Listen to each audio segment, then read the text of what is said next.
Transported to a world transformed by the emergence of treasure maps, Suyu unexpectedly gains a mysterious ability to see through the seals of the treasures hidden within these maps. Blue Star underwent drastic changes due to the appearance of treasure maps. Some spent billions to acquire 10 super treasure maps, uncovering the 9-turn golden elixir and achieving immortality. Others unearthed hordes of 100,000 zombies, plunging entire cities into chaos. Some discovered ancient golden elixirs, gaining control over their own fate, while others unearthed celestial beings and formed bonds with them. Suyu scrolled through the headlines of these world-shaking events. A massive ocean engulfing Xuanwu City after being unearthed, a mystical Mercedes-Benz appearing at the foot of Mount Tai, and a peculiar discovery of an emperor penguin by a man named Pony Ma at a Nanshan Pizza Hut. Meanwhile, a local citizen, Wang Mumu, dug up 300 treasure maps only to yield nothing. Other extraordinary finds included the divine elephant-suppressing prison force, half a scroll of Daoist scripture, and even the corpse of an ancient dragon. This world, so similar to Earth, had been upended 3 years ago when treasure maps first appeared. Some people unleashed swarms of zombies, leading to citywide collapses. Others released billions of venomous insects, turning regions into forbidden zones. Even minotaurs had seized cities to establish their own nations. On the other hand, some gained cultivation techniques, miraculous pills, and supernatural abilities, such as moving mountains and reshaping the world, becoming humanity's last hope for survival. The government made multiple attempts to control the treasure maps, but every effort ended in failure. After all, who would willingly give up a chance to defy fate? The terminally ill, the disabled, and the oppressed none could resist taking the gamble. Staring at 3 ordinary treasure maps on his desk, Suyu found himself at a crossroads. Official statistics showed that 90% of the time, ordinary people faced extreme danger when using treasure maps, with consequences ranging from personal harm to nationwide disasters. The odds of gaining any benefit were a mere 1. As he hesitated, his phone buzzed with a breaking news alert. Someone at a Heaven and Earth foot spa had unearthed a dragon, resulting in 30 deaths and over 1,000 injuries. The incident occurred just 5 or 6 kilometers away from Suyu. A deafening crash followed. A colossal dragon smashed through a building, sending countless people plummeting like dumplings, their despairing screams echoing in the chaos. The dragon left destruction in its wake, reducing everything it touched to ruin. In that moment, Suyu realized one thing: living as an ordinary person in this world was no longer an option. Grabbing his 3 treasure maps, he swiftly left the danger zone. 20 minutes later, at a location matching the coordinates of one of the maps, Suyu was stunned to see a golden message appear before him. This place seals 99 zombies. Once unleashed, they will devour you, leaving not even a trace of bone. This newfound ability filled Suyu with both shock and excitement. With the power to foresee danger, he knew he had to dig up the remaining 2 treasure maps. Suyu was thrilled. As long as he could see the hints, he could dig at the coordinates on the treasure map with absolute safety. He walked quickly, and after 30 minutes, he arrived at the second marked location, 1 kilometer away. When he pulled out the second treasure map, a hint immediately appeared. This place seals a lake containing 75 unique mermaid creatures with the upper body of a fish and long, beautiful human legs instead of tails. They are filled with an insatiable and dangerous desire for humans.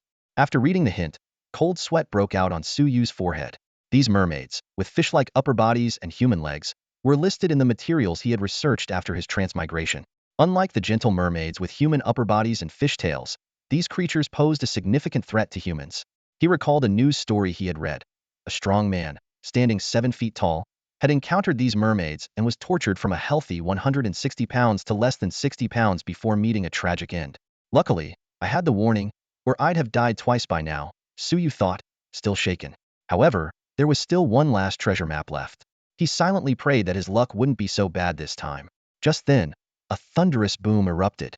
The ground shook violently, and as he looked up, he saw powerful humans in the distance battling a giant dragon. Though the dragon was at a disadvantage, the shockwaves from the fight caused widespread destruction and casualties. The sense of danger fueled Suyu to move at an unprecedented speed. Without hesitation, he sprinted toward the location marked on the 3rd treasure map. 40 minutes later, panting heavily, he arrived at a desolate ruin, emptied by the appearance of the dragon. With trembling hands, he took out the final treasure map. Golden text appeared instantly. This place seals a single red fruit. Consuming it will make you stronger. Suyu's breathing quickened.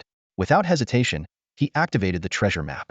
A small space opened up before him, revealing a single red fruit lying quietly inside. This is the Vermilion bird fruit. As a transmigrator, Suyu immediately recognized this officially named spiritual fruit. After consuming it, one would become extraordinary and could enhance their innate talent. It was indeed a rare and precious spiritual fruit. Suyu placed the vermilion bird fruit into his mouth. Before he could even chew, the fruit melted instantly into a warm stream that coursed through his entire body. He could clearly feel his strength surging rapidly. Suddenly, his surroundings distorted, and he found himself in a bizarre space. 9 massive chains floated in the void. A crimson energy beam shot out abruptly, striking one of the chains with precision. With the sound of shattering, the chain broke apart, and an overwhelming power filled his body instantly. When his vision cleared again, Suyu clenched his fists tightly, feeling the immense power within him. So, this is what power feels like, he thought to himself. Just then, a startled yell of, "Oh my God," broke the silence. Suyu turned toward the voice and saw a rift suddenly tearing open in the space dozens of meters away. From the rift emerged a ferocious zombie, its grotesque form exuding menace. It was evident that someone had used a treasure map there, only to unearth such a monster. Without hesitation, Suyu turned and ran. Though his body brimmed with power, he had no confidence in his actual combat abilities. After running for about 2 minutes, he heard a desperate cry for help behind him. "Hey, buddy, help me." Glancing back, he saw a chubby man running for his life, with the zombie in relentless pursuit. "Sorry, but I have to save myself too," Suyu shouted back. "Please, man, if you save me, I'll give you a treasure map," the chubby man panted, his voice trembling with desperation. Though he was running fast, it was clear he lacked stamina and would soon run out of energy. Meanwhile, the zombie maintained a steady pace, closing in on him. The mention of a treasure map made Suyu stop in his tracks. Though he already had 2 treasure maps, he dared not use them recklessly. To grow stronger, acquiring more treasure maps was essential, but it was no easy feat. Ordinary people could only obtain 1 map per year unless they served to protect the nation or humanity, which might grant access to more, including advanced or supreme treasure maps. However, for most people, such missions were tantamount to a death sentence. The chubby man, not wasting any more time, hurled the treasure map towards Suyu. Catching it, Suyu quickly assessed the zombie's speed and realized he seemed to be faster than the creature. "All right, it'll help you," Suyu said, scanning his surroundings. He grabbed a trash can nearby and hurled it forcefully at the zombie's head. With a loud bang, the zombie's head exploded, and its body twitched a few times before falling motionless. Huff, huff. The chubby man stopped, panting heavily as he stared in shock at the scene. He raised a thumbs up and exclaimed, "Wow, you're amazing, man. I thought we'd have to team up to take it down, but you just obliterated it in 1 strike. You must be a warrior, right?" According to online information, there were 9 chains within the human body. Breaking even one of them would elevate an ordinary person to the rank of a warrior. Suyu nodded and asked, "Did you only unearth 1 zombie?" "Thankfully, yes. If there had been more, I'd be dead for sure," the chubby man replied, still shaken. "You're really lucky," Suyu said in agreement. Records indicated that unearthing zombies usually resulted in a horde of at least 10. If that had been the case, even Suyu wouldn't have been able to help. "All right, I'm leaving now. Goodbye." Suyu waved and walked away briskly. "Hey, wait. I wanted to ask if you collect treasure maps. After this ordeal, I don't dare use them anymore," the chubby man muttered helplessly behind him. "What did you say? You're selling a treasure map?" Suyu suddenly appeared in front of the chubby man. "Huh, dude, didn't you disappear without a trace?" The chubby man looked at the suddenly returning Suyu in surprise. Suyu didn't explain where he had been. He noticed that his hearing seemed to have become exceptionally sharp, could even hear the chubby man's muttering from a distance with perfect clarity. "That's not important. Did I hear you say you're selling a treasure map?" he asked urgently. His own treasure maps had already been used up, and buying someone else's was undoubtedly the quickest way to replenish them. "That's right," the chubby man replied, recalling his earlier experience with lingering fear on his face. "I got lucky this time and only encountered 1 zombie. If it weren't for you, I might not have made it out alive. So, I've decided to sell all my remaining treasure maps. Are you interested?" "I am," Suyu nodded immediately. "How much for 1? The chubby man flashed a crafty smile. "The official price is 100,000 per map, but right now, these things are in high demand and short supply. I'm selling them for 200,000 each. Interested?" Suyu frowned slightly. The chubby man had a point. While the official price was 100,000, the market price of 200,000 was indeed reasonable. For many people, that amount was nothing. The problem was, where could he get 200,000? 200,000, Suyu thought to himself. He could scrape together that amount, but it was the money he had saved for his wedding. Suddenly, he slapped himself hard on the face. "What am I thinking about getting married in times like these? Women will only slow down my path to becoming stronger. We'll take the treasure map. How do we make the transaction?" he said resolutely. "Of course, at the trading hall," the chubby man said, pulling out his phone. "It's an officially certified safe place.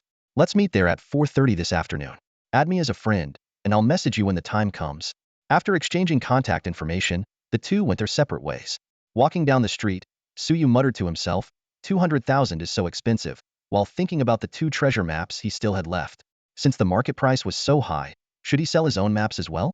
If he could dig up something valuable, that would be ideal, but even if he couldn't, selling them wouldn't be a loss. With this thought, his mood lightened considerably. An hour later, Suyu arrived at the location marked on his fourth treasure map. I hope this treasure map from the chubby guy brings me a surprise. He focused his gaze. Golden text appeared before him. Sealed here is a fragment of a Dao weapon. You may wield a fraction of its power, an infinitesimal part of its true might. Beware, do not call upon its master's name, or he shall reappear from the river of time. What is OK Dao soldier? Never heard of it. Suyu stared at the treasure map in his hand, his brows furrowed. A fraction of 1 in a billion, this number was beyond his comprehension. 200,000, this was no small amount. Suyu stood rooted to the spot, hesitating. Digging meant the 200,000 would vanish. Not digging risked missing out on something extraordinary. Take the gamble. After just 3 seconds of hesitation, Suyu decisively activated the treasure map. Before his eyes, a peculiar space unfolded, revealing a fingernail-sized shard suspended midair. It emitted a dazzling golden light, like a miniature blazing sun. As Suyu reached out to grasp the shard, the brilliant light instantly receded. Intricate patterns emerged on its surface, exuding an indescribable sense of power. Though he couldn't decipher the meaning of the patterns, Suyu could clearly feel a unique connection forming between him and the shard, as if he could summon its power with a mere thought. Suddenly, a thunderous dragon's roar shook the heavens and earth. Suyu spun around abruptly, his face turning pale. In the distance, 100-meter-long colossal dragon was charging toward him, wreaking havoc in its wake. Buildings crumbled, and countless lives were lost amidst the ruins. Everyone, get out of the way! Came the desperate shout of a human warrior from behind. Watching the dragon's terrifying speed, Suyu felt a chill run down his spine. There was no time to escape. Even though the dragon was gravely injured, it was determined to drag countless lives down with it in its final moments. Over the past 3 years, such tragedies had repeated countless times. I'm still so young, I can't die like this. Cold sweat drenched Suyu's back as he suddenly remembered the shard in his hand. Though it could only unleash a fraction of its power, it was his only hope now. Clutching the shard tightly, he channeled its power with all his might. Boom! The heavens and earth quaked as a massive golden staff appeared out of thin air, spanning the sky and striking the dragon's head with pinpoint accuracy. Bang! The dragon had no time to react before its massive head shattered into pieces, and its 100-meter-long body crashed heavily to the ground. Holy crap, that's strong. There seems to be writing on it. Rui Jingu Bang, Suyu muttered, but before he could finish, a wave of dizziness overwhelmed him, and his legs gave out. Thud! He collapsed to the ground, too weak to even lift a finger. 7 or 8 powerful warriors who had been chasing the dragon arrived, hovering in midair. They stared at the scene before them in stunned silence. Who was the mighty one who struck the blow? I saw writing on the staff, Rui Jingu Bang. Could it be the legendary Monkey King? I've never heard of anyone uncovering the Monkey King. Enough speculation. A dignified-looking woman interrupted sharply. The dragon is dead, but the danger isn't over. Focus on evacuating the people and clearing the disaster zone. She descended gracefully to the ground, her gaze sweeping over the surroundings before landing on Suyu. The dragon must have been too terrifying. It scared this young man out of his wits. Without waiting for a response, she scooped Suyu up into her arms. Women could be captivating, yet Suyu resisted, unwilling to lose himself in their allure. However, he was too weak at the moment to even speak, leaving him no choice but to let the woman lead him away from danger. Once they reached a safe location, the woman gently set Suyu down, her face showing a hint of regret. I'm sorry. We couldn't eliminate the dragon in time and ended up causing you trouble. Before Suyu could respond, she turned and disappeared into the night. Soon, Suyu watched as the night watchers began escorting the rescued survivors to safety. When the woman who had saved him earlier returned with the last group of survivors, she noticed Suyu standing on his own. Surprised, she approached him. Oh, you're able to stand already? Thank you for earlier, Suyu said weakly. He recognized the woman as Lin Zi, a member of the Night Watchers. 3 years ago, when a mysterious treasure map appeared, humanity's frenzied search for it unleashed countless demons, plunging the world into chaos. To protect the people, the government had urgently established the Night Watchers. That's my duty, Lin Zi replied with a nod. Just as she was about to leave, she paused, scrutinizing Suyu more carefully. I didn't notice earlier because of the urgency, but you've already broken through your genetic limits at such a young age? I don't recall anyone like you in Tianhe City. You haven't registered with the Night Watchers yet? have you? Yesterday, I was just an ordinary person. Today, I evolved after unearthing a vermilion fruit using the treasure map, Suyu explained truthfully. Lindsay handed him a business card. Make sure to come to the Night Watchers branch tomorrow to register. It's mandatory. Call me when you arrive, and I'll personally assist you. Suyu nodded and accepted the card. From a distance, someone noticed their interaction. When Lindsay returned, she was immediately asked about it. A promising talent, Lindsay said openly. He's only 18 or 19 and has already broken through his genetic limits. He just evolved today. So young and already a breakthrough? The group was visibly excited. They knew that the younger someone broke through, the greater their potential in the future. Young bodies adapted more easily to the changes brought by evolution and required fewer resources compared to older individuals. After resting briefly and regaining some strength, Suyu quickly left the area. Although it was he who had slain the dragon, he had no intention of claiming the spoils. As someone who had only recently arrived in this world, despite inheriting the memories of his predecessor, he remained cautious and guarded toward everyone he encountered. In peaceful times, you can't trust everyone, let alone in an apocalypse. Suyu stared at the fragment in his hand, calculating silently. This mysterious object, even though it could only unleash a minuscule fraction of its power, had already demonstrated astonishing might. It had taken down a powerful dragon in a single blow. A hero for 1 second, useless the next, Suyu muttered to himself as he walked, resolving not to use this treasure unless absolutely necessary. His top priority now was to gather treasure maps, follow their clues, and locate treasures to quickly enhance his strength. After all, in this world, power was the ultimate authority. At 4:30 in the afternoon, Suyu arrived punctually at the trading hall and met the chubby man who had been waiting for him. Got the money? The chubby man asked bluntly. Suyu's mouth twitched slightly, but he nodded. I brought it. In truth, his card didn't hold that much money. The 200,000 yuan was an inheritance left by his parents for his future marriage, and now it was all being spent. Under the supervision of official personnel, the two quickly completed the transaction. After handing over the treasure map, the chubby man smiled and said, Buddy, I still have plenty of treasure maps. If you're interested, feel free to contact me. To be honest, I've been scared off from treasure hunting. If I lose my life, my whole family will be devastated. How do you have so many treasure maps? Suyu couldn't help but ask.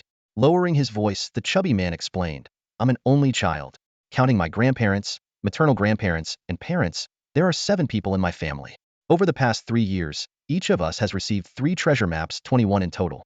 I've used one, gave you one, sold you another, and still have 18 left. Seeing the envy in Suyu's eyes, the chubby man continued, Since you saved my life, I'll give you priority. The price remains 200,000 per map, but you'd better act quickly. I plan to sell off the rest soon. Watching the chubby man leave, Suyu sighed inwardly. If only I could have transmigrated as him, starting with 21 treasure maps? Instant success. Glancing at the treasure map in his hand, Suyu immediately set off for the marked location. Thanks to his genetic evolution after breaking through his limits, he covered the 3-kilometer distance in just 10 minutes. After confirming that he was alone, Suyu carefully examined the target area. Soon, golden text appeared. Here lies a sealed tomato. Eating it will make you stronger. A tomato? Suyu paused for a moment, then chuckled. Who cares what it is, as long as it's safe and makes me stronger? Without hesitation, he activated the treasure map, and a space materialized before him, revealing a tomato the size of a fist floating within. Though it looked like an ordinary tomato, Suyu felt an instinctive craving for it. He eagerly grabbed the tomato and took a bite. The sweet and sour flavor instantly filled his mouth. Suddenly, the scenery around him shifted, and he found himself back in that familiar space. The 9 chains that once bound him were now reduced to 8.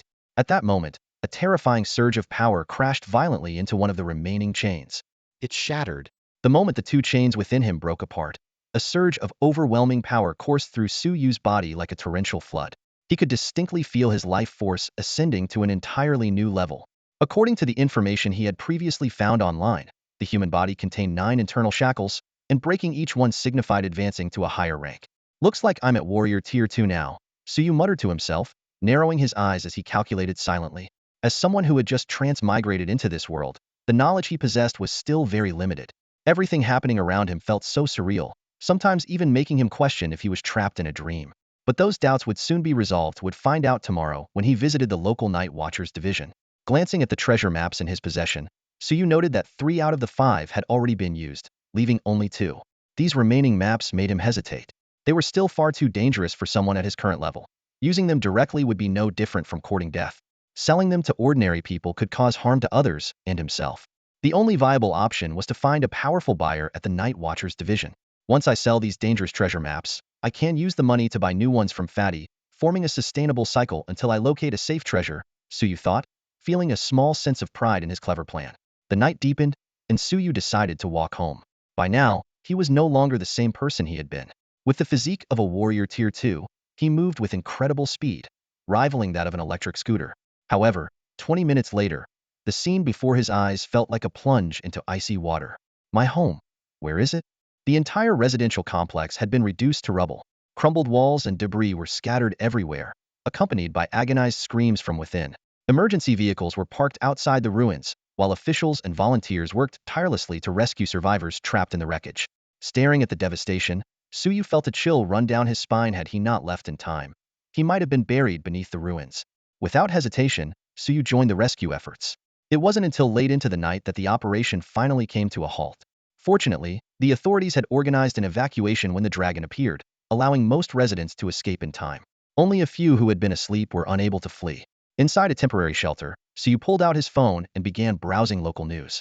Today, a local resident named Wang discovered a dragon while digging with a treasure map, resulting in a catastrophic disaster. Initial reports indicate over 1,000 fatalities, more than 100,000 injuries, and the destruction of 23 buildings by the dragon, leading to damages exceeding billions. Wang has been detained, and the case is under further investigation.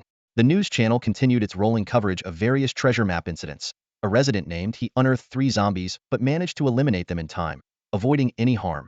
Gu discovered a valley of snakes, prompting an exploration team organized by the Night Watchers. Chun was hospitalized after uncovering the Sunflower Manual, and Zhang unearthed the legendary fish intestine sword. Upon seeing the news about the fish intestine sword, Suyu frowned slightly. As one of the 10 famous swords, what kind of power did it truly hold? He couldn't determine it for now, and decided to keep scrolling. When he came across the headline, local resident Su discovers Vermilion bird fruit and completes genetic evolution using a treasure map, Suyu's heart skipped a beat. This must have been reported by Lindsay of the Night Watchers. No one else should have known. Other news flashed by. Xiao dug up an ordinary speaker. Duan found a woman in ancient clothing who needed an ID card. Su was trapped in a chessboard he unearthed, and the Night Watchers were organizing a rescue. Late into the night, Suyu finally put down his phone and fell into a deep sleep. The following morning, after a quick wash, he headed to the local Night Watchers branch.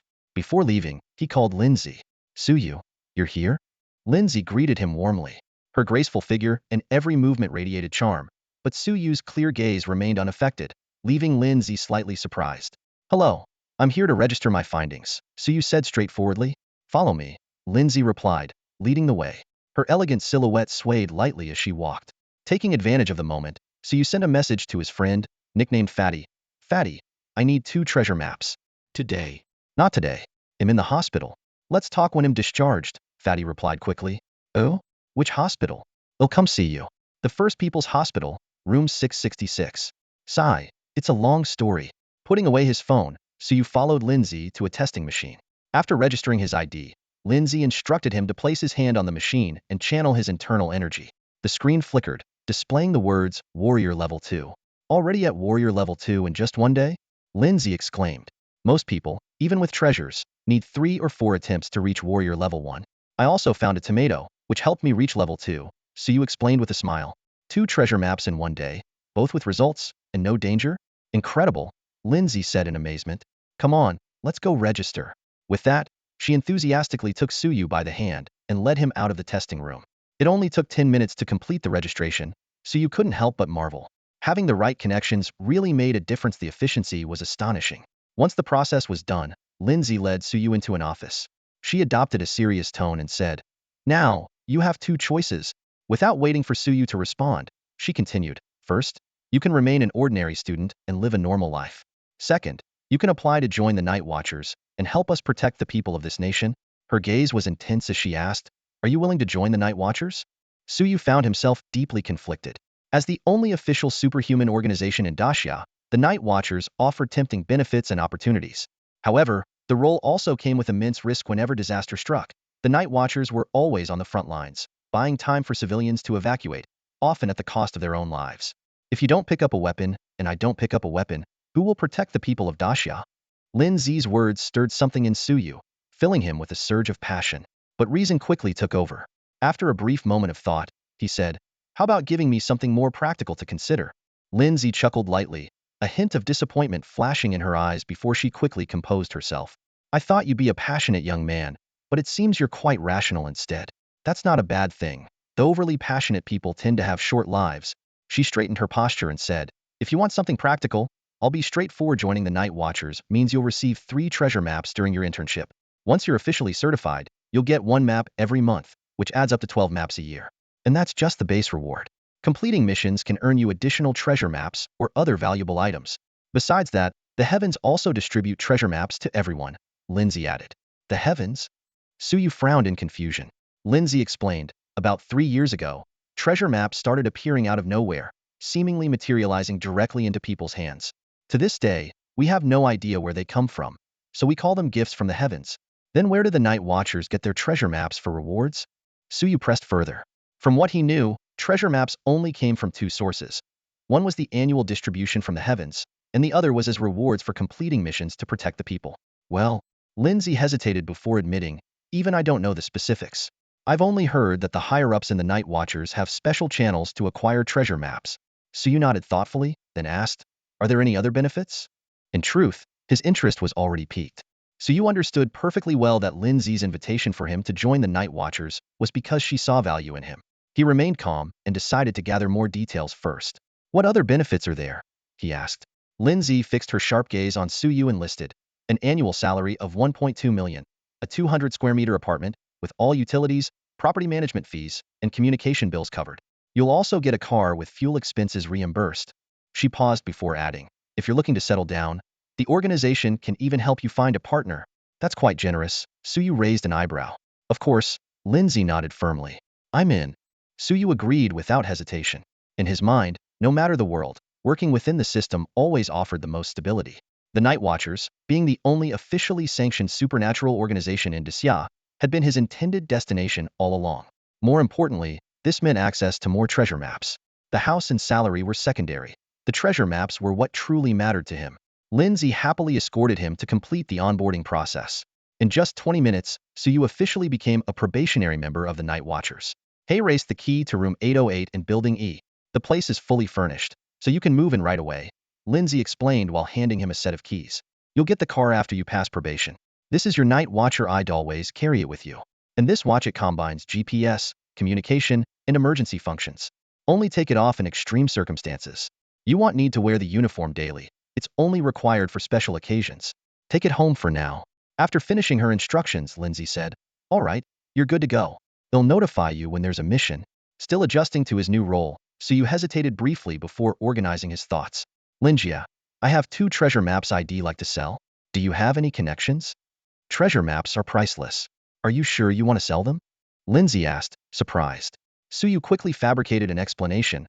I've already dug up 3. My intuition tells me continuing might be dangerous, so I want to sell these for now. They'll consider exploring new ones later. Lindsay gave him a thoughtful look before making a call. Shortly after, a bald man walked in. Through Lindsay's introduction, the bald man, named Lei Gang, bought the 2 treasure maps for 500,000. After the transaction, he patted Suyu on the shoulder. Kid, sticking with Captain Lin is the smartest choice. Suyu, if you ever want to sell more treasure maps, come to me. I can get you a good price, Lindsay advised. That said, I'd recommend keeping them for yourself. If you uncover something valuable, it could be worth far more than 500,000. Thank you, Lindsay. Suyu nodded in appreciation, though he couldn't help but worry internally. Lindsay, if these treasure maps are dangerous, can he handle it? After all, he didn't want to inadvertently put someone in harm's way. Digging for treasure maps is a matter of luck and fate. Even if there are real dangers, you can't be blamed for it, Lindsay said softly, trying to comfort him. She added that Captain Lei Gang was highly skilled and could handle ordinary dangers with ease. Besides, he always brought people along during excavations, so even in unusual situations, he could manage them calmly. Lindsay patted Suyu's shoulder like a big sister, saying, you're with me now, so don't worry. Even if you don't find anything valuable, Captain Lei Gang won't give you a hard time. Hearing this, Suyu relaxed a little and secretly decided that as long as the bald Captain Lei Gang returned safely this time, he would sell all future treasure maps to him. After leaving the Night Watcher branch, Suyu did something unusual, ordered a ride-hailing car to the city's first people's hospital. At the hospital entrance, he bought some fruit, and after a moment of thought, added 2 cartons of milk before heading straight towards 666. As soon as he pushed open the door, Suyu froze in place. Fatty's groin area was wrapped in layers of bandages. Hey, Fatty, what happened to you? Suyu asked, puzzled, as he sized him up, wondering if Fatty had undergone that surgery. After Suyu set down the fruit and milk, Fatty let out a long sigh and hesitantly began. After we parted ways yesterday, I couldn't resist and took a treasure map to dig. He trailed off, leaving the sentence unfinished. Did you run into trouble? Suyu glanced at the bandages, suppressing a chuckle as he asked. Fatty's face turned bright red as he shook his head. Not exactly trouble. In fact, I dug up a martial arts manual. Suyu was both surprised and delighted. That's some good luck. With a martial arts manual, you could rise to fame. But wait, how did digging up a manual land you in the hospital? You haven't seen the news? Fatty asked with a pained expression. Suyu quickly pulled out his phone and searched for Sunflower Manual. He soon found the headline. Local resident Chen XX discovers sunflower manual using treasure map, rushed to hospital immediately. Fatty, your last name is Chun? Suyu asked cautiously. Yeah, Fatty mumbled almost inaudibly. That's brave. Suyu couldn't help but give him a thumbs up. Fatty turned his head away and explained in a low voice. I got too excited when I saw the line to master this skill. One must first castrate oneself, so I went ahead and did it. But after I was done, I flipped to the second page, which said, castration is optional for success. He gave a bitter smile and added, I had no choice but to call for an ambulance. Did they manage to reattach it? Yeah, the doctor said with proper care, it should still be functional in the future. That's good to hear. Suyu patted Fatty on the shoulder. Take care and recover. Once you're better, I'll come back to buy treasure maps from you. No problem. The chubby man turned his head, his face flushed deeply, and carefully pulled out 2 treasure maps from under him. I figured you might be in a hurry, so after we talked earlier, I had my family send these over. Suyu didn't rush to take them. Instead, he first pulled out his phone and transferred 400,000 yuan to the chubby man. Only when he heard the ding notification of the transfer on the man's phone did Suyu accept the 2 treasure maps. Gaining a net profit of 100,000 yuan in this transaction, Suyu felt a surge of joy and gratitude toward the chubby man. He silently vowed to repay him in the future if he became successful. What I told you earlier, you mustn't tell anyone. The chubby man warned nervously, his expression conflicted. Don't worry, I didn't hear a thing today. Suyu promised, patting his chest. Then he added, by the way, if you have more treasure maps you're not planning to use, save them all for me. I'll take them all. But I'll need some time. Can you give me some leeway? The chubby man gave Suyu a surprised look, but eventually nodded. Considering you saved my life, they'll hold on to them for you for a month. After that, I might sell them to someone else. Deal. A month is plenty of time. Suyu replied with a grin. All right, they'll head out now. I'll come see you again tomorrow. After Suyu left, the chubby man's expression slowly returned to normal. He reached under his pillow and pulled out an old, yellowed book. On its cover were the bold characters for Sunflower Manual. A moment later, the chubby man suddenly burst into laughter. So that's how it is. Haha, I get it now. In an instant, the air rippled as a mysterious energy surged from all directions, pouring into the chubby man's body.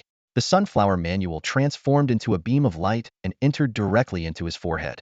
The chubby man fell unconscious immediately, but the aura around him continued to grow stronger.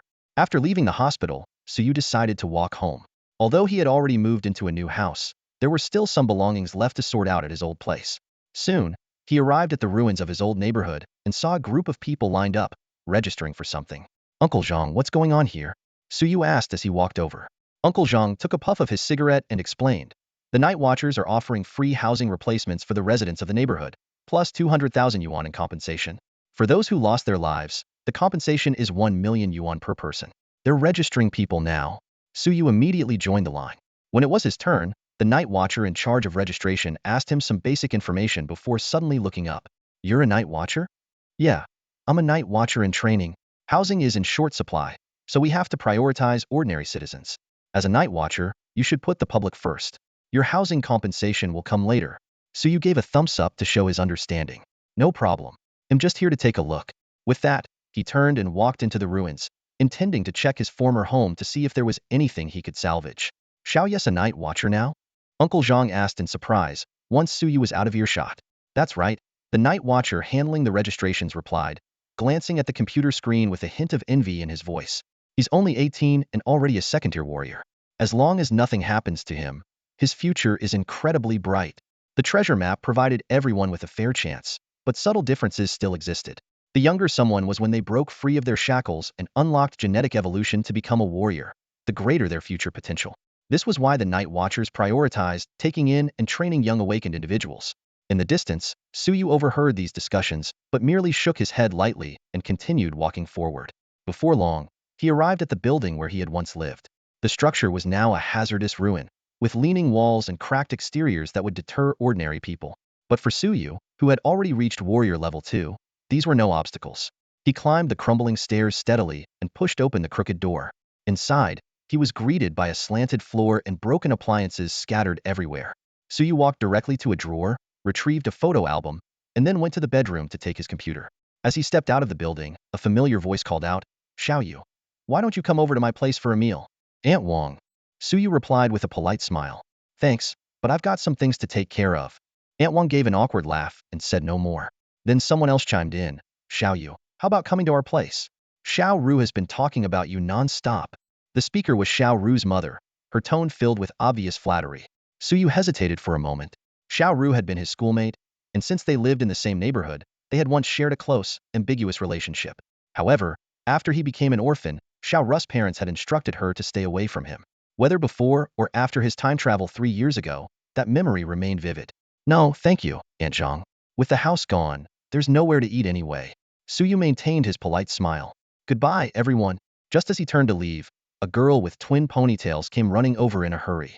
"Dad, Mom, where's Suyu?" "Ah, he's gone," Xiao Ru's mother sighed. "It seems you and Suyu aren't meant to be. It's all your fault." Xiao Ru cried, tears streaming down her face. "Back then, Suyu and I were so close, and you forced us apart, saying he was an orphan and that would have to support him." Hearing this as he walked out of the neighborhood, Suyu paused for a moment. A hint of nostalgia flickered in his eyes, but was quickly replaced by a resolute expression. Arriving at the Night Watchers residential building, E Block, apartment 808, Suyu opened the door and carefully inspected his new home after putting down his belongings. The entire apartment was newly renovated. In addition to a spacious bedroom, it even came with a gym, prompting Suyu to marvel at the Night Watchers' resources. As he was surveying the space, a knock came from the door. Opening it, he found Lindsay standing outside. "Sister Lin, what brings you here?" "I just got off work and thought I'd stop by to check on you," Lindsay said, pointing to apartment 807 next door.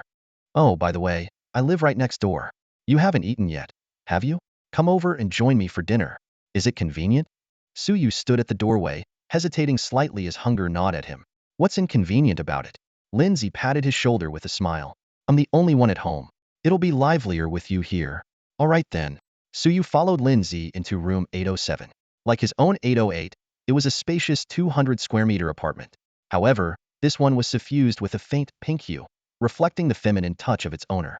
Lindsay headed straight to the bookshelf, pulled out a book, and handed it to Suyu. "Take a look at this one. It's perfect for your current situation. Warrior's 9 Tiers. From Beginner to Mastery?" Suyu read the title on the cover, feeling a strange sense of familiarity. "Exactly," Lindsay said, tying on an apron as she explained. "You've just broken through your shackles, so you're probably still confused. This book is just what you need. Go ahead and read it while I prepare dinner." She took a couple of steps toward the kitchen, but suddenly turned back. "Oh, by the way, I have a big black dog at home. Whatever you do, don't provoke it." No sooner had she spoken than a massive black dog, standing over a meter tall, emerged from one of the rooms. It cast a casual glance at Suyu. Yet that brief look carried a pressure akin to facing a long-dead dragon. The sensation vanished as quickly as it came, leaving Suyu questioning whether he had imagined it. "Linjia, Suyu recalled something he'd read online. I remember someone once discovered a big black dog while digging up a treasure map. They said it was the legendary Xiaotian Quan. Could it be?" "Impossible," Lindsay interrupted him with a laugh. "If I had found Xiaotian Quan, I wouldn't still be stuck in Tianhe City. At the very least, I'd be the head of a Watcher's division. Besides, the legendary Xiaotian Quan is described as white as an elephant, a white dog completely different from mine." Suyu nodded in agreement and focused on the book in his hands. Before long, he exclaimed in realization. "So that's how it is. The human body has 9 shackles that both limit and define us. Breaking them unlocks genetic evolution, transforming us into warriors. Each shackle corresponds to a tier of cultivation, and breaking all 9 leads to the 9th tier." "Utter nonsense," an unfamiliar voice suddenly interrupted. "Those 9 shackles were the result of a curse placed on humanity. Long ago, humans were born with natural Dao bodies. Where would shackles have come from?" Startled, Suyu glanced around. Lindsay was still busy in the kitchen, and apart from the massive black dog lying across from him, there was no one else in the room. "Could it be you?" Suyu stared at the black dog, testing the waters. If it really is you, could you say something again, or at least nod your head? However, Suyu was disappointed. The big black dog simply lay quietly across from him, staring at him with bright eyes, without making any other movements. I must be overthinking. How could a dog possibly speak? Suyu shook his head, a wry smile tugging at the corners of his mouth. Suddenly, a thought occurred to him, and he muttered under his breath, could it be? There's an old man hiding in my mind?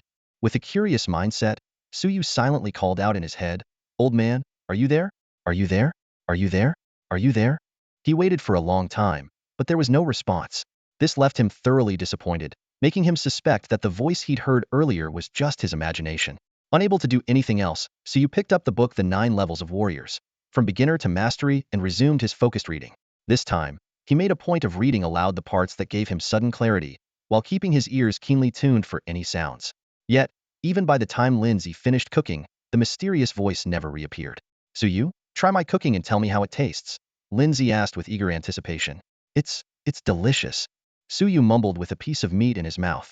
In truth, the food tasted awful, but after 5,000 years of experience, he had long mastered the art of reading people's expressions. Delicious? Then have some more. Lindsay beamed with delight as she piled more meat onto his plate. You're the first person to ever praise my cooking. Suyu could only endure it, forcing himself to finish the entire plate of food bite by bite. After the meal, Lindsay looked serious as she handed the book to Suyu. Take this book home with you to read. But remember, you must return it to me later. Also, make sure never to let ordinary people see it. Seeing Suyu's puzzled expression, Lindsay explained, ordinary people lack the necessary fate for it. Reading it would be pointless and might even cause unnecessary troubles. Suyu nodded thoughtfully, then stood up and said, Got it, Sister Lin. I'll remember. I should get going now. He was still preoccupied with his plan to dig up the treasure map, feeling pressed for time. After Suyu left, Lindsay turned to the big black dog and asked, Did you talk to him? The big black dog arrogantly turned its head away, its gaze deep and unreadable, and surprisingly replied, No, I heard it clearly, Lindsay said with dissatisfaction. There's no one else in this house but me. If it wasn't you, then who was it? A ghost? This man. Something about him feels off. The big black dog was silent for a moment before speaking in a grave tone. Off. Lindsay slammed the table, her expression tense. Are you saying he's not himself anymore? When people dig for treasure, they sometimes unearth malevolent spirits, which can then possess them. It's not uncommon. That's not it. The big black dog shook its head. I sensed the aura of the ancestral star on him. Ancestral star? What kind of place is that? Lindsay let out a sigh of relief, but remained curious. Little girl, you're too young to know about such things, and frankly, it's not something you need to know. The big black dog spoke as it walked toward the balcony. My strength hasn't fully recovered yet, so I'm still weak. Take good care of that boy for me. Perhaps he'll surprise me someday. With that, it lazily sprawled out on the balcony, basking in the sunlight. You don't need to tell me you'll take good care of him. He's mine now, Lindsay declared resolutely. Room 808. After returning, Suyu resumed his focus on the book in his hands. However, half an hour later, an intense sense of danger compelled him to hastily put the book down and rush out the door. The appearance of the dragon made him realize he needed to grow stronger as quickly as possible, and the 2 treasure maps might just be the opportunity he needed. Yesterday, it was 1 dragon. Tomorrow, it could be 100,000, Suyu thought as he hurried along. When that happens, it would truly be the end of the world. I need to become strong enough, at the very least, to survive. Half an hour later, he finally arrived at his destination. Taking out one of the treasure maps, he stared at it intently. Golden characters began to emerge. Sealed here is a damaged doghead guillotine. It poses no danger to you. Doghead guillotine? Suyu was momentarily stunned. In both his past and present lives, there was only ever one such object in existence. But since it was harmless to him, there was no reason to hesitate. He immediately activated the treasure map. Before his eyes, a unique space materialized, and within it stood the doghead guillotine. As Suyu reached out toward it, the guillotine began to tremble as though resonating with him. In an instant, brilliant rays of light shot into the sky, illuminating the entirety of Tianhe City. Countless citizens looked up in awe, witnessing a colossal doghead guillotine stretching across the heavens, radiating an overwhelming power. Then, the sky suddenly darkened, and a crescent moon quietly rose. Following it was a resounding, bell-like voice that echoed far and wide. Bring forth the doghead guillotine. Activate. Li Xiao, the head of the Night Watchers Tianhe division, witnessed the scene, his expression filled with shock. Someone actually unearthed the doghead guillotine? But this artifact doesn't seem to exist in any mythology. He furrowed his brows before instantly teleporting to Suyu's side. This is indeed the doghead guillotine. Li Xiao's eyes gleamed as he gazed at the artifact, now shrunken to the size of a palm. Turning to Suyu, he said, "You must be Suyu? Who are you?" Suyu asked cautiously. "I'm Li Xiao, the head of the Night Watchers Tianhe division." The man replied with a smile, showing his credentials. After confirming his identity, Suyu greeted him respectfully. Li Xiao nodded in acknowledgement, a hint of satisfaction in his expression. "I've read your file. You've had quite the fortune and opportunities. From a second-tier warrior to obtaining the doghead guillotine study its function well." Before Suyu could respond, Li Xiao vanished into thin air, leaving Suyu awestruck by his power. At that moment, Suyu's phone vibrated with a notification. "Congratulations to humanity. Congratulations to the great Xia. Citizen Su has unearthed the legendary doghead guillotine using a treasure map." On the news again? Suyu thought, recalling how he had previously made headlines for the Vermilion bird fruit. However, this time the impact seemed far greater. Calming himself, he began to concentrate on sensing the mysterious doghead guillotine, determined to uncover its true purpose. Doghead guillotine? Suyu frowned slightly, fiddling with the instrument in his Handan artifact specifically designed to punish villains who oppressed the common people. He glanced around. The hurried passers-by on the street made it clear he couldn't use it casually. Reluctantly, he decided to put it aside for now. With a thought, the doghead guillotine in his palm vanished instantly. Just then, his phone buzzed repeatedly, pushing through a series of notifications. A citizen named Lei has activated a treasure map, releasing 99 zombies. The situation is now under control. Suyu immediately figured that this Lei must be Lei Gang, the bald captain of the Watchmen. He had probably used the treasure map Suyu had once given him. Knowing the situation was under control, Suyu felt a bit relieved. A divine beast cub? This particular notification made Suyu pause in surprise, though the news didn't specify what kind of divine beast it was. Suddenly, his Watchman-issued wrist device vibrated, displaying a distress signal originating about 7 or 8 kilometers away. His phone rang almost simultaneously. It was Lindsay. "Get over here immediately, but remember, you're too weak to get involved. Keep your distance and just observe. This divine beast cub is a great opportunity for you to gain experience." Suyu hesitated for a couple of seconds. Though his current body was only 18, his experiences from his previous life had long tempered his impulsiveness. Still, he quickly made up his mind and strode toward the destination. Before even reaching the scene, a wave of searing heat hit him head. Looking up, he saw a massive vermilion bird covering half the sky, its flames painting the horizon in a fiery red. Even as a cub, the heat it emitted made Suyu feel as though he were about to combust. He shuddered to think what kind of destruction an adult vermilion bird could unleash. It might set the entire blue planet ablaze. "You're here?" Lindsay suddenly appeared by his side, grabbing him and leaping into the air. They landed on the rooftop of a nearby building. "It's safer to observe from here," she said, pointing to the fierce battle below. "That's Minister Li Xiao, who just returned, and Captain Zhang, who's the one that unearthed the vermilion bird cub." Before she could finish, Suyu exclaimed, "Captain Zhang is on fire." Captain Zhang had been engulfed by the vermilion bird's flames. Though he managed to extinguish them quickly, his face was charred black, smoke pouring from his ears and nostrils as he stumbled around in utter disarray. Lindsay tensed up, ready to act at a moment's notice. She turned to Suyu and warned, "If I step in, you need to retreat immediately. This vermilion bird cub is absurdly powerful. Should I join the fight?" Suyu asked. "No need." Lindsay immediately refused. "I called you here just to gain some experience, not to fight. You're too weak. You wouldn't last a second out there, you'd die for sure." Although Suyu felt belittled, he secretly breathed a sigh of relief. After all, having just traveled to this world, his mindset still needed time to adjust. At that moment, a horrifying scene unfolded before their eyes. Minister Li Xiao was swallowed whole by the young vermilion bird in an instant. "You beast! Courting death!" Lindsay roared in fury, her figure flashing forward like lightning. A violet battle armor materialized over her body, radiating a purple glow even through her hair. A long violet spear appeared in her hand, its tip aimed straight at the young vermilion bird. Clang! When the spear struck the creature, it emitted a metallic clang.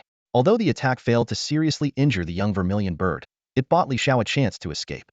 Enveloped in divine flames, he burst out of the creature's mouth, battered but alive. "I'm here." A thunderous voice boomed from the sky. Captain Lei Gang, the bald man who had sold Suyu a treasure map that very morning, descended with a massive hammer in hand, accompanied by a storm of lightning. Yet, not only did the young vermilion bird withstand the lightning's onslaught, but it also grew fiercer, countering with a blow that sent Captain Lei flying, coughing up blood. As the battle worsened and nearby buildings ignited in flames, Suyu turned to flee. But just then, Li Zhao's command rang out. All night watchers, move out. Fight to the death. Whoever kills the young vermilion bird will be rewarded with 10 treasure maps. Seeing Lin Zi's violet armor torn apart by the young vermilion bird, revealing pale skin beneath, Suyu gritted his teeth. Just as he was about to summon the Dao weapon fragment, a massive execution blade suddenly appeared before him. As if guided by instinct, Suyu immediately grasped its usage, though he found it somewhat embarrassing. But watching Lin Zi fight valiantly, covered in blood, he hesitated no longer. Everyone, stand back, leave this to me. Suyu shouted. Bring forth the execution blade. To everyone's astonishment, a colossal execution blade tore through the air. For spectral figures emerged, pinning the struggling young vermilion bird beneath the blade. Execute, Suyu commanded. The blade fell, and the creature's pleas for mercy were abruptly silenced. Its head rolled to the ground, and blood sprayed across the sky. Everyone stood frozen, staring in disbelief. They murmured in shock. What the hell? Suyuho's only a rank 2 warrior did that? The vermilion bird, it's a divine beast. Even as a juvenile, it remains immensely powerful and terrifying. Li Xiao had already braced himself for the worst, expecting Tianhe City to be drenched in blood with countless residents displaced. However, Suyu resolved the crisis with remarkable ease. Li Xiao quickly pressed the button on his special operations earpiece, his voice tinged with disbelief. Colleagues, no need for backup. The vermilion bird juvenile has been dealt with. He had previously sent out a request for reinforcements to nearby night watcher divisions, but it was now evidently unnecessary. A voice of confusion immediately came through the earpiece. Li Xiao, what's going on? Didn't you say the vermilion bird juvenile was overwhelmingly powerful and beyond your ability to handle? I have other matters to attend to now. Please refer to the detailed report later. Li Xiao swiftly removed his earpiece and stepped in front of Suyu, asking with concern, how are you feeling? Suyu carefully assessed his internal condition. A bit weak. I've used up about half of my strength. In truth, the energy expended this time was far less than when he had used the Dao weapon fragment. Even if the doghead guillotine had failed, he still had the ability to escape, whereas the failure of the Dao weapon fragment would have left him waiting for death. Good to hear. Li Xiao patted Suyu on the shoulder. You've earned great merit this time. Tomorrow, you'll receive 10 treasure maps. Suyu's eyes lit up. Thank you, Minister. He was secretly overjoyed. This would guarantee at least 2 million in profit, and if he managed to uncover treasures, the value could soar to tens of millions. Li Xiao then turned to Lin Zi, who had appeared beside him at some point. Lin Zi, take Suyu for a checkup to rule out any potential risks from the first use of the doghead guillotine. Lin Zi nodded in agreement and promptly led Suyu away. As they walked, her purple battle armor gradually dissipated, revealing her impressive figure. Suyu, standing so close, couldn't help but swallow involuntarily. Before long, the two arrived at the Night Watcher Division's medical facility. After a comprehensive half-hour examination, the doctor reported to Lin Zi, Captain Lin, Suyu is in excellent health. His vitality exceeds that of an average Tier 2 warrior. Only then did Lin Zi breathe a sigh of relief. Noticing Suyu's puzzled expression, she explained, in the past, some people experience severe issues after using unearthed artifacts. It's great that you're fine. Suyu suddenly understood, recalling similar incidents reported online. Some artifacts caused users to age 10 years instantly, while others drained potential or even burned their souls. As they exited the medical facility, Lin Zi couldn't help but remark, I envy you. With the doghead guillotine, your strength has surpassed mine. Suyu chuckled inwardly. Anyone who believed that was a fool. While the doghead guillotine was indeed formidable, it was ultimately an external power, and with his current strength, he could only use it twice at most. Suyu was well aware that neither Lin Zi nor Li Xiao and the others would only possess the strength they had shown on the surface. They must have hidden much greater power, but they wouldn't reveal it unless faced with a life-or-death situation. Linjia, can I leave now? Suyu asked with a hopeful smile, his mind preoccupied with the last treasure map. He had already made up his mind if he encountered danger, he would immediately sell it and purchase a new one. Lin Zi nodded, signaling that he could leave. Just as he stepped out of the Night Watcher's branch, Suyu's phone vibrated. He pulled it out and saw another notification. Congratulations to humanity. Congratulations to the great Xia. Night Watcher Su has used the doghead guillotine to instantly kill the young vermilion bird beast. Seeing the message, Suyu couldn't help but smile. His blood boiled with excitement, but he quickly forced himself to calm down. I can't be so reckless anymore. I'm still young, I can't just throw my life away. If the doghead guillotine had failed to deal with the vermilion bird cub, it would have been the end for me. Calling a rideshare, Suyu arrived at his destination 20 minutes later. After getting out of the car and walking a short distance, he stood before a desolate ruin and sighed. Another ruin. This world is truly dangerous. He took out the last treasure map and carefully checked the location. The map described the treasure as follows. Sealed here is a pair of underpants. Wearing them over your pants can slightly enhance your strength, but wearing them on your head will significantly boost your power. Suyu hesitated. If he didn't dig it up, the treasure map was only worth 200,000 yuan. But if he unearthed it, even if he couldn't use it himself, he could sell it for a good price. Dig, he decided, gritting his teeth and activating the treasure map. Soon, a space appeared, revealing a brand new pair of underpants hanging inside. Though they looked rather unappealing, Suyu reached out and took them. After carefully sensing their properties, he discovered that the underpants were indeed extraordinary. Wearing them could increase his strength by 10, while wearing them on his head could boost it by 20. However, there was a limitation: they were only effective for individuals below the king level. For him, currently at warrior tier 2, the 20 boost would barely push him to warrior tier 3, which felt somewhat underwhelming. Better to sell them, Suyu calculated internally. But how much should I sell them for? Maybe I should ask Lin Jie for advice? Before heading to find Lindsay, Suyu decided to do some online research. However, after browsing through numerous related articles, he became even more confused. The price range was absurdly wide, from hundreds of thousands to tens of millions, making it impossible to determine the actual value. Shaking his head, he gave up searching further and booked a rideshare to the Watchman division. Lindsay was busy at the division when she suddenly caught sight of Suyu. Startled, she asked, "Suyu, why are you back?" It had only been an hour since he left, and his sudden return puzzled her. She wondered if he was thinking about coming back to work. "Linjia, can we talk somewhere private?" Suyu glanced around at the bustling colleagues, looking a bit uneasy. "Sure, follow me." Lindsay gave him a curious look and led him into her office. "This is my office. It's soundproof, so you can speak freely. What's going on?" Suyu cautiously checked outside the office to ensure no one was around. Only then did he pull a pair of underwear out of his bag. "Linjia." I dug up before he could finish. A long, slender leg shot toward him in a swift kick. "Damn!" Suyu cursed as he dodged backward just in time, narrowly avoiding the kick and stumbling into the hallway. The commotion drew the attention of nearby colleagues, who paused their work to gossip. "Who's the newbie? Looks like he ticked off Captain Lin." Captain Lei had a similar encounter back then. Even Captain Zhang and the minister were kicked out of her office once. Still, this guy's reflexes aren't bad. Dodged it. Suyu re-entered the office to find Lindsay standing with her arms crossed, her expression cold and guarded. "Suyu, you're supposed to be one of my people, and you dare to act indecently?" "Linjia, could you please let me explain first?" Suyu said helplessly. Lindsay gave him a long, scrutinizing look, then stepped outside to disperse the onlookers before returning to her seat. "All right, explain." "Here's the thing," Suyu began quickly. "I found a treasure map after leaving the division earlier. It led me to this underwear, which is perfect for a battle king. It can boost strength by 20, but since I'm only at warrior tier 2, it's not much use to me. I was thinking of selling it, but I have no idea how much it's worth, so I came to ask for your advice." Lindsay's expression instantly softened. She stood up with a warm smile and gestured for Suyu to sit down. "Why didn't you say so earlier? You made me misunderstand so much." "Suyu, you don't hold this against me, do you?" "Not at all," Suyu replied, shaking his head. "There's no way to win in a fight. What else can I do?" Lindsay furrowed her brows and pressed further. "Does it really enhance the user's strength by 20? If you wear it over your pants, it boosts by 10. If you put it on your head, it increases by 20. Suyu responded quickly.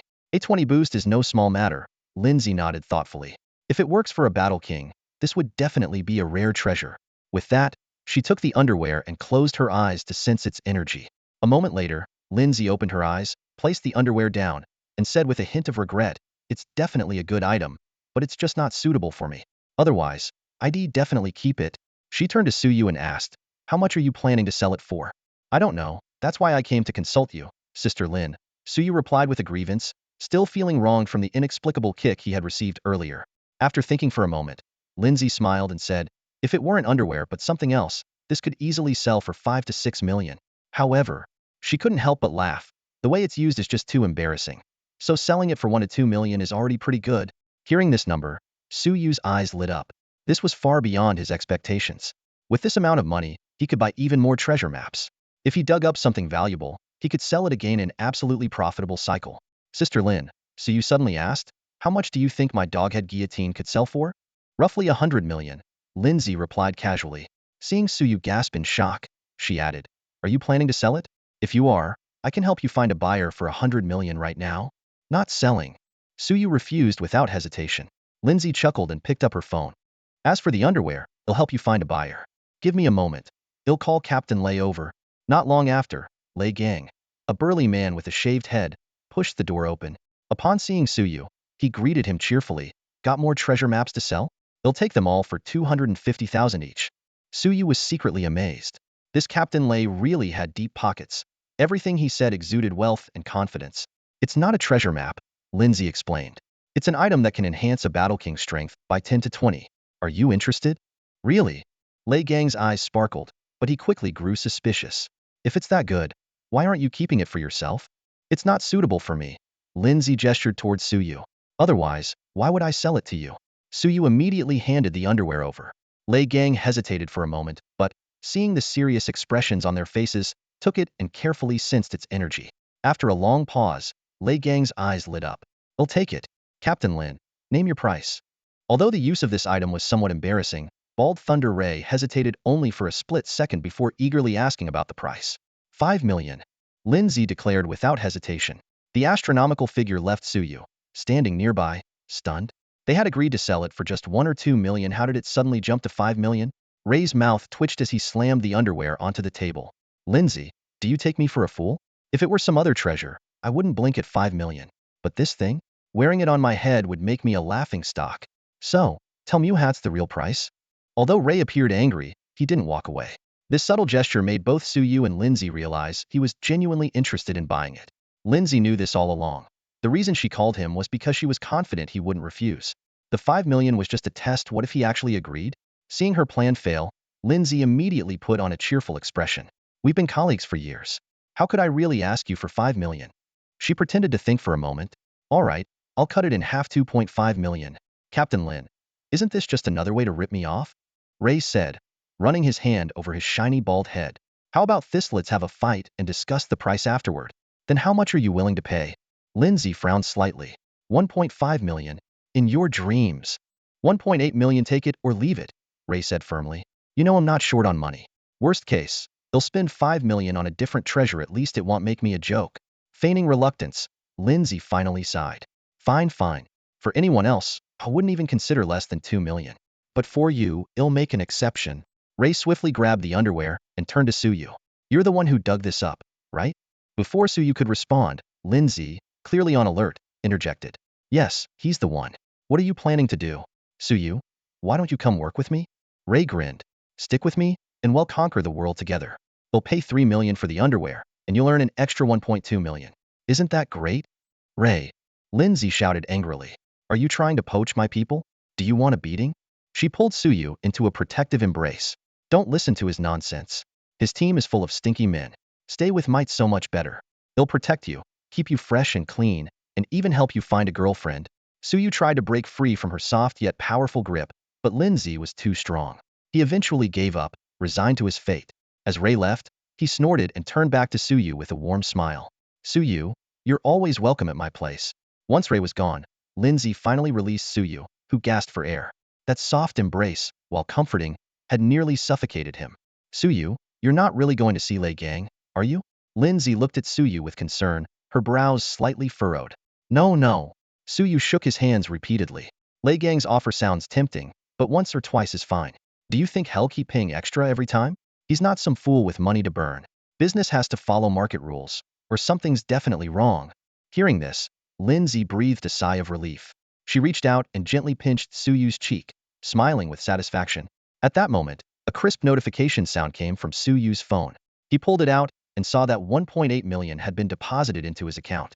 Combined with his existing balance, he now had a total of 1.9 million in cash. Linjia, I really owe you for this. Here's a small token of my appreciation, Suyu said as his fingers quickly tapped on his phone. Moments later, Lindsay's phone chimed. She glanced down and froze in surprise. 300,000 had been transferred to her account from Suyu. What are you doing? Lindsay said with slight annoyance. I just helped you sell a pair of underwear. Do you really need to give me a commission? Besides, do you think I'm short on money? She immediately tried to transfer the money back, but Suyu stopped her. Linjia, you have to accept this, Suyu said sincerely. Otherwise, I'll feel too embarrassed to ask for your help in the future. Lindsay hesitated for a moment before reluctantly nodding. Fine, but just this once. Got it. Suyu agreed readily. He mentally calculated. One pair of underwear sold for 1.5 million, minus the 300,000 commission and 200,000 cost, plus negligible transportation fees, leaving him with a net profit of 1.3 million. This deal was insanely profitable. Linjia, I have something to take care of, so we'll head out now, Suyu said. All right. Lindsay nodded and reminded him, don't forget to read the book I gave you. You'll start work here in a couple of days. If you want, you can come to the branch library directly to study. We have a lot of books there. Got it. Suyu replied before saying goodbye and leaving. Watching Suyu's departing figure, Lindsay smiled with satisfaction. Only 18 years old and already so thoughtful, even knowing to give me a thank you gift. Later that day, Suyu arrived at room 666 in the city's First People's Hospital. He carried a box of milk, a box of nutrition drinks, and a box of fruit. After setting them down, he asked the person lying in bed with concern, how are you feeling now? The chubby man on the bed looked at him with fear. Why are you here? You're in the hospital, so is your friend. I came to visit you, Suyu said, confused. Then, why are you here again? The man stammered, still uneasy. Again? Suyu asked, puzzled. You were just here this morning, and now you're back so soon, the man said nervously. It's hard not to think you have some ulterior motive. Only then did Suyu remember that he had indeed visited the man earlier that morning. But after everything that had happened throughout the day, it felt like an eternity. He explained, sorry, my mistake. So much happened today that it felt like several days passed. All right then. The man nodded hesitantly. They'll leave now and check on you when you're feeling better. Oh, by the way, Suyu paused, we'll need to buy 8 treasure maps from you later. I've already got the money ready. After Suyu left, the chubby man finally let out a sigh of relief. I thought he was coming after me for something else. Turns out it's just about the treasure maps. Suddenly, a thought hit him. Wait, he wants to buy 8 treasure maps? Did he find something good? Regret flooded his face as he slapped his forehead. Damn it, if I had gone digging myself, whatever he found would have been mine. After a moment of hesitation, he muttered to himself, maybe I should go digging too? The chubby man hesitated, unsure whether he should start digging. He rubbed the spot where his injury hadn't fully healed, his brows furrowed in concern. Although he had broken through to warrior level 1 earlier that morning after Suyu left, his current strength was clearly far from sufficient to face unknown dangers. Forget it, he muttered softly to himself after a long pause, closing his eyes. I should focus on recovering first. In my current state, I'd struggle to even run for my life if something dangerous happens. After leaving the hospital, Suyu took a cab directly back to the Night Watcher's residential building, apartment 808 in Tower E. As soon as he stepped inside, he eagerly picked up warrior levels 1 to 9. From beginner to mastery and began poring over it. The hefty book was packed with information, covering everything from the fundamentals of breathing techniques to intricate combat skills and secret arts, all described in meticulous detail. Just as he was engrossed in the book, the doorbell rang. Assuming it was Lindsay returning, Suyu opened the door, only to find a large black dog standing outside, gazing at him with deep, intelligent eyes. Before he could react, the dog confidently squeezed past him, made its way to the balcony, and sprawled out lazily in a sunny spot. This dog must be something else. It even knows how to ring the doorbell, Suyu muttered to himself. Then again, in a world where even a young vermilion bird can beg for mercy, a doorbell-ringing dog isn't all that surprising. He returned his attention to the book, finding the intricacies of warrior levels 1 to 9 increasingly profound. It detailed the techniques for unleashing power in various combat skills, as well as secret arts that required sacrifices or could leave lasting side effects. A sudden question crossed his mind. I'm already a Night Watcher, so why hasn't anyone taught me these combat skills or secret arts? Just then, his phone rang, interrupting his thoughts. It was Lindsay, her tone urgent. Suyu, get to the branch office immediately. She hung up without waiting for a response. Something must have happened. Suyu quickly set the book down. Before leaving, he glanced at the black dog lounging on the balcony. I'm heading to the Night Watcher's branch office. Do you want to go home? The dog didn't even lift an eyelid, completely ignoring him. You really are just a dog. Suyu shook his head in exasperation. Fine, suit yourself. I'll be off then. Stay here if you like. With that, he shut the door and hurried away. After Suyu left, the big black dog's ears twitched slightly, ensuring the sound of footsteps had completely faded. It immediately stood up from its lying position and began to leisurely pace around the room. Before long, it located Suyu's computer and deftly pressed the power button with its paw. Faced with the password-protected login screen, the black dog unexpectedly spoke in human language, its brows furrowing slightly. A mysterious glimmer flickered in its eyes, as if it were emitting some kind of special energy wave. Within seconds, the password was cracked, and the desktop appeared on the screen. The black dog skillfully maneuvered the mouse, opened the browser, and checked the browsing history. A string of search entries came into view. Urgent. The world seems hostile to me. What should I do? What exactly is a treasure map? How many ranks do warriors have? Why are those above warriors called warlords? Why are there no chi refining, foundation establishment, golden core, or nascent soul stages? What is the Night Watchers organization? Does it have an emperor overseeing all? Could it dominate eternity? As it scanned the search history, the black dog's eyes widened in astonishment, its expression filled with shock. Could Suyu be from the ancestral star? It mused silently. Without hesitation, it quickly deleted all the browsing history. This secret, it decided, was for its knowledge alone.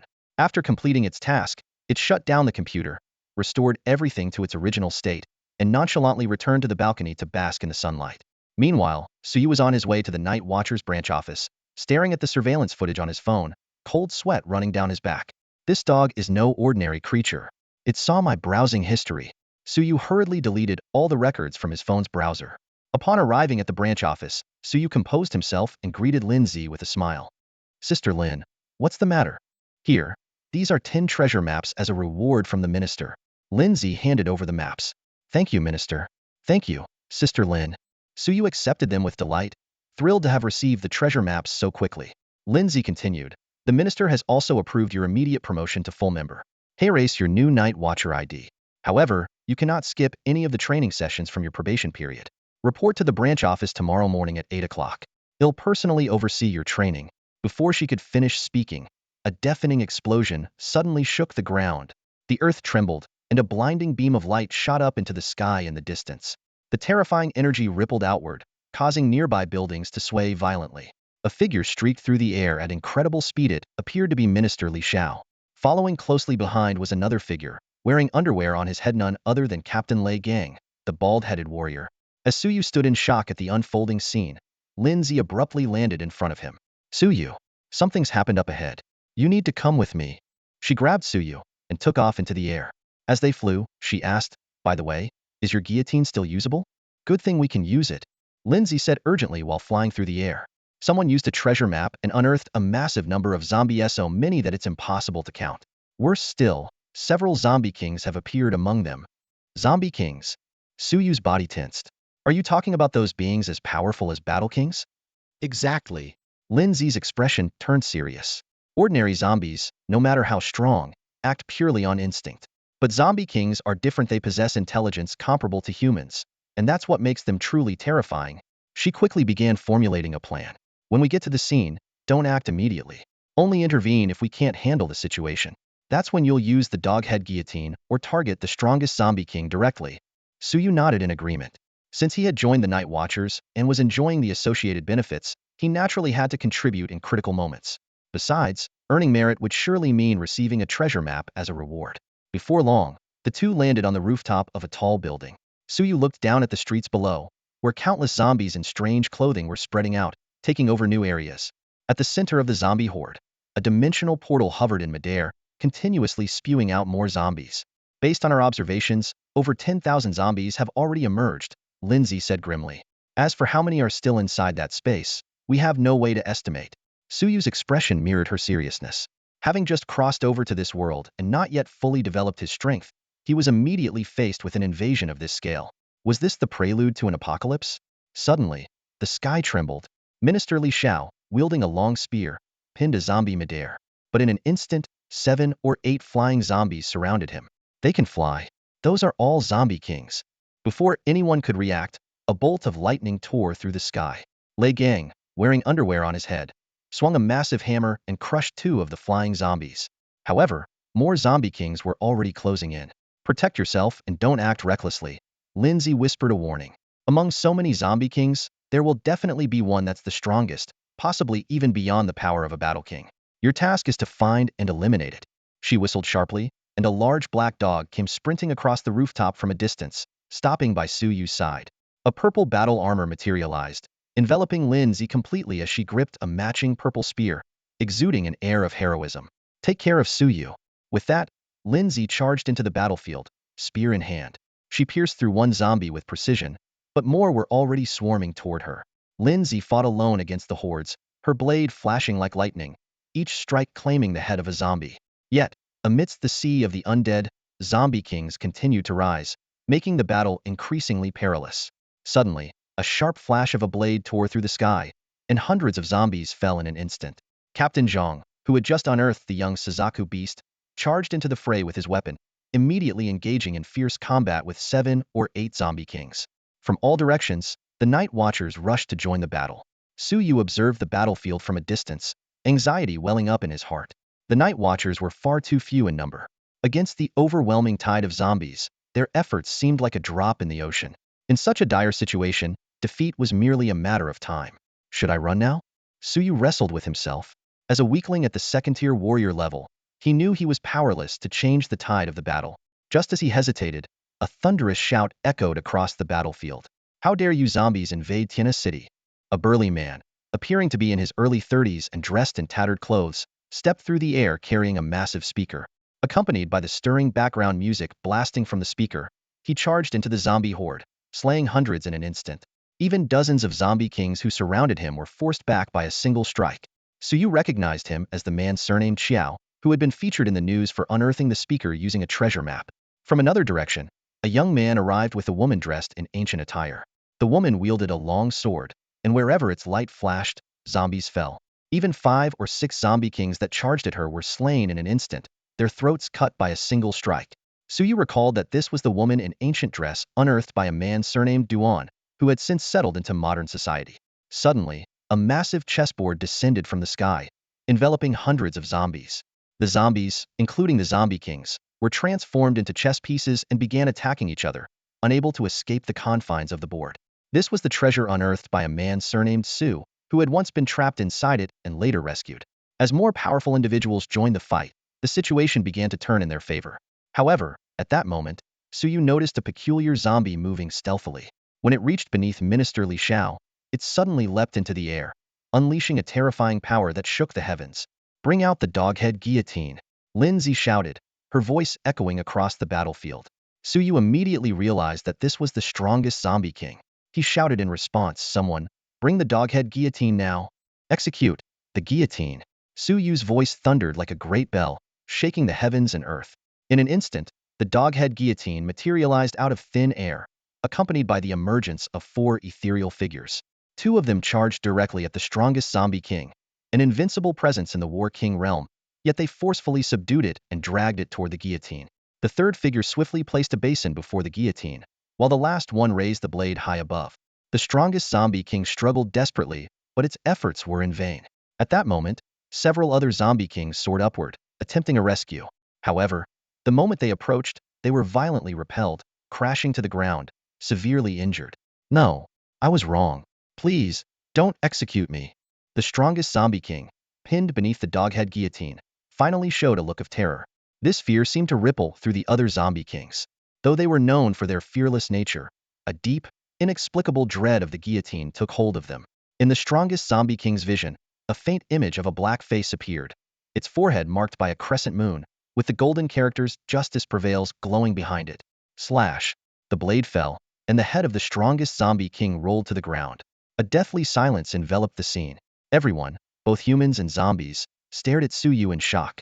Even Li Xiao, who had witnessed the power of the doghead guillotine before, could hardly believe his eyes. A mere second-tier warrior had just executed a zombie king in an instant. Suddenly, piercing shrieks erupted from the surrounding zombie kings, echoing in unison. As if responding to some unseen command, all the zombies turned their attention to Suyu and surged toward the building he stood on. Some raced up the stairs, others scaled the outer walls, and in the blink of an eye, the building was surrounded. The dense swarm of zombies resembled a raging tide. Get him out of here! Lindsay shouted urgently after shooting down a zombie king with a single bullet. The large black dog immediately nudged Suyu onto its back. Once he was securely seated, it leapt to the rooftop of a nearby building. The zombie horde reacted instantly, tumbling off the original building like raindrops. Upon hitting the ground, they resumed their relentless pursuit of Suyu. We're doomed. Suyu glanced back anxiously. Although the ordinary zombies were slow, several zombie kings were closing in at an alarming speed. To make matters worse, the use of the doghead guillotine had drained nearly all his energy. At this moment, he was no different from an ordinary human. Suddenly, the large black dog halted, deftly using its front paws to open the door of a car parked by the roadside. It gestured for Suyu to drive away, then turned without hesitation and charged back into the battlefield. Damn it! You overestimate me. How am I supposed to drive without the car keys? Suyu muttered under his breath, his eyes scanning the surroundings. His gaze quickly locked onto a shared electric bike.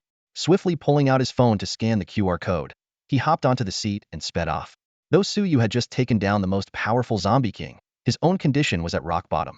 With only the strength of a second-tier warrior and his internal energy completely drained, he was now no different from an ordinary person. Forget about a zombie king, he would even struggle to deal with regular zombies. If only I were stronger, I'd wipe all of you out. Suyu growled as he pedaled, glaring furiously over his shoulder at the pursuing zombie king. At that moment, he suddenly sensed something unusual. Raising his left hand, 2 treasure maps materialized in his palm. It was clearly a reward for defeating the most powerful zombie king. My fight with the zombies will never end. As a night watcher, it's my duty to protect the nation and safeguard humanity. Suyu glanced at the swarm of zombies attacking the black dog and clenched his teeth. Once I uncover these treasures, they'll make you all pay. 3 minutes later, Suyu arrived at his destination. He quickly pulled out one of the treasure maps, and golden text appeared. Sealed here is a pill. Swallow it, and you'll rapidly restore your strength. Without any hesitation, Suyu activated the treasure map, grabbed the pill from the void, and swallowed it immediately. The pill dissolved as soon as it entered his mouth, and a surge of immense power flooded his body, to the point where he felt like he might burst. Damn, this is incredible.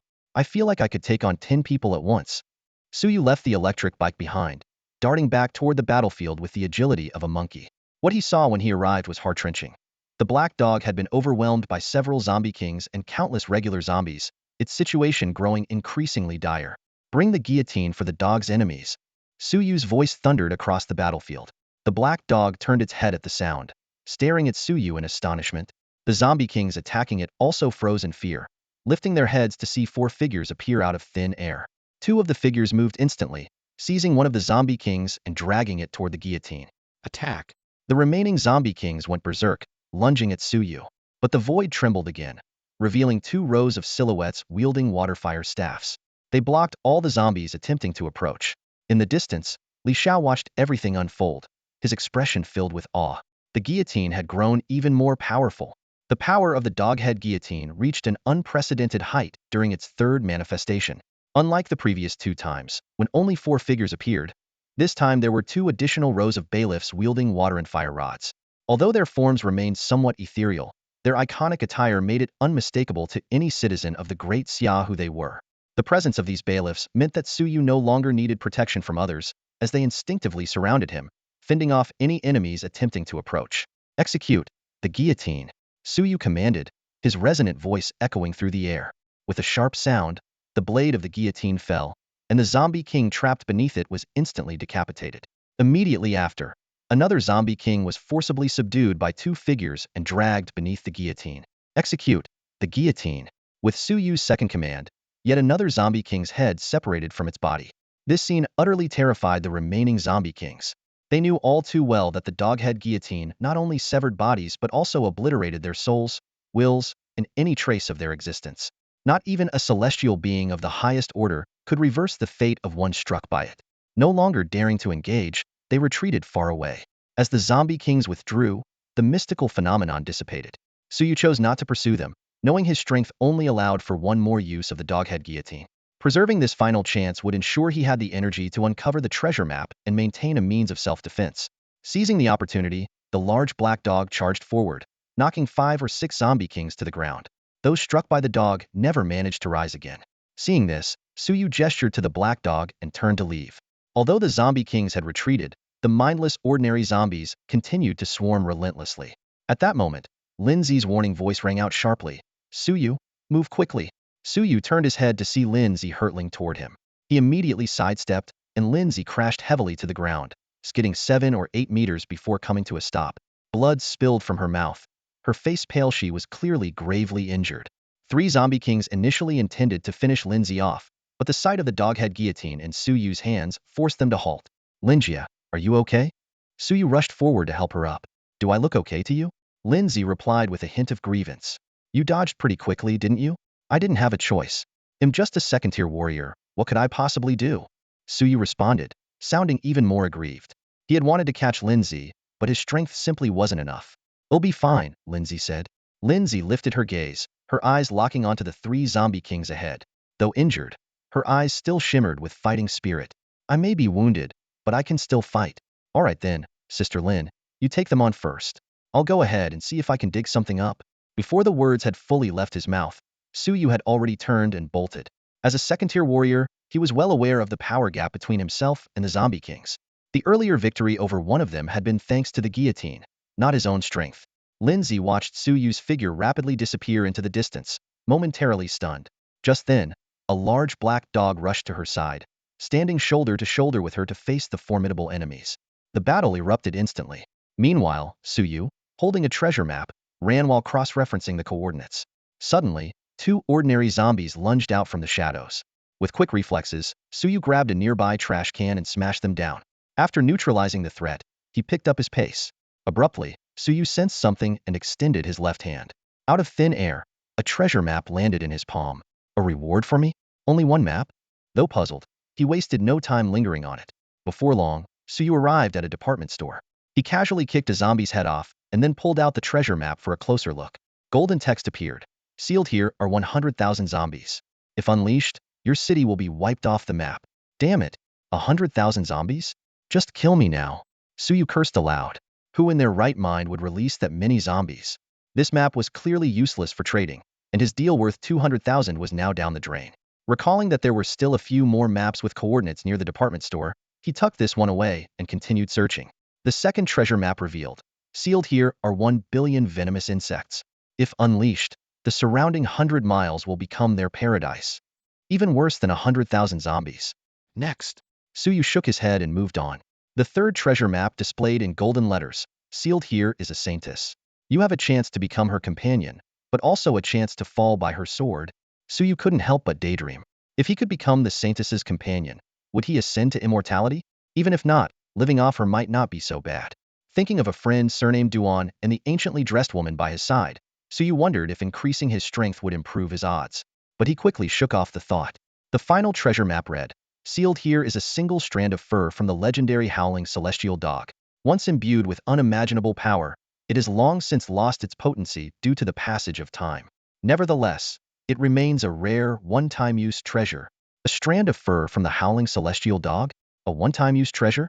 Could this be the key to dealing with the zombie horde? Without hesitation, Suyu chose to activate the treasure map. The golden script bore no warning of danger, allowing Suyu to breathe a sigh of relief. Faced with the surging horde of zombies before him, he quickly made a decision to use the treasure map. The watchman's strength was clearly insufficient to handle a zombie swarm of this magnitude. Even though reinforcements were on their way, casualties seemed inevitable before they arrived. Of course, Suyu's decision wasn't purely altruistic. He was more interested in taking this opportunity to acquire more treasure maps. After all, acts of heroism like protecting the homeland and safeguarding lives often earn divine rewards. Suddenly, the space around him distorted, and a white dog hair, dulled and devoid of its past luster, appeared in front of Suyu. This hair, belonging to the legendary howling celestial dog, seemed to carry an eerie aura, though it was unclear whether it had fallen naturally or was weathered by time. On the battlefield, the large black dog fighting alongside Lindsay suddenly turned its head, casting a peculiar glance toward the department store. It seemed to sense something. The white dog hair trembled slightly, as if ready to break through space, but it quickly stilled. The moment Suyu picked up the dog hair, knowledge of its use flooded into his mind. This might truly be the key to resolving the crisis at hand. The thought of the potential treasure map reward made his excitement uncontrollable. Without hesitation, he charged toward the zombie horde. Returning to the battlefield, Suyu saw Lindsay in a disheveled state, her battle armor shattered, her hair in disarray, clearly showing signs of a fierce fight. The large black dog noticed the dog hair in Suyu's hand. Though it was tempted to snatch it away, its disciplined nature held it back. Linjia, can you take me to the rooftop? I need a vantage point overlooking most of the zombies, Suyu said. Without a word, Lindsay grabbed him and flew toward the rooftop of a nearby building. From the high vantage point, Suyu could see the zombie horde spreading out in all directions. Several zombie kings were relentlessly attacking the watchman, and even the powerful minister Li Xiao was injured and bleeding. To make matters worse, new zombies, including more zombie kings, continued to emerge from the ground-level entrances. Looking down at the dog hair in his hand, Suyu murmured softly, "The fate of Tianhe rests on you." Then, in front of Lindsay, he flushed red and barked loudly, "Woof, woof, woof, woof." "Suyu, what are you?" Lindsay was dumbfounded, but before she could finish her sentence, the white dog hair began to float and instantly burned to ashes. That's it. Suyu froze in disbelief, thinking that such a one-time use item had been wasted just like that. Lindsay was about to question him when her eyes suddenly widened in shock, her expression one of utter disbelief. A white dog appeared out of thin air, resembling a white elephant, its entire body surrounded by an extraordinary aura of Tao. Everyone present couldn't help but feel an instinctive urge to bow in reverence. At that moment, a large black dog arrived.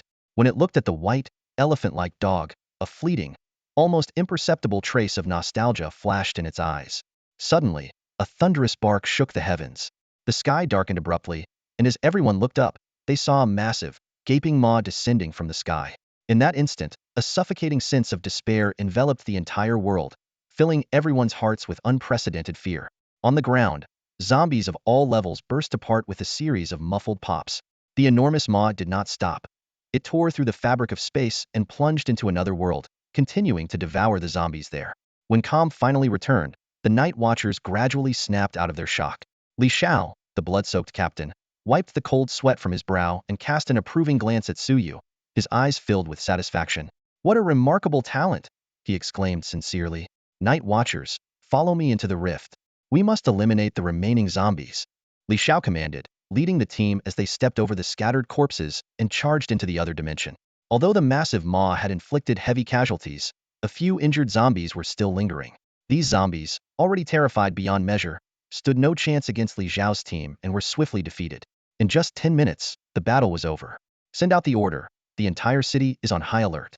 Search for any remaining zombies," Li Xiao instructed. Lindsay responded with a smile. "It's already been arranged. All departments are in action, and the remaining zombies should be dealt with soon." Li Xiao nodded in approval and then turned to Suyu. "Was that your doing just now?"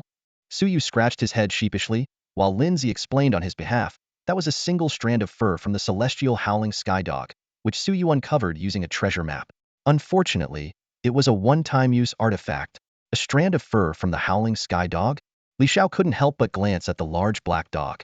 If just one strand of dropped fur holds such power, how strong must the actual howling sky dog be? The large black dog turned its head away, clearly uninterested in engaging in the conversation. "I can't say for sure, but it's definitely incredibly powerful," Suyu admitted frankly. "Do you have any more of that fur?" Li Xiao asked eagerly. "That was the only one," Suyu replied regretfully. "If only we could find the howling sky dog's den. There would probably be lots of naturally shed fur there. Could collect a few hundred strands and have a blast." Li Xiao burst out laughing. "If that day ever comes, make sure to bring me along. We'll haul the whole den back. If the fur is this powerful, imagine how strong the den must be." "Exactly." Suyu's eyes lit up as he rubbed his hands together excitedly. "And who knows? We might even find its food bowl or toys. We'll take everything." At these words, the large black dog finally reached its limit.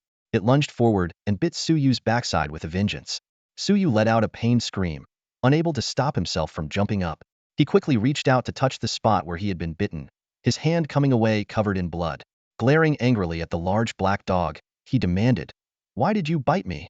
Lindsay hurried over, apologizing repeatedly. "I'm so sorry, so sorry." She shot the black dog a fierce glare before turning to Suyu with concern. "You're hurt. Come to my house and I'll treat the wound." Suyu examined the injury carefully. Though it was bleeding, it seemed to be just a superficial wound. Still, he couldn't help but feel a little worried. Dog bites always carry the risk of rabies. But then, he remembered that his genetic evolution had already advanced to the second-tier warrior level. Perhaps he didn't need to be concerned about such things anymore. At that moment, Lei Gang, the bald man, walked over.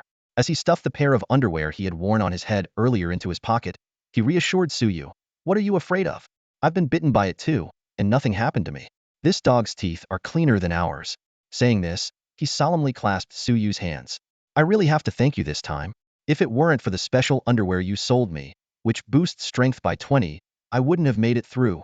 Indeed, during the earlier battle, Lei Gang had narrowly escaped death several times, and it was all thanks to the unique underwear that he had survived. "It's nothing. If I come across any more good items, Captain Lei, you'll be the first person I think of," Suyu replied with a smile. Lindsay grabbed Suyu's arm and started pulling him away. "Come on, let's go treat your wound." As they left, the black dog didn't forget to bare its teeth at Li Xiao one last time before trotting off. "That dog is really something else," Lei Gang muttered, watching the black dog's retreating figure. Captain Zhang chimed in. "I agree. It bit me once too. Honestly, if it weren't for Captain Lin, I would have gotten rid of it a long time ago." Li Xiao, deep in thought, said, "All right, enough. Don't provoke Lin's this dog for no reason. It's not ordinary. Its background might be astonishing. Though some details didn't quite match, if his suspicions were correct, the dog's origins were indeed extraordinary. By the way, How many zombies are left? Li Xiao asked, changing the subject. Lei Gang's expression grew serious. Initial estimates suggest over 100. The regular zombies are manageable, but 3 zombie kings escaped, and their whereabouts are currently unknown. Pull up all surveillance in the city immediately.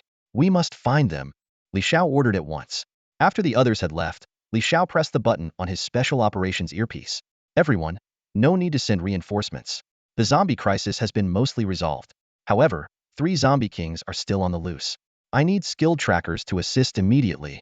How is the crisis resolved? A voice asked from the other end of the earpiece. Li Xiao responded proudly. Someone here dug up naturally shed fur from the celestial hound, Xiaoshianquan, and managed to activate a trace of its power. That's what resolved the zombie crisis this time. Wow, I'm genuinely envious. What kind of luck do you have? A voice of admiration buzzed through the special earpiece. 3 crises in a row, and you managed to handle all of them on your own. By the way, have you found the person wielding the Rui Jingu Bang yet? Tianhe City had indeed faced 3 heart-stopping crises. First, someone unearthed a real dragon. Second, a young vermilion bird, a mythical beast, was discovered. And third, a zombie horde nearly plunged the city into an apocalypse. Thankfully, all these threats were resolved just in time. No leads yet, Li Xiao responded calmly.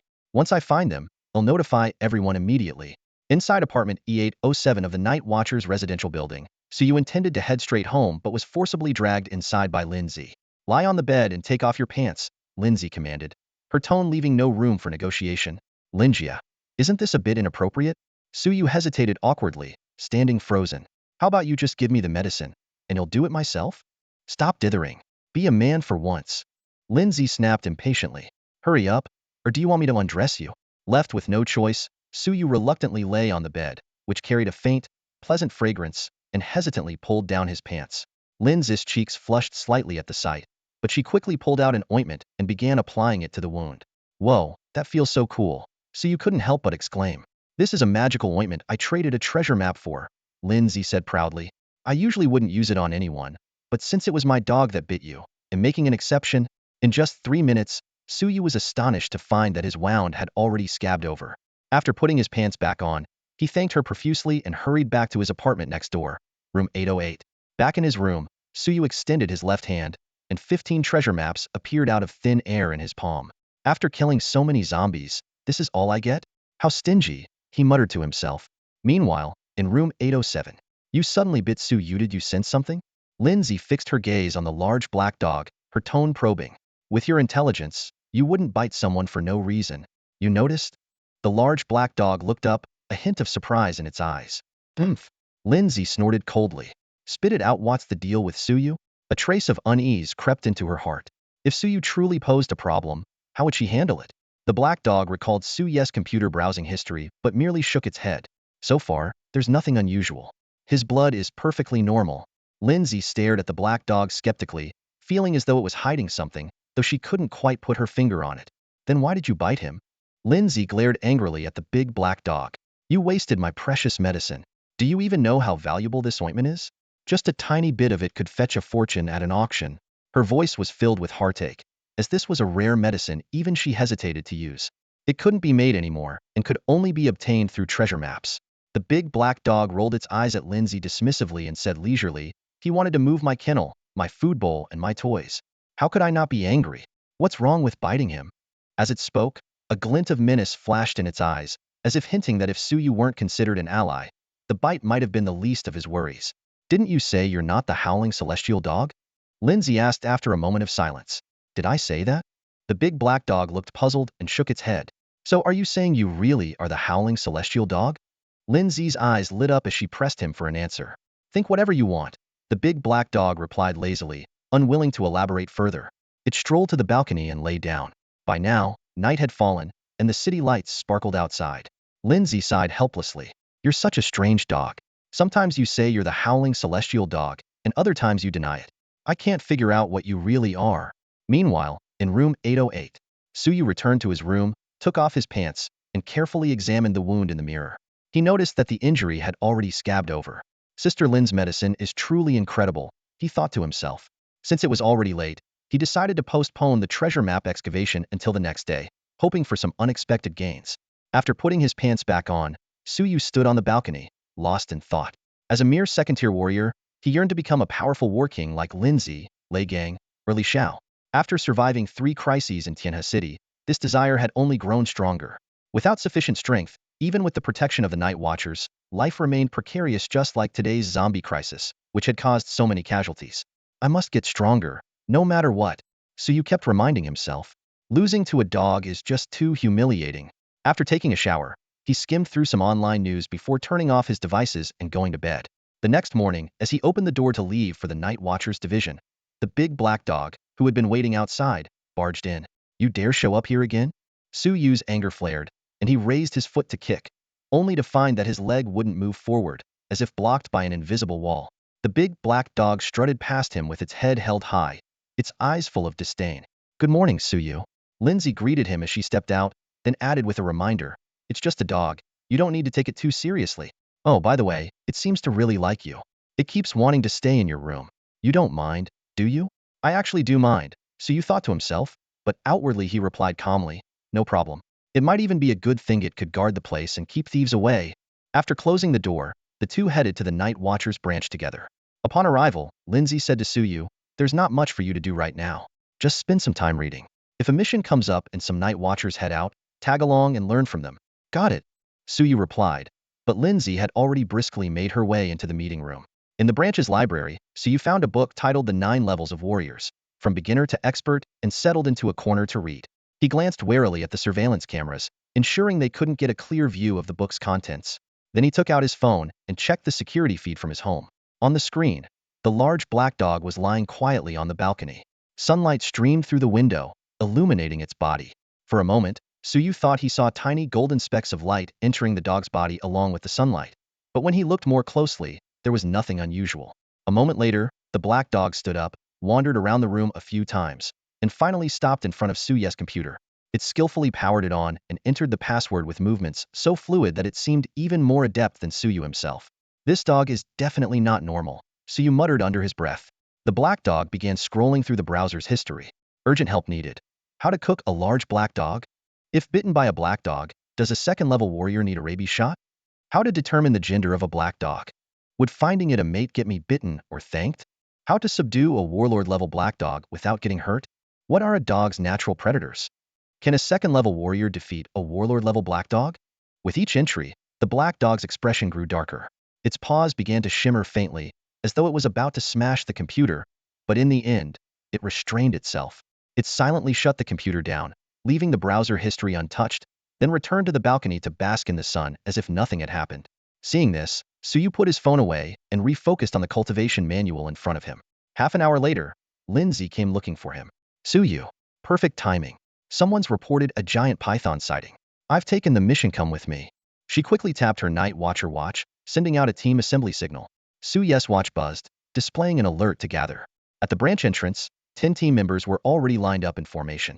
When they saw Lindsay, their eyes lit up with fervor. Captain, they called out in unison. The target location has been sent to all of you. Move out immediately. Lindsay ordered decisively. An unexpected incident occurred outside, requiring the intervention of the Night Watch to resolve. Lindsay volunteered to take on the task, though her true intention was to create a practical training opportunity for Suyu. Looking at the young man before her, who had already activated his genetic evolution and reached the second level of a warrior at such a young age, Lindsay felt a surge of hope.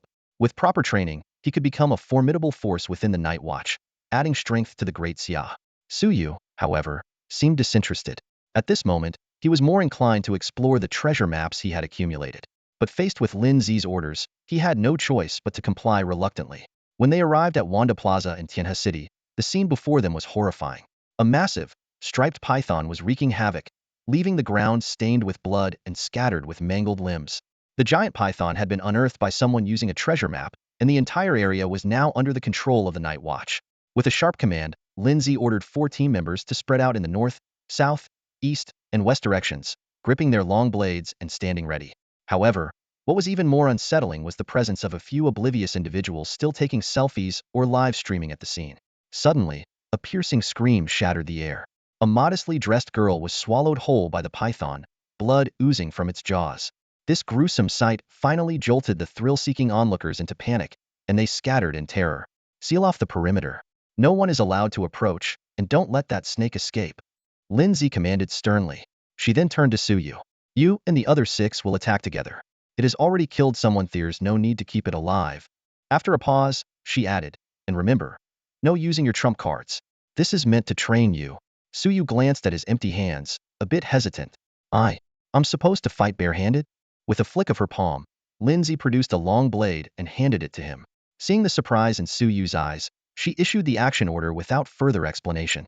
The other 6 team members immediately launched their assault on the massive python, while Suyu stood frozen in place, hesitating. Though he had studied plenty of combat techniques during his training at the 9th level of a warrior, he had virtually no real battle experience. Now, gripping the long blade, his heart was filled with nerves and apprehension. Suyu, aren't you going to make a move? Lindsay's voice carried a hint of sternness.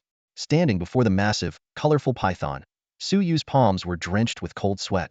He was well aware of his duty as a night guard and the potential casualties his hesitation could cause, but having harbored a deep-seated fear of snakes since childhood, even standing his ground felt like an immense challenge. The long blade in his hand trembled slightly as Suyu inched forward step by step, his gaze locked unwaveringly onto the enormous python. At that moment, Li Xiao quietly appeared beside Lindsay, frowning as he whispered, Suyu's courage isn't usually this lacking, is it? Ever since the treasure map descended 3 years ago, even ordinary people have grown bolder. But him like this? Let's give him a moment, Lindsay replied softly. I trust him. Li Xiao nodded silently, turning his attention back to the battlefield. Suddenly, Suyu's figure shot upward like an arrow loosed from a bowstring, soaring over 10 meters into the air. The long blade in his hand gleamed blindingly under the sunlight, humming sharply as it slashed down toward the giant python, which was being restrained by 6 others. Slash. The blade struck true, landing precisely on the snake's vital spot. Is that the sky cleave? Li Xiao's eyes widened in astonishment. That's an entry-level warrior technique of the 9th rank. He glanced at Lindsay. Did you secretly teach him? Are you kidding? I only asked him to read some books, Lindsay said, equally shocked. Even if I did teach him, for him to wield it with such power in just 2 days, his talent is terrifying. He's practically born for battle. The first in 3 years. Li Xiao exclaimed, then quickly added. When we get back, have him try out other techniques, but keep it quiet. Don't let anyone else find out. Lindsay nodded in agreement, and Li Xiao's figure vanished in an instant. Suyu, confused, turned around but only saw Lindsay approaching, clapping her hands in approval. Back at the Night Guard division, Suyu returned to studying his books. When he clocked out at midnight, he immediately set off to investigate the coordinates from the treasure map. After circling the area near the division several times, he pinpointed the target location. Golden text appeared before him. Here lies a sealed pile of excrement. It can greatly enhance the growth of spiritual plants. Oh, and by the way, it smells awful. Suyu froze in place. After a quick search, he discovered that someone had made over 8 million yuan from a similar find just 6 months earlier. Jackpot. I have to dig this up. Completely disregarding the warning about the stench, Suyu eagerly activated the treasure map. In the next moment, a strange scene unfolded. A massive pile of excrement abruptly appeared in front of Suyu, its size comparable to a large iron pot on a rural stove. Rubbing his eyes, he could faintly make out that this was likely the droppings left behind by some ancient, colossal beast. Before he could figure out how to deal with such a monstrous object, an overwhelming stench hit him like a tidal wave. Suyu immediately covered his nose, but the foul odor had already spread across the entire city of Tianhe at an alarming speed. All over the city, people reacted differently to the sudden and unbearable smell. A woman cooking snail noodles frowned at first, but then found her appetite inexplicably growing. In a hotel room, an intimate moment between a couple was interrupted as the woman wrinkled her nose in disgust and demanded a price increase. Meanwhile, in the cafeteria of the Night Watcher's local branch, Li Xiao, Lindsay, Lei Gang, and Zhang Tian were locked in a heated debate about the mysterious stench. Could it be that someone dug up the droppings of some ancient creature? Li Xiao speculated, recalling, something similar happened half a year ago, and the entire city stank for a whole month. Lindsay was about to refute him when her phone suddenly rang. It was Suyu. She put it on speaker, and Suyu's urgent voice came through. Sister Lin, I just dug up a giant pile of poop using a treasure map. Can you send a vehicle to help me move it? Everyone immediately realized the source of the stench. It was Suyu. Without hesitation, Lindsay asked for the location and quickly gathered a team to head to the scene. Li Xiao, despite the stench, noted its potential value and began contacting the appropriate personnel to handle the situation. By the time Lindsay and her team arrived, Suyu was on the verge of passing out. Sister Lin, you're finally here, he said, still holding his nose as he approached them. Any later, and I might have died from the smell. Did you dig this up? Lindsay asked, holding her breath and trying hard to avoid inhaling the stench in front of her. Yes, Suyu confirmed with a curt nod. Seal it in vacuum packaging immediately. Don't let the smell escape, Lindsay ordered without hesitation. The people behind her sprang into action, expertly handling the nauseating pile of waste. Once the feces were properly dealt with, the air quality noticeably improved. Lindsay finally released the breath she had been holding, though she continued to wave her delicate hand in front of her face, clearly still repelled by the lingering odor. Suyu, this stuff isn't of any use to you, is it? She asked. After a moment's thought, Suyu replied, no, it's not. He silently mused that, without any spiritual plants to cultivate, such a thing was indeed useless to him. All right then, the division will take care of it for you. Just wait for further updates, Lindsay said before quickly leaving with her team. Even though the pile Suyu had unearthed was gone, the unpleasant stench still lingered throughout Tianhe City. No one could tell how long it would take to fully dissipate. Suyu calculated in his mind, if others can sell this for over 8 million, I could probably sell mine for at least 1 million or so, right? Ugh, it stinks, he muttered as he covered his nose and hurried away from the scene. 10 minutes later, Suyu arrived at another location. He pulled out the treasure map and examined it carefully. Golden words appeared on its surface. A spiritual plant is sealed here, and its fruit has just ripened. Consuming it will make you stronger. However, its fragrance can spread for miles, potentially attracting unnecessary danger. Suyu hesitated briefly. Should I dig it up? What if it draws danger? But he quickly reasoned with himself. This is Tianhe City. What's there to fear? Let's dig. Activating the treasure map, a hidden space unfolded before him. Inside, a spiritual plant swayed gently, bearing a single bright red fruit. Though he didn't recognize the fruit, just looking at it made Suyu's mouth water, and he could hardly resist devouring it on the spot. It smells amazing, he exclaimed. I don't know what it is, but eating it has to be the right move. He reached out, plucked the spiritual plant, and eagerly picked the fruit to take a bite. The fruit tasted incredibly sweet, far surpassing any fruit he had ever eaten. A wave of indescribable pleasure coursed through him, leaving him feeling as though he might ascend to immortality. Suddenly, Suyu became aware of 9 chains within his body, 2 of which had already shattered. At that moment, a powerful surge of energy rushed in, overwhelming the 3rd chain in an instant. He quickly activated his warrior-level breathing technique, attempting to control the flood of energy. Under his guidance, the energy gained direction and will, smashing the 3rd chain into fragments. Suyu felt his strength rise from warrior level 2 to level 3. Though much of the energy was spent, it seemed sufficient to challenge the 4th chain as well. Just then, a piercing alarm echoed throughout Tianhe City, and even his night watcher-issued wristwatch began vibrating incessantly. Suyu glanced at the watch, his expression shifting. A monster is heading toward Tianhe City? He snapped his gaze back to the spiritual plant in front of him, his expression turning grave. Don't tell me this thing is what attracted it? Suyu still remembered the golden text warning that its fruit's fragrance could spread for miles, potentially attracting unnecessary danger. His brows furrowed as he recalled the various incidents over the past 3 years when people encountered mishaps. While excavating treasure maps, those unearthed monsters not only harmed people, but also fled into the wilderness to reproduce, turning some areas into no-go zones for humans. Good thing I already ate the spirit fruit, Suyu thought to himself with relief. If the fragrance had continued to spread, it might have attracted even more monsters. Just as he focused on channeling his breathing technique to break through the 4th shackle, his communicator suddenly rang. While maintaining his cultivation state, Suyu answered Linz's call. Linjia, I might be a bit late, Suyu said directly. What happened? Came Linz's voice, accompanied by the sound of rushing wind. Clearly, she was on her way somewhere. I just dug up and ate a spirit fruit, broke through to warrior level 3, and am working on reaching level 4, Suyu explained quickly. By the way, Linjia, those monsters heading toward Tianhe City might have been drawn by what I unearthed. Damn it, Lindsay cursed. Where are you? As soon as Suyu gave her his location, Lindsay hung up. Less than 3 minutes later, she appeared in front of him, her gaze immediately locking onto the spirit plant. This thing is too dangerous, Lindsay said gravely. If we keep it, the city will suffer countless casualties. We have no choice but to abandon it. Are you willing? Do I even have a choice? Suyu asked with a bitter smile. No. Though pained, Suyu straightened his expression and said solemnly, as a night watchman, I must prioritize the lives of the people. If sacrificing this spirit plant can ensure Tianhe City's safety, I'm willing to let it go. After speaking, he hesitated and asked timidly, how strong are those monsters? Stronger than a battle king. No one in Tianhe City can stop them, Lindsay replied as she grabbed Suyu and the spirit plant, swiftly moving away. How much is this spirit plant worth? Suyu asked reluctantly. At least 30 million. Lindsay answered. The number made Suyu's heart ache even more. 30 million could buy 150 treasure maps. Don't we have anyone stronger than a battle king? Suyu muttered, watching the spirit plant slip away from him. In his mind, those 150 treasure maps were already flying out of reach. All right, dig it all up. Who knows how many treasures we might uncover? This thought echoed in Suyu's mind, making him calculate the losses. Just like that, 1 trillion gone. Lindsay noticed Suyu's concern and said softly, "We have reinforcements, but they won't arrive anytime soon.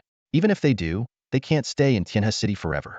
Once they leave, the city will still suffer. Sometimes, when you're outmatched, you just have to bow your head. Even the watchmen are no exception," Lindsay sighed. Suyu fell silent for a moment before speaking. "The monster might be after the spirit fruit on the spirit plant, but I've already eaten it. Will that cause trouble?" "Don't worry," Lindsay replied bluntly. "You've already eaten it. What? Is it going to make you spit it out? Giving it the spirit plant is already a gesture of goodwill. It'll leave."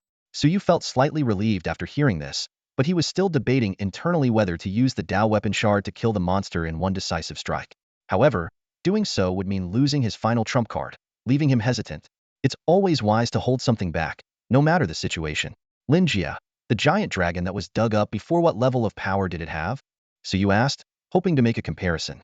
"That was a 9th-tier battle king, practically invincible among its peers, able to take on 10 opponents at once," Lindsay replied, her tone tinged with apprehension.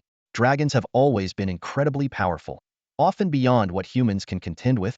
I could kill the dragon with a single strike, but I might not be able to deal with this monster," Suyu said, his voice filled with despair. At that moment, there was a sharp crack. Suyu's expression brightened inside him. The 4th shackle had broken, advancing him to a 4th-tier warrior. A surge of immense power coursed through his body, making him feel as though he could shatter the sun and moon with a single punch, though he knew it was merely the illusion of a breakthrough. 4th-tier warrior? Lindsay asked. "Yes," Suyu confirmed with a nod. Lindsay beamed. "That's great. That makes you quite strong among the watchmen. Do you still have the strength to push for the 5th tier?" "There's a little power left, but it's dormant now. It'll probably have to wait until next time," Suyu sighed. "It's a pity the spirit plant only bore 1 fruit. If there were 2, I'd at least be at the 5th tier now." "You're too greedy," Lindsay couldn't help but remark. "In the past 3 years, so many people have been digging up treasure maps around the world. Most can't even find a single intact spirit fruit. The lucky ones might come across half-eaten ones. Your situation is incredibly rare." As they spoke, the two had already left the city. Li Xiao and the elite watchman team were waiting. Opposite them stood an enormous monstera giant gorilla. Unlike an ordinary gorilla, which might stand 2 meters tall and weigh about 500 pounds, this one was a staggering 13 or 14 meters tall. Its weight was immeasurable, likely calculated in tons. When Suyu and Lindsay appeared, the gorilla's gaze immediately locked onto the spirit plant in Lindsay's hands. Its eyes gleamed with hunger, and it even began to drool. But upon noticing that the spirit plant was bare, it let out an earth-shaking roar of fury. Not only was the giant gorilla roaring in fury, but a massive bird that seemed to blot out the sky suddenly swooped overhead, letting out a piercing screech. The rage of these two colossal beasts stemmed from the same source. They had come for the spiritual fruit on the mystical plant, only to find it had already disappeared. The night watchers on the scene were all on high alert, their nerves taut. They understood that if a conflict broke out, even with the support of powerful reinforcements, Tianhe City could face utter devastation. However, night watchers were never ones to shy away from battle. Every single one of them was prepared to fight. Standing beside Lindsay, Suyu felt the overwhelming aura emanating from the two beasts, making it hard for him to breathe. The sheer power, far surpassing the realm of a battle king, made him silently ponder. What kind of realms exist beyond the battle king? At that moment, Lindsay stepped forward decisively. "Enough. There was only one spiritual fruit, and it was consumed by my people as soon as it was unearthed. Staying here any longer is pointless. You might as well leave now before the mighty warriors of Daoist arrive to subdue and destroy you." Suyu was taken aback by her words, and Li Xiao, standing nearby, whispered an explanation. That giant gorilla and the massive bird were both unearthed by Lindsay. The gorilla's gaze fell on the mystical plant, and then it spoke in human language. "I can sense the spiritual fruit is gone. In that case, give me the plant instead." Hovering in the air, the massive bird immediately responded. "The plant belongs to me." Lindsay, already prepared, replied, "I knew you'd ask for the plant. But there's only one, and I will have Li Xiao, the branch leader of the Night Watchers, deliver it to the No Man's Land. You can compete for it there. However, remember this, the warriors of Daoist are on their way. No matter how fiercely you fight, you must not harm a single citizen of Daoist. Otherwise, I'll be a fight to the death. With that, she handed the plant to Li Xiao. Taking it, Li Xiao's figure flickered repeatedly, each time reappearing several kilometers away, until he finally placed the plant in the no man's land and returned. The plant has been placed in the no man's land. Do as you wish. That's as much as well accommodate. Li Xiao announced loudly. The gorilla let out a thunderous roar, leaping hundreds of meters into the air. Each landing caused the ground to quake violently, and in the blink of an eye, it had traversed several kilometers. The massive bird unfurled its wings and soared skyward, creating winds as fierce as a Category 17 typhoon. They're both beings beyond the Battle King realm, Lindsay said to Suyu with a hint of helplessness. No one in our Tianhe branch can stand against them. Even our branch leader wouldn't survive a confrontation with them. She continued, there are indeed many powerful individuals above, but right now, terrifying entities have emerged all across the country. Those strong individuals are busy supporting various regions and can't come here for the time being. Lindsay paused momentarily and added, although this thing is not edible, we can't just give up on it. How about letting it stay over there for a while? When those strong individuals have time, they can help you retrieve it. This treasure is worth 30 million. It can't be taken away for nothing. It was clear that Lindsay was also furious, but she fully understood that in this world, strength was everything. No.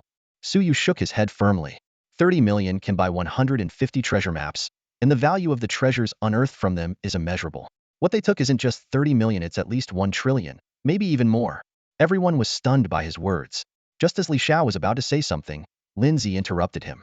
Suyu is right, Lindsay said through gritted teeth. At least 1 trillion. You must make them pay double in the future.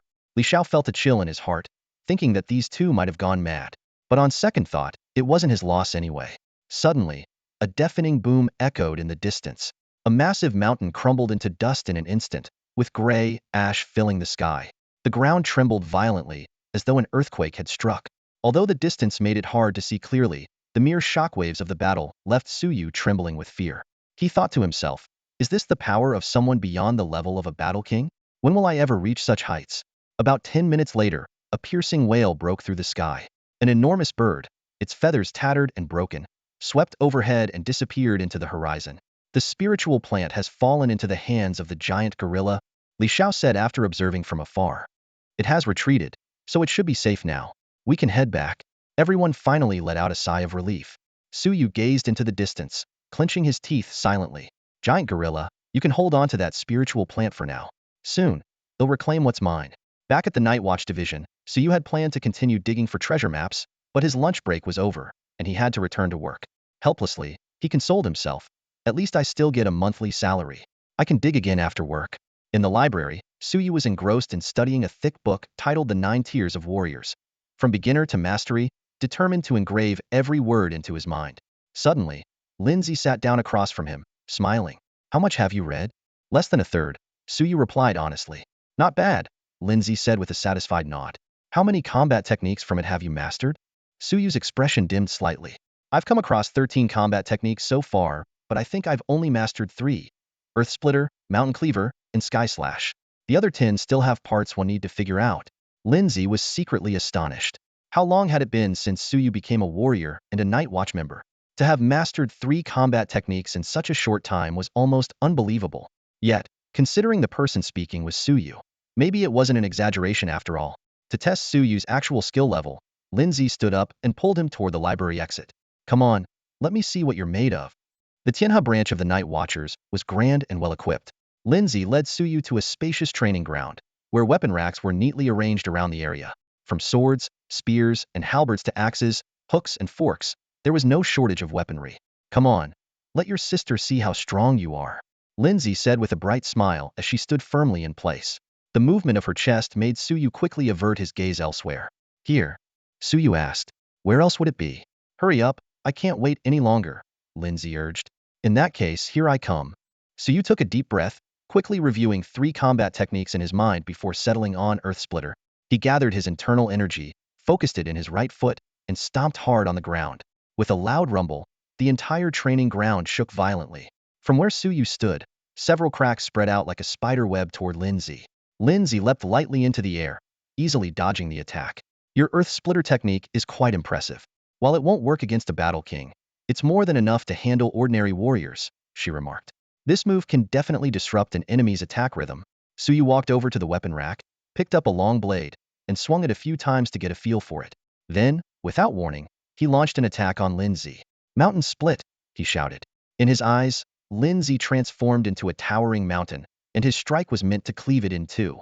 The momentum of this attack was overwhelming, even causing Lindsay, a battle king, to take notice. Bang! The blade descended, but Lindsay merely extended 2 fingers of her right hand and effortlessly caught the blade. No matter how much force Suyu applied, the blade remained motionless. "Not bad, really not bad," Lindsay praised. With a light flick of her fingers, the blade slipped from Suyu's grip and flew back to the weapon rack with precision. "You don't need to demonstrate the sky slash technique. I've already seen your potential," Lindsay said with a smile. "Go read up on some theories for now." After Suyu left, Lindsay muttered to herself, "A natural-born combat genius." She then headed to Li Zhao's office to inquire about the schedule for the newcomers' training. Upon learning that the exact date would take another 3 to 5 days to finalize, and that the location was still undecided, Lindsay immediately suggested, "Minister, why not use some connections to set the training location in Tianhe City? We could take the opportunity to clear out a few dimensional rifts and ease our workload." After a moment of thought, Li Xiao understood her intention. "Is this because of Suyu?" "Exactly," Lindsay admitted without hesitation. Lindsay nodded, her eyes glinting with a hint of pride. "So you only spent a few days studying Warrior's 9 tiers, from beginner to mastery, and he's already mastered the 3 combat techniques: Earth Split, Mountain Cleave, and Sky Slash." Hearing this, Li Xiao abruptly stood up from his seat, his gaze sharp. To what level has he mastered these techniques? Basic comprehension? Beginner? Or minor achievement? The cultivation of combat techniques is clearly divided into levels, ranked from low to high. Basic comprehension, beginner, minor achievement, major achievement, perfection, transcendent, and returning to simplicity. Minor achievement? Lindsay sneered. "You're underestimating him. Then it's major achievement?" Li Zhao's face flushed with excitement. "Major achievement? Ha!" Lindsay shook her head. "Could it be perfection? That's impossible." Li Xiao exclaimed in disbelief. "Even for a genius, reaching the perfection level in a single combat technique takes about a month. For an average person, it takes several months. Perfection? Keep guessing." Lindsay continued to shake her head. "Don't tell me transcendent?" Li Zhao's voice trembled. Lindsay chuckled. "While Suyu is indeed extraordinarily gifted, he hasn't yet reached the transcendent level in these 3 techniques. However," she paused, "all 3 techniques have reached perfection, and he's on the verge of breaking through to transcendent. With his talent, he'll undoubtedly achieve that within a month at the latest." As she spoke, Lindsay took out a tablet and played surveillance footage of Suyu performing Earth Split and Mountain Cleave. Li Xiao accepted the tablet with trembling hands, and after carefully watching the video, he couldn't help but marvel, "This is a born warrior." "Lindsay, send the video to my email." Li Zhao's expression turned serious. "I need to leave Tianhe City immediately to report this to my superiors. This year's rookie training must be held in Tianhe City. It's relatively safe here. If we move to another city, the journey will be fraught with uncontrollable risks. We can't afford to lose such a rare talent." Before finishing his words, Li Xiao had already changed into his night watcher uniform and left the branch office in quick strides. Moments later, he drove away from Tianhe City. Meanwhile, Suyu remained completely unaware of all this, still engrossed in studying Warrior's 9 tiers, from beginner to mastery. The entire afternoon passed peacefully, with almost no night watcher missions. Only when it was time to clock out did Suyu reluctantly set down the book and leave the night watcher branch office in a hurry.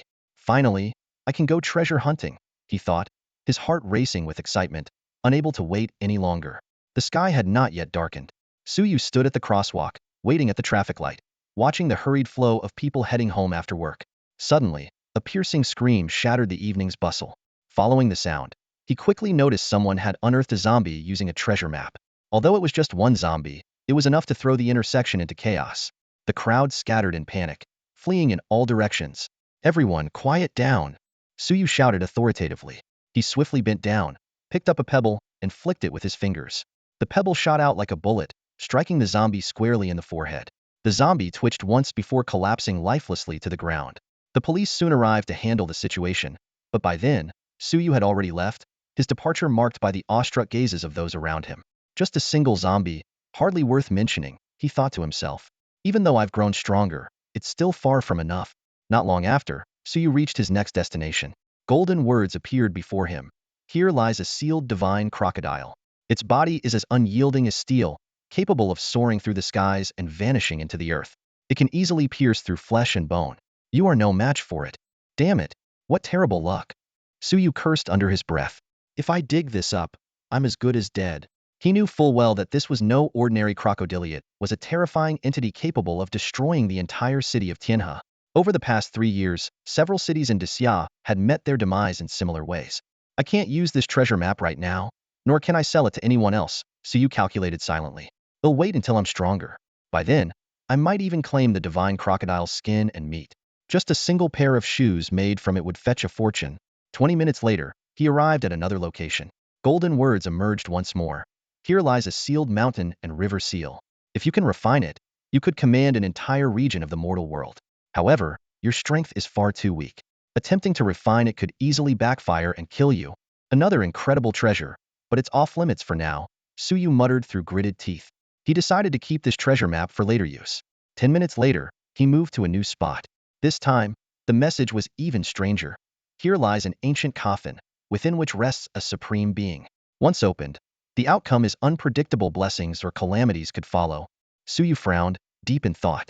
His instincts told him that whatever lay within this ancient coffin was likely even more dangerous than the divine crocodile. They'll keep searching for another treasure map. There's plenty of time, and I'm bound to dig up something worthwhile, he thought defiantly. Half an hour later, Suyu focused his gaze. Golden characters flickered before his eyes. Here lies a drop of blood essence from an ancient powerhouse. Over countless eons, 99.999999999 of its power has dissipated, leaving only 1/1000th of its original energy, perfectly suited for his current level to undergo genetic evolution. Finally, I've struck gold, Suyu muttered, swallowing hard. Without hesitation, he activated the treasure map. Amid the spatial ripples, a crystalline drop of blood essence hovered in midair. The moment he fixed his eyes on the blood essence, the scene before him shifted dramatically. Time and space seemed to tear apart, revealing a breathtaking vision. Billions of celestial beings arrayed in formation, millions of Deluo generals commanding them, their battle cries shaking the heavens. A towering figure, wielding a long blade, stood proudly in the sky, exuding an aura of unmatched ferocity. Suddenly, the figure turned its head, its gaze piercing through the endless ages to meet Suyu's eyes. Its lips moved slightly, as though trying to speak, but in that instant, the vision shattered into nothingness. Snapping back to reality, Suyu felt an unshakable sense of awe. Was that an illusion, or a glimpse of some reality transcending time? He had no time to dwell on it. Reaching out, he caught the drop of blood essence. Damn it, what a waste! He cursed as most of the energy dissipated the moment the blood essence touched his palm. Without delay, Suyu swallowed it. A surge of immense power erupted within him. He could clearly see 5 chains within his body, the restraints that prevented humans from harnessing extraordinary power. The blood essence transformed into a shadowy figure that shattered 2 of the chains in quick succession. The figure was poised to continue but faltered as its energy ran out, fading into a wisp of nothingness. It managed to utter a single word, "You," before vanishing completely. Warrior Tier 6. Suyu exclaimed in excitement, confirming his new level of power. Yet the thrill was swiftly replaced by regret. If only he had reacted faster, he might have reached the War King stage. Suddenly, a thought struck him. This was just 1/1000th of the power from a single drop of blood essence. How terrifyingly powerful must that ancient being truly have been? His mind returned to the fleeting vision, the billions of celestial soldiers, the millions of Deluo generals, and that towering figure with a blade raised to the heavens. Suyu fell into deep contemplation. Celestials, are they the immortals I think they are? And Deluo, what does it mean? Deluo Jin Xian? After pondering for a while, Suyu still couldn't find any answers. His knowledge in this area was indeed lacking, so he silently planned to look up relevant information online when he got home that evening. 20 minutes later, when he arrived at his next destination, golden words appeared before his eyes. This place seals a fragment of the white-clad Guanyin, one of Guanin's 33 manifestations. It contains a trace of her Dao resonance. For you, it poses no danger. Suyu was instantly thrilled. Guanyin was a household name. Although he wasn't familiar with all 33 manifestations, the name white-clad Guanyin was one he knew well. Without hesitation, he immediately used the treasure map. From the spatial rift emerged a piece of white cloth stained with dried blood. At that moment, the entire Tianhe city began to tremble. A lotus platform suddenly materialized in the air, and atop it stood a figure clad in white. In her left hand, she held a jade vase, while her right hand formed the wish-granting mudra. This sudden phenomenon shocked the entire city. On the streets, countless elderly individuals knelt down, chanting, "Guanyin Bodhisattva, bless us." Inside the Night Watchers division, Linzi, Lei Gang, and Zhang Tian stepped out one after another. Linzi exclaimed in surprise, "The white-clad Guanyin, one of Guanin's 33 manifestations? Did someone unearth the white-clad Guanyin herself?" Or did they obtain a treasure containing her Dao resonance? Either way, Tianhe City is about to gain a new powerhouse, Lei Gang remarked. Zhang Tian suggested with concern, we must investigate immediately to ensure this treasure doesn't fall into the wrong hands. The three of them felt a sense of regret that their minister wasn't present. If the minister were here, he would undoubtedly locate the treasure right away, and perhaps even recruit a new ally for the Night Watchers. After the phenomenon dissipated, Suyu found himself holding the blood-stained fragment of white cloth. While it didn't directly enhance his strength, this treasure would undoubtedly serve as a significant trump card for him. As night fell and hunger began to gnaw at him, Suyu had no choice but to pause his treasure-hunting journey for the day. Ever since joining the Night Watchers, his time had become increasingly constrained with work every day. Still, even if given another chance, he wouldn't hesitate to make the same decision. Walking back, Suyu muttered to himself, I used up a strand of howling celestial dog's fur and killed so many zombies. Why hasn't the minister given me dozens of treasure maps yet? Although slightly disappointed, he wasn't overly concerned. After all, he still had a few treasure maps left to dig up, which would likely take another 3 or 4 days to complete. Damn it, did the department head embezzle my money? Suyu thought anxiously, his brows tightly furrowed. He was fully aware of his current predicament, unable to confront the department head physically and with no means to voice his concerns. If he truly got cheated, he would be utterly powerless. Just wait until I get stronger. I'll make him beg for mercy. He clenched his fists, silently swearing to himself. Back home, Suyu opened a takeout box, and the delicious aroma filled the air. Nearby, a large black dog stared at him intently, drooling all over the floor. Seeing its pitiful expression, Suyu picked up a piece of meat and tossed it over. The black dog leaped agilely, caught the meat midair, and swallowed it in a few quick bites before looking back at Suyu with anticipation. I haven't even eaten yet. Just wait for Sister Lin to come back and cook for you, Suyu muttered as he continued eating his takeout. Not long after, Lindsay returned home, visibly exhausted. The black dog immediately followed her away. After finishing his meal, Suyu took a quick shower, returned to his room, and turned on his computer to search for the mysterious phrase. 1,000,000,000 immortals as soldiers, 1,000,000 Deluo as generals. The results were disappointing, nothing but unrelated content, some even leading to scam websites. In this age of information overload, where even ancient texts were easily accessible, it was baffling that no trace of this phrase could be found. Switching gears, he searched for 7 kill characters, and a news article immediately popped up. Someone had discovered a 7-kill steal using a treasure map. The steal had 7 blood-carve, kill characters, and photos accompanied the article. However, it also mentioned that the steal mysteriously vanished on the day it was unearthed. Could the 7-kill steal be connected to that ancient entity? Suyu pondered, deciding to ask Sister Lin about it tomorrow. He then searched for Deluo, but the results were a chaotic mix of unrelated information. After skimming through some of it, he switched to reading Warrior's 9 tiers, from beginner to mastery for a while before drifting off to sleep. In his dream, he was digging for a treasure map when he suddenly uncovered an ancient steal. On it were 7 blood-soaked, kill characters, each one oozing blood. Kill, kill, kill, kill, kill, kill, kill. Suyu woke up in shock, realizing he had been shouting the word in his sleep. At the same time, in a hidden celestial cave, an ancient steel began to tremble violently, as if it were about to break free and soar into the sky. Several figures arrived promptly and worked together to suppress it. What's going on? Why is the 7-kill steel suddenly shaking? It must have sensed something. Someone outside might have discovered a related artifact. We should send people to investigate. If they find anything, eliminate the discoverer on the spot and bring the artifact back for research. The apocalypse is near. We must seize this opportunity to achieve greatness. By dawn, Suyu couldn't sleep any longer. After freshening up and getting ready for work, he opened the door to find the black dog already waiting for him at the entrance. Apart from the big black dog, Lindsay was also there. Her gaze carried a hint of amusement. It really likes you. It's been waiting here for you since it woke up this morning. Suyu crouched down, gently stroking the big black dog's head. Good dog, go inside. The dog's eyes flashed with a trace of surprise, but it soon stepped into the house, settling itself on the balcony to bask in the warm sunlight. Sister Lin, shall we go? Suyu shut the door and turned around to speak. While waiting for the elevator, Lindsay suddenly broke the silence. The phenomenon of the white-robed Guanyin last night, it was your doing, wasn't it? Huh. Sister Lin, even you know about that? Suyu was taken aback. Lindsay explained. The abilities of the Night Watchers are indeed remarkable. Now that smartphones are everywhere, someone managed to capture the phenomenon emanating from your place. But don't worry, she paused briefly. I've already ordered all related videos to be deleted from the internet and paid the photographers hush money, making them sign confidentiality agreements. In theory, no one should know about this. Thank you, Sister Lin. Suyu was genuinely touched, fully aware that if the news leaked, treasure hunters would swarm in. Even with the Night Watchers as a deterrent, there would still be those reckless enough to take the risk. After entering the elevator, Lin's eyes sparkled with curiosity. What did you uncover? Seeing Suyu hesitate, she added, if it's private, you don't have to tell me.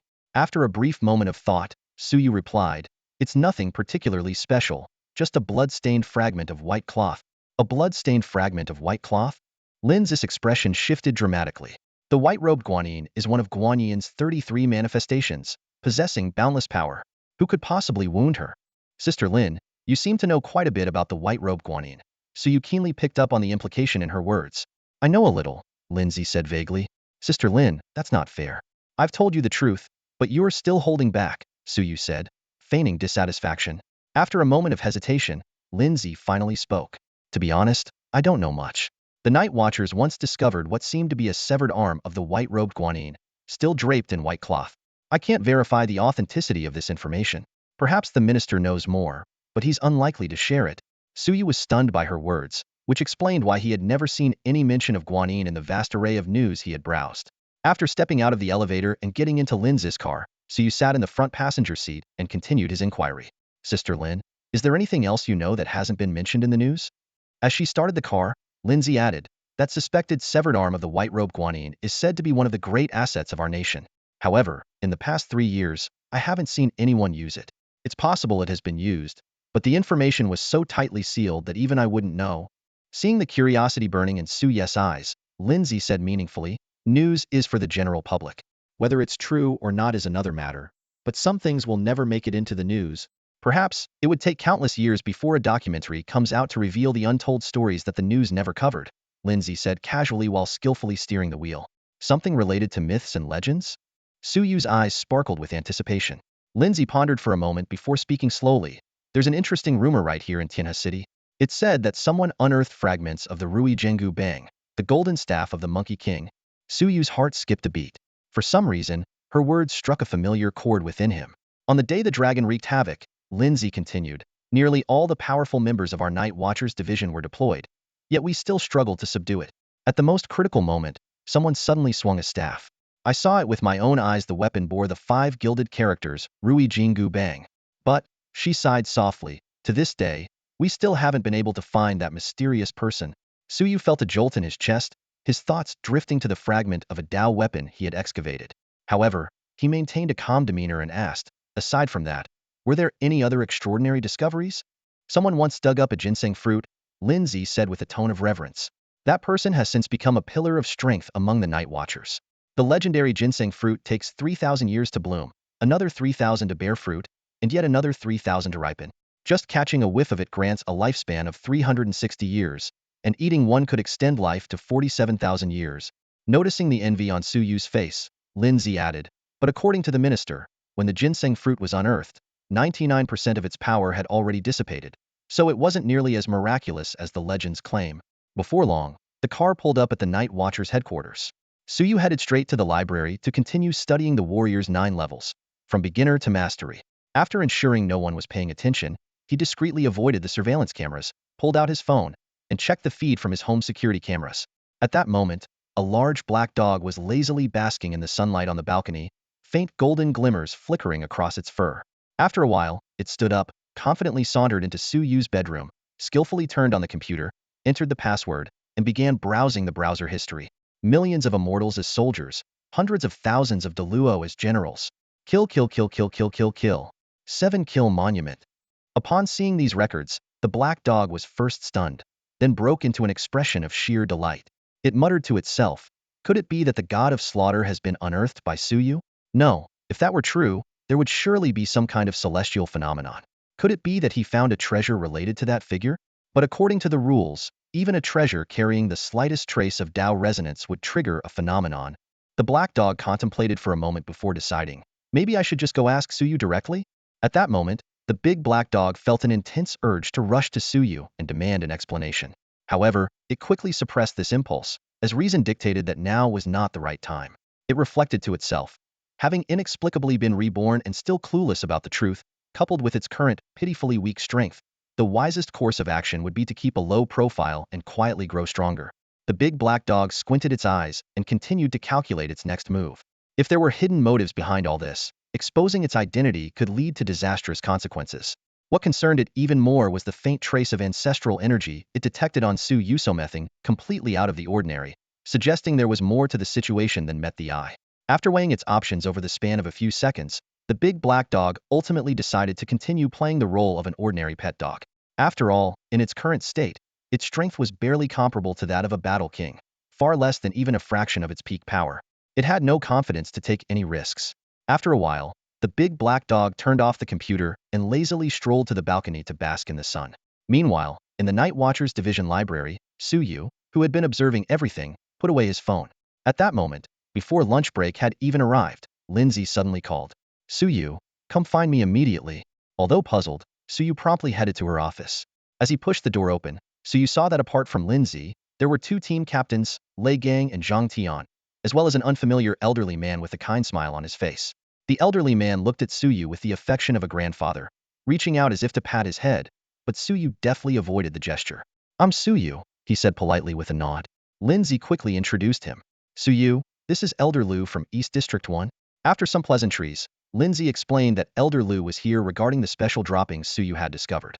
Elder Lu smiled warmly and said, since you're just a kid, let's skip the haggling. How does 2 million sound? Seeing Lindsay give him a nod of approval, Suyu readily agreed.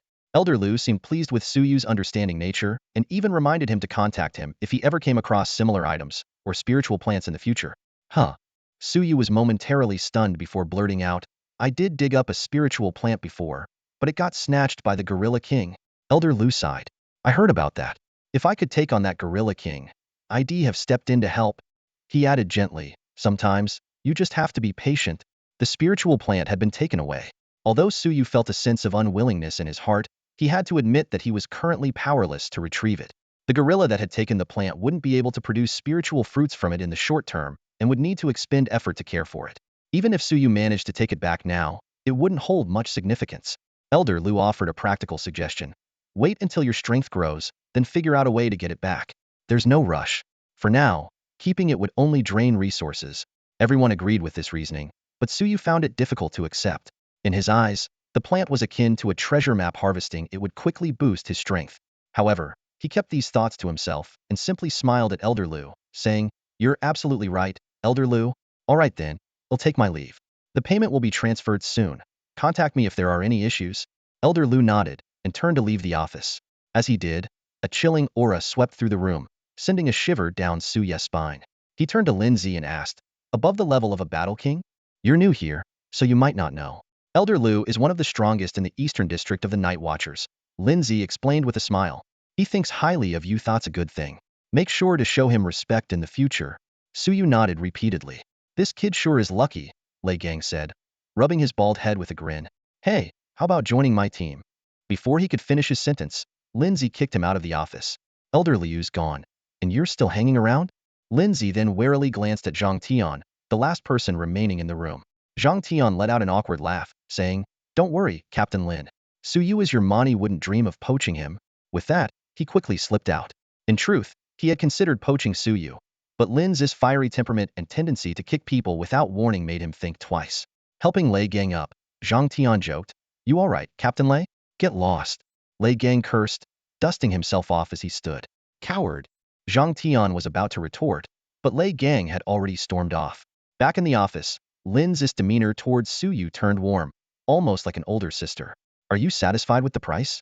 2 million. Of course I'm satisfied. Thank you, Sister Lin. Suyu replied with a beaming smile. As long as you're happy. But keep in mind, the Night Watchers have a lot of expenses, so this amount isn't much in the grand scheme of things. Lindsay patted his shoulder. This time, you don't need to give me any kickbacks. Keep it for yourself. I don't need such small amounts. Though she had happily accepted Suyu's bribe last time, she decided it was better for the integrity of the Night Watchers to refrain from such practices in the future. After all, how could they protect the nation and its people otherwise? After leaving the office, Suyu headed straight to the library to continue reading. When lunchtime arrived, he eagerly left. The branch still had treasure maps to dig up today. In Suyu's eyes, digging up the treasure map was the most important task. He even skipped meals, fully dedicating himself to this mission. At the first target location, golden words appeared before him. Here lies a pair of embroidered shoes sealed with lingering resentment. Under no circumstances should they be released. Upon reading this warning, Suyu's expression darkened. A seemingly small pair of embroidered shoes turned out to be so dangerous, with the repeated warnings emphasizing the peril. This made him reconsider how to handle the treasure map. If he sold it, and someone released the shoes, the entire Tianhe city could be turned into a living hell. For Tianhe city, for Xia, and for humanity, I have no choice but to set this treasure map aside until the warnings change one day. Suyu resolved solemnly before moving on to the next location. At the new destination, more golden words appeared. Here resides a wyvern resting atop a dormant volcano that has been asleep for 100,000 years. If you release it, the volcano will erupt, turning a radius of 3,000 miles into scorched earth. What kind of luck is this? Suyu was nearly driven to madness. A prehistoric wyvern combined with an active volcano would not only doom Tianhe City but also devastate several provinces within a 3,000-mile radius. This treasure map was far too dangerous to dig up or sell. Unwilling to give up, Suyu rushed to the next location. However, an even more terrifying warning awaited him. Here lies the seal of 1,000,000 vengeful spirits. They despise humanity and all living things. Wherever they go, they leave destruction in their wake. Reading these words, Suyu trembled all over. If the 1,000,000 vengeful spirits were released, Tianhe City would instantly plunge into an apocalyptic nightmare. He finally understood why most people had avoided treasure maps for the past 3 years. This was nothing short of gambling with one's life. Yet, Suyu refused to abandon his quest. While heading to the next location, he finally encountered a glimmer of hope. Golden words revealed. Here grows a sweet potato planted by an immortal. Eating it will make you stronger. Suyu was almost moved to tears. At last, he had found a true treasure. Even though it was just a sweet potato, its origins promised extraordinary effects. He began to picture himself breaking through to the Battle King realm and avenging himself against the giant gorilla. Eagerly using the treasure map, a hidden space materialized before him. Suyu reached out and pulled up a sweet potato the size of a fist. Just looking at this seemingly ordinary sweet potato, he couldn't stop himself from salivating. His instincts told him this was something extraordinary. Consuming it would greatly benefit his body, possibly even elevate his life to a whole new level. Acting swiftly, Suyu headed to a nearby supermarket and bought a peeler. With practiced ease, he cleaned the sweet potato and eagerly took a bite. The sweet and fragrant taste spread through his mouth instantly, compelling him to take bite after bite. As the energy from the sweet potato coursed through his body, Suyu focused inward. He could clearly see that 6 of the 9 chains binding him had already shattered. At this moment, under his guidance, the power contained within the sweet potato acted like a sharp blade, striking fiercely at the 7th chain. Crack! A crisp breaking sound echoed as the 7th chain snapped. A surge of immense power flooded his entire body, and Suyu felt an unprecedented strength had ascended to the 7th tier of a warrior. However, his joy was soon replaced by confusion. The sweet potato's energy was nearly depleted, with only a fraction remaining, far from enough to break the next chain. That's it. Suyu couldn't help but grumble. Isn't this supposed to be a sweet potato planted by an immortal? Why is it so underwhelming? He had hoped to directly ascend to the War King realm, but reality fell far short of his expectations. Nonetheless, Suyu quickly adjusted his mindset. At least I'm a 7th tier warrior now. Just a little more effort, and I'll be able to reach the War King level like Sister Lin and the others. Glancing at the time, Suyu shook his head. The remaining treasure map locations were too far away. He'd have to wait until after work in the afternoon to explore them. Besides, he was already starving. The immortal sweet potato hadn't sated his hunger. Instead, it made him even hungrier. After filling his stomach in the cafeteria at the Night Watchers division, Suyu headed to the library and immersed himself in reading the 9 tiers of warriors. From beginner to mastery, he was so engrossed that he didn't even notice when Lindsay sat down beside him. Suyu. Lindsay's voice suddenly broke his concentration, startling him. Sister Lin, when did you get here? Suyu quickly put down his book and asked. Just now, Lindsay replied with a smile. How's the book coming along? I should be able to finish it in a day or two. 1 or 2 days, that's pretty fast, Lindsay remarked as she picked up a copy of the 9 tiers of War Kings. From beginner to mastery, and began reading. Curiosity piqued, Suyu leaned over to take a look at the content. However, he experienced a strange sensation. His vision flickered between seeing densely packed text and seeing nothing at all. Faintly, he seemed to perceive numerous figures, yet it was as if there was nothing there. The bizarre feeling left him momentarily dazed. You're only a warrior right now. You'll need to reach the War King level before you can read this book, Lindsay explained. Oh, Suyu nodded, resolving inwardly. I'm already a 7th tier warrior. The War King level isn't far away. A little more effort, and I can break through in a day or two. Just then, Suyu's phone suddenly rang. The caller ID displayed Xiao Ru. Xiao Ru was a classmate of his and used to be a neighbor. However, after Suyu's parents passed away, Xiao Ru's parents forbade her from interacting with him. It had been the same in his previous life, and it remained so in this one. Suyu, help. Please save me. Xiao Ru's panicked voice came through the phone, sounding breathless as if she were running for her life. What happened? Suyu frowned and asked. I used a treasure map and unearthed something terrifying. It's chasing me. Wah. Xiao Ru's voice was filled with fear, and she eventually broke into sobs. Send me your location. Suyu hesitated for a moment before speaking. As a night watcher, this was no longer just a personal grievance, it was his duty. More importantly, this was a matter of life and death. If he could prevent a catastrophe, surely the heavens would reward him generously. No sooner had the call ended than Xiao Ru's real-time location was sent to Suyu's phone. As he stared at the moving location marker on his screen, both his and Lin's night watcher wristwatches vibrated simultaneously, a distress signal from the exact same location.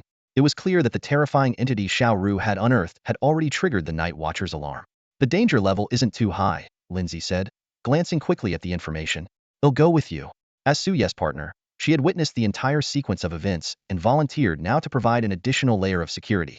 Thank you, Sister Lin. This is our duty, no need for thanks, Lindsay replied with a light smile. With that, she took off into the air with Suyu, speeding toward their destination. At the scene, Xiao Ru was panting heavily, leaning against the railing of a pedestrian bridge as she stared down at the horrifying entity below. A monstrous creature with a gaping, bloodthirsty maw and 18 glowing, blood-red eyes radiating murderous intent. Its body was covered in grotesque, blood-colored lumps, and dozens of slimy, mucus-coated tentacles extended from its sides. Behind it, a trail of blood and scattered severed limbs bore witness to its ferocity. Two night watchers were desperately battling the creature but were clearly at a disadvantage, their clothes soaked in blood. One of them, while fending off the monster's attacks, shouted at the crowd, "Everyone evacuate immediately. Stop filming and get out of here. Young lady, run." The other night watcher called out to Xiao Ru on the bridge. Before he could finish his warning, the monster struck him with a powerful blow, sending him flying as he coughed up blood. In the blink of an eye, the remaining night watcher was also overwhelmed and collapsed to the ground. The monster opened its massive, gory jaws and advanced on the fallen night watcher, ready to devour him. Foul beast! Stop right there. A thunderous roar echoed from the sky as a long spear descended with immense, terrifying force. The monster reacted swiftly, narrowly dodging the deadly strike. The monster's tentacle was pinned to the ground by a single shot, snapping apart. At this critical moment, Lindsay descended from the sky with Suyu, landing steadily in front of the night watchman who had narrowly escaped being devoured. Captain Lin, you're here? Thank goodness, the night watchman exclaimed, his voice filled with the relief of narrowly escaping death. Now that we're here, everything will be fine. Lindsay helped the night watchman to his feet while carefully examining the monster in front of them. Her brows furrowed slightly as she turned and asked, "Can you handle this? It seems like your strength has improved quite a bit. Let's give it a try. Pass me a blade." Suyu's eyes locked onto the monster as he reached out to take the longsword Lindsay handed him. Earth splitter. Suyu stomped heavily on the ground, and terrifying cracks snaked toward the monster like serpents. Sensing the instability of the ground, the monster attempted to flee, but the earth suddenly erupted with a deafening roar, and more cracks spread out like a spiderweb. Attack! Suyu roared, charging forward with his blade. In his eyes, the monster before him seemed like a towering mountain. Mountain cleaver. He unleashed his combat technique, the long sword slicing down with the force to split mountains and shatter stones. A flash of fear flickered through the monster's rows of eyes. It clearly hadn't anticipated the terrifying aura emanating from Suyu.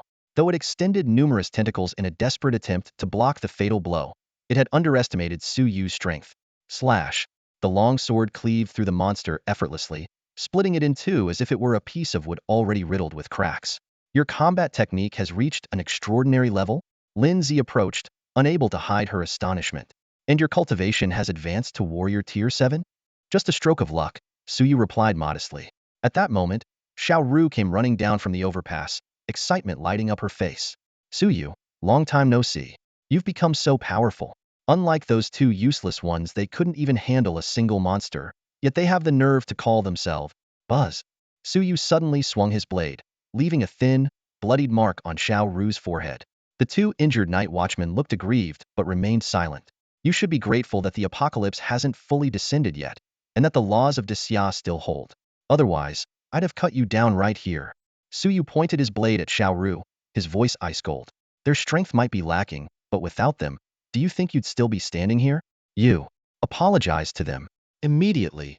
Maybe let it go? One of the night watchmen coughed lightly, trying to dissuade Suyu. She's just a young girl.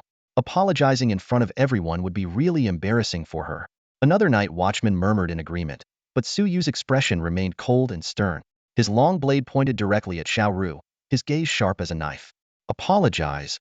Xiao Ru, regaining her composure from initial panic, stood up straight, her tone filled with disdain. It's your duty as night watchman to protect us. That's what you're supposed to do. Why should I apologize? She then pulled out her phone and began recording. Guys, can you believe this? Just ran into some low-level night watchman. Suddenly, Suyu sheathed his blade, a faint, self-mocking smile appearing on his lips. Though the two worlds were vastly different, certain things remained eerily similar. In the blink of an eye, his sword flashed again, and Xiao Ru's phone was sliced cleanly in half, falling to the ground in pieces. Xiao Ru stood frozen, unable to utter a word. Warm liquid began soaking her pant leg, spreading a foul-smelling puddle on the floor.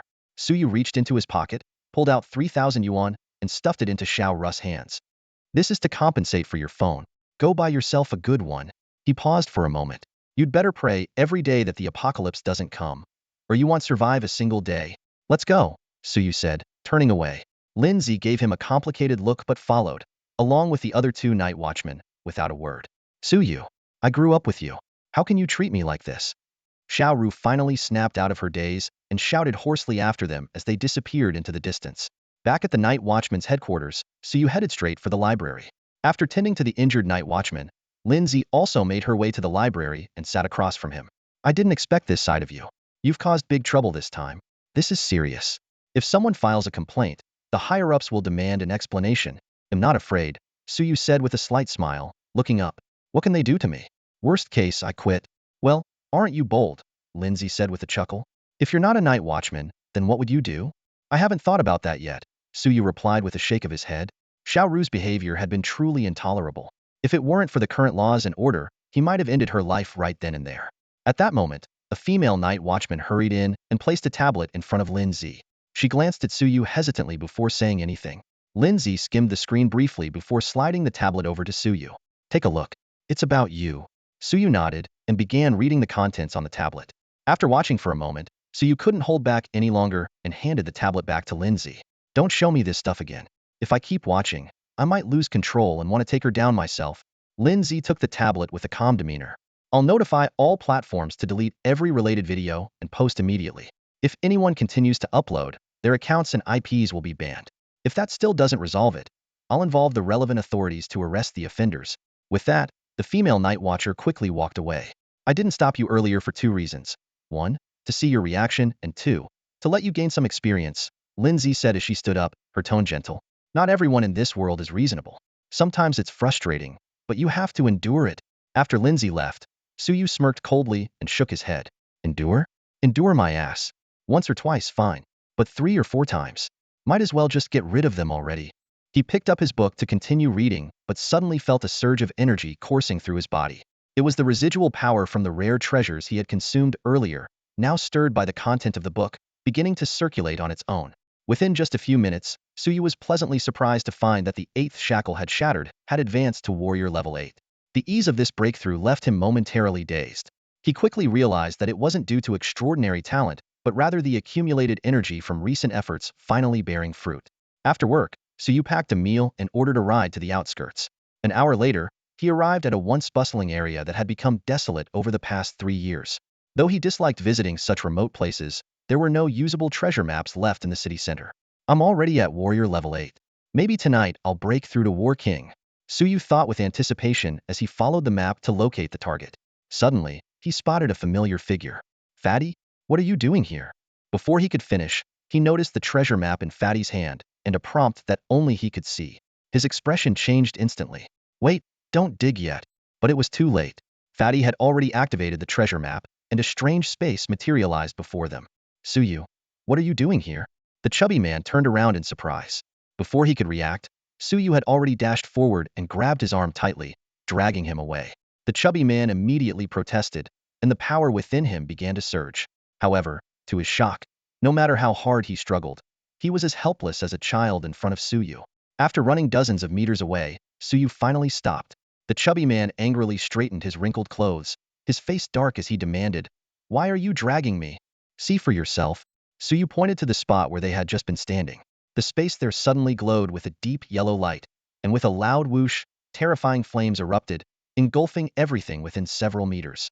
The scorching heat rushed toward them, making them feel as though they were standing in front of a massive furnace. Sweat drenched their clothes in an instant. Worse still, their clothes began to emit smoke. Run!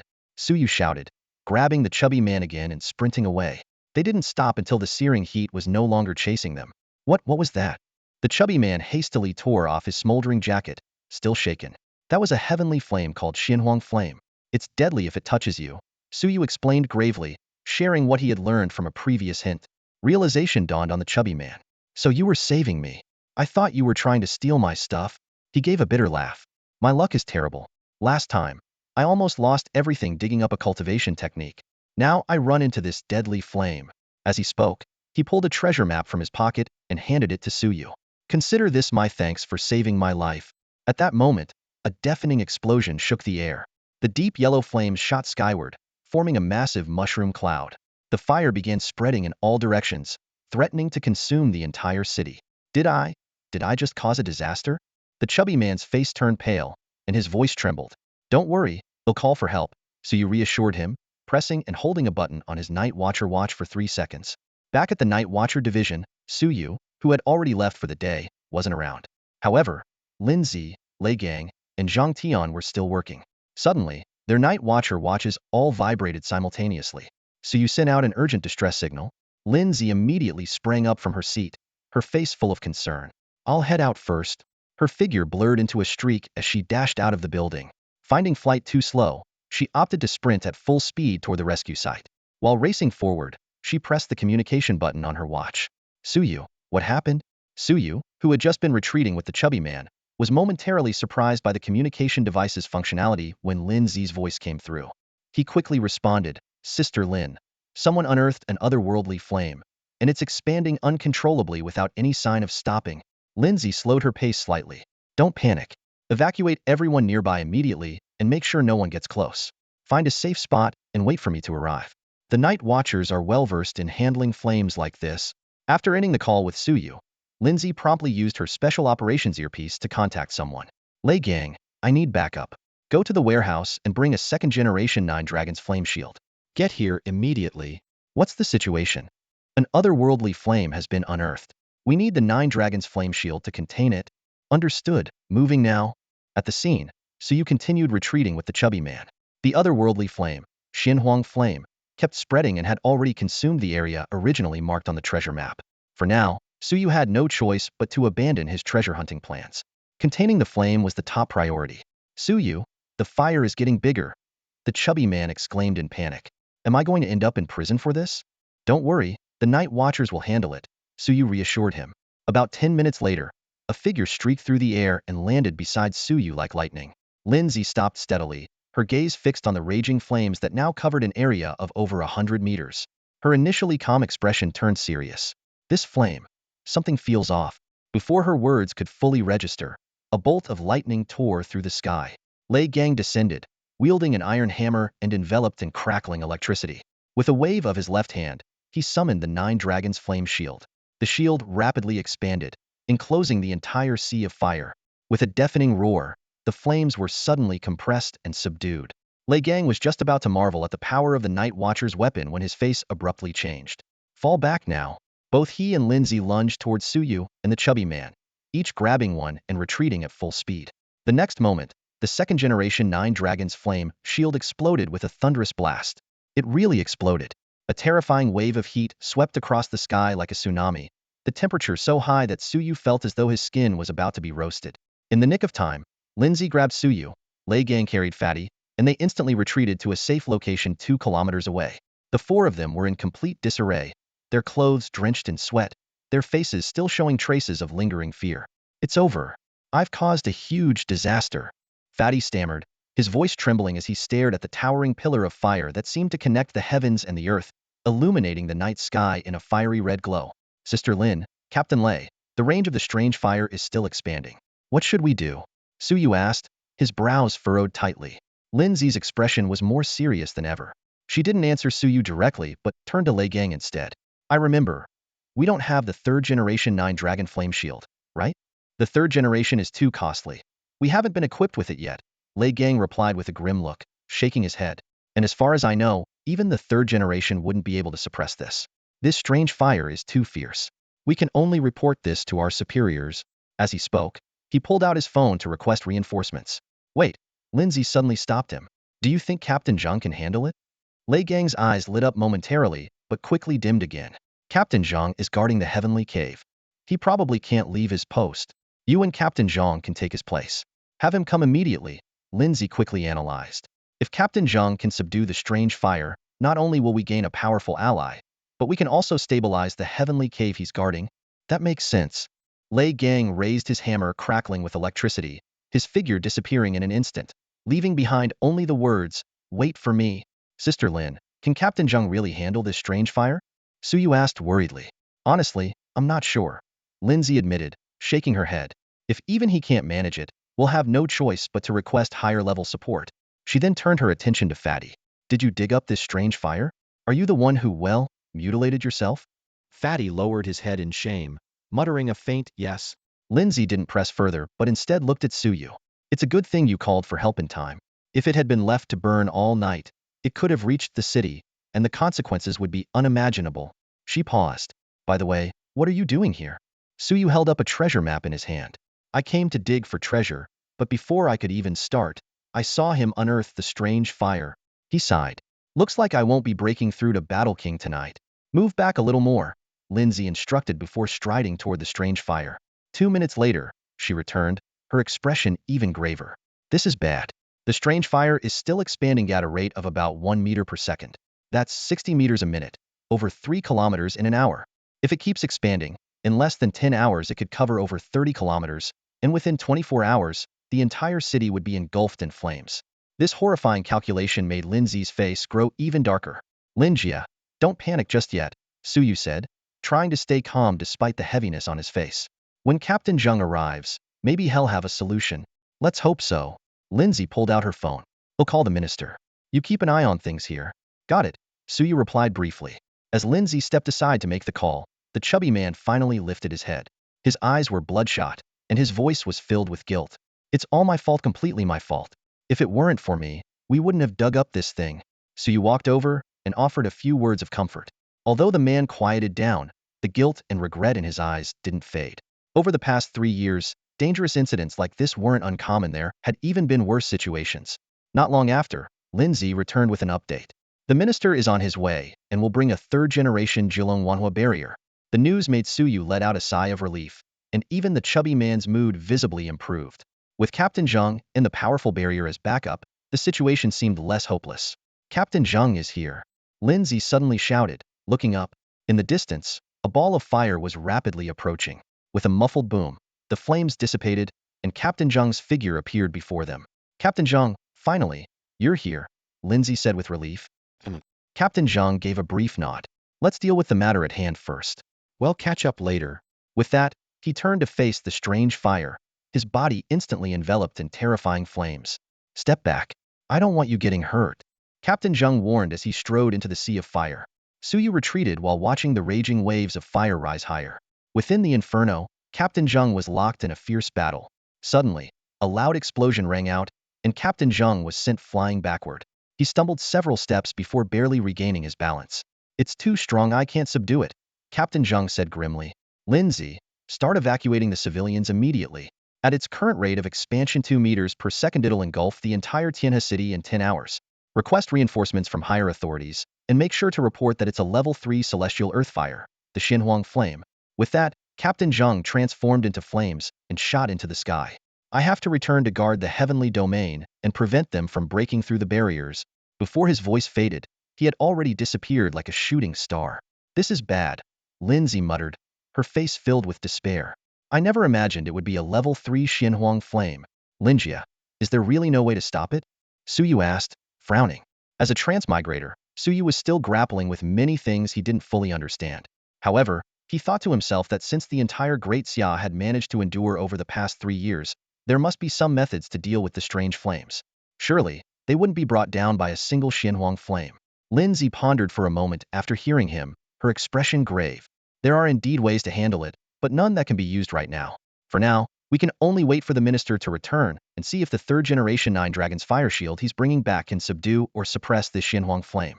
That's our only hope. She paused before adding, of course, there are also some strategic resources specifically designed to counter strange flames, but those are reserved for crises that threaten the survival of Great Xia. What if even the minister can't resolve it? Suyu couldn't help but ask. Then we'll have to apply for support from higher authorities, Lindsay replied heavily. If the support doesn't arrive in time or if there's no support at all, we'll have no choice but to evacuate. Captain Zhang has already mentioned preparing for evacuation, which shows he's not optimistic about the situation. The chubby man nearby was completely paralyzed with fear, muttering self-recriminations about how this was all his fault for unearthing the strange flame. However, neither Suyu nor Lindsay had the time to console him. The immediate priority was to handle the Xinhuang flame before them. Suddenly, a ripple appeared in the air, and a golden portal materialized out of nowhere. Through the portal, Suyu glimpsed a completely different scene on the other side. Li Xiao emerged hastily from the gateway, holding what appeared to be an ordinary shield. This was the legendary third-generation product. With a hum, the shield instantly expanded, enveloping all the Xinhuang flame in the blink of an eye. Just as everyone began to show a glimmer of hope, cracks started to appear on the surface of the shield. Strange flames are still strange flames. Even at level 3, they're not that easy to deal with, Li Xiao sighed before issuing an order. Lindsay, gather all the night watchers in Tianhe City immediately. Prepare vehicles and evacuate all residents. Minister, are we really going to abandon Tianhe City? Lin's voice trembled. This was the place she had called home since childhood.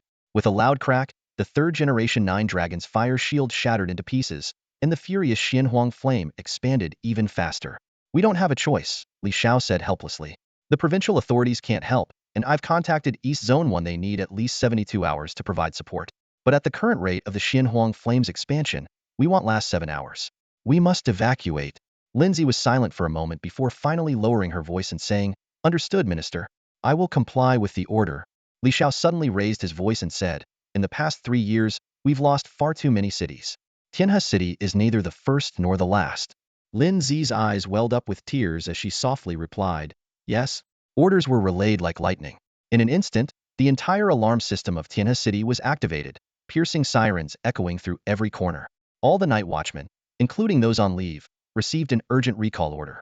On the city's large screens, emergency notifications in white text on a blue background scrolled continuously. Dear citizens, we are facing an unprecedented crisis. Please gather your valuables and proceed to the nearest emergency shelter within 30 minutes to await evacuation. Below is the list of emergency shelters. The same message was simultaneously sent to every citizen's phone. On the streets, some people couldn't help but cry out loud, but most simply packed their belongings with numb expressions. They had grown used to evacuations like this over the past 3 years.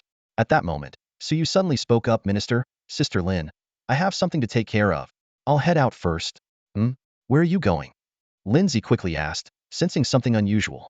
I'm going to dig up a treasure map. Who knows, I might find something valuable. While we still have time, I want to give it a shot. We need to find a way to save ourselves, Suyu said firmly. Ridiculous. Li Xiao immediately opposed. Digging up a treasure map now? If you unearth something dangerous, wouldn't that make things even worse for Tianhe City? But to everyone's surprise, Lindsay said, I believe in your luck. With a wave of her hand, a modified motorcycle appeared out of thin air in front of Suyu. This bike can go up to 500 kilometers per hour. I'll lend it to you for a day. I usually can't bear to use it, so be careful. Her eyes sparkled with hope. Go ahead. I'll be waiting for your good news. Though surprised by Lindsay's ability, Suyu didn't ask questions. After a brief farewell, he rode off on the motorcycle. Captain Lin, you? Li Xiao started, both worried and helpless. Desperate times call for desperate measures. Lindsay replied. Even if it doesn't work, he can still use the bike to evacuate. Minister, let's head back to the branch and prepare for evacuation. Oh, and take the little chubby one with you. With that, she hurried toward the city. Li Xiao sighed heavily. What chaotic times we live in. What chaotic times. He picked up the chubby child and quickly left the scene. Behind them, the sky had already been half devoured by a sea of fire. The spreading Xinhuang flames seemed to accelerate, and if this continued, Tianhe City would truly be reduced to ashes. Meanwhile, Suyu sped down the highway on the motorcycle before suddenly stopping. Holding the treasure map, he wandered through a cornfield, pausing and moving again until he finally stopped and gazed intently ahead. Here lay a dense forest, lush and towering, its canopy blotting out the sun. Beneath the soil rested countless remains. Golden words hovered in the air, warning of venomous creatures and savage beasts lurking within. Suyu stared at the ominous text, his scalp tingling with unease. Even with his current strength as an 8th-tier warrior, he dared not recklessly step into this forbidden land. 3 years ago, the arrival of a treasure map brought with it opportunities, but the accompanying dangers were far greater. Suyu decisively abandoned this location and drove toward his next target. Moments later, he arrived at an abandoned park, where the second location was marked. There, an isolated island lay in the distance, rumored to be home to countless dragon beasts. Every person who had set foot on the island had never returned. Once again, golden words materialized, causing Suyu a headache. In his understanding, anything associated with dragons was not to be taken lightly. This island was even more perilous than the forest before, clearly beyond his current capabilities. Time was running out, and anxiety gripped Suyu's heart. Tianhe City, the place he had called home in both his past and present lives, held his deepest affections. He could not stand by and watch as a raging fire reduced the city to ashes. 20 minutes later, Suyu arrived in an abandoned village. Following the treasure map for dozens of meters, he discovered the third set of golden words. Here lies a soul banner forged from the vengeful spirits of 1,000,000 village chiefs, created by a powerful figure dissatisfied with their oppression of the common people. The inscription warned that once unleashed, the heavens and earth would descend into a living hell. Something like this exists? Suyu was shocked by the depth of the grudge. While he agreed that many village chiefs had indeed been corrupt and unscrupulous, the soul banner was far too dangerous and had no relevance to resolving the current crisis of the Xuanhuang flame. Shaking his head, he mounted Lin Zi's small motorcycle and sped away. Meanwhile, back in Tianhe City, Li Xiao and Lin Zi had returned. Is Suyu okay? Li Xiao asked worriedly. Lin Zi glanced at the constantly moving red on the night watcher's watch. He should be fine. If he runs into trouble, he'll call for help. Let's hope he finds something useful and doesn't bring even more trouble, Li Xiao sighed. I trust him, Lin Zi said firmly. After a moment of silence, Li Xiao spoke again. Let's start the evacuation. If Suyu succeeds, we'll bring everyone back. If he fails, now is the best time to move. Lin Zi nodded and went to organize the evacuation, while Li Xiao operated the night watcher's watch, quickly locking onto the red that marked Suyu's location. Suyu, I hope you can surprise me, he murmured to himself. In days long past, a mighty warrior had slain 30 million enemies, leaving behind a single demonic spear, sealed in this very place. With your current cultivation level, you cannot subdue it. Suyu gazed at the demonic spear before him, his heart burning with desire yet shadowed by disappointment.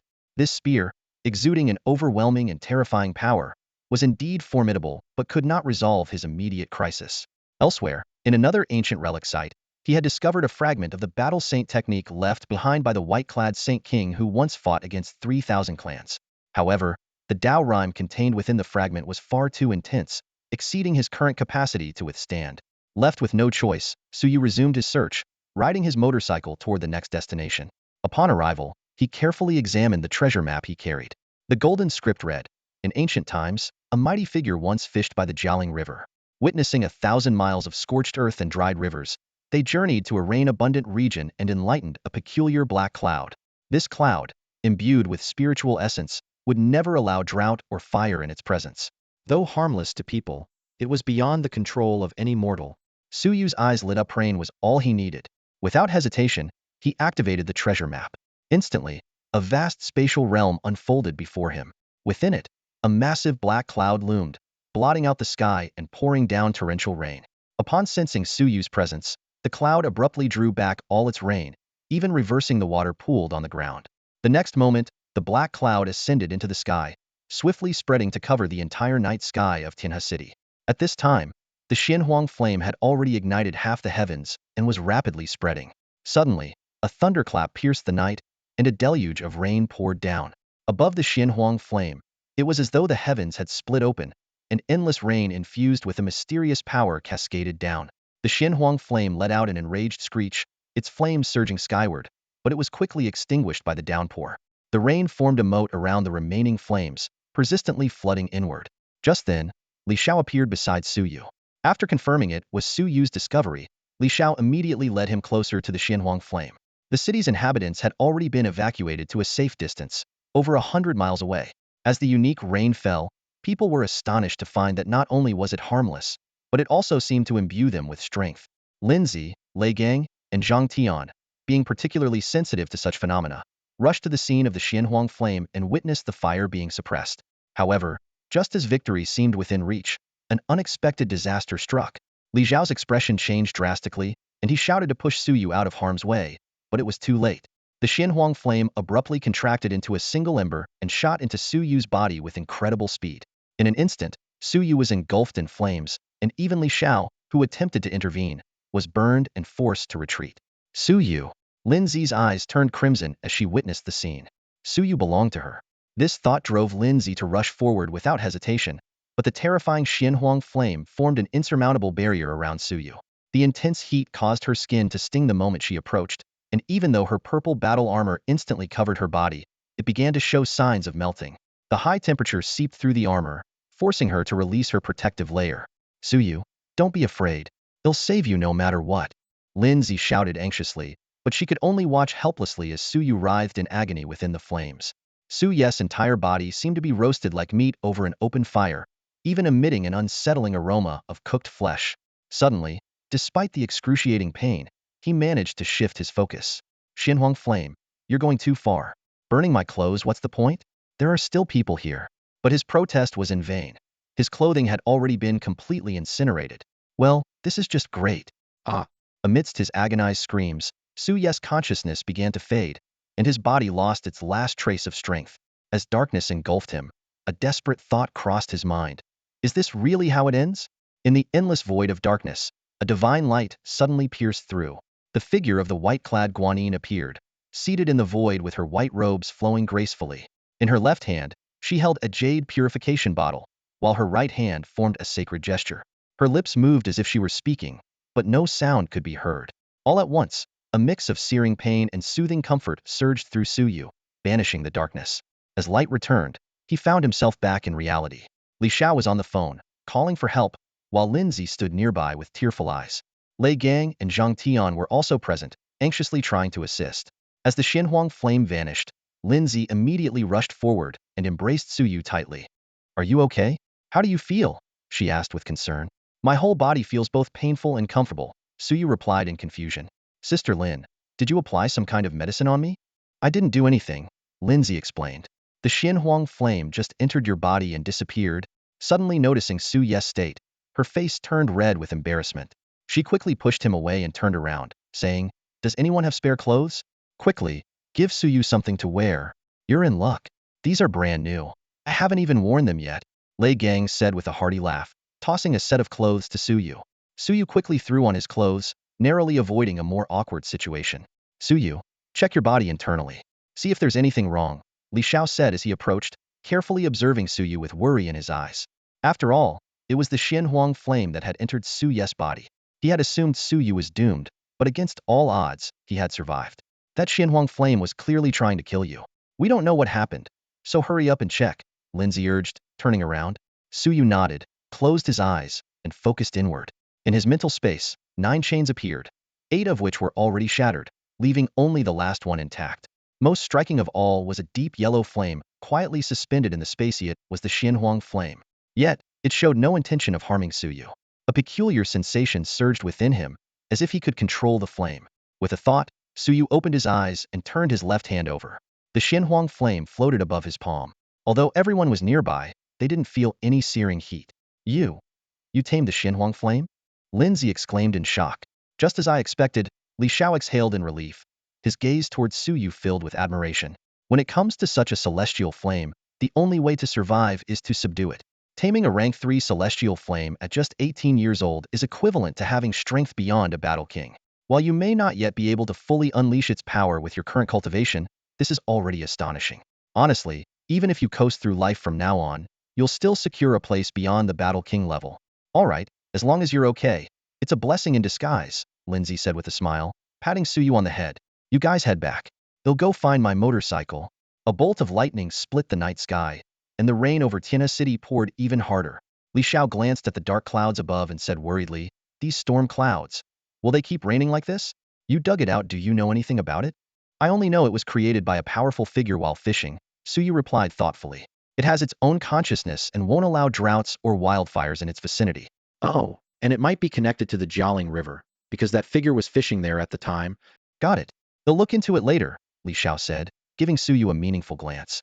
Only then did Suyu realize he might have said too much. These details were from system prompts, information that ordinary people couldn't possibly know. Back home, after seeing the big black dog off, Suyu enjoyed a refreshing shower. Standing in front of the full-length mirror, he couldn't help but marvel. I was burned by the Xinhuang flame for so long, yet I'm completely fine. I thought I'd be roasted alive. Surviving this must have something to do with the blood-stained white robe fragment. After all, when I was engulfed in darkness, I saw the white-robed guanyin. With that thought, Suyu focused, and the blood-stained white robe fragment appeared before him.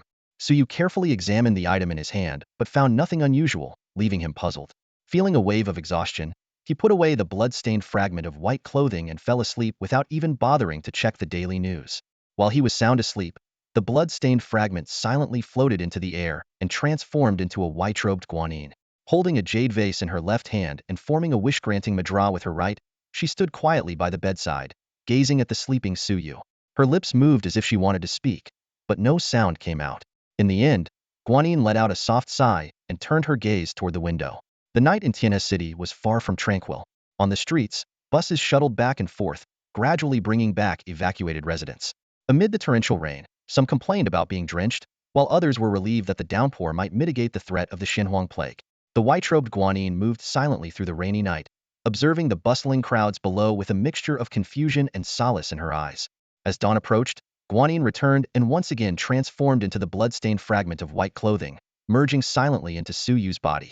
At daybreak, Suyu woke up and was about to rub his eyes when he felt something heavy in his left palm. Looking down, his eyes lit up. There lay a stack of treasure maps, 20 in total, far exceeding the rewards he'd received for defeating zombies earlier. This must be a gift from the heavens, Suyu thought with delight. The Night Watchers should have more rewards for me. I wonder how much they'll give. He pondered for a moment and decided to wait another day. If Li Xiao didn't mention anything, he'd go ask Sister Lin. After washing up and heading out, the big black dog was, as usual, waiting outside. Suyu, already used to its presence, didn't say much. He simply let it inside before shutting the door. At the entrance of the division, he ran into Lindsay. Good morning, Sister Lin. Morning, Lindsay replied cheerfully, tucking a strand of hair behind her ear. With a tone of concern, she asked, everything okay last night?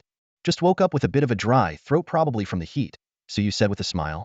After drinking some water, the discomfort had mostly subsided. He suspected it might be related to the Xinhuang plague. Upon reaching the division, Lindsay went off to attend a meeting, while Suyu headed straight to the library. As he flipped through books and contemplated, a sudden inspiration struck him. He immediately focused inward and saw that only one of the 9 chains remained. With a single thought, the Xinhuang flame instantly descended upon the last chain. With a searing hiss, the terrifying heat caused the 9th chain to snap. As the 9th shackle shattered, Suyu felt a surge of immense power coursing through his body. He clenched his fists, feeling as though a single punch could obliterate a tank. This overwhelming strength made him feel as if he were in a dream. Slap! He gave himself a loud smack on the cheek, the sting confirming that it was all real. Warrior 9th tier. The next step is War King, Suyu thought to himself. But I'll need to consult Sister Lin for guidance on how to advance. At the moment, he wasn't in a rush. He decided to first fully master the techniques of the Warrior 9th tier. Even though he had broken through, he knew there was still much to learn. 2 hours later, he closed his book and headed straight to Lindsay's office. Suyu, what brings you here? Lindsay looked up from her paperwork, a trace of surprise in her expression. Suyu sat down across from her. Sister Lin, I want to know how to advance to War King after the Warrior 9th tier. The internet only mentions that a War King forms divine script, but I have no idea about the actual process. Hearing this, Lindsay put down her work, leaned on the desk, and asked, Don't tell me you've already reached the Warrior 9th tier? Her tone was filled with disbelief and anticipation. After all, Suyu was only 18 years old. If he had truly reached this level, it would be a monumental breakthrough for the Night Watchers, Xia, and even all of humanity. Just broke through 2 hours ago, Suyu replied with a sheepish grin. The Xinhuang flame burned away my shackles, and somehow I leveled up without even realizing it. Guess I got lucky. A flash of envy crossed Lindsay's eyes before she asked, Have you finished reading the book? Yes, I have. Go home and retrieve the book I gave you. Read it again, Lindsay said with a mysterious smile.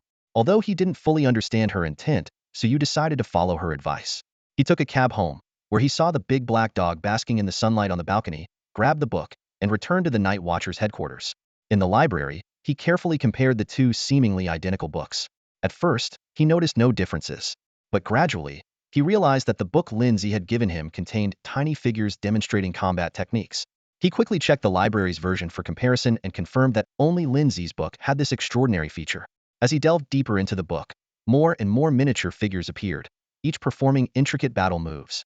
By the time he finished reading, All the tiny figures merged into a single character, war, which then shot directly into his forehead. Suyu looked inwardly into his body, and the 9 chains had already been broken and shattered. This signified that he had reached the 9th level of the warrior realm, but the changes didn't stop there. In his inner vision, the character ward from his divine script was slowly embedding itself into his brow, then appearing above the 9 broken chains, radiating a mysterious light. So this is divine script. Suyu suddenly realized. The key to becoming a war king lies in condensing your own divine script. At this moment, he finally understood why Lindsay hadn't directly told him how to become a war king, but instead encouraged him to read books. Only those who truly condensed their own divine script could comprehend its profound mysteries. Suddenly, Suyu noticed other objects floating in the space bloodstained fragments of a white robe, a doghead guillotine, and what seemed to be a fragment of the Rui Jiangu Bang. These items, though he had always known they existed within him, had never been clearly perceivable before. Now, they appeared to share a mysterious connection with the newly condensed war divine script. Suyu could feel that if he were to use these objects now, their power would far surpass what they had before. He couldn't help but recall the time he used the doghead guillotine with his warrior-level body to slay the zombie king. Now, with his current strength, he could likely reduce a zombie king of the same level to ashes with just a flick of his finger. Still puzzled by the number of divine scripts, Suyu reopened the books Lindsay had given him. However, this time, the visions of little figures fighting in the book no longer appeared. As lunchtime arrived, Suyu set the books aside and headed to the cafeteria. After getting his meal, he suddenly remembered something and looked around for Lindsay. He quickly spotted her eating and decisively sat down across from her. Suyu, you. Lindsay suddenly widened her eyes, her tone filled with disbelief. I can sense some fluctuation in your aura. Have you already become a war king? Yes, Suyu confirmed with a nod. Really? Lindsay asked again, her astonishment evident. It was hard to believe that Suyu had ascended from the 9th level of the warrior realm to the war king level in less than a morning. Really? What divine script did you condense? A single war character. As expected, the war character. It is indeed the easiest divine script to condense, Lindsay said with a nod. Even as she said this, she still found it incredible. While it was relatively easier to condense compared to other divine scripts, it was by no means an easy feat. After a moment of silence, she asked again, aside from the war character, are there any other divine scripts? No. Suyu shook his head, then asked thoughtfully, are there more divine scripts in the book? There are. Lindsay nodded and said, in the book I gave you, there are a total of 3 divine scripts. Being able to comprehend the war script is already quite impressive. As for the other 2, it may take some time to understand them. If you can't figure them out after a while, it might mean they're not suitable for you. Suyu nodded thoughtfully, a curious expression appearing on his face. Sister Lin, how many divine scripts can one person comprehend? Lindsay set down her chopsticks and patiently explained, theoretically, there's no limit. But in reality, everyone's energy is limited. Even if someone comprehends many divine scripts, most people can only focus on cultivating 3 to 5 of them. The rest are often left unattended. Some people even deliberately shatter the unused scripts and convert them into energy to strengthen their primary ones. Her tone grew more serious. Remember, if you truly want to grow stronger, it's best to specialize in one divine script. It might seem like a narrow focus, but mastering one path to its fullest potential often leads to greater achievements. Of course, if you have abundant resources and plenty of time, you can consider cultivating more. However, in the War King realm, most people only focus on 1 or 2 divine scripts up until the 9th tier. It's only at that stage that they might consider a 3rd or 4th. Suyu glanced around and lowered his voice. Sister Lin, how many divine scripts have you cultivated? Lindsay leaned closer with a smile. I've cultivated about 10, but I mainly focus on 2. One is the same as yours, the war script, and the other is the spear script. So you're skilled with the spear, Sister Lin? Suyu suddenly understood, recalling Lindsay's purple spear. Lindsay continued eating as she explained, that's right. Most people condense divine scripts that align with their strengths. For example, Captain Lei Gang has the hammer script, Captain Zhang Tian has the blade script, Captain Zhang, whom you've met, has the fire script, and our department head, Li Xiao, also uses the spear script like me. Sometimes, divine scripts can even help people discover their natural talents. Seeing Suyu lost in thought, Lindsay urged him, stop daydreaming and eat your meal. I'll take you to get some books later.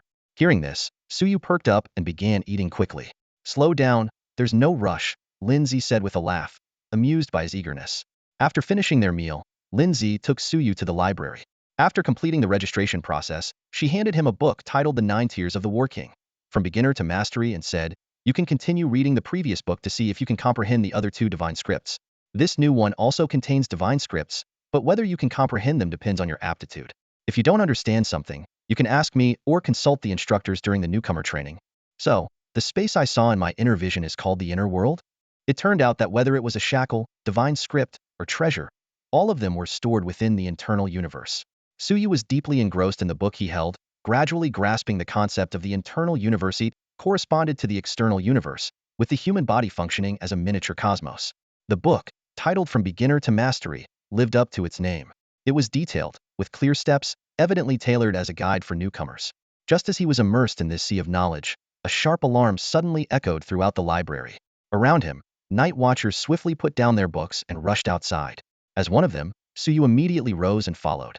Linjia, what's going on? Suyu asked urgently as he caught up with Lindsay outside the library. Lindsay's expression was grim. Over 100 locations across the city are simultaneously requesting backup.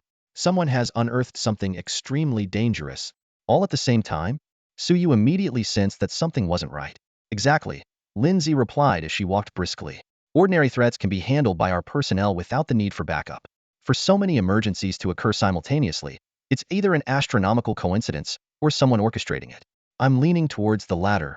She suddenly stopped in her tracks, quickly operating her Night Watcher watch before turning to Suyu.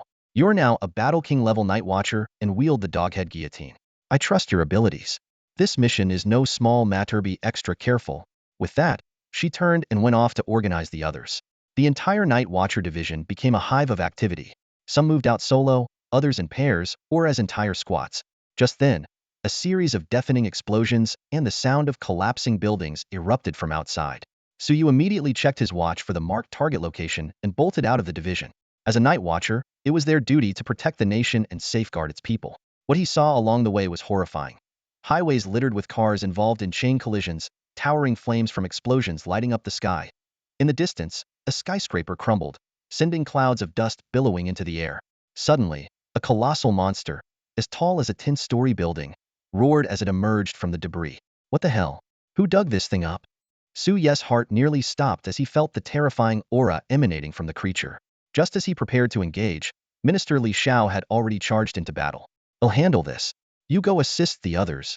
Li Xiao shouted to the approaching Night Watchers while locked in combat with the monster. Clenching his teeth, Suyu abandoned the thought of fighting the creature and sprinted toward his designated target. Protecting the people and defending the nation, that was the Night Watcher's mission. Beyond the terrifying monsters, Suyu's gaze was suddenly drawn to an unbelievable sight. A massive shark leapt into the air and landed heavily on an overpass. What was shocking, however, was that the shark had 7 or 8 thick, sturdy legs. Suyu rubbed his eyes vigorously, unable to believe what he was seeing. But the image remained clear, it was indeed a multi-legged shark. As he moved closer to get a better look, his face darkened. Damn it, it's a zombie shark. Fortunately, several night watchmen had already begun attacking the creature. Just then, hundreds of zombies suddenly poured out of a nearby alley, lunging madly in all directions. Among them, dozens charged directly at Suyu, but before they could get close, they were engulfed and incinerated by the flames he unleashed with a casual wave of his hand. A sense of danger surged within him. Suyu leapt onto the rooftop of a nearby building. From this vantage point, the sight before him made his heart sink. The entire city was in chaos. Fires blazed everywhere, monsters roamed freely, and dust filled the air. The air rang with the harrowing cries of despair. The sudden apocalypse left him stunned and unprepared. Suddenly, a crack of thunder split the sky. Dark clouds rapidly gathered, covering the entirety of Tianhe City, and a torrential downpour followed, extinguishing the widespread flames.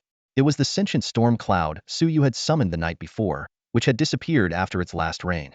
Now, it had returned at just the right moment to put out the fires. Thank you, he murmured softly. Time was pressing. Suyu leapt down from the rooftop and headed toward the location Lindsay had assigned him, his former residential neighborhood. The area had turned into ruins after someone unearthed a dragon there. Upon arrival, he saw a night watchman struggling to fend off dozens of zombies. This warrior, whose strength had not yet reached the level of a battle king, was clearly overwhelmed by the sheer number of foes. Scattered on the ground were a few corpses, all bitten by zombies. Among them were familiar faces, neighbors from his past. Night Watchman Suyu, reporting for support.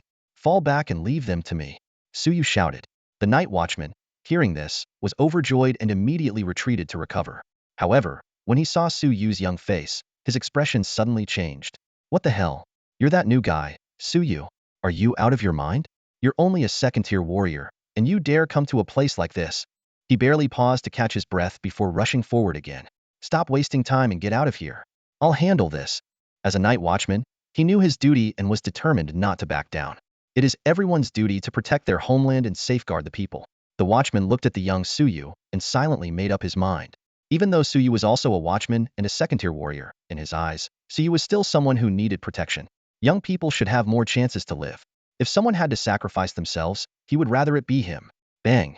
Several zombies suddenly launched a fierce attack, and the watchman was sent flying heavily. The zombies bared their teeth and opened their bloodied mouths, ready to pounce and assimilate him. At the critical moment, Suyu darted in front of the injured watchman. You just joined the watchman. Your strength is too weak. Get out of here now! The watchman shouted anxiously, but the next second, his expression froze. Earth split. Suyu stomped his foot, and the ground cracked instantly, spiderweb-like fissures spreading rapidly beneath the zombies. Losing their balance, the zombies staggered. Before they could regain their footing, Suyu was already upon them. Mountain Breaker. With no weapon in hand, Suyu used his hand like a blade, each strike precisely hitting the zombies' vital points. Amid a series of loud thuds, the zombies collapsed one after another, their heads shattered. In less than 5 seconds, every zombie had been eliminated. This is second-tier warrior strength? The watchman struggled to his feet, staring in disbelief at the scene before him. Just a few days ago, Suyu had only just joined the watchman. How could he now display strength comparable to a 7th or 8th-tier warrior? Second-tier warrior? I haven't been that for a long time, Suyu said with a faint smile. The watchman gazed at Suyu's back, as if he were looking at a true master. Suyu, however, had already started giving instructions. I'll leave this area to you. I need to support other locations. Some of the bitten will soon turn into new zombies, but regular watchmen should be able to handle them. Before he finished speaking, Suyu dashed off like a leopard, leaving only a fleeting shadow behind. Meanwhile, outside the watchman's division, Lindsay was locked in fierce combat with a monster. Her watchman-issued wristwatch suddenly vibrated. Taking advantage of a defensive moment, she glanced at it. Suyu finished that quickly? Remembering that Suyu had already reached the strength of a battle king, Lindsay swiftly assigned new tasks on her wristwatch before returning to the fight.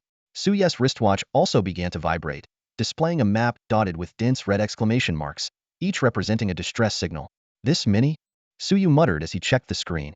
Within a 3-kilometer radius, there were over 10 locations in need of support. Within a 3-kilometer radius, there were already so many anomalies. Suyu couldn't help but grow more vigilant. This was no coincidence. The situation across the entire Tianhe city was likely far worse. Suddenly, he stopped in his tracks. Ahead, the air shimmered and twisted as a massive figure emerged, tearing through space. Its size rivaled that of a small mountain. Clearly, someone had accidentally awakened an ancient beast while excavating a treasure map. The beast stood upright, its eyes enormous like car wheels, and its hands large enough to engulf a car with ease. A nauseating stench of decay emanated from its body, as if it had slumbered through countless millennia. Ha ha ha! After endless years, I am finally free. Today, I shall feast 300 humans, the beast roared, grabbing the person who had released it and shoving them into its mouth. Blood dripped from its fangs as it chuckled. Delicious. Absolutely delicious, just as I remember. Suyu watched the scene unfold, his entire body trembling with rage. Unforgivable. In this world, there are still man-eating monsters like you?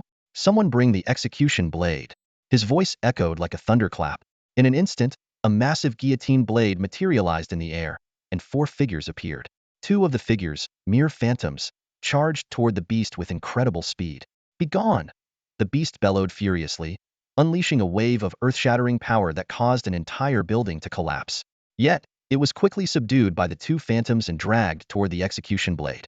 Activate the blade, Suyu commanded. The guillotine descended with a deafening crash, and a burst of blood sprayed into the air. Despite its mountainous size and immense strength, the beast could not escape its fate. Its enormous body fell heavily to the ground, twitched a few times, and then lay still. After taking a moment to catch his breath, Suyu headed to the next distress location. Before he arrived, he spotted a group of people fleeing in panic, led by a vigilant night watchman. The watchman deftly pushed aside abandoned cars, clearing a path for the crowd to escape. Run. Someone dug into a lake, and now there's a massive flood coming, the watchman shouted when he saw Suyu. Looking up, Suyu saw a torrent of water surging forward, already engulfing buildings 3 stories high. The situation was not dealt with immediately. The entire Tianhe city would face catastrophic destruction. Just as Suyu was about to summon the Xianhuang flame, an unexpected turn of events occurred. The floodwaters suddenly shot skyward, sucked into the churning mass of dark clouds above. Huh!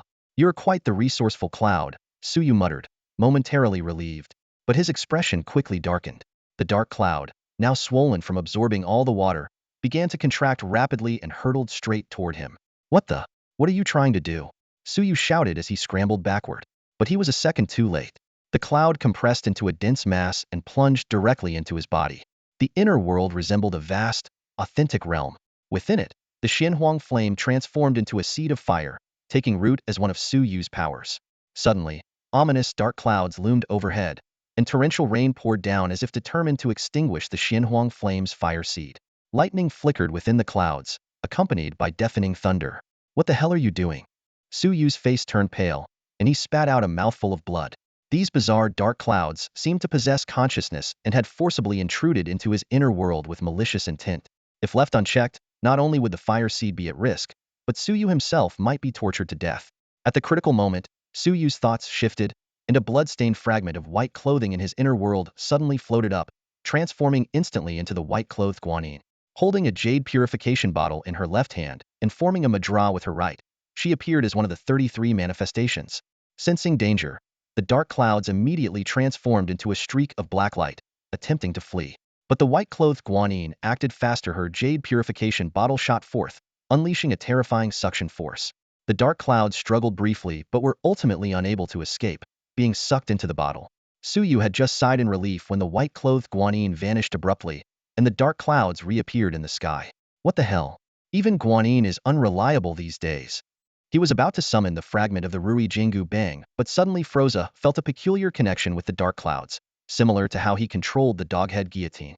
Although the dark clouds retained their consciousness and continued pouring rain, something was different this time. Stop! Suyu commanded in his mind, and the rain halted instantly. Pour! The dark clouds gleefully unleashed another heavy downpour. Stop! Gather! With his commands, the accumulated water on the ground surged upward and returned to the clouds. The dark clouds radiated an air of dissatisfaction, behaving like a mischievous child throwing a tantrum because it couldn't continue raining. Internally, it grumbled that Suyu was a bad person. How could this still be a cloud? It was practically a living, breathing entity. Suyu thought with relief. Luckily, the white-clothed Guanyin lent a hand. Otherwise, just digging up this treasure map would have been a nightmare. Good thing I have plenty of treasures to protect me. At that moment, surprised voices rose from the fleeing crowd. Huh, the flood is gone? Quick, lead them to safety, Suyu said as he hurried over to the night watchman. You should come with me. You're just a child, the night watchman tried to dissuade him. I'm a night watchman too. Suyu grinned, his figure vanishing into the distance. Damn, so young, could he be the newly arrived Suyu? The night watchman snapped out of his thoughts and quickly turned to organize the crowd. Everyone, follow me and stay together. And stop digging for the treasure map, it's far too dangerous right now. Suyu navigated swiftly through the various locations in Tianhe City, guided by the markings on the night watcher's watch. At this moment, the entire city had descended into unprecedented chaos. Hundreds of distress signals were being sent out simultaneously as people, while digging for treasure maps, inadvertently awakened dormant dangers. At each location, Suyu relied on the power of the doghead guillotine to handle the threats with ease. Even monsters at the peak level of the Battle King were no match and met their end under the blade. However, as time went on, the number of distress signals only increased, surging from the initial hundreds to over 300. This can't go on, Suyu muttered, his brows tightly furrowed and his anxiety growing. The real problem wasn't the number of night watchers, but the scarcity of strong combatants at the Battle King level. If the situation remained uncontrolled, Tianhe City might become yet another obliterated name in the annals of history. At that moment, he spotted Lindsay locked in fierce combat with a heavily armored monster. Even with her considerable strength, she struggled to break through its defenses. Sister Lin, leave it to me. I'll take care of this, Suyu shouted as he rushed into the battlefield, decisively taking action. Understanding his intent, Lindsay retreated. Suyu immediately summoned the doghead guillotine.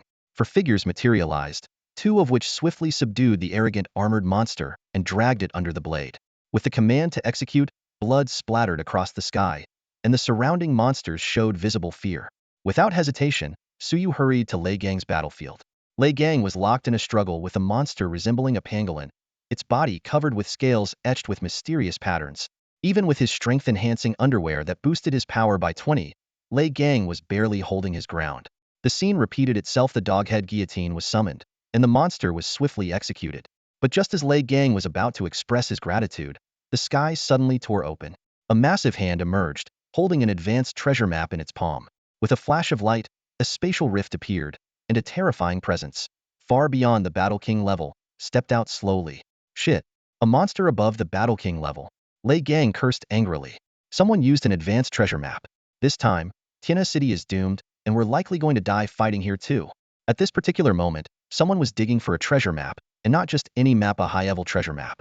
This was clearly no coincidence. Suyu frowned deeply, realizing that the digger likely already knew the contents of the map. This realization sent a chill down his spine. Lei Gang stood to the side, his face a mixture of anger and despair. Faced with a monster of a rank above the War King level that had suddenly appeared, they were almost powerless. Outside Tianhe City, there were already two monsters of the same level, but those creatures had always shown restraint, seemingly due to some unknown fear. This new monster, however, was entirely different. It was filled with hostility toward humans and showed no hesitation in its aggression. From a distance, Li Xiao, who was engaged in battle, saw the scene and roared. Who dares to cause chaos in Tianhe City? Aren't you afraid of being annihilated along with your entire clan if you're discovered? His voice carried a murderous intent, making it clear he believed this was a man-made catastrophe. Yet, no one responded to his question. A colossal beast emerged from a spatial rift. Its body was as tall as a 30-story building, with two sharp horns crowning its head. Its blood-red eyes burned with hatred, and a menacing nose ring adorned its snout. In its hand, it wielded a massive trident over 100 meters long, radiating a terrifying aura of violence, as though it had been stained with the blood of ancient warriors. Suddenly, the creature's entire body ignited in raging flames, looking like a demon crawling out from the depths of hell. The ground beneath its feet cracked open, and scalding magma erupted like a fountain, instantly consuming those who couldn't escape in time. They didn't even have time to scream before being swallowed. Even more horrifying was the monster's lightning-fast tongue, which lashed out and swept up hundreds of people in a single motion. Its sharp teeth tore through flesh, sending blood and gore flying, while crimson droplets dripped from its fangs. This was a creature that fed on humans. In the Great Xia, any monster that consumed humans was met with zero tolerance and a death sentence. The two monsters outside Tianhe City were still alive precisely because they had never preyed on humans. At that moment, a massive hand that seemed to blot out the sky reappeared, holding another treasure map in its palm. As the map activated, an enormous volcano materialized. The giant hand slammed down on the volcano, shattering space, and the entire volcano descended upon Tianhe City. Scorching magma erupted violently, threatening to engulf the entire city. If no one intervened, the lives of tens of millions would be reduced to mere numbers in history. This was the impending doom of Tianhe City. Just as disaster seemed inevitable, the sky suddenly split open, and a figure clad in military uniform appeared, throwing a powerful punch. The colossal hand shattered, and a masked figure tumbled out from within. General Bai of East District, why are you here? The person's expression changed drastically, their tone filled with evident shock. Weren't you supposed to have entered the celestial realm? Dressed in a military uniform, General Bai stood tall and composed. Well, it seems your intelligence network is quite efficient. Does that mean you've got someone planted among us night watchers? His voice was calm, but a glint of coldness flashed in his eyes. When I return, I'll investigate thoroughly. If there's indeed a mole, I'll kill them myself and personally deliver their head to you. He paused, his tone turning even icier. By the way, since I'm here, you should know you won't survive today. After I kill you, I'll make sure the heads of your entire clan roll. The masked figure appeared wary but showed no sign of fear. Go ahead and try. If I want to leave, even you, General Bai of East District, can't stop me. Don't think I can't see that this is merely your divine projection. Boom. General Bai launched a punch without hesitation, forcing the other to retreat repeatedly. If I'm just a divine projection, it seems you are too. Keeping you here won't be difficult. Before his words had fully faded, the two were already locked in fierce combat, their punches and strikes shaking the heavens and earth. At the edge of the battlefield, Suyu turned to Lei Gang. East District, General Bai, who is he? Before Lei Gang could respond, Lindsay stepped closer and explained, General Bai isn't from our era. He was excavated by someone. She paused briefly. You might not recognize General Bai, but if I mention Wu Anjuan, you should know who I'm talking about. Wu Anjuan? Bai Qi. Suyu suddenly understood. Exactly. Lin's expression relaxed slightly. With General Bai here, we're safe for now. But the situation is still dire. It depends on whether the minister has any other plans. If it's just General Bai, the casualties in Tianhe City today could still be devastating. Hearing this, Suyu's expression grew grim. At this moment, General Bai was locked in a fierce battle with the mastermind, neither gaining the upper hand. Even worse, a third historical monster was wreaking havoc, and a volcano was erupting nearby. If this continued, even if General Bai managed to protect Tianhe City, the city would be left in ruins. Watching the chaos unfold, Suyu felt an intense pain in his heart. Whether in his past life or this one, Tianhe City had always been his hometown. Suddenly, he sensed something within. The dark clouds in his inner world transformed into a black light that shot into the sky, spreading across the heavens in an instant. Crack! A deafening thunderclap erupted, followed by torrential rain pouring down. The lava spewing from the volcano was cooled by the rain before it could hit the ground. The flames engulfing the 30-story monster were also extinguished rapidly by the downpour. Roar! The monster let out an earth-shaking roar, brandishing a 100-meter-long trident as it struck toward the dark clouds. Though it missed due to the distance, in the next moment, it leapt into the air, ascending straight into the sky. Boom! Lightning flashed and thunder roared as the heavens seemed to split apart. Pitch-black storm clouds loomed ominously over the city, while a colossal creature, towering as high as a 30-story building, rampaged within the clouds, summoning wind and rain at will. Though it withdrew into the storm, sparing those on the ground, its retreat robbed the clouds of their ability to rain.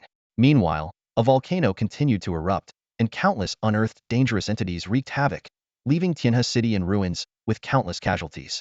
On the battlefield, Lei Gang, wearing underwear on his head, was locked in fierce combat with a winged humanoid. Lindsay, clad in a purple suit of armor and wielding a violet spear, was in hot pursuit of a massive butterfly with a wingspan exceeding 30 meters. The butterfly's power was devastating. It could sweep away crowds with a mere flap of its wings, and its slightest touch could slice a skyscraper cleanly in half, leaving a mirror-smooth cut. Elsewhere, Zhang Tian, brandishing a gleaming blade, clashed with a humanoid creature radiating a bluish glow. In the distance, through a spatial rift, Captain Zhang, engulfed in roaring flames, battled to suppress a horde of rampaging treefolk emerging from a mystical realm.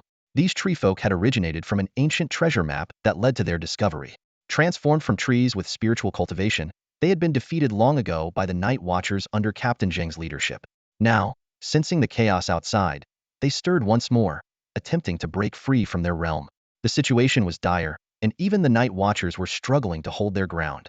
Suyu, overcome with anxiety, understood that unless the tide of battle shifted quickly, the casualties would only escalate. Suddenly, a fragment of the Rui Jingu Bang appeared in his palm. This divine weapon, though immensely powerful, could only be wielded by him at a fraction of its potential, an infinitesimal fraction. Last time, it had effortlessly slain a dragon and overwhelmed a battle king. But against stronger foes, its efficacy was uncertain. At this moment, General Bai was still locked in combat with a mysterious adversary. Though victory seemed within reach, the prolonged fight only worsened Tianhe City's devastation. Resolving to act decisively, Suyu chose to use the fragment of the Rui Jingu Bang to strike the mysterious foe, creating an opening for General Bai. As for the repercussions of using the fragment, there was no time to consider them now. Boom! Suyu unleashed the fragment's power.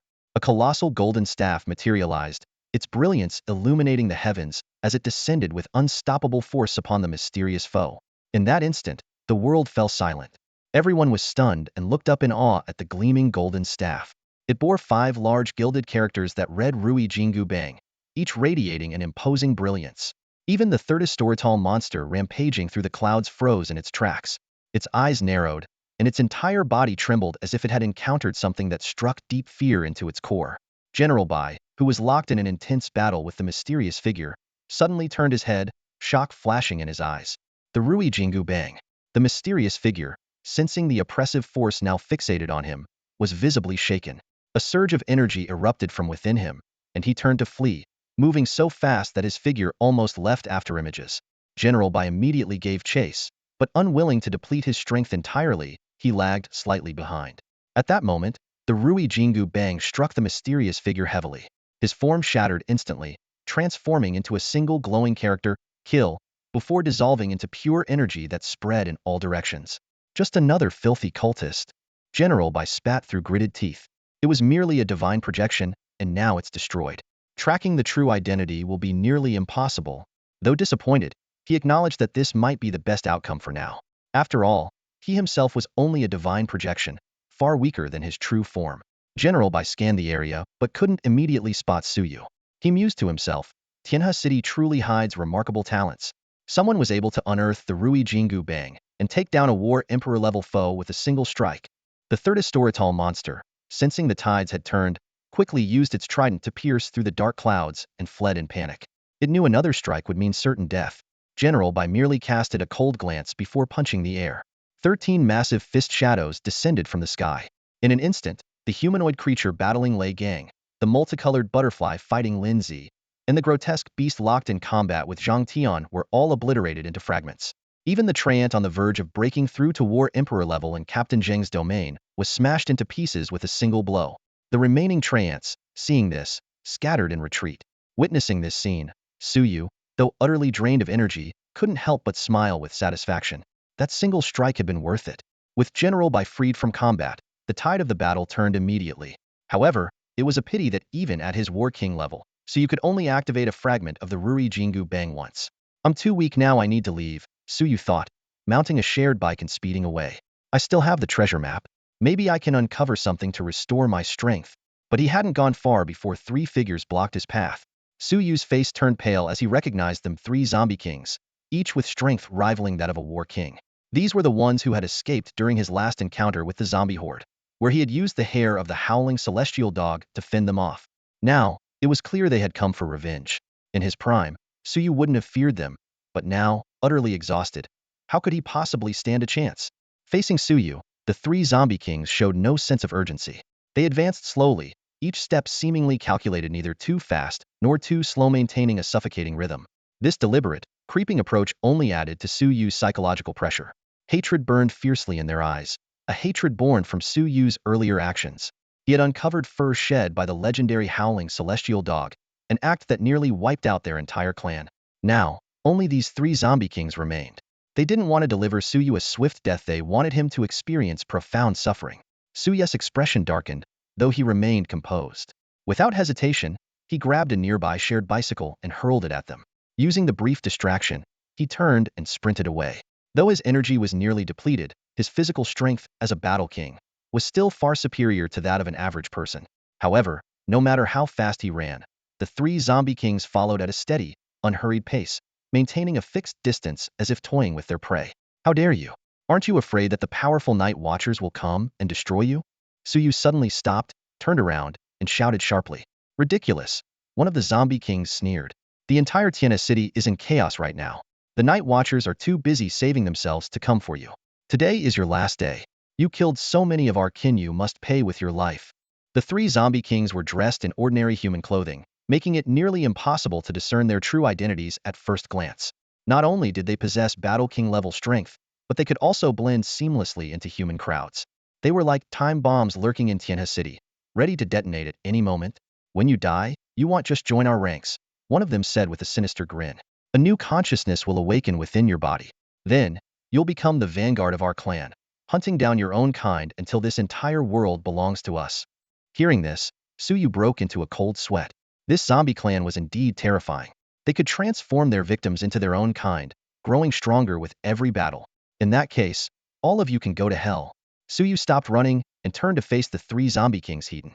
In an instant, the battle divine script within his inner world trembled. A surge of terrifying power and fighting spirit erupted from him, radiating an aura that seemed ready to challenge the heavens themselves. The 3-headed zombie king displayed an expression of disbelief. How do you still have strength? Suyu let out a cold laugh. Surprised, aren't you? Just now, I held back because there were too many people around. I didn't want to hurt the innocent. Did you really think I was afraid of you? I had already suspected it might be you pulling strings behind the scenes. Even if it wasn't, I knew you'd seize this chance to come after me. Do you think I'd be completely unprepared? Before his words finished, Suyu activated the blood-stained fragments of the white robe. In an instant, the heavens quaked, and a sacred figure materialized in the air, the white-robed Guanyin. She held a jade purification vase in her left hand, while her right hand, originally forming a mudra of granting wishes, suddenly shifted. She extended a single finger and gently pressed downward. The 3-headed zombie king was startled and immediately launched a fierce attack towards Suyu. Yet, before they could get close, they felt as though their entire bodies were trapped in an invisible quagmire, unable to move. At the same time, the white-robed Guanyin's jade-like finger descended from above, pressing down upon them. Despite their desperate efforts to resist, the power imbued with the essence of the white-robed Guanyin's Dao rendered them as insignificant as ants.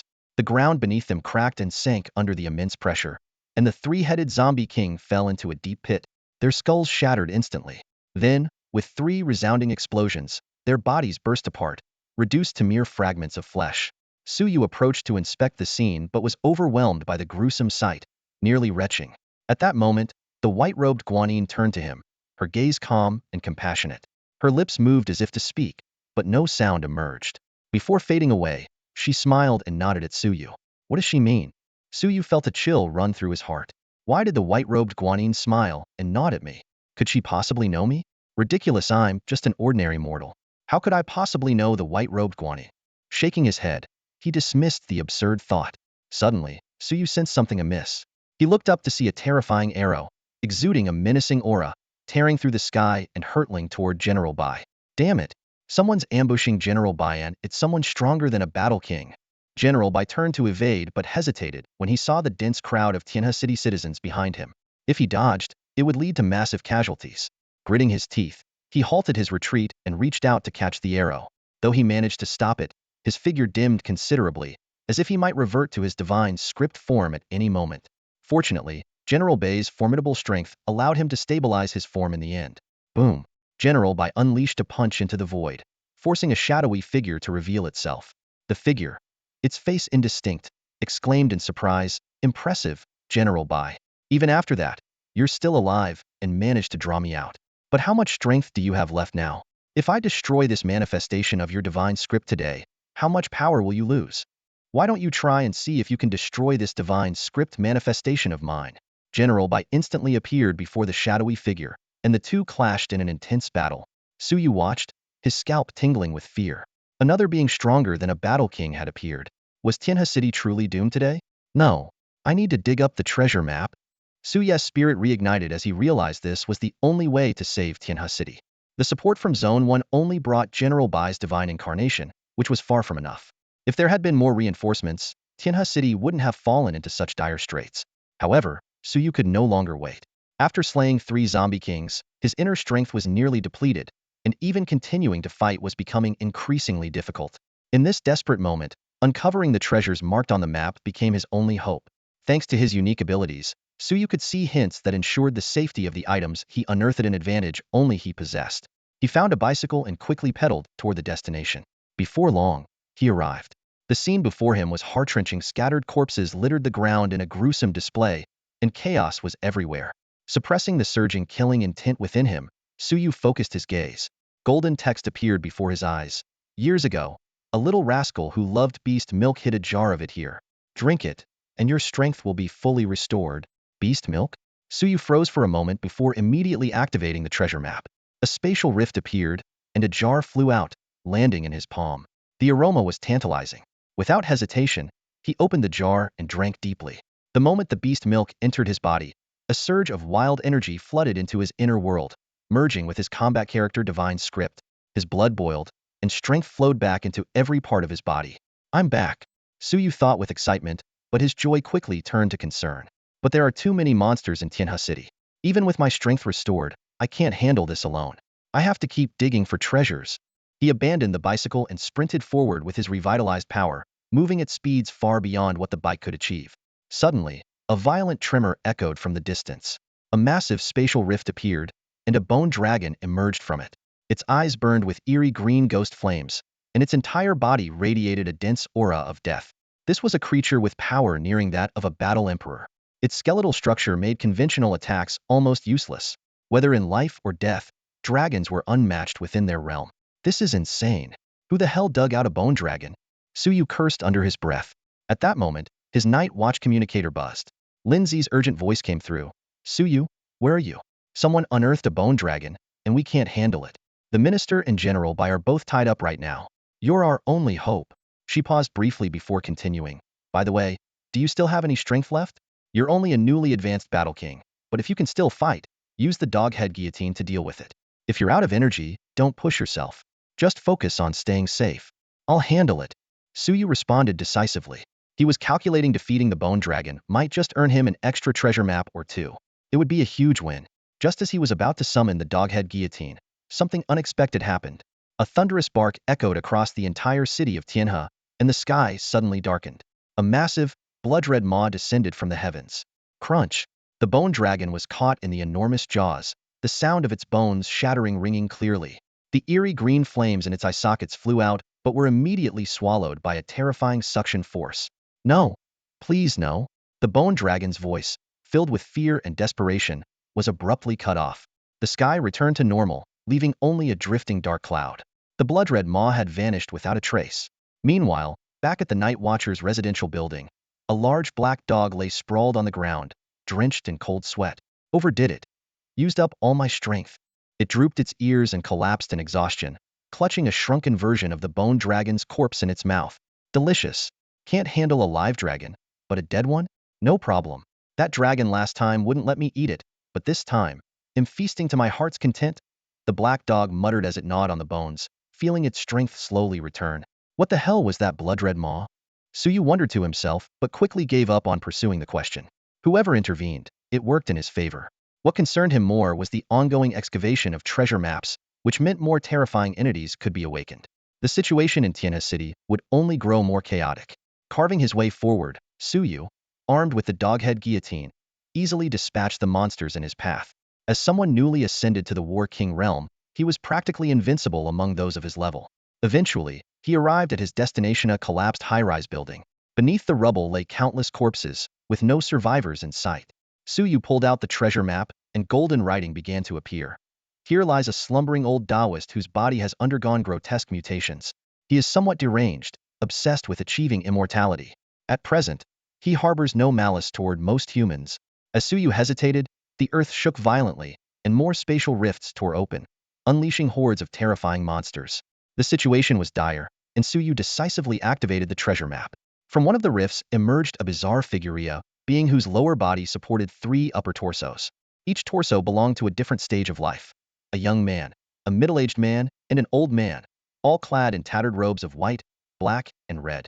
Each grotesque face bore a massive, fleshy mouth, with smaller mouths full of yellowed teeth nested inside. The old Daoist was wrapped in writhing, sinister tentacles and covered with organs that did not belong to any human.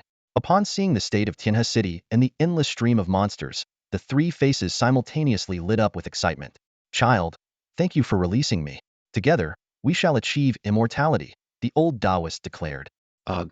Suyu suddenly bent over, vomiting everything he had just eaten. He looked up at the old Taoist in front of him. If it weren't for the system's prompt, he would have undoubtedly mistaken this figure for something far more terrifying than any monster. The appearance of the old Taoist was utterly horrifying. 3 faces, mangled and dripping with blood and flesh, each covered in grotesque little mouths, their uneven yellow teeth jutting out in jagged rows. Kid, go ahead and puke. You'll get used to it after a while. The old Taoist spoke nonchalantly, all 3 mouths moving in unison. Suyu vomited until tears streamed down his face. Only after his stomach was completely empty did he manage to straighten up.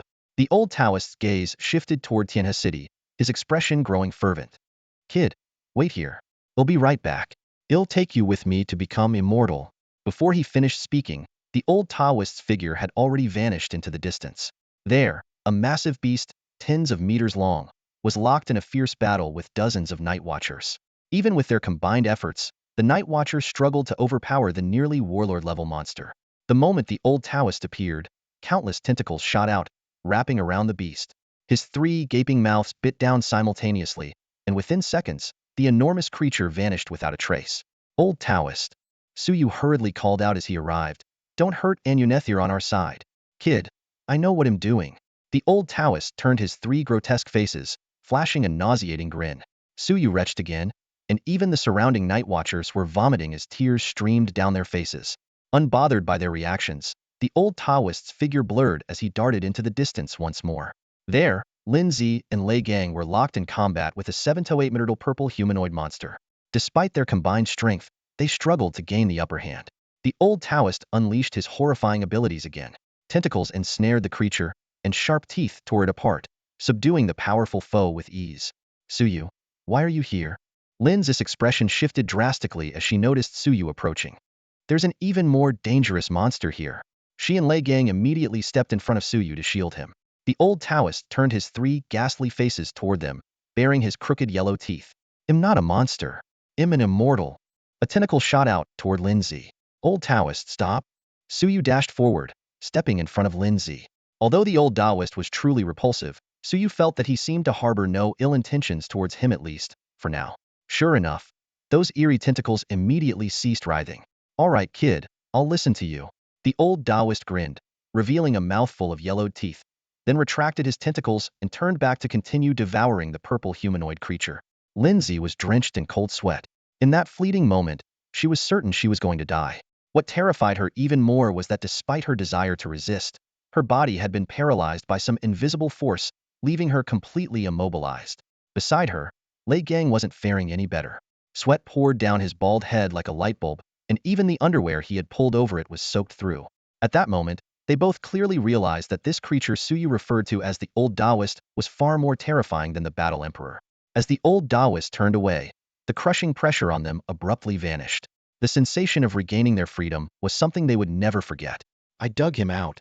Noticing their bewildered expressions, Suyu explained, the old Daoist means us no harm. Inform all the night watchmen under no circumstances should anyone attack him. Suyu was concerned that someone might mistake the old Daoist for an ordinary monster and rashly strike, only to meet a swift and inexplicable end. Lindsay nodded immediately, quickly snapping a photo of the old Daoist and sending it to all the night watchmen in the Tianhe division, accompanied by a warning. Kid, you did well.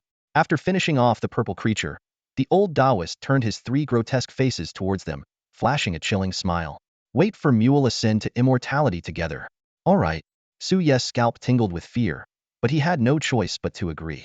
With a loud boom, the old Daoist vanished in an instant, reappearing before another monstrous creature. By the time Suyu caught up, the creature had been utterly devoured, leaving not a trace behind. Trailing behind the old Daoist for a while, Suyu mused to himself. For now, things seem to be going well. Despite being revolting, the old Daoist was indeed helping the night watchman eliminate threats with incredible speed, taking down a creature in mere seconds. Yet, Suyu remained vigilant. He resolved to continue unearthing the treasures marked on the map, just in case. After all, with the old Daoist's overwhelming power, even General Bai might find it difficult to handle him. After departing, Suyu quickly reached his destination. Golden text surfaced before him. Long ago, a fragment of the Rui Jengu Bang, the Monkey King's staff, fell here after it shattered. Obtaining it will allow you to merge it with your existing fragments, granting you even greater power. Suyu was overjoyed. Another fragment of the staff. This would be a tremendous boost for both self-defense and defeating enemies. Just as he was about to use the treasure map, the old Daoist's voice suddenly echoed across the entire Tianhe city. Ha ha ha, I've ascended. Suyu's heart sank as he quickly looked up. He saw the old Daoist standing in midair, his three grotesque faces twisted into maniacal grins. His body, with its exposed organs, erupted with countless tentacles that shot out like lightning, instantly enveloping the entire Tianhe city. The old Daoist made his move. Suyu's heart tightened, and his hands involuntarily clenched into fists. At this moment, all he could do was silently pray, hoping the old Daoist wouldn't cause any major trouble.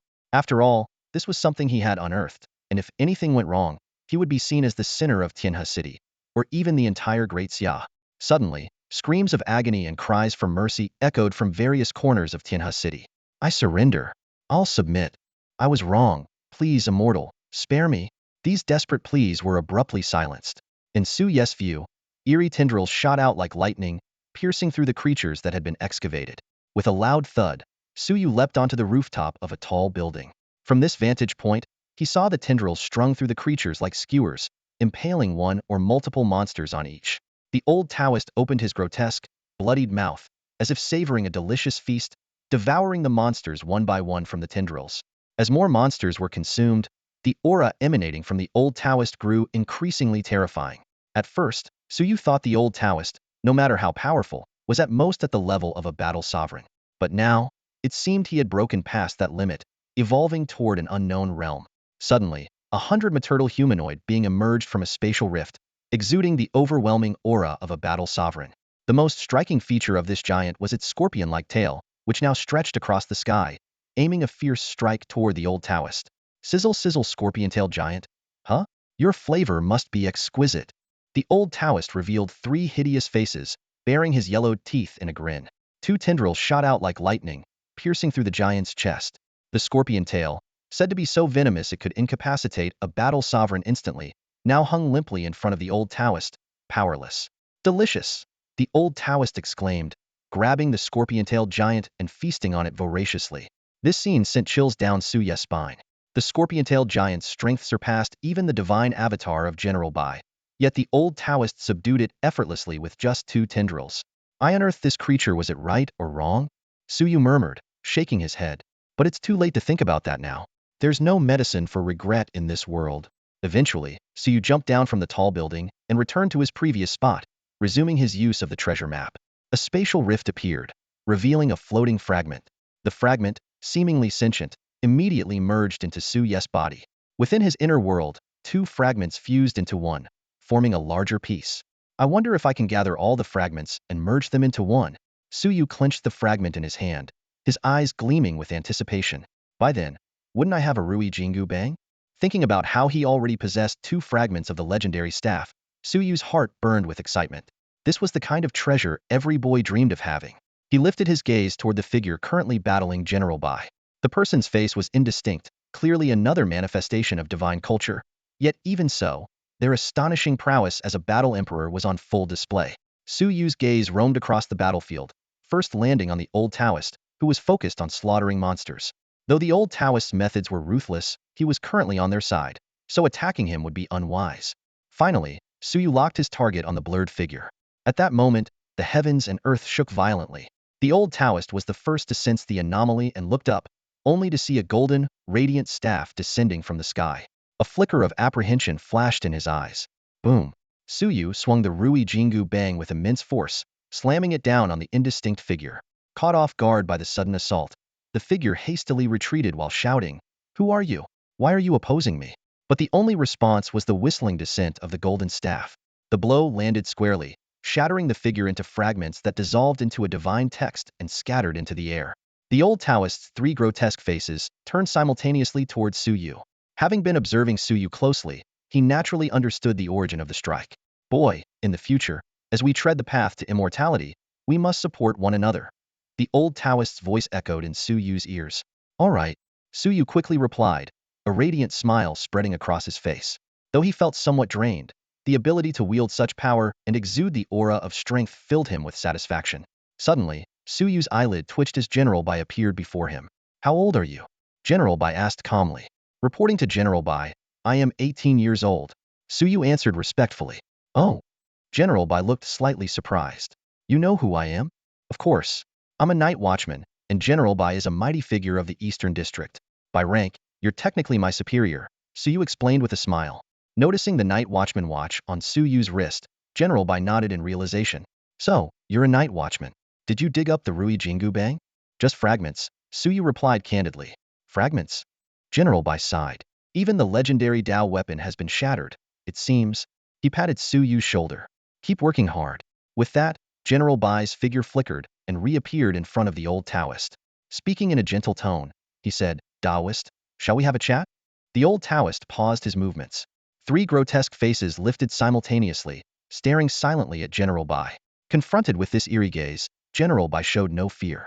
Instead, he carefully scrutinized his opponent. After a brief moment, the three mouths of the old Taoist spoke in unison, fine. But you'll have to wait. He grinned, revealing a set of yellowed teeth, and pointed his tendrils around. Let me finish eating them first, then we can talk. General Bai glanced around and gave a slight nod in agreement. The aura emanating from the old Taoist was both terrifying and bizarre, as though it had been tainted by some form of corruption. This made General Bai wary. If a peaceful negotiation were possible, it would be ideal. Otherwise, even if he were at his full strength, handling this creature might prove difficult. Then we'll talk later. Farewell for now, General Bai said. In a flash, his figure appeared above a volcano. This volcano, which should have existed in another dimension, had been forcibly relocated to the center of Tianhe City. Fortunately, the sky was shrouded in dark clouds, and a torrential downpour was continuously dousing the erupting lava, preventing greater disaster. With a thunderous sound, General Bai dived into the volcano, descending deep into the earth. He unleashed the power within him and astonishingly lifted the entire volcano. In the distance, Suyu witnessed this moment, his pupils contracting in shock. General Bai was carrying an entire volcano while flying. General Bai transported the volcano to a desolate area far from Tianhe City before coming to a stop. The dark clouds and rain followed, continuing to envelop the volcano. Meanwhile, Tianhe City began to settle into a fragile calm, with only the unsettling sound of the old Taoist chewing echoing through the air. Standing atop a skyscraper, Suyu surveyed the surroundings and noticed that the excavation of the treasure map had ceased. The dangerous items unearthed were disappearing rapidly. Most of them had become the old Taoist's food. Yet, as he devoured more, his aura grew increasingly menacing. Lindsay approached Suyu and said softly, Suyu, once again, it's thanks to you. Without your efforts, Tianhe City would have been lost. I'm a watchman. This is my duty, Suyu replied with a sigh, gazing at the devastated city. Collapsed buildings and exploded cars, though extinguished by the rain, had already caused irreversible damage. The most heartbreaking aspect was the staggering number of casualties, a figure that even the watchman might hesitate to reveal. This incident was no accident. It must have been orchestrated. Sister Lin, do you have any leads? Suyu asked. I have some, Lindsay replied with a grave expression. This event was most likely the work of a cult. Evil cult? Suyu was slightly taken aback, recalling the information he had read on his first day after crossing into this world. 3 years ago, after the treasure map descended, people's reactions were vastly different. Some used the treasures they obtained for the benefit of their country, but others had their darkest desires magnified infinitely, especially those who already harbored malicious intentions. Once these individuals gained power, they acted without restraint, believing they could do whatever they pleased. These people colluded with one another, gradually forming various cult organizations. Which cult are you referring to, Sister Lin? Suyu pressed further. The Seven Kills cult. Lindsay replied with a grave expression. At that moment, General Bai arrived through the air and interjected, That's right, the Seven Kills cult. The first divine text manifestation today was formed using the killed character divine text. I couldn't mistake that aura. I've faced the Seven Kills cult before. This is unmistakably their doing. Suyu's brows furrowed. What is the connection between the Seven Kills cult and the Seven Kills steel? It's said that someone unearthed the steel, but it mysteriously disappeared on the same day. He had intended to ask Lindsay about this earlier but had been too busy until now. General Bai explained in detail. It's publicly claimed to have disappeared mysteriously, but based on our investigation and especially given the current situation, the Seven Kills steel has indeed fallen into the hands of the Seven Kills cult. Some of their members have comprehended an unparalleled killing technique from it, which has caused immense bloodshed over the years. At this, General Bai sighed. The Night Watchmen have been pursuing the Seven Kills cult relentlessly, but with little success. The situation changes every day, and the cult constantly gains new power from the treasure map. Over the past 3 years, the Night Watchmen have paid a heavy price. Suyu suddenly recalled the scene he had witnessed when he obtained that drop of ancient warrior's blood, a towering figure wielding a blade toward the heavens, exuding overwhelming killing intent. Billions of celestial beings served as soldiers, millions of Deluo acted as generals, and 7 kill characters shook heaven and earth. General Bai, do you know the origin of the 7 kill steel? Suyu asked, as there was no record of it online. After a brief moment of thought, General Bai replied, the 7 kills steel is a relic left behind countless ages ago by an existence shrouded in taboo. It contains an ultimate killing technique. And what is Deluo? Is it the legendary Deluo Golden Immortal? Suyu continued his inquiry. General Bai looked surprised. You even know about that? He then explained. Deluo refers to transcending all space and attaining eternal freedom. Golden signifies immortality. Immortal, of course, refers to celestial beings. A Deluo Golden Immortal has reached a state of eternal freedom and indestructibility across all time and space. Even if the heavens and earth were to be destroyed, a Deluo Golden Immortal would remain undying and unbroken. Suyu was taken aback. The explanation of the Deluo Golden Immortals left him utterly shocked. Immortals who exist eternally across all time and space, unbound and indestructible. Such beings were inherently intimidating. But what puzzled him even more was the phrase, a million Deluo as generals. Even if it was an exaggeration, it implied an astonishing number of Deluo Golden Immortals. Yet now, such entities seemed to have vanished without a trace. What surprised Suyu even more was General Bai's knowledge of these matters. As a transmigrator, Suyu was well aware that the historical General Bai was merely immortal. But now, not only had this General Bai been unearthed, but he also possessed such deep understanding of the Deluo Golden Immortals. This clearly hinted at a deeper secret. The truth of history was likely far more complex than what was recorded. Just as Suyu was about to press further, an old Daoist suddenly appeared before the group. Flashing a set of yellowed teeth, he grinned and said, Now, we can talk. The sight of him made Suyu feel an urge to gag, but General Bai remained unfazed. He simply nodded and then turned to Suyu and Lindsay. Lindsay immediately understood and began pulling Suyu away, but the old Daoist called out, Boy, you stay? Suyu found himself in a dilemma. He wanted to stay and listen, but he was also concerned about General Bai's reaction. However, General Bai quickly made the decision for him. Suyu, stay, he said, gesturing for Lindsay to leave. After Lindsay departed, General Bai's expression turned serious. On behalf of the Night Watchers, I welcome you to this world. May I ask how you wish to be addressed?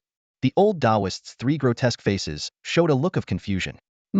What was my name again? He turned to Suyu. Boy, do you remember my name?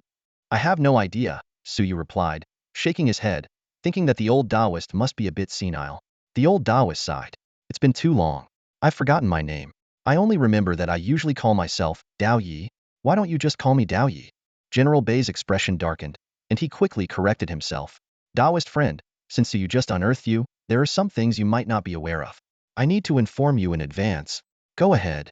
In Disya, you cannot kill anyone at will. This is a fundamental rule. Violating this rule means opposing the Night Watchers, and you will inevitably face our pursuit. The old Daoist's three faces turned simultaneously towards Suyu. Boy, is he threatening me? Can I eat him? Both General Bai and Suyu's expressions changed instantly. Suyu hurriedly explained, General Bai isn't threatening you. This is just the rule. Without rules, there would be chaos in the world. Boy, you make a fair point. The old Daoist nodded. In that case, I'll agree. I was once part of the human race, so naturally, I won't go around killing my own kind. General Bai was overjoyed upon hearing this. Daoist friend, from the sound of that, I can tell you're a good person. This time, it was you who resolved the crisis at Tianhe. Would you be willing to join the Night Watchers? General Bai extended the invitation to the elder Taoist, his eyes gleaming with anticipation. The elder Taoist's grotesque and nauseating face showed a look of refusal. Joining the Night Watchers is unnecessary. I'm used to my freedom and don't want to be bound by anyone. General Bai turned to Suyu, a hint of appeal in his gaze. However, Suyu looked away, pretending not to notice. In his opinion, this eccentric and unpredictable Taoist was simply too dangerous. With immense combat power but an unstable mind, who could stop him if he went berserk? Very well, General Bai sighed. He pulled out a document from his pocket, quickly scribbled a few lines on it, and handed it to the elder Taoist. This is your temporary identification. With it, you can apply for an official ID and obtain legal status. Kid, I can't read. Can you tell me what it says? The elder Taoist handed the document to Suyu. Suyu glanced at it. Temporary identification. Name, Dao Yi. Age, unknown. Place of birth, Tianhe City. Responsible party, Suyu. His head shot up. What the? General Bai, why am I the responsible party? You dug him up, so naturally you're responsible. General Bai explained. But don't worry, at worst, they'll just dock some of your pay. Only then did Suyu breathe a sigh of relief. By now, he no longer cared about losing a bit of salary. After completing the ID process, Lindsay appeared just in time to resolve the issue of accommodations, arranging for the elder Taoist to stay in a designated residence within the Night Watchers division. However, in the dead of night, Suyu was jolted awake from his sleep. At some point, the elder Taoist had appeared in his room. His three grotesque faces were silently staring at him, creating an eerie and chilling scene. Kid, I'm leaving, the elder Taoist sighed. I've discovered the method to become immortal, but I still need to gather some resources. Once I've collected everything, I'll come back and take you with me to ascend to immortality. As he spoke, he extended 7 or 8 tentacle-like appendages, each one holding an unconscious figure. This is my gift to you. These people have been digging for treasure maps everywhere, releasing all sorts of beings. Before Suyu could respond, the elder Taoist flew out the window and disappeared into the night. Suyu let out a sigh of relief, thankful that the captured individuals were still alive. He immediately got up and headed to room 807 next door, ringing the doorbell. The door was opened by a large black dog. Suyu walked straight in and saw Lindsay coming out of her bedroom, dressed in sleepwear. Linjia, Suyu began, but his voice trailed off as he froze in shock. Sleepy-eyed, Lin's forehead split open, revealing a vertical eye that suddenly blinked open. Seeing those vertical eyes, Suyu swallowed back all the words he was about to say. His mind raced as he recalled every legend he had ever heard about a third eye.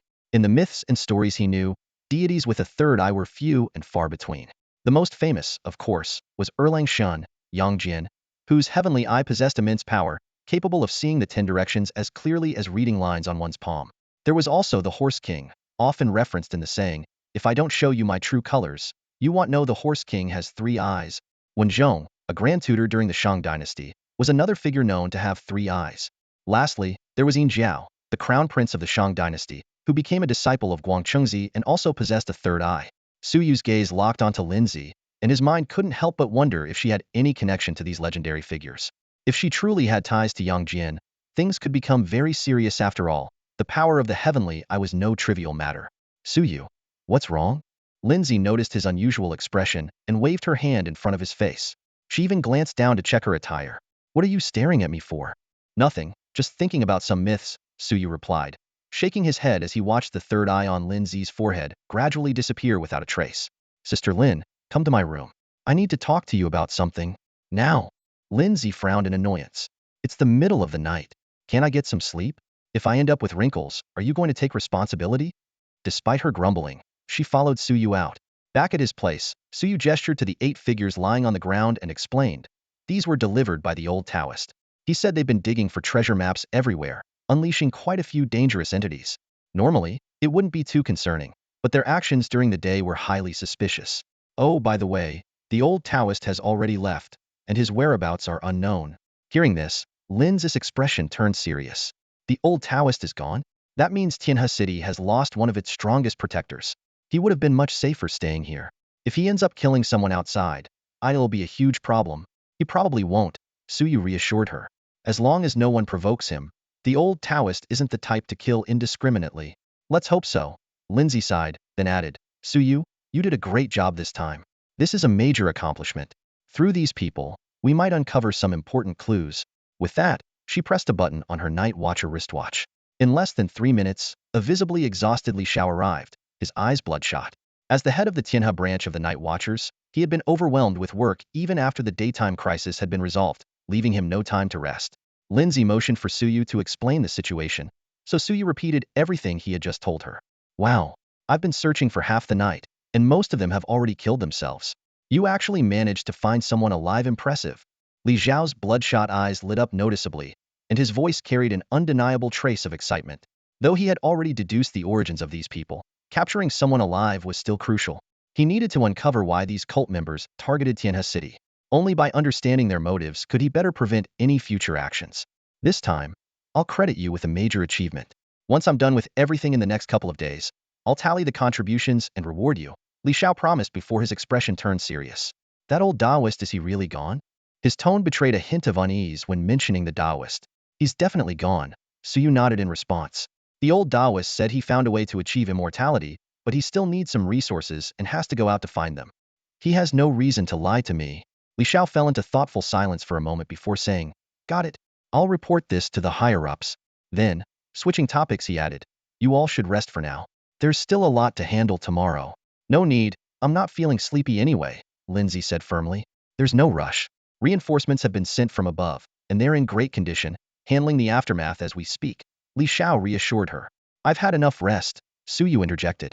If there's any task, just assign it to me. If not, I'll go treasure hunting instead. As a battle king, he was capable of quickly entering a deep sleep, so he was feeling quite energetic. In that case, report to the branch office, Li Xiao said while using his power to lift 8 unconscious figures. I'll take these people away first. With that, he swiftly departed with the captives. Suyu, I'm going to freshen up. You should hurry too, and then we can head to work together, Lin Zi said as she turned to leave. Wait, Suyu suddenly called out to her. What's up? Lin Zi turned back. After hesitating for a moment, Suyu finally voiced his curiosity. Sister Lin, did you know you have 3 eyes? 3 eyes? Lin Zi froze for a moment, instinctively touching her forehead. You mean the third eye on my forehead? Yes, I saw it just now when I came in, but now it's gone. Yeah, I've known about it for a while, Lin Zi said, shaking her head. But this third eye is completely useless. I can't control it or even feel it. Do you know why you have a third eye? Suyu pressed further. Hearing Suyu's question, Lin Zi fell into a brief silence. She quickly composed herself and explained. It's nothing special really. At first, I didn't understand the reason either. Later, I found out that it's because I carry Yang Jian's bloodline. But, Sister Lin, your last name is Lin? Suyu asked, puzzled. Actually, my original surname is Yang, Lin Zi said, her tone slightly uneasy, as though she was reluctant to delve into her past. Later, my mom changed it, so now I'm called Lin Zi. Suyu suddenly understood, a hint of envy flashing in his eyes. Why don't I have Yang Jian's bloodline? From what I know, Yang Jian's third eye is a heavenly eye that lets him see all directions as clearly as if they were in the palm of his hand. Just thinking about it sounds amazing. What are you imagining? Lin Zi lightly tapped Suyu on the head. Bloodline inheritance isn't always a good thing. Sometimes, it can become a shackle that hinders your own evolution. Anyway, hurry up and get ready. We need to go to work. It'll be a busy couple of days. Back at home, Lin Zi looked at the big black dog and suddenly asked, Do I really have Yang Jin's bloodline? Of course, the big black dog said proudly, raising its head high. Otherwise, why do you think I, the mighty howling celestial dog, would follow you? And my ancestor? The master. He died in battle. The dog's tone suddenly turned sorrowful. Can you tell me about what happened back then? Lindsay asked softly. What's there to say? I've forgotten everything. The big black dog turned and walked toward the balcony, its eyes already glistening with tears. It didn't want to show any vulnerability in front of its descendant. The enemy. Were they strong? Very strong. Extremely strong. The big black dog stopped mid-sentence, unwilling to say more. Lindsay pondered as she began to wash up. She knew that pressing for answers now wouldn't help and decided to try again another day. 10 minutes later, Lindsay stepped out and saw Suyu waiting. The big black dog followed closely behind, knocking on Suyu's door with its paw. Suyu opened the door reluctantly, watching as the dog swaggered inside and sprawled on the balcony. It really likes you, Lindsay said with a smile. Suyu remained silent, thinking to himself that the dog was clearly more interested in the browsing history on his computer. At the Tianhe branch of the Night Watchers, the building was brightly lit, bustling with people. When Suyu and Lindsay walked in, no one had time to greet them. Minister. The two approached Li Xiao. Captain Lin, there have been reports from citizens about several monsters infiltrating the department store. Go handle it, Li Xiao said briefly, looking up. Got it. Lindsay immediately accepted the task and left. Minister. Are people still digging for treasure maps these days? Suyu asked, frowning. There are still some people digging, but the numbers have decreased significantly. Li Xiao stood by the window, his gaze sweeping over the street shrouded in the night. Some are taking advantage of our distraction to cause trouble, while others, frightened by what happened during the day, are trying to dig up treasure maps to boost their survival abilities. So, what do you need me to do? Suyu asked bluntly. Li Xiao turned around, tapping his fingers lightly on the table. As a night watcher, there are naturally tasks that must be completed. But compared to the benefits of being a night watcher, these are nothing. Suddenly, his tone shifted. Suyu, are you afraid of death? Yes. Suyu answered without hesitation. Not only was he afraid of death, but he was also afraid of pain. That was his most honest thought. Li Xiao looked surprised. You saying that completely disrupted my expectations. I thought you'd say you weren't afraid of death. Minister, you're not planning to send me on some dangerous mission, are you? Suyu squinted suspiciously. It is dangerous, Li Xiao admitted, taking a sip of his coffee. But if you succeed, it'll be a major accomplishment. I've interrogated the 8 people you brought in. They're members of the 7 Kill sect. This cult has been stirring up trouble in the shadows. Through the interrogation, I learned the real purpose of their actions during the day. What purpose? The 7 Kill steel is in the hands of the 7 Kill sect, Li Xiao said, setting down his coffee cup. 2 days ago, the steel trembled. They believe someone in Tianhe City dug up something connected to it. To find that person, they orchestrated the slaughter. Li Xiao continued. I plan to spread a rumor saying you were the one who unearthed the artifact. You want me to be the bait? Suyu frowned. That's way too dangerous. If you agree, I'll do everything I can to ensure your safety and credit you with the achievement afterward. No way. Suyu rejected him outright. We have no personal grudge, but this feels like you're trying to get me killed. I'll give you 10 treasure maps. Suyu's eyes lit up. 50 maps. That's too much. 20 maps. 40 maps, no less. After some bargaining, they settled on 30 maps. Deal. Suyu nodded. But I have 2 more conditions. Let's hear them. First, delay the release of the rumor by 1 day, Suyu said. He needed time to dig up treasure maps and increase his chances of survival. Agreed, Li Xiao replied. What's the second condition? Suyu's first condition seemed insignificant to Li Xiao. Although Tianhe City had overcome its crisis, there was still much follow-up work to be done, leaving him overwhelmed. Moreover, using Suyu as bait was undeniably risky and required thorough safety measures. This was not something that could be decided hastily. Just say it already. What's your second condition? Li Xiao, growing impatient as Suyu remained silent, urged him. Clearly, his busy schedule left no room for delay. 30 treasure maps, and I want them now, Suyu stated bluntly. For him, having the treasure maps in hand gave him confidence. After all, not every map led to treasure, and the more maps he had, the better his chances. That requires going through the proper procedures. Before Li Xiao could finish, Suyu turned and started walking away. Suyu, where are you going? Li Xiao called after him. This isn't going to work. Suyu said coldly. Being used as bait was already dangerous enough, and now they were unwilling to hand over a mere 30 treasure maps? How could he possibly agree to this? You've misunderstood. It does require formalities, but I confront them for you, Li Xiao replied helplessly, as 30 treasure maps appeared out of thin air in his hand. Initially, he had thought Suyu was too naive, but now he had to admit that the young man was far more shrewd than he had anticipated. Thank you, Minister. Suyu immediately turned back, took the maps, and began counting them on the spot. Li Xiao's expression darkened. You don't trust me at all, do you? Rest assured, Minister. As a night watcher, I will dedicate myself fully to the cause, even at the cost of my life. Suyu said with a straight face. Both of them knew how much truth there was in that statement. After Suyu left, Li Xiao chuckled and pressed the button on his special operations earpiece. Contact the old Daoist and tell him there are cult members planning to kill Suyu. His life is in imminent danger. Setting the earpiece aside, Li Xiao smirked to himself. Getting an invincible powerhouse to intervene, 30 maps, or even 3,000, would be well worth it. As Suyu exited the Night Watcher division, he came across Lindsay, her body covered in blood. Sister Lin, what happened to you? Suyu asked. Ran into a troublesome battle king. But it's taken care of, Lindsay replied, glancing down at her blood-stained clothes. This is the enemy's blood.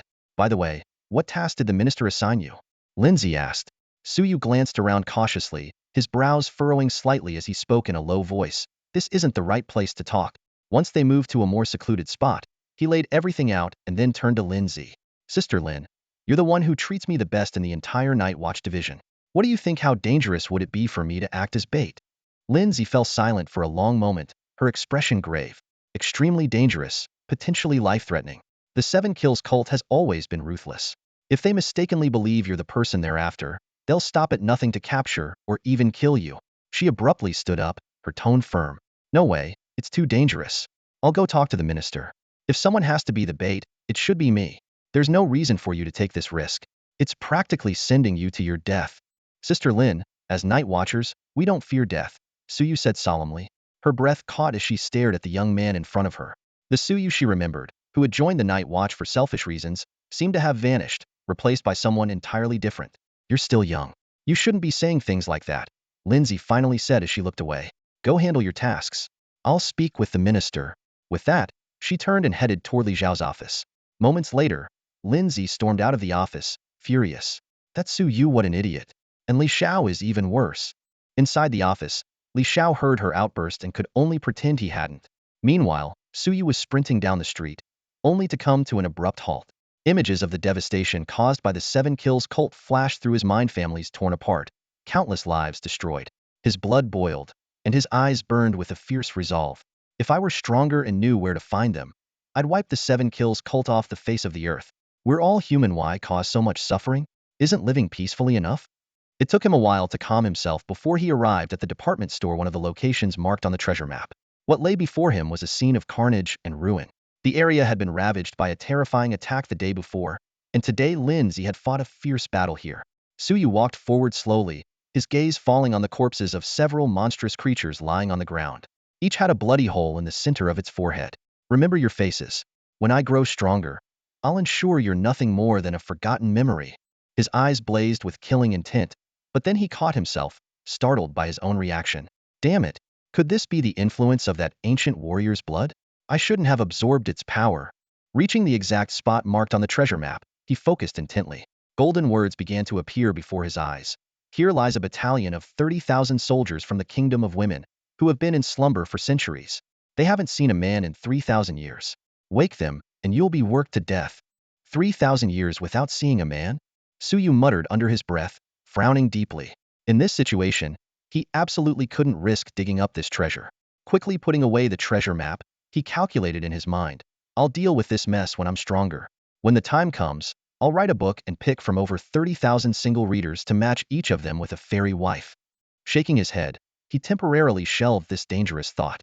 Digging up women who had been asleep for 3,000 years was far too risky and completely unpredictable. If he ended up exhausting himself to death, it would be a loss not worth the effort. Instead, he pulled out another treasure map, quickly confirmed the target location, and with a flash, he sped toward his destination, a subterranean parking garage. As soon as he arrived, just as he was about to examine the hints on the map, he overheard a hushed conversation nearby.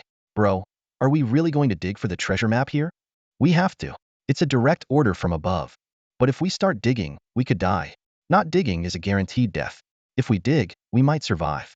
They said if we make it back alive, we'll each be rewarded with 10 treasure maps. But stop whining. I'll dig, and you record it. Otherwise, we can't report back. Hearing this exchange, Suyu's face darkened instantly. These 7-kill sect bastards are still causing trouble at a time like this. He lunged out, snatching the treasure map from one of them and grabbing the man by the hair before slamming him hard onto the ground. The other man tried to flee but was intercepted by Suyu. who landed a slap so hard that the man spun in place, seeing stars before collapsing to the floor. Who are you? Why are you stealing our treasure map and attacking us? Demanded the man who had been slammed to the ground. Suyu didn't answer. Instead, he pressed a button on his night watchman watch. In less than a minute, Li Xiao arrived in a hurry. Phew. Li Xiao visibly relaxed when he saw Suyu unharmed. You scared me for a second there. Approaching, he pointed at the two men on the ground and asked, What's going on? Suyu raised the treasure map in his hand and explained briefly, I suspect they're from the 7-kill sect. Even if they aren't, they're definitely up to something. Li Xiao nodded and stepped forward, breaking one leg of each man with a swift stomp. Their screams filled the air as cold sweat poured down their faces. Now, you answer my questions. Li Xiao crouched down, his tone icy. If you're slow, I'll break your hands and feet. If I run out of limbs to break, I'll snap your necks. Are you from the 7-kill sect? Yes.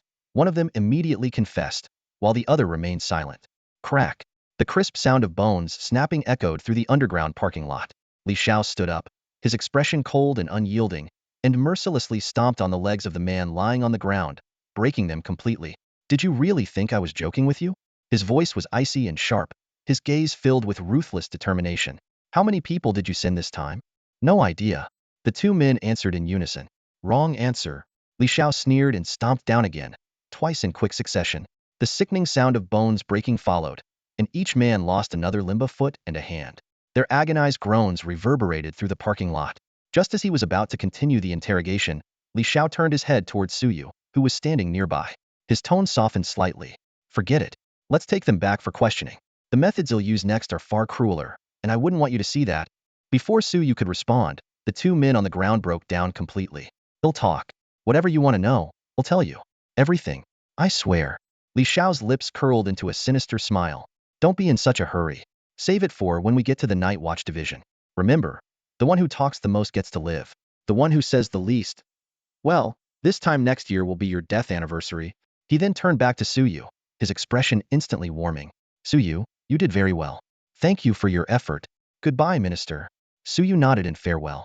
With a mere thought, Li Xiao made the two injured men's bodies levitate and follow him as he left the parking lot. Meanwhile, Suyu pulled out the treasure map they had seized and examined it closely. Golden characters began to appear on the surface. Long ago, an existence deemed forbidden unleashed their wrath upon an entire great world, annihilating 30 trillion lives. This place holds but a fragment of their murderous intent. Once released, it will infect all living beings within a 100-mile radius, compelling them to slaughter each other until none remain alive. Damn it! What kind of monster would dare release something like this? Suyu's face darkened, his eyes filled with fury. In a densely populated place like Tianhe City, if it affects 100 miles around? Suddenly, his brows furrowed in thought.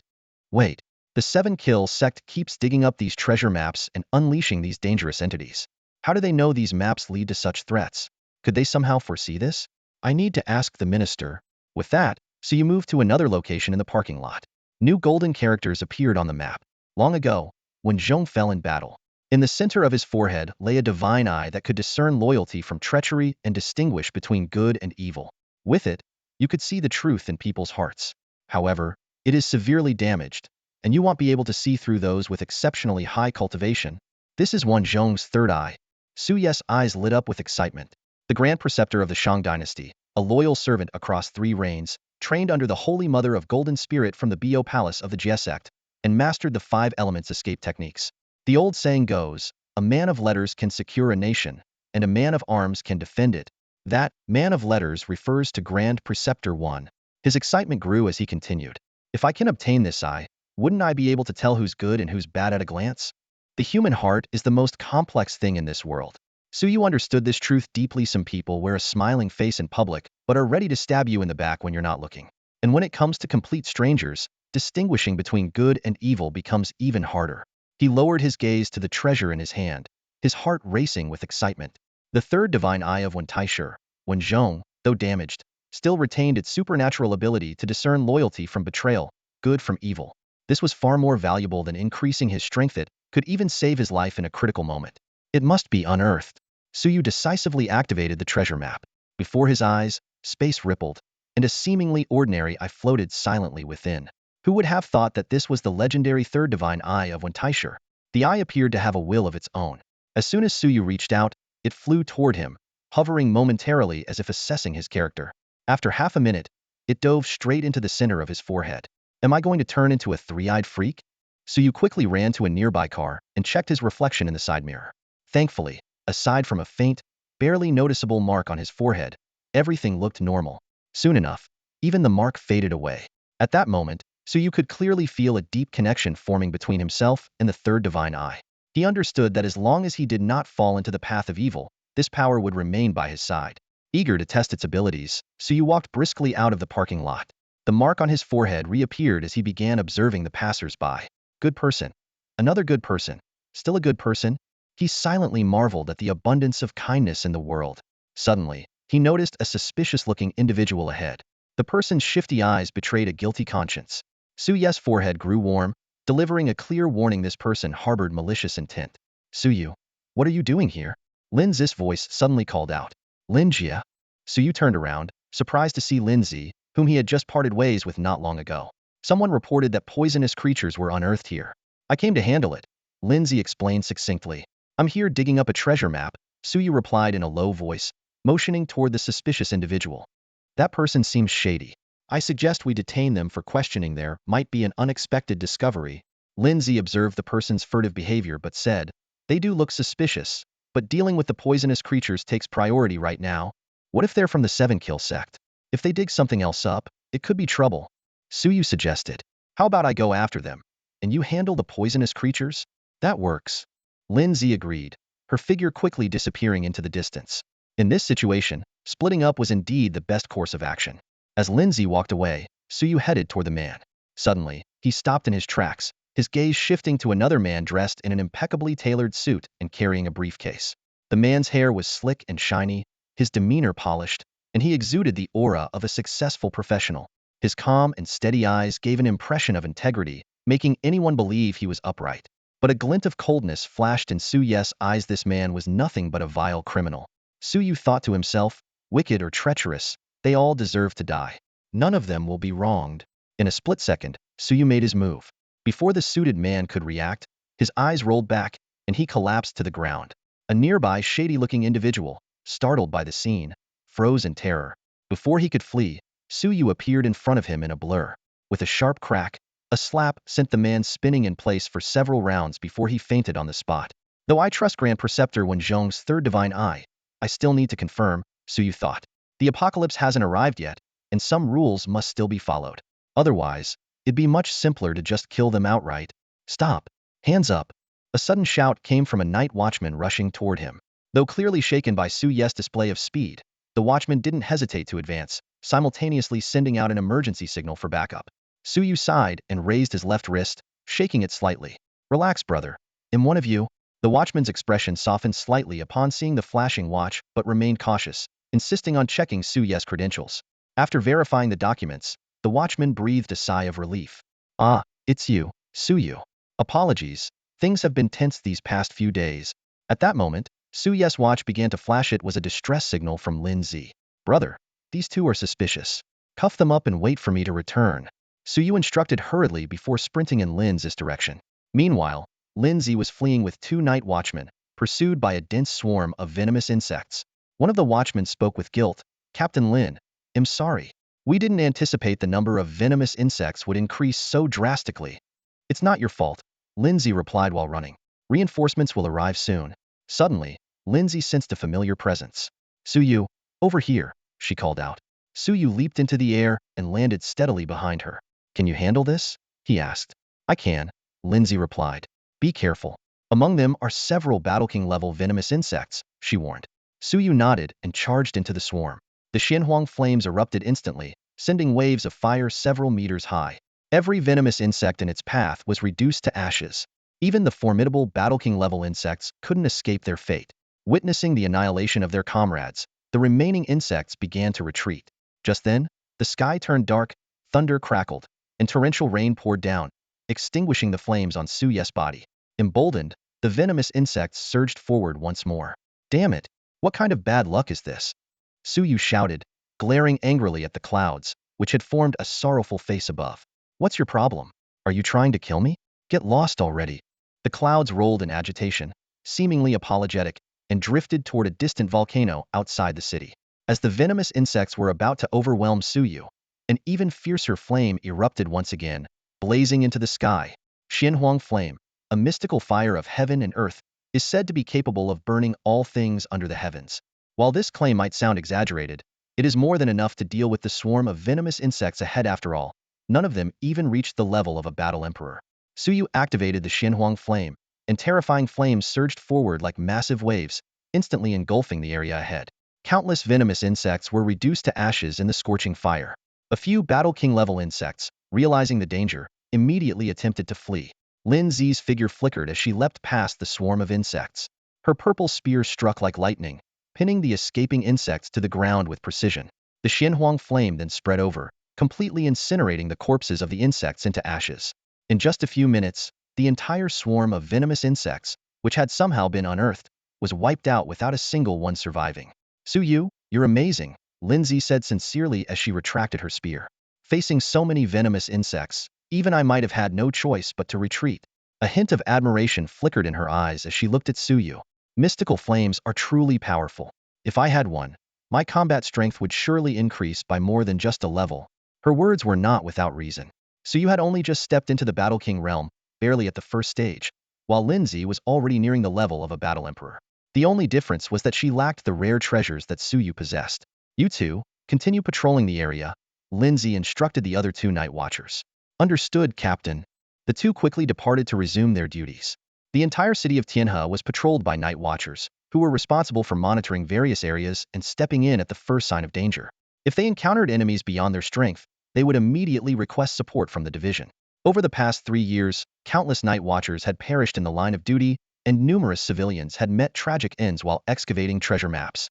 Only a handful survived, and among them, a rare few obtained treasures that allowed them to evolve into warriors, battle kings, or even battle emperors, becoming the backbone of humanity's defense. This time, resolving the venomous insect problem is all thanks to your efforts. I'll make sure to report it truthfully to the minister, Lin Zi said. Thank you, Sister Lin, Suyu replied with a smile. Although the minister had yet to issue the treasure map reward, he believed it was only a matter of time. By the way, Sister Lin, Suyu asked, I contributed quite a bit yesterday.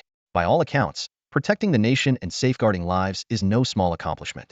So why hasn't the heavens granted me a treasure map reward yet? I'm not entirely sure about the specifics, Lin Zi replied with a shake of her head. Based on the past 3 years of experience, heavenly rewards might be delayed, but they never fail to arrive. The higher-ups of the Night Watchers speculate that the heavens might be conducting some sort of assessment, and once it's complete, the rewards will naturally be distributed. You just need to be patient. Understood, Suyu nodded. By the way, those 2 people I captured are definitely suspicious. Make sure to bring them back for questioning when you return, Sister Lin. Got it. Lin Zi agreed. Lin Zi nodded and turned to leave, while Suyu also set off immediately. Time was of the essence. He was about to act as bait, but before that, he still needed to complete the task of digging up the treasure map. 10 minutes later, Suyu arrived at the target location. Focusing his gaze, golden characters gradually appeared before him. This was once a fragment of the underworld that fell to earth, forming a ghostly domain where 30 million vengeful spirits reside. Any living being who steps in will have their soul obliterated. Damn it, are you kidding me? Suyu's face darkened. If those 30 million spirits are unleashed, not only will Tianhe City be doomed, but the entire Great Xia will face catastrophe. This treasure map is better left untouched. If I sell it and someone digs it up, I'd still be held responsible. Despite his frustration, Suyu quickly adjusted his mindset. Good thing I've got plenty of treasure maps. We'll just move on to the next one. 20 minutes later, Suyu arrived outside the First People's Hospital of the city. The hospital entrance was packed with injured people, and the line of patients stretched far and wide. Seeing no way to enter through the main gate, Suyu simply stepped into the air and flew into the hospital. A battle king, and so young. Who is this person? Exclamations erupted from the crowd outside the hospital. At that moment, someone in the crowd suddenly pulled out a treasure map in excitement. A spatial rift opened instantly, and a giant claw emerged, crushing the person to death in an instant. Following that, a three-to-four-turtle humanoid monster crawled out of the rift. Its body was pitch black, covered in thick fur, and its face bore 4 eyes. Smells delicious. The monster grabbed the corpse and stuffed it into its mouth, blood dripping down its chin. The patrolling night watchmen immediately sprang into action, but within moments, one of them was killed, and the others were sent flying. Just as Suyu entered the hospital, he heard the commotion and immediately turned back. Beast, you're courting death. A blaze of Xinhuang flame erupted like a wildfire, instantly engulfing the monster. It let out agonized screams, thrashing wildly. Suyu descended from the air, slamming it to the ground with one powerful stomp. Under the searing flames, the monster quickly turned to ashes. The onlookers finally snapped out of their terror. They were in awe of Suyu's strength, but also deeply fearful of the dangers associated with treasure hunting. Suyu glanced at the fallen night watchman and sighed softly. This was the fate of the night watchmen, to walk hand in hand with death every day. Re-entering the hospital, Suyu located the target spot. Once again, golden characters emerged. In ancient times, a forbidden entity left behind the slaughter scripture: kill 10,000 to become a king, kill 1 billion to become an emperor, kill 30 billion to ascend as an immortal. Damn it, are you messing with me again? Suyu cursed angrily. I, Suyu, am a night watchman. My duty is to protect the nation and safeguard its people. This cultivation method is better off discarded. Suyu shook his head grimly. He simply couldn't accept a technique that required killing others to practice. In his heart, he wondered why it couldn't be changed to slaying 100,000 zombies or 1 million poisonous insects instead. With a sigh, he turned to leave, but suddenly remembered that Fatty was still in the hospital. Moments later, he arrived at room 666, and the sight before him left him stunned. Fatty's injuries were far worse than the last time they met. His head and lower body were wrapped in layers of bandages. Fatty, what happened? Suyu quickly walked to the bedside. Suyu. Fatty was momentarily startled to see him, but then smiled with relief. He explained, yesterday, the whole place was crawling with monsters. I was chased to the point of no escape. Figured since I was going to die anyway, I might as well try digging for treasure. Ended up unearthing a giant boulder, which fell and pinned me underneath. Luckily, a passing night watchman saved me, or I wouldn't be here now. As he spoke, Fatty's eyes reddened slightly. At least you're alive, Suyu comforted him. These words seemed to lift Fatty's spirits. He nodded. Yeah, if that monster hadn't thought I was dead and walked away, I really wouldn't have made it. By the way, are you here to buy a treasure map? Fatty asked. No, I just came to check on you, Suyu replied with a smile. Hearing this, Fatty was deeply moved. He pulled out 10 treasure maps from under his blanket. I don't want to dig anymore. Do you want to buy all of these? Without hesitation, Suyu pulled out his phone and transferred 2 million yuan. After taking the maps, he reminded Fatty to rest and recover before bidding him farewell. As Suyu walked down the hospital corridor, he casually examined the treasure maps. Suddenly, he noticed that one of the marked locations was within this very hospital. Following the map, he made his way to the indicated spot. Upon arrival, golden text appeared before his eyes. During Tang Sanzang's journey to the west, he once suffered from hemorrhoids. After undergoing surgery by a skilled physician, the excised hemorrhoid was left here. Despite the passage of time, the power contained within remains extraordinary. Suyu froze in place. He recalled that Tang Sanzang, after consuming the ginseng fruit but failing to fully refine it, had essentially turned into a walking ginseng fruit, attracting countless demons eager to devour him. Damn it! Should I dig it up? If I do, can I even stomach this thing? Suyu found himself deeply conflicted. Suyu thought carefully for a moment. This thing? He really couldn't bring himself to eat it. Staring at the treasure map in his hand, his brows furrowed deeply.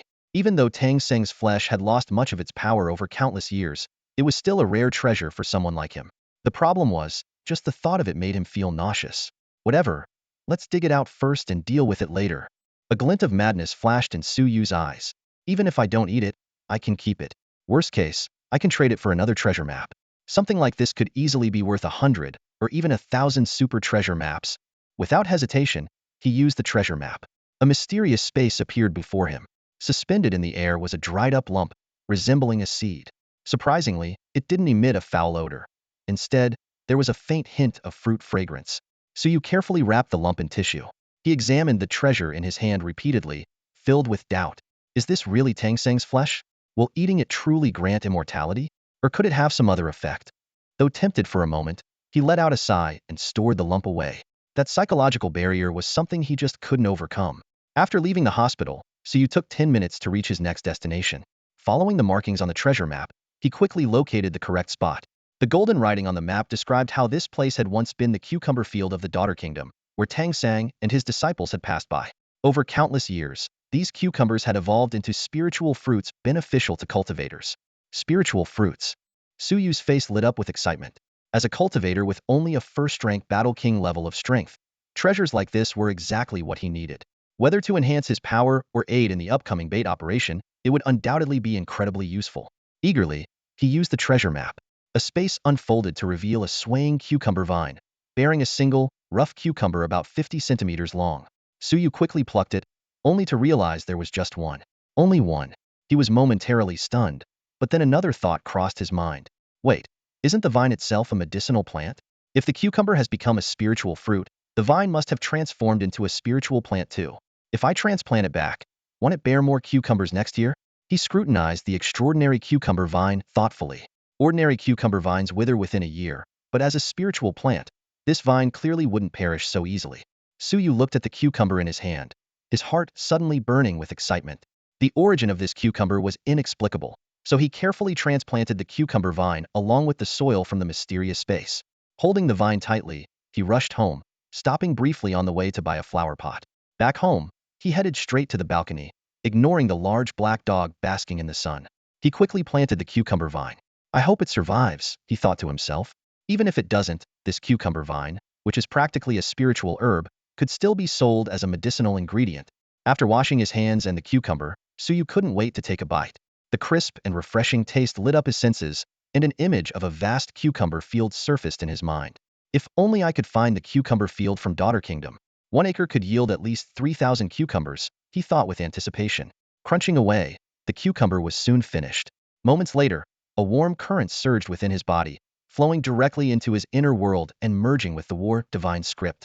Although the script still appeared somewhat illusory, like a flickering candle in the wind, parts of its strokes began to solidify as the cucumber's energy was absorbed. Did I just break through to War King level 2?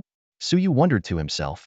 The black dog, still sunbathing, suddenly turned its head and gave Suyu a surprised look. It seemed to have caught a whiff of something unusual, a mix of a meaty aroma and the fresh sweetness of ginseng fruit. Saliva began to drip from its mouth as it slowly walked over to Suyu. The closer it got, the stronger the enticing scent became, making its drool flow uncontrollably. Could this be Tang Monk's flesh? The black dog mused. No, it doesn't have the aura of a Buddha. Could it be the flesh of Tang Monk before he attained enlightenment? Is that legend true? I really want to taste. Suyu shot the black dog a disdainful look.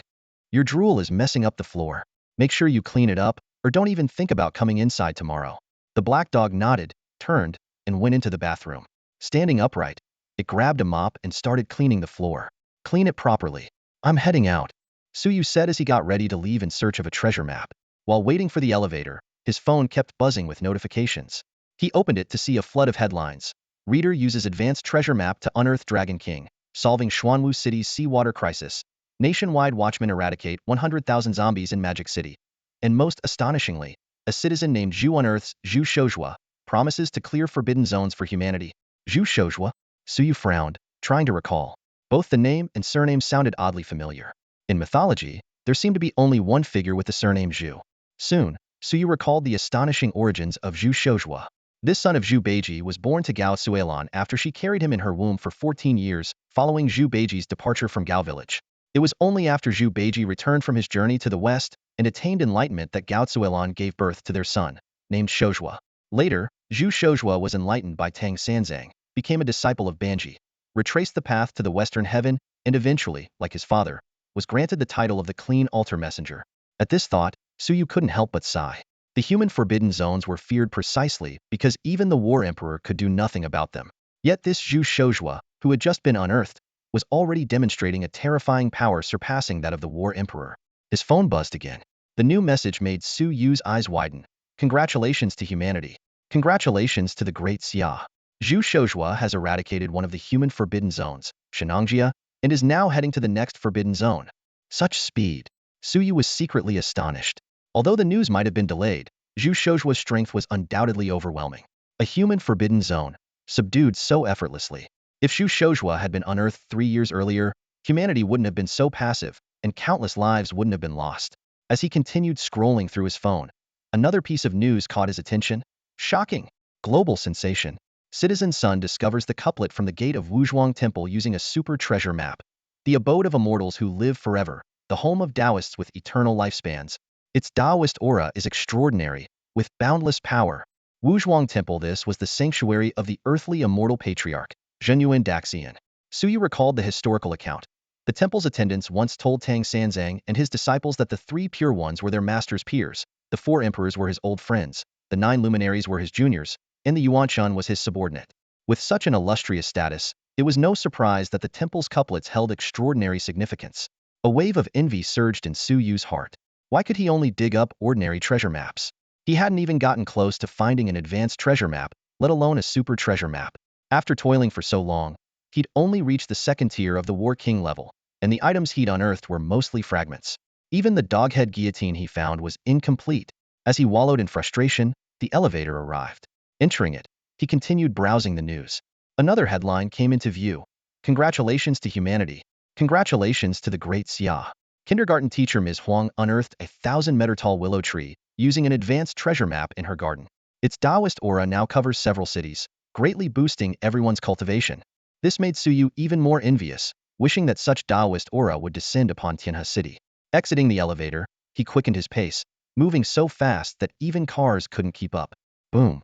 Suyu descended from the sky, landing amidst a pile of ruins. Quickly, he pulled out an old, yellowed treasure map from his pocket, his eyes fixated on the golden characters that emerged on its surface. Years ago, a forbidden existence forged the Billion Soul banner.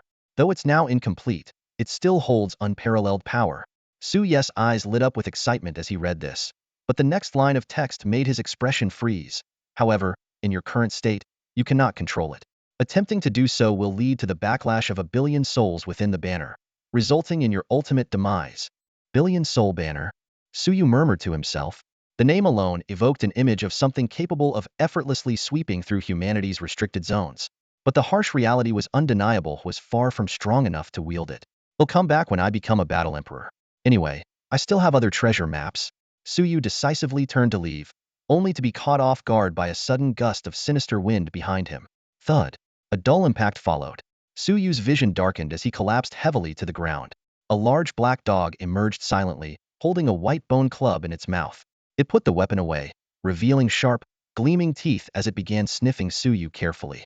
Before long, the black dog discovered a package wrapped in tissue paper Tang monk's flesh. Tang monk meat. Huh?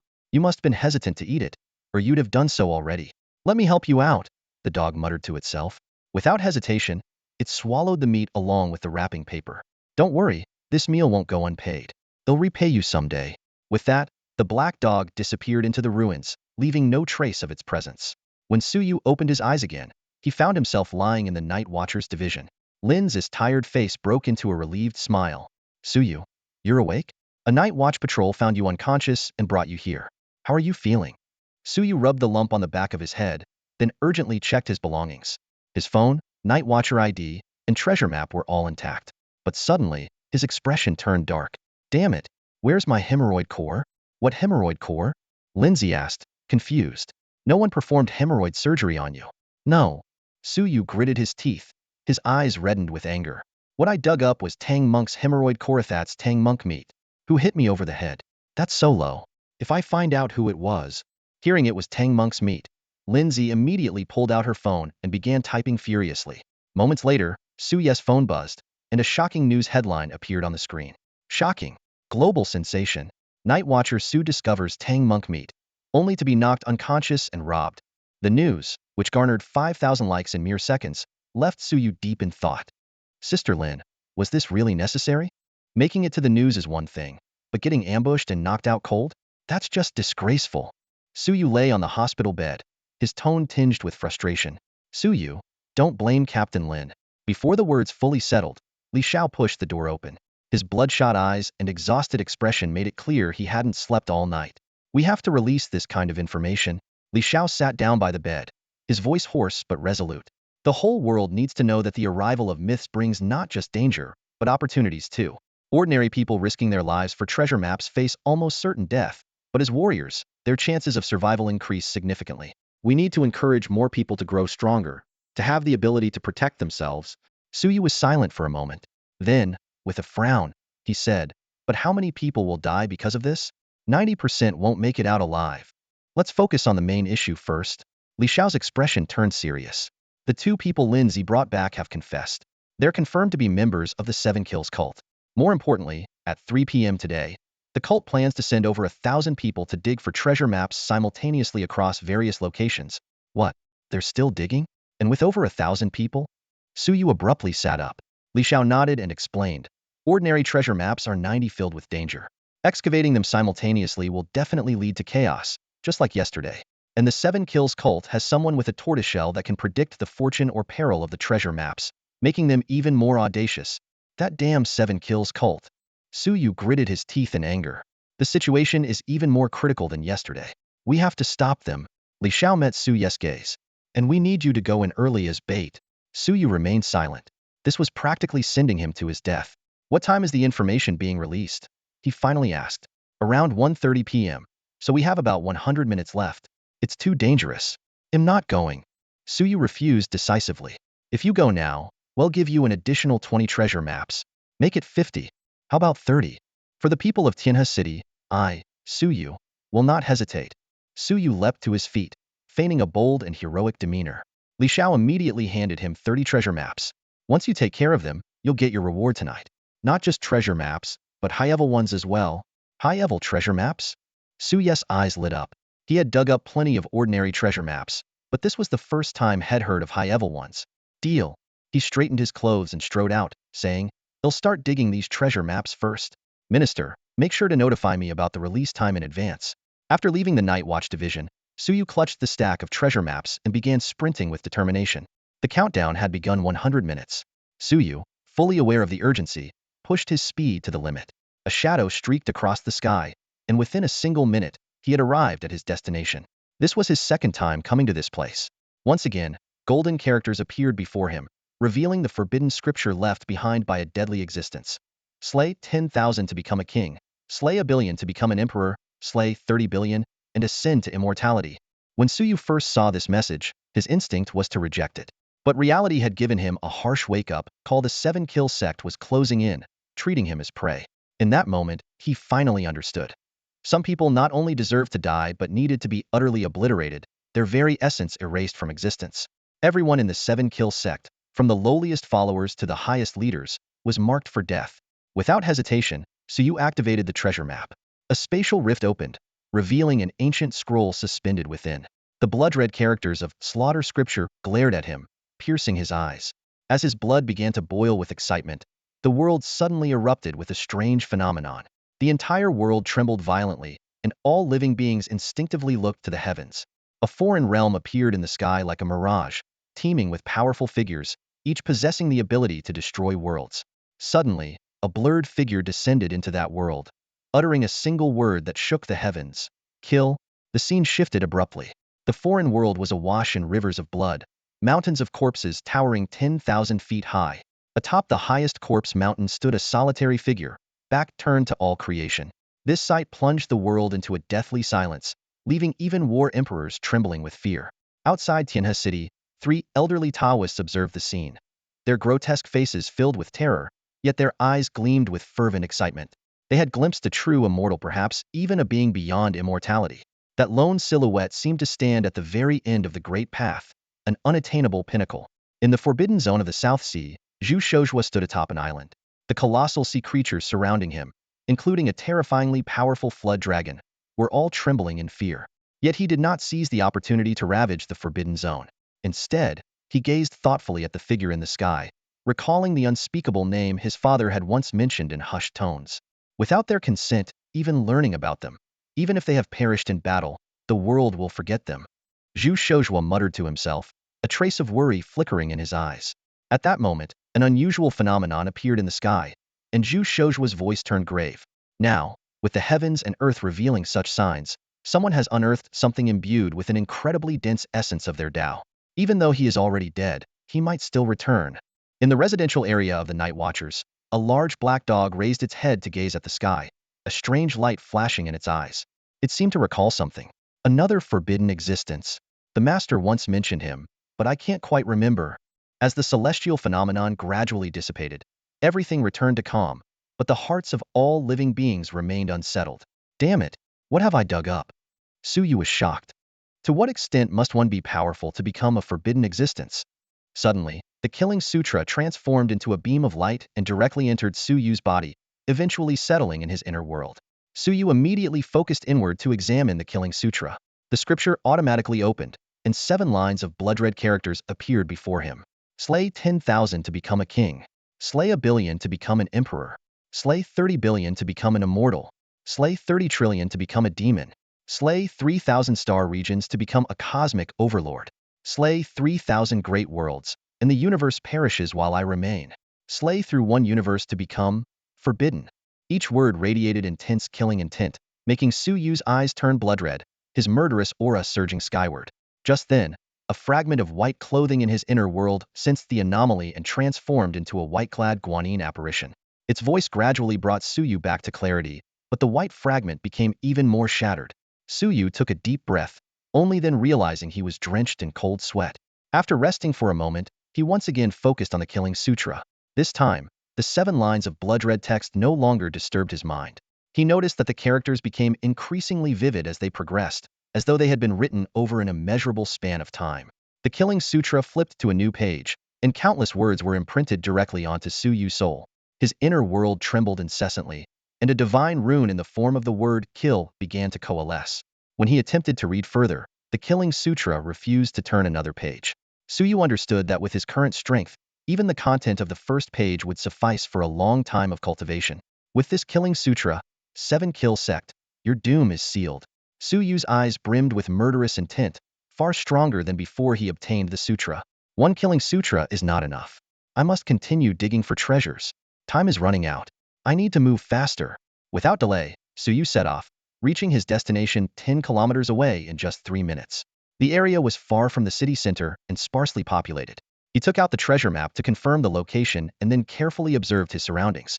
Golden characters emerged. In ancient times, the ginseng fruit tree was shattered into pieces, and one of its fruits fell here. Over countless ages, it failed to take root and grow into a new ginseng fruit tree, nor did it retain its original power. Now it has rotted, and eating it will only give you diarrhea. At first, Suyu was overjoyed, but then he cursed loudly. Damn it! Even ginseng fruit can go bad? After calming down, his eyes suddenly lit up, and he grinned. Dig it up. I have to dig it up. Forget the 200,000, I'll dig it out and feed it to that big black dog. Suddenly, a space appeared, and Suyu saw a ginseng fruit. He frowned, noticing that the fruit had already gone bad. He quickly wrapped it in a tissue and put it away before hurrying to the next location. Upon reaching his destination, Suyu focused his gaze but found the area completely empty. Moments later, golden text appeared, surprisingly brief in content. This made him breathe a sigh of relief. An unguarded treasure map could be sold to Captain Lei Gang, and he could use the money to buy a new one. With this plan in mind, he immediately headed to the next target location. This time, the golden text that emerged made him curse out loud. It revealed the presence of a Buddhist rule in the area. If activated, it would forcibly ordain someone into monkhood, enhance their cultivation, and, most annoyingly, ensure their hair would never grow back. Forcibly converting people? That's just evil. I don't want to be a monk, Suyu muttered, curling his lip. Then his eyes lit up. But Captain Lei's already bald. This is perfect for him. 200,000 should do it. He'd be getting a great deal. Having already unearthed several treasure maps in the city center, Suyu decided to deal with the remaining maps located farther from the city. He sprinted toward the outskirts, stopping 3 kilometers away. After confirming the location, he focused his attention. Golden text appeared once more, recounting an astonishing legend. A mighty figure had drifted through the starry void for 300,000 years. On the day they achieved enlightenment, they shattered 30 million stars with a single strike, obliterating countless ancient beings residing on those stars. A trace of their blade intent remained here, almost dissipated, but still holding immense opportunity. I have to dig this up. That blade intent is mine. Suyu thought excitedly as he activated the treasure map and opened the corresponding space. Inside the space, blade energy surged wildly, condensing into an unparalleled divine blade that slashed down toward him. In that instant, Suyu's body froze, and even his thoughts seemed to come to a standstill. Just as he felt things were taking a turn for the worse, the scene before him shifted. He found himself standing amidst the starry void. Ahead of him, a meteor slowly split apart, revealing a figure within. Today, I attain the Tao. The figure's voice was startlingly clear. Stepping across the starry expanse, the figure extended their right hand and commanded, Blade, come. In the distance, a dazzling galaxy trembled, transforming into a peerless divine blade that flew into their grasp. Years ago, you slaughtered 30 million of my people. Today, I will destroy 30 million of your stars. If you are unwilling to accept this, come to the ancestral star of humanity and face me in battle. With this thunderous roar, a blade's light suddenly tore through the starry sky, spanning the entire starfield. In the distant depths of the universe, 30 million stars shattered in succession. Countless ancient beings let out terrified cries as they scrambled to flee from the collapsing stars. However, the power contained within that blade's light far exceeded their limits of endurance. Before they could get far, they were reduced to dust, their forms and spirits annihilated. In an even more distant part of the cosmos, an even more terrifying presence seemed to be approaching. Just as Suyu tried to see clearly, the scene before his eyes abruptly fractured. A trace of regret surged in his heart, not only because he couldn't witness what happened next, but also because this phenomenon seemed to have failed to trigger any changes in the heavens and earth. The blade energy, which was on the verge of disintegration, had almost entirely dissipated its profound essence. Within his inner world, the remnant blade energy trembled continuously before finally transforming into a divine text bearing the character Blade. Whether it was the earlier kill, divine text, or this new blade, divine text, both gave Suyu a sense of power far surpassing that of the battle divine text. Damn it, what a loss, Suyu muttered in frustration. If I had come to dig up the treasure map earlier, I might have directly ascended from an ordinary person to a battle king. However, he quickly adjusted his mindset, choosing not to dwell on it. 10 minutes later, Suyu arrived at the next excavation site. A pungent stench of animal waste assaulted his senses, clearly indicating that dangerous creatures frequented the area. Resigned, he held his breath and pressed forward. After all, the treasure map was like a key, and the spatial gateway could only be unlocked at the designated location. Even if the exact spot was known, digging elsewhere would be futile. Here, there was only an unremarkable wooden box. Seeing the golden inscriptions on it, Suyu sighed softly. Captain Lei's in luck again. He can sell another treasure map for 20,000. He decided to sell the treasure map to Captain Lei once things settled down. At that moment, an unfamiliar number flashed on his phone. Suyu frowned as he answered, and Li Zhao's urgent voice came through. Suyu, the situation has changed. Return to the branch immediately. Understood. Although there were still 3 to 4 minutes to spare, given Li Xiao's urgency, Suyu abandoned his excavation plans and hurried back. Upon seeing Li Xiao, Suyu immediately asked, Minister, what's changed? Did you see that celestial phenomenon earlier? Li Xiao's expression was grave. I did. Suyu knew it had been caused by uncovering the killing scripture. This time, the phenomenon wasn't localized. According to the information we've received, it covered the entire globe. Li Xiao's expression grew even more serious. We don't know who unearthed that artifact, but now, things have gotten complicated. Based on the information I've received, the people from the 7-Kill sect have gone mad. The moment the news arrived, the air seemed to freeze. They believe the anomaly is connected to the 7-Kill monument. A large number of battle emperors are already on their way, Li Xiao said, his voice tinged with urgency. We must act now. We can't wait any longer. Suyu frowned, his face full of displeasure. Now? Then you'll have to pay me more. Moving the plan forward means greater risk. I'll give you 20 more treasure maps, Li Xiao said without hesitation, pulling out the maps and handing them to Suyu. Suyu quickly pocketed the maps and added another demand. And I want a good blade. This caught Lin Zi's attention. Her eyes lit up. Suyu, have you already condensed the blade divine script? She had refrained from equipping Suyu with a weapon before, waiting for him to comprehend the corresponding divine script. In her eyes, Suyu had limitless potential, and nothing could be left to chance. Everything had to be perfect. That's right, Suyu replied succinctly. Good. Lin Zi summoned a battle blade with a wave of her hand. This is a rare treasure I unearthed. Its quality is extraordinary, far beyond the craftsmanship of today. Thank you, Sister Lin, Suyu said as he accepted the blade, immediately sensing its exceptional nature. Lin Zi smiled. Don't mention it. Just remember Sister Lin when you make it big in the future. Time is running out, Li Xiao interrupted, glancing at the time. Suyu, any other issues? If not, the plan begins immediately. No issues. Good. Li Xiao nodded and pressed on his tactical earpiece. Commence the plan. Suddenly, a deafening explosion shook the entire Tianhe city. From the north came a suffocating, terrifying aura, and piercing alarm sirens instantly blared throughout the city. Damn it, Minister, what did you do? Is this your plan? Suyu couldn't help but curse. Nothing too serious, just unearthed a world-destroying monstrosity, Li Xiao replied in a low voice before appearing in the skies above Tianhe city. His face darkened as he gazed toward the north. All night watchers, assemble. Head north immediately to intercept the Inimido, not let them enter the city. His command echoed across the sky. Suyu stood in place, visibly angry, his brows furrowed tightly. This was their plan? To unearth a monstrous entity of unparalleled danger? Even though the incident occurred outside the city in a sparsely populated area, the sheer risk was still terrifying. He gritted his teeth and cursed Li Xiao bitterly in his mind, wishing he could berate the man's ancestors for 18 generations. But at this point, complaining wouldn't change anything. The division headquarters erupted into chaos. The night watchers dropped whatever they were doing, and even the injured, wrapped in bandages, rushed out without hesitation. The aura emanating from the unearthed monstrosity was suffocating, faintly surpassing the power of a battle emperor. To kill it would come at a great cost. Yet the night watchers didn't falter. This was their duty. Having accepted the privileges of being a night watcher, they naturally bore the accompanying responsibilities. Muttering curses under his breath, Suyu followed the crowd as they surged out the door. Just then, the ground began to shake violently, and from the northeast, a terrifying demonic aura shot skyward, shrouding half the sky in darkness. Another one. Li Xiao's voice echoed through the air. Linzi, Lei Gang, Zhang Tian, take 300 people and intercept it immediately. Though the presence in the northeast wasn't as overwhelming as the northern monstrosity, it still reached the level of a battle emperor. Linzi and the others led the charge, with 300 night watchers following close behind.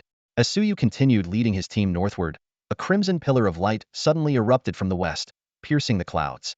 The terrifying aura instantly engulfed the entire Tianhe city. In the midst of battling the northern monstrosity, Li Xiao caught sight of this and couldn't help but curse aloud. Damn it! 7 kills cult scum. I know you're behind this. Once this is over, they'll lead a sweep to wipe you out. He quickly adjusted his orders. Lei Gang, divert to the west. For the safety of Tianhe city, everyone, prepare to fight to the death. Lei Gang immediately obeyed, his body crackling with lightning as he transformed into a streak of electricity racing westward. The terrifying shockwaves of battle spread in all directions, as though the apocalypse had arrived. While fighting, Li Xiao shouted a warning to the 7 kills cult. You 7 kills bastards, I suggest you give up your delusional plans now. Our reinforcements are on their way. Meanwhile, on the rooftop of an apartment building in the suburbs of Tianhe City, a man and a woman were observing everything unfolding. Is this our people's doing? The man asked, frowning. Definitely not. The woman replied firmly. The treasure maps in our people's hands all point to targets in or near the city center. Not in places like these. Then what's going on here? The man seemed genuinely puzzled. Who knows? The woman shook her head. Maybe it's some other cult stirring up trouble. Shall we continue sending people to dig for the treasure map, creating a bloodbath to find the person or object that resonates with the 7 kill steal? A flicker of doubt flashed in the woman's eyes. It's not time yet. Let's wait and see. The man replied with a cold smirk. The night watchers aren't simple either. No matter who unearths it, it's a good thing for us right now. The woman was about to nod when her expression suddenly shifted. A divine avatar swiftly returned and merged into her body. The target has been found, she said excitedly. What? The man turned sharply. The person we captured escaped from the Night Watcher's branch. They overheard that a few days ago, a Night Watcher named Suyu unearthed a drop of the 7 kill steel owner's precious blood. Are you certain? The man's eyes gleamed. That blood is priceless and will undoubtedly elevate our sect to a new level. Send the order immediately. Find Suyu. Understood. The woman quickly released several divine avatars, which shot off in all directions.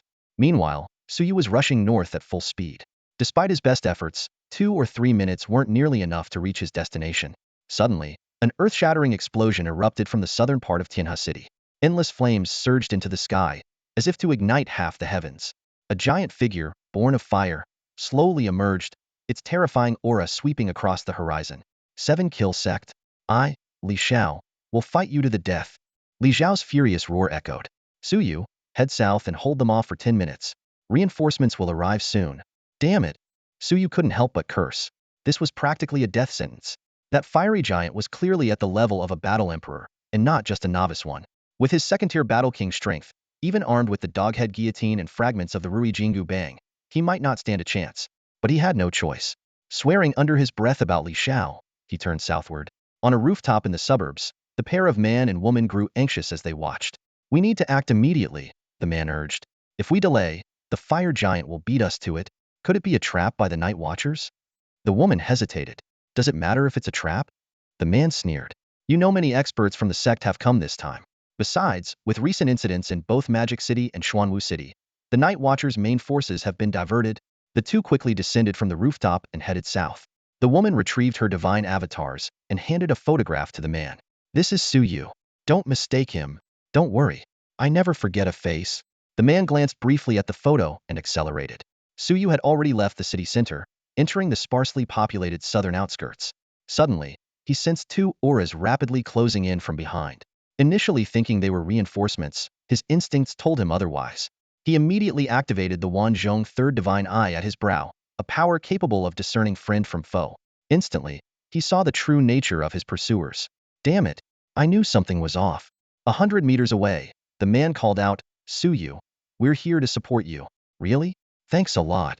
Suyu flashed a sheepish smile, then barked sharply, guards, bring out the doghead guillotine. Boom. The heavens and earth trembled.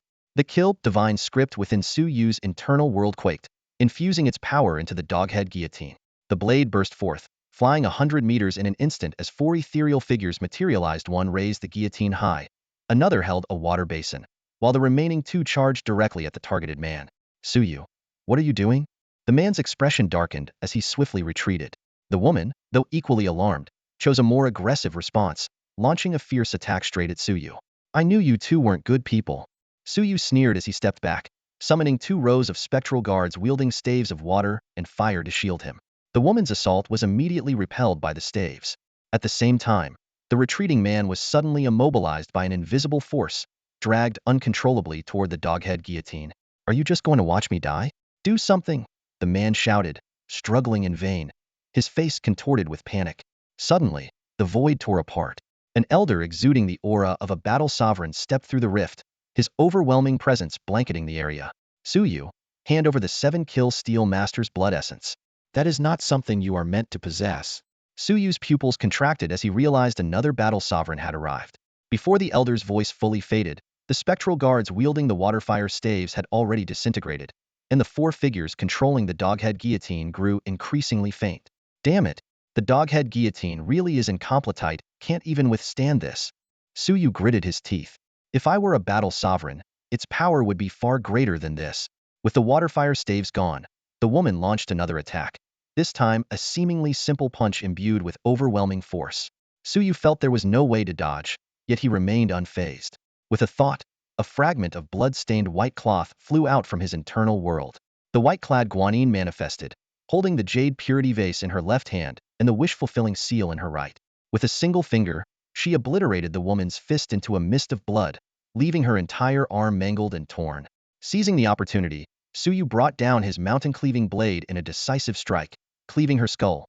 Shock flashed in the battle sovereign woman's eyes as her body split in two under the blade, falling lifelessly to the ground. Battle sovereign or not, a body isn't invincible to a blade.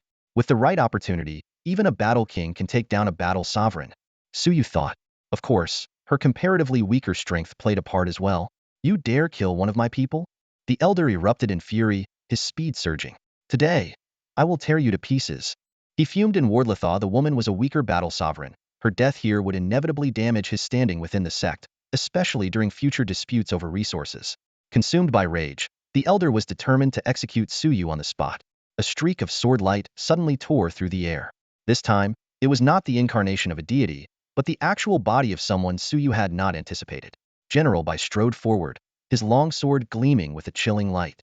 On the blade, an entire world seemed to emerge, filled with countless ghostly wails and shadows of those he had slain. The elder's expression shifted slightly as he halted his steps. Within the War Emperor's domain, you and I are both invincible.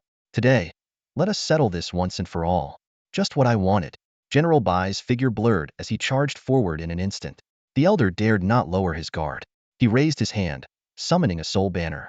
From the banner, countless ferocious ghosts burst forth, clawing and snarling as they lunged at General Bai.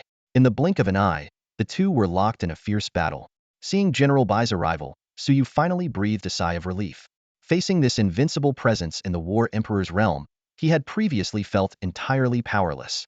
100 meters away, the man dragged to the execution blade was hanging by a thread. Execute, Suyu commanded sharply.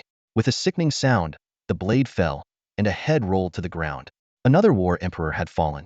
This marked the second War Emperor Suyu had slain today, despite not yet having reached the War Emperor realm himself. The intense exertion left Suyu feeling an unprecedented weakness, but his expression soon shifted to joy. With the deaths of the two War Emperors, the killed divine script within his inner world trembled and ascended directly from the first tier to the second. He vaguely saw two streams of crimson light rising from the War Emperor's corpses and merging into the killed divine script. At this moment, Suyu's War divine script had already reached the second tier, and the newly formed killed divine script had also broken through. Just as he felt his strength surging back, the void quaked, and another figure, a young man, stepped through the sky toward him. A mere war king, yet capable of slaying war emperors. Impressive. The young man sneered. But today, everything you possess will belong to me. Hand over the 7 kill monument's sacred blood, the Rui Jingu Bang, the execution blade, and the white-robed Guanyin, and I might grant you a swift death. Suyu's expression darkened. Another expert from the 7 kill sect, no weaker than the elder, had arrived. He glanced back and saw the massive flame giant they had unearthed was merely watching the spectacle, showing no intention of intervening. Suddenly, a spirited young man descended from the heavens, riding atop the corpse of an ancient dragon. Suyu recalled a recent piece of news, shocking, global sensation. A reader of Tomato dug up an ancient dragon corpse using a high-level treasure map. Could it really be him? Suyu's heart was filled with disbelief. The battle erupted in an instant. Even after countless ages, the dragon's corpse still emanated an overwhelming and chilling aura. The young prodigy of the 7 kill sect, though immensely powerful with an aura as deep and boundless as the sea, was being utterly suppressed in front of this figure riding the dragon's corpse. He was on the verge of being crushed. Suyu knew the situation was perilous.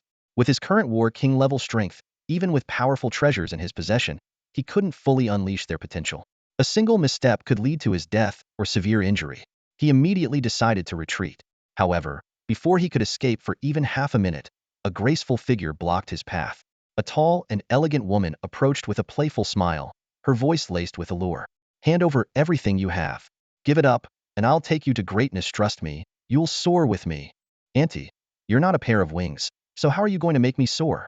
Suyu retorted as he cautiously stepped back, gripping the 2 fragments of the Rui Jingu Bang tightly in his hands, ready to strike at any moment. He knew full well that his earlier display of weakness was a deliberate ploy to draw out the powerful figures of the Night Watchers. Since Li Xiao had managed to unearth such a monstrous relic, the Night Watchers were undoubtedly prepared. What did you just call me? The woman's voice turned ice cold, brimming with murderous intent. As a woman in her 40s who fancied herself as a youthful goddess, she despised being called auntie. 3 years ago, when her strength was lacking, she could only vent her frustrations through arguments.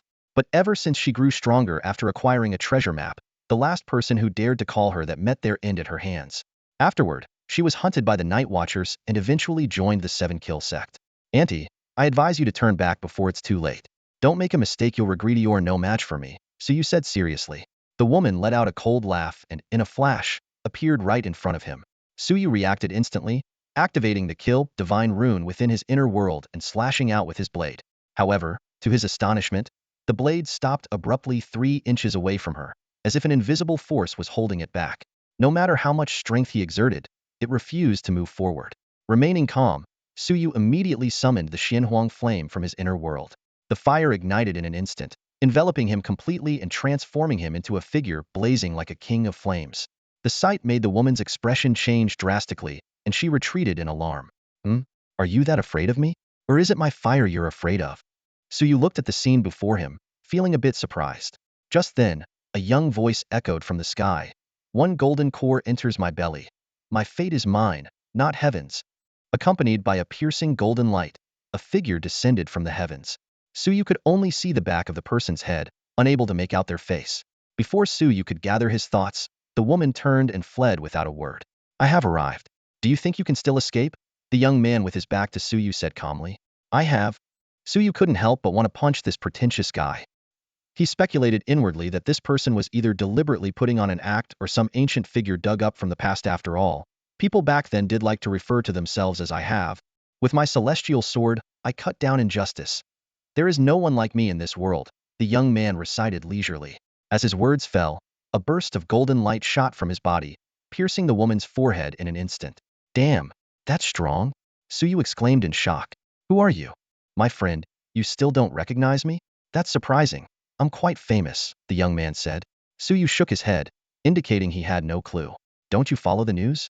I've been on the news, even on TV, the young man said, slightly annoyed. I once unearthed an ancient golden core. Now, does that ring a bell? Oh, I remember now, Suyu said, realization dawning. He recalled the news. A high school senior had dug up an ancient golden core using a treasure map, proclaiming, my fate is mine, not heaven's.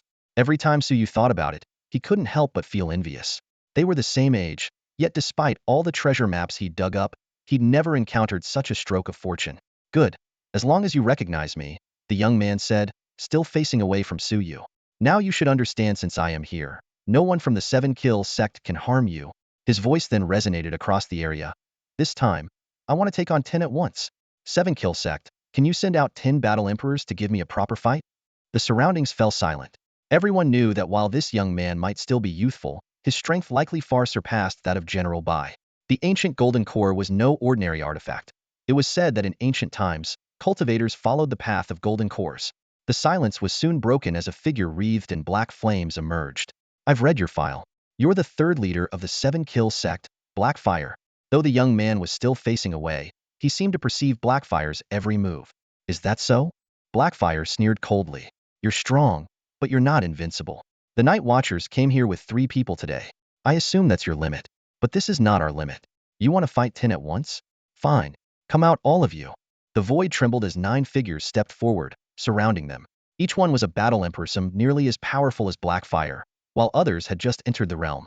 But even the weakest among them commanded immense respect and fear. Despite his outward confidence, Blackfire was cautious. This young man, even before obtaining the ancient golden core, had already displayed astonishing strength.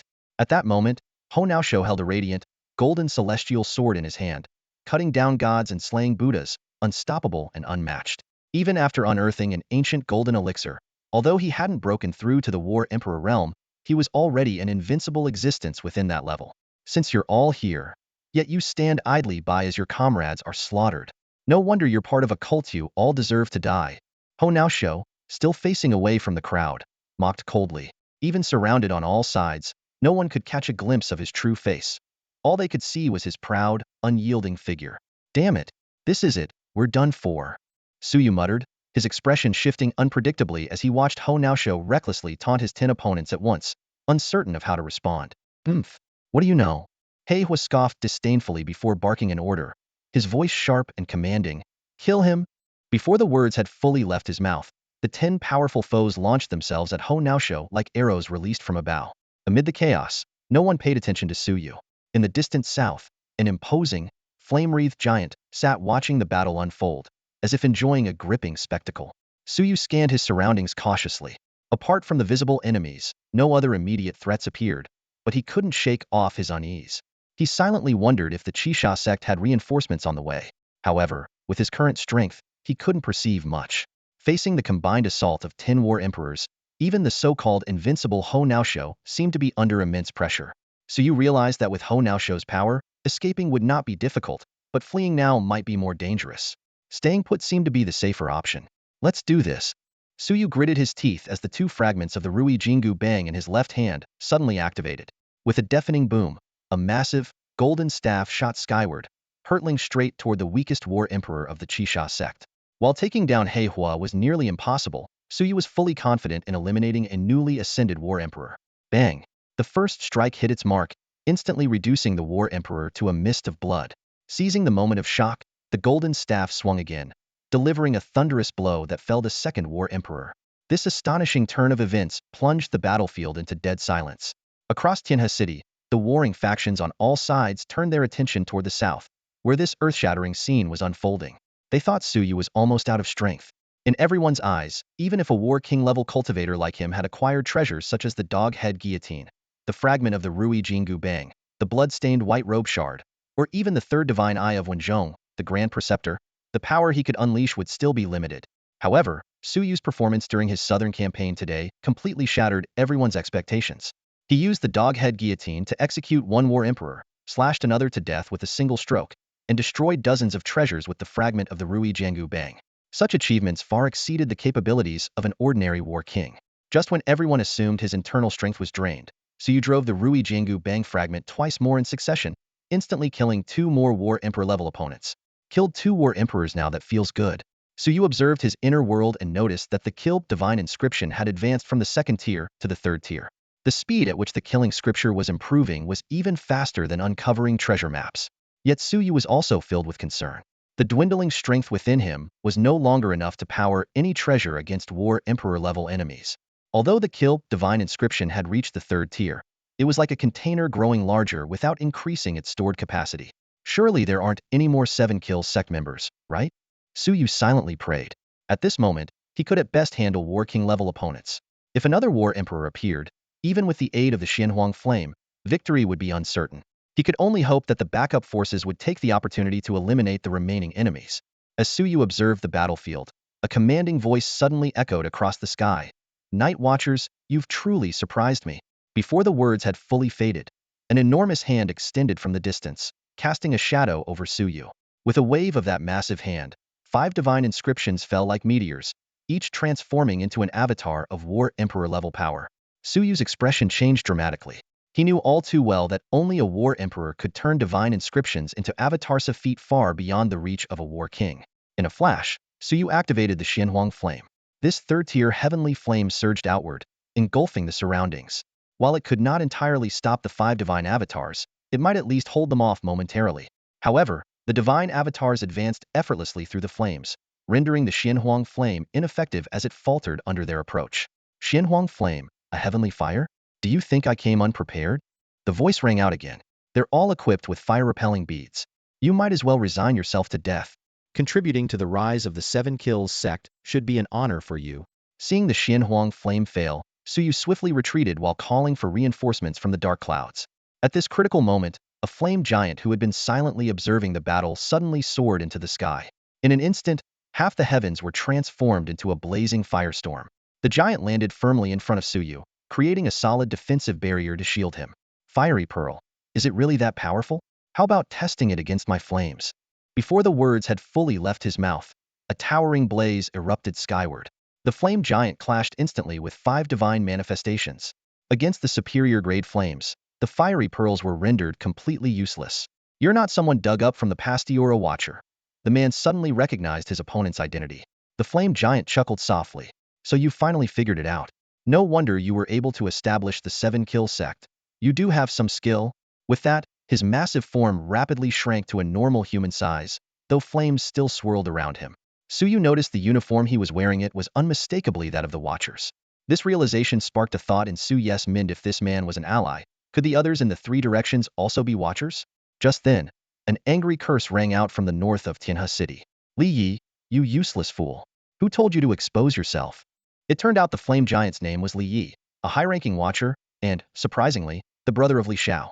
Shut up, Li Yi shouted back while fighting. If I hadn't stepped in, young Suyu would already be dead. Has anyone locked onto the 7 Kill sect leader's location? At that moment, the monstrous creature Li Xiao was attacking suddenly took on human form, exuding a suffocatingly terrifying aura. In a single stride, it appeared in the southern part of Tianhe City and casually threw a punch, forcing 7 or 8 hidden figures out of the void. Seeing this, those figures scattered immediately. This was Hao Tianlu, the head of the Watchers' Eastern Division, a figure rumored to have surpassed the Emperor of War Realm. In the northeast, amidst rolling demonic energy, a white-furred ape wielding an iron staff appeared, instantly killing 2 War Emperors. To the west, a sea of blood surged into the sky, swallowing several War Emperors of the 7 Kill sect. Hao Tianlu was the most fearsome of all, killing 3 War Emperors with 3 consecutive punches, showcasing an absolutely invincible presence. Sai, the leader of the 7 Kill sect, let out a heavy sigh. Hao Tianlu, weren't you sent to support the forces in Shanghai? It became clear that the sect's boldness in acting now stemmed from the belief that many of the Eastern Division's top fighters had been dispatched to Shanghai to deal with the 10th Sandstrong army of War King-level zombies. Does that really matter? Hao Tianlu replied, shaking his head. You're right. It doesn't. The sect leader's voice turned cold. Hao Tianlu, I admit you're strong, but how will you deal with the formation I comprehended from the 7 Kill monument? As his words fell, 36 blood-red swords descended from the sky, embedding themselves firmly in the surrounding area. The 36 blood swords each had 7 ominous characters for kill engraved on their blades, emanating an aura of bone-chilling dread. With a deafening roar, the swords suddenly unleashed an overwhelming killing intent, their crimson lights intertwining in an instant to form a lethal formation. The blood of the slain 7 Kill sect battle emperors seemed to respond to some kind of summoning, surging upward. This was precisely the calculation of the 7 Kill sect's leader had deliberately allowed his subordinates to be killed, all while waiting for this moment. Though he considered the possibility that Hao Tianlu might not arrive, he had prepared for every contingency. In his eyes, as long as he could obtain the treasures on Suyu, especially the sacred blood of the 7 Kill Steel's master, the sacrifice of the battle emperors was worth it. After all, while battle emperors were powerful, with sufficient time and resources, they could be replaced in the short term. As the killing formation took shape, Hao Tianlu and the flame giant Li Yi were trapped within it. Only Suyu noticed the danger early and managed to escape. This, perhaps, was exactly what the 7 Kill sect's leader had hoped for. Had no intention of letting Suyu perish in the formation, as it might destroy the sacred blood along with him. At that moment, the voice of the 7-kill sect leader resounded across the sky. All 7-kill sect disciples in Tianhe City, hear my command. Use the treasure maps immediately. Today, I will turn Tianhe City into a living hell. How Tianlu, you must have a backup plan. But will you save Tianhe City or Suyu? Li Zhao's voice rang out in response. Excavating treasure maps is forbidden in Tianhe City. Violators will be executed without mercy. Before the words had fully faded, a large number of plainclothes individuals suddenly appeared in the city center, swiftly attacking anyone attempting to dig up treasure maps. This unexpected turn of events caught the 7-kill sect's leader off guard. Where did so many night watchmen come from? He exclaimed. Trapped within the formation, Hao Tianlu let out a cold laugh. Airdrop night watchmen didn't see that coming, did you? This time, your 7-kill sect will suffer a devastating blow.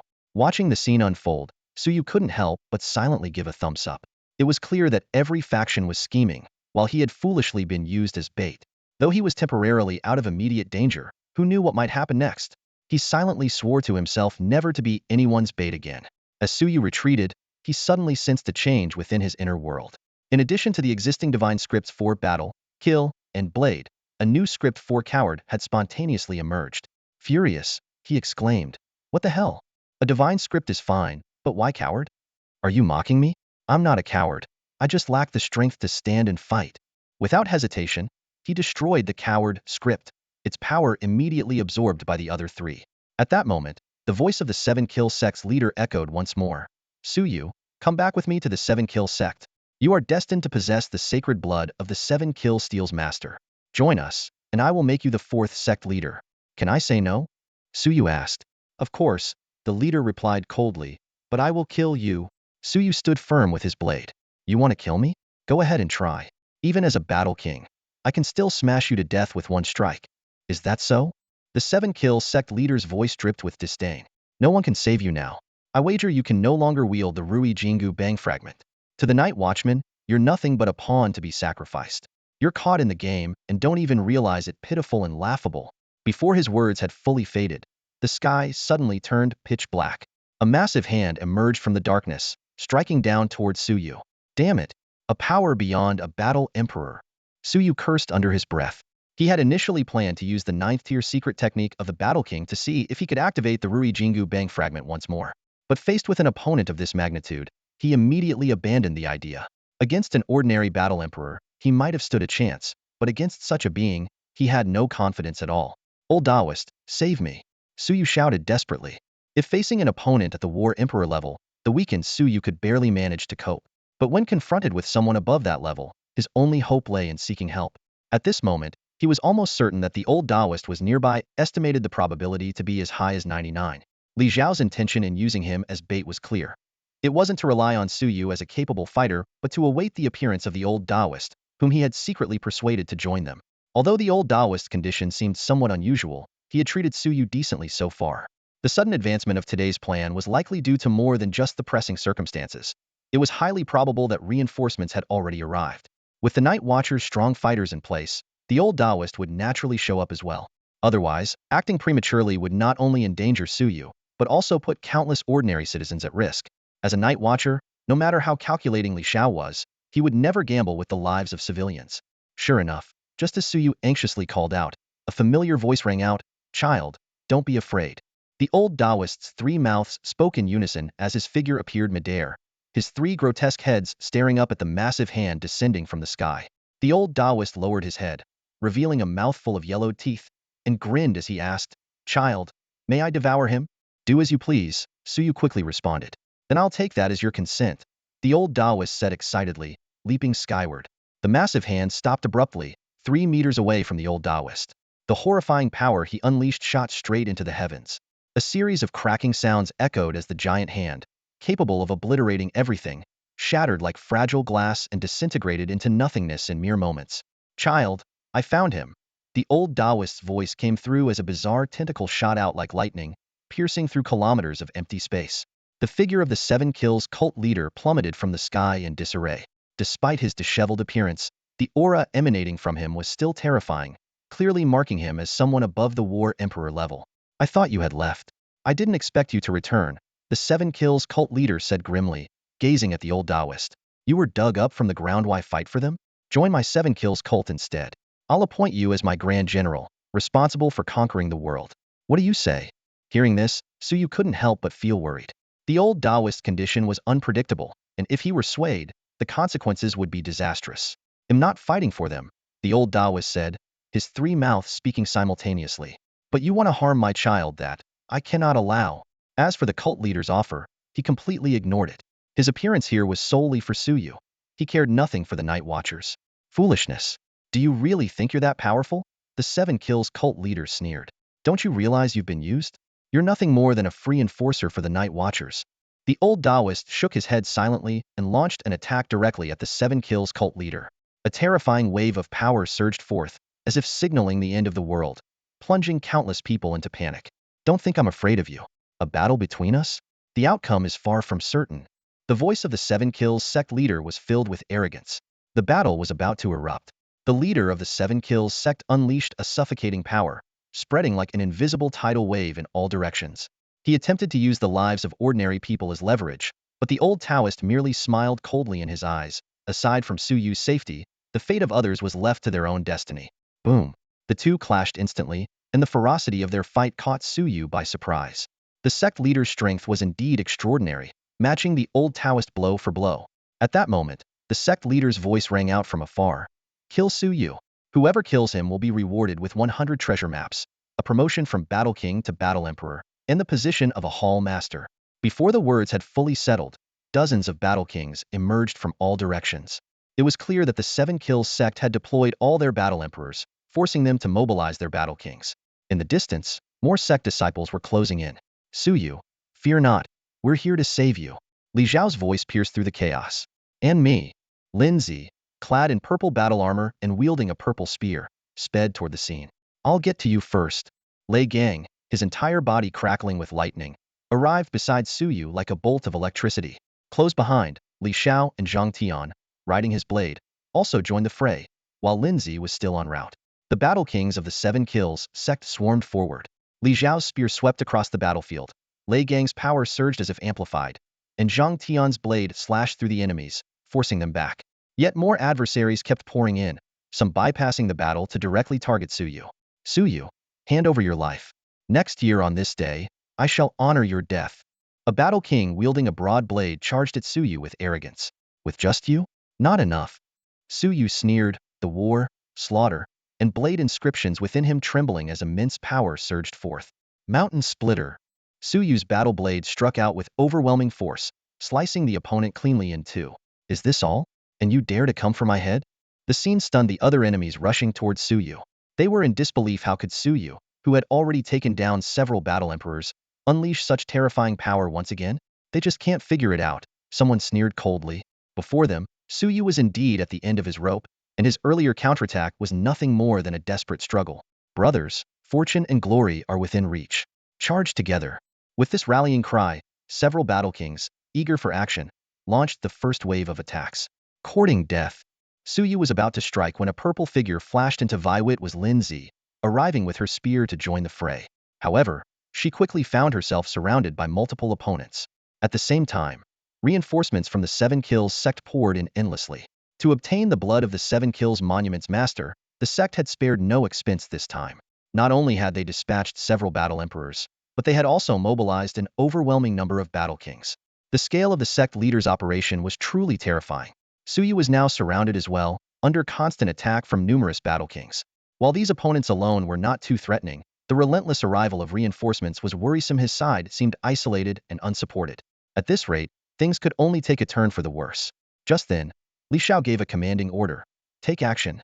In an instant, a massive chessboard descended from the sky, enveloping more than 20 Battle Kings of the 7 kills sect.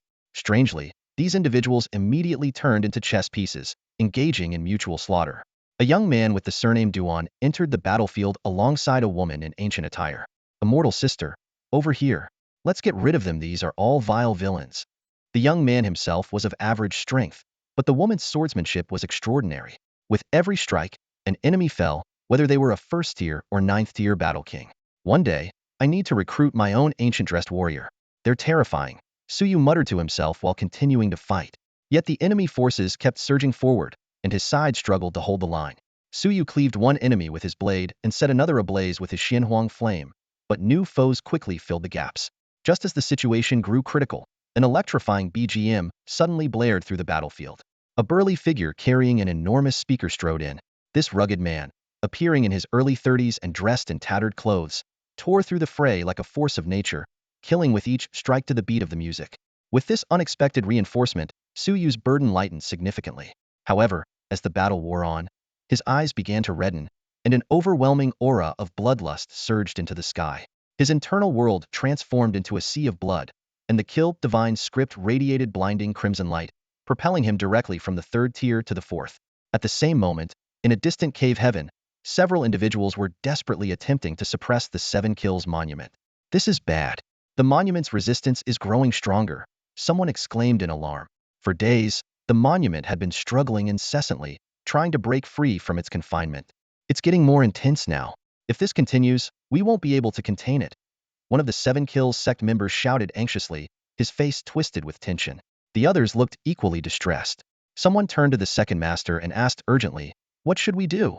We're barely managing to hold it back, but at this rate, we won't be able to suppress it for much longer." The second master gritted his teeth and said, "Keep suppressing it. I've already contacted the master, but he hasn't responded. He's probably occupied. Once he returns, he'll be able to subdue it." Before he could finish speaking, the second master suddenly coughed up a mouthful of blood. The others also suffered severe injuries simultaneously, their bodies flung backward like broken kites. The Seven Kills steel, which they had been suppressing together, broke through the restraints and seals in an instant, tearing into the sky. After briefly sensing its surroundings, it shot off in the direction of Tianhe City. Meanwhile, on the battlefield, Suyu's condition grew increasingly abnormal.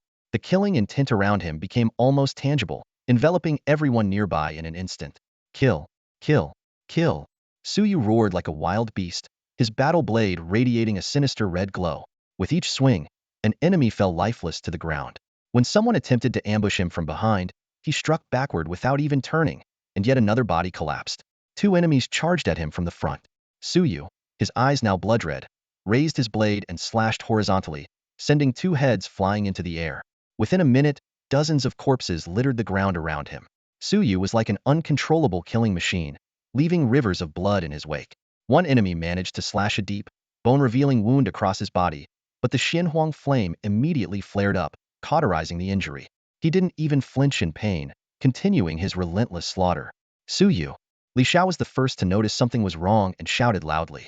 Lindsay also called out anxiously, "Suyu, snap out of it." But their cries had no effect on the frenzied Suyu. At that moment, the blood-stained fragment of white cloth within Suyu's inner world suddenly trembled. The white-clad Guanyin manifested before him, her serene figure draped in pure white robes. In her left hand, she held a jade vase. In her right, she formed a mudra. She cast a compassionate glance at Suyu before her figure dissolved into shimmering traces of Dao essence, merging into his body. The fragment of white cloth floated down, now restored to its pristine state, free of bloodstains or Dao resonance. Suyu snapped back to his senses, cold sweat streaming down his back as he recalled the frenzied slaughter he had just committed. As he was silently grateful for the intervention of the white cloth fragment, the void suddenly trembled. The Seven Kills steel descended from the sky. When Suyu saw the Seven Kill characters etched on the steel, his expression changed instantly. The Seven Kill steel suddenly appeared. This mysterious stone tablet descended from the sky, hovering in front of everyone. Suyu's expression instantly turned grim. The Seven Kill steel, which had been missing since it was unearthed, was said by General Bai to have fallen into the hands of the Seven Kill sect.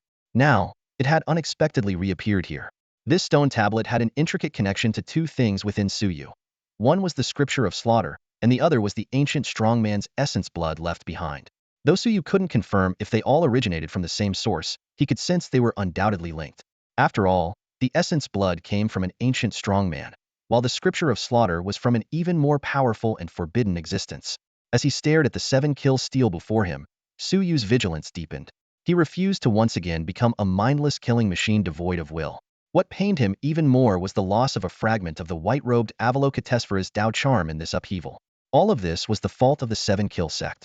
At this thought, the killing intent within Suyu surged violently. The Seven Kill steel? The Seven Kill sect leader, locked in fierce combat with the old Daoist, exclaimed in shock. This stone tablet, which had never acknowledged a master, had broken free of his suppression and revealed itself before Suyu. Before he could react, the old Taoist seized the opportunity, and a bizarre tendril instantly pierced through his left shoulder. The sect leader roared in fury, retreating rapidly. But the old Taoist pursued him relentlessly, refusing to give him any chance to recover. The intense clash between the two sent shockwaves in all directions, shattering the ground and reducing trees to dust. The 7 Kill sect's battle kings, who had been besieging Suyu, were instantly consumed by greed as they saw the sect's sacred treasure appear. They all knew that a significant portion of the sect leader's power came from this stone tablet. If they could gain even a fraction of its insights before handing it over, it would benefit them for a lifetime. Kill! A frenzied roar erupted, and the battle kings charged at Suyu like madmen. Suyu sneered coldly, his long blade sweeping out. With a flash of the blade, one battle king was cleaved in two, followed by another head flying high into the air, blood raining down like a storm. Watching these lunatics willing to throw their lives away for the 7 Kill steal, Suyu's heart grew even colder. Just then, a sharp gust of blade wind came from behind. The force of this strike chilled his spine, but it was too late to defend. Yet the anticipated injury never came. The deadly strike missed entirely. This unexpected turn of events left Suyu both suspicious and deeply unsettled. Suyu suddenly realized he was completely unharmed. Turning his head, he saw that the 7 Kills monument had blocked the fatal blow for him. Before he could react, the monument abruptly shrank and flew straight toward him. "Don't come near me," Suyu shouted in panic, retreating, but it was too late. The 7 Kills monument had already entered his body, settling within his inner world. It transformed into a lifeless object, showing no further signs of activity. Has it chosen me? Suyu stood frozen, trying to activate the monument in a hurry, but it remained utterly silent and unresponsive. Just as disappointment washed over him, a cold gleam flashed past, and in the split second of distraction, his arm was struck by an enemy's blade. If not for his quick reflexes, he might have been cleaved in two. "Suyu, I'm sorry. This is all my fault." Li Xiao let out a bitter laugh. He had planned meticulously but failed to anticipate that the 7 Kills sect would send so many battle kings in pursuit of the blood of the 7 Kills monument's chosen master. Normally, there were only 3 battle kings active in Tianhe City, with the rest guarding other realms. Even with reinforcements from out-of-town night watchers, they still had to protect Tianhe City and guard against hidden sect members. Suddenly, the blood within Li Xiao surged like a raging river, igniting in an instant. "Minister!" Suyu stared in shock as Li Xiao performed the bloodburn sacrificia forbidden technique recorded in the 9th tier Battle King manual. It allowed the user to burn their vital blood to gain immense power for a short time, but the cost was certain death within 2 hours. Severe injuries are finding isn't that easy. Li Xiao grinned. As his blood burned, his cultivation instantly broke through to the Battle Emperor level. "Haha, today, I, Li Xiao, will become a Battle Emperor for once," he roared with laughter, his spear in hand like a dragon, skewering 3 battle kings in a single strike. In a flash, he rushed to Suyu's side, sweeping his weapon in all directions and killing dozens of attackers in an instant. At that moment, a corner of the formation set by the 7 Kills sect's leader suddenly shattered. Hao Tianlu broke through the array, unleashing a devastating punch that instantly killed all the remaining sect members around Suyu. "Today, the 7 Kills sect will be annihilated," Hao Tianlu declared as he locked onto the sect leader. He leaped into the air, his back against the blazing sun, and delivered a punch so powerful it caused the leader to spit blood. The elder seized the opportunity to tear off one of the leader's arms. "The tide has turned against me today," the 7 Kills sect leader sneered, spitting out a final threat. "Suyu, watch your back while you sleep. I might come for your life. Then again, maybe you won't even make it that far." Obtaining the 7 Kills monument may be a curse rather than a blessing. Do you believe the Night Watcher's higher-ups won't be the first to kill you? With that, he unleashed dozens of Battle Emperor-level divine runes in a self-detonation, forcing his pursuers to retreat. At the same time, Li Xiao's agonized screams tore through the sky. "Help me! I don't want to die yet. Damn it! This hurts like hell. Once the blood starts burning, it won't stop." Suyu stood to the side, watching the scene unfold with a look of shock on his face. He had assumed Li Xiao was a tough guy who would fight to the end, but the moment the enemy left, he immediately admitted defeat. "Minister, you should be the one to create a divine script for the word coward out of thin air." Suyu couldn't help but speak out. "I don't know why, but I actually created a divine script for the word coward, which is so inappropriate. Luckily, I've already shattered it." Li Xiao's wailing abruptly stopped. He stared wide-eyed at Suyu. "What did you just say? You created a divine script for coward? And you shattered it?" Ignoring the intense pain in his body, Li Xiao cursed angrily. "This is a crime. A total crime. Suyu, that was an innate divine script. Innate divine scripts carry extraordinary Dao resonance and are far more powerful than the ones we create ourselves. And you just destroyed it like that? Suyu froze. An innate divine script? He suddenly recalled reading about this in the 9 stages of the Battle King, from beginner to mastery. Unfortunately, he had only skimmed through the beginning and never finished it. He regretted it deeply now. This was a serious loss. Sure, it was just the word coward, but who knows what special powers it might have held? Save this idiot Li Xiao first. Hao Tianlu swept a helpless glance at them before his figure flashed, and he shot up into the sky, chasing after the fleeing leader of the 7-kill sect. Although it was a bit late to pursue, the sect leader was severely injured and had lost dozens of divine scripts at the Battle Emperor level, greatly weakening his power. There was still a chance to catch up. If they could kill the leader, the entire 7-kill sect would be as good as destroyed. Kid, they'll take him down and end your troubles, the old Taoist said before following in pursuit. With a celestial sword in hand to slay evil sects, there's no one else like me in this world. He'll be back in no time. As the formation shattered, a figure burst out from the rear, riding a sword into the sky. The battle emperors surrounding him, including the 7-kill sect's 3rd leader, had all fallen within the formation. Don't leave. Save me first. Li Xiao shouted desperately. It's over. You've used the blood sacrifice to the heavens technique. I can't save you. Just wait for death. If you die, he'll be sure to show up for the feast. A spirited reader named Tomato said coldly as he emerged from the formation, riding on a dragon corpse, casting a disdainful glance at Li Xiao. How did I end up with such an idiotic brother? Li muttered helplessly as he walked over to check on him. Then he turned to the white ape. Senior Yuan, could you take a look? After all, he's my brother. No matter how foolish he is, we have to try to save him. The white ape approached with his iron staff in hand, inspecting closely before speaking. I can save him, but I'll cause some injury. As long as I don't die, injury is fine. Li Xiao hurriedly replied. All right then. The white ape nodded before stepping back. Then, with a leap, he unleashed a surge of demonic energy that shook the surroundings. Boom. The iron staff struck heavily, and Li Xiao immediately coughed up blood. However, the burning essence blood within him stopped abruptly. Severely weakened. Rest for 6 months, the white ape said calmly as he put away his staff. He'll stay in the city for a while. Once Hao Tianlu returns, he'll leave. Hao Tianlu went to hunt down the leader of the 7-kill sect. Although Tianhe City was temporarily calm, potential dangers still loomed. However, with Bai Yuan present, no one dared to stir up trouble. Bai Yuan was walking toward the city center. As he passed by Suyu, he suddenly stopped, sniffing the air lightly, as though he had sensed something unusual. Suyu? Bai Yuan asked. Greetings, Senior Yuan. Suyu immediately bowed respectfully. Young and promising. Good. Bai Yuan nodded approvingly. He casually plucked a white hair from the back of his head and handed it to Suyu, saying gently, keep this with you. It will protect you in critical moments. Thank you, Senior Yuan. Suyu gratefully accepted the white hair.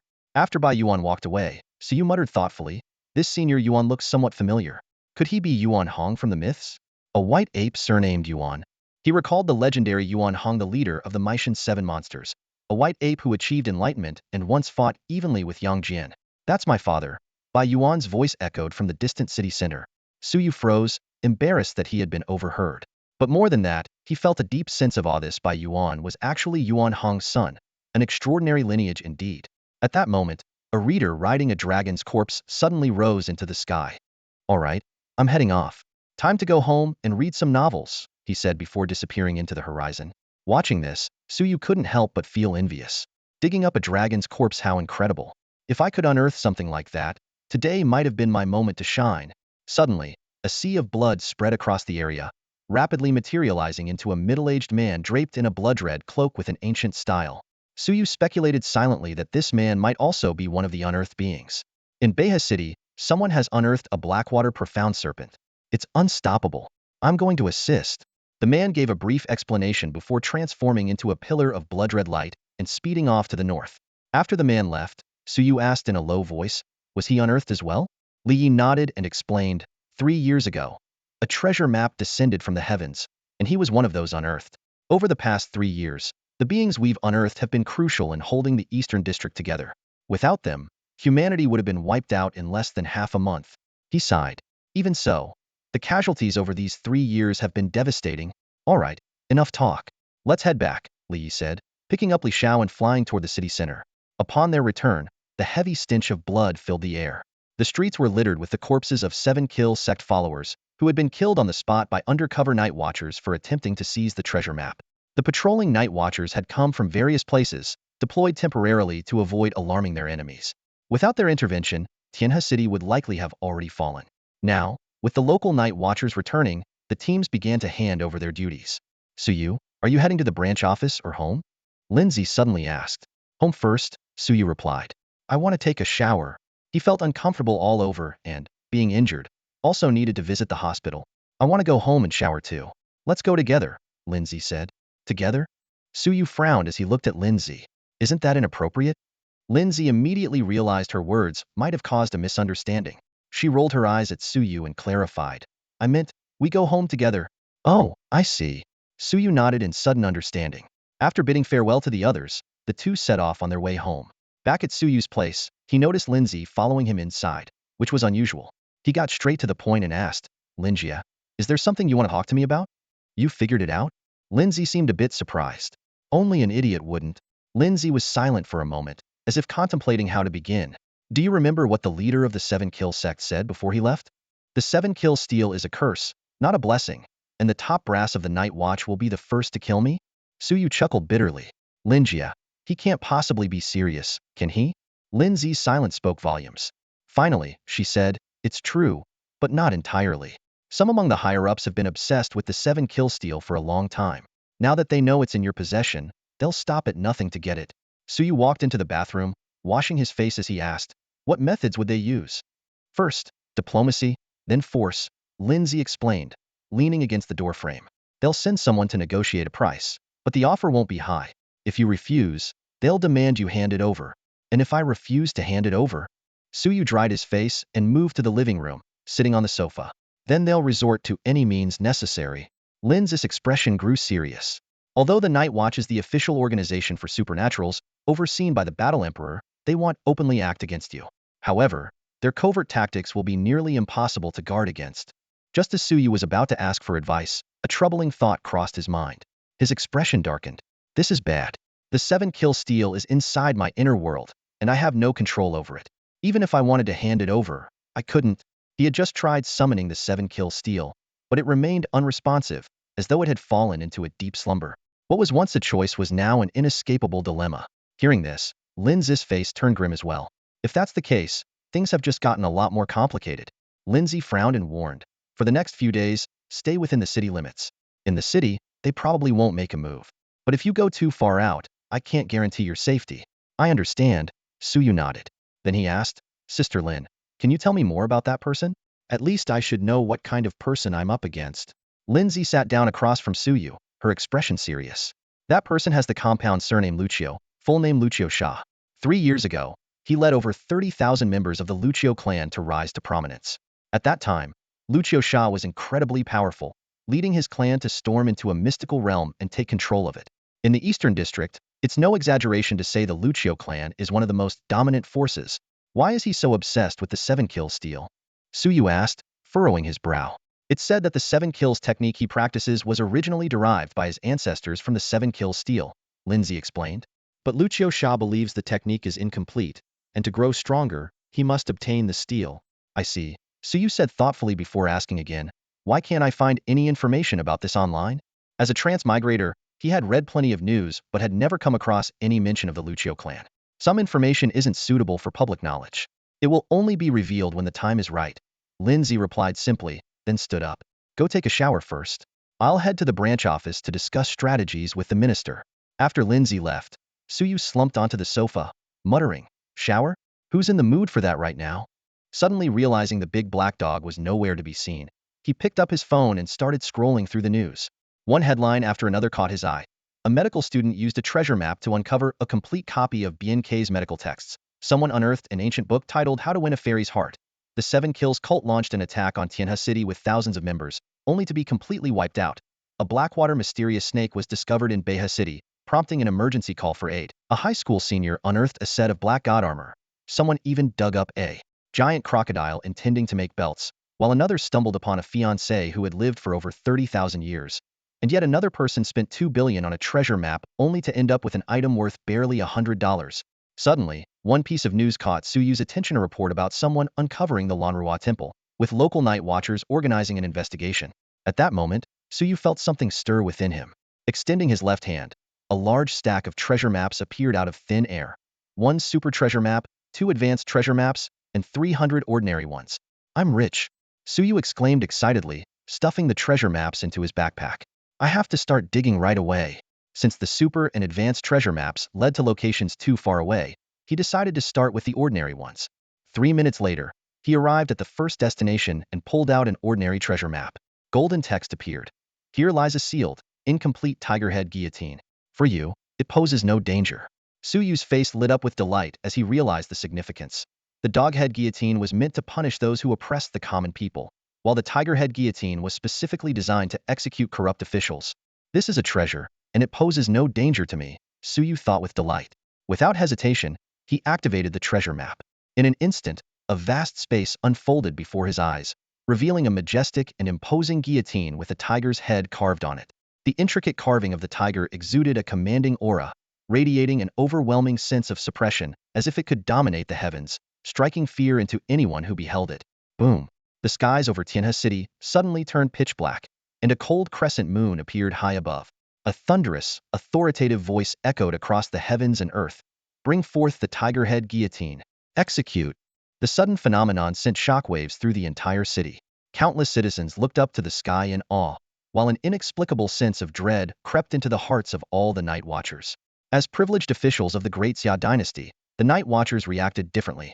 Some forced themselves to remain calm, saying, I am a Night Watcher, protector of the nation and its people. What is there to fear? Others dismissed it outright, scoffing. This is merely a relic from a dynasty long past. To think it could be used to execute officials of this era ridiculous. Yet, many could not suppress their guilty conscience. At that moment, the white-furred ape at the Night Watcher's headquarters suddenly looked up, its eyes flashing with a sharp glint. In the next instant, it appeared beside Suyu, with Li Yi arriving shortly after. Suyu, you're quite lucky. Quickly, put it away, the white ape said with a smile. Suyu nodded in agreement and, with a wave of his hand, stored the tiger head guillotine into his internal domain. Before long, he established a connection with the artifact and understood its unique nature. It was a divine weapon specifically designed to execute corrupt officials, regardless of whether they were from the Great Xia dynasty. As long as they were human officials guilty of capital crimes, they could not escape its judgment. The white ape pondered for a moment before turning to Li Yi. This matter shouldn't be widely publicized. Announce that the tiger head guillotine has been unearthed, but is now missing, and that an investigation is underway. Li Yi immediately followed the instructions. Moments later, Suyu's phone vibrated with a notification. Breaking news. Global shock.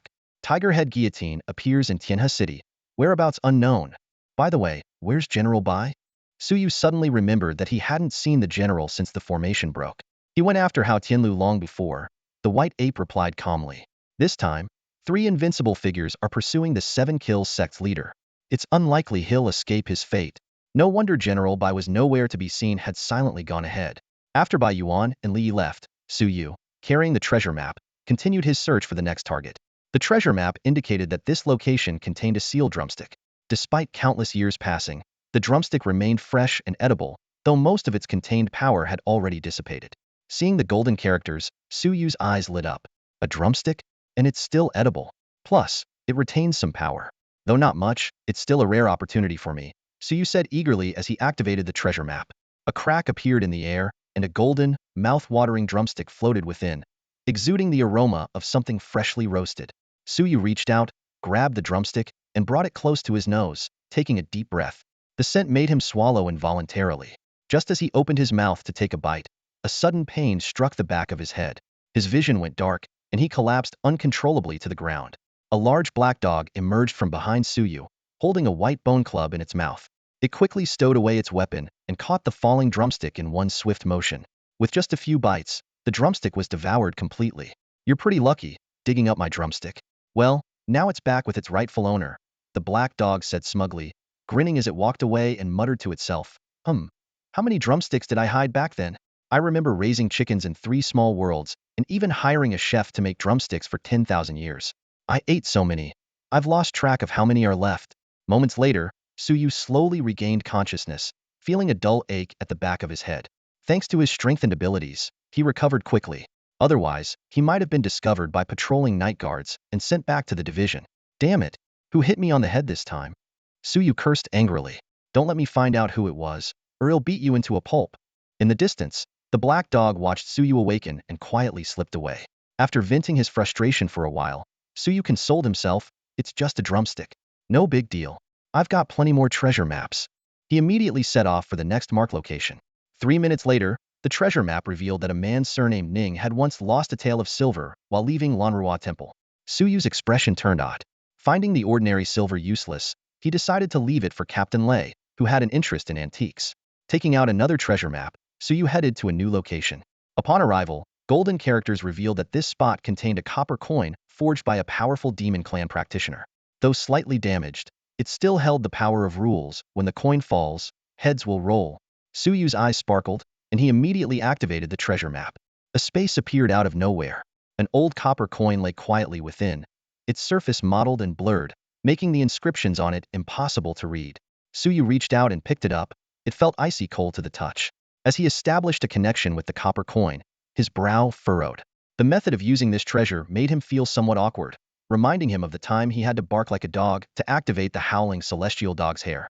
Although this copper coin wasn't as humiliating, using it still gave off an air of deliberate grandstanding. Well, it's still a treasure.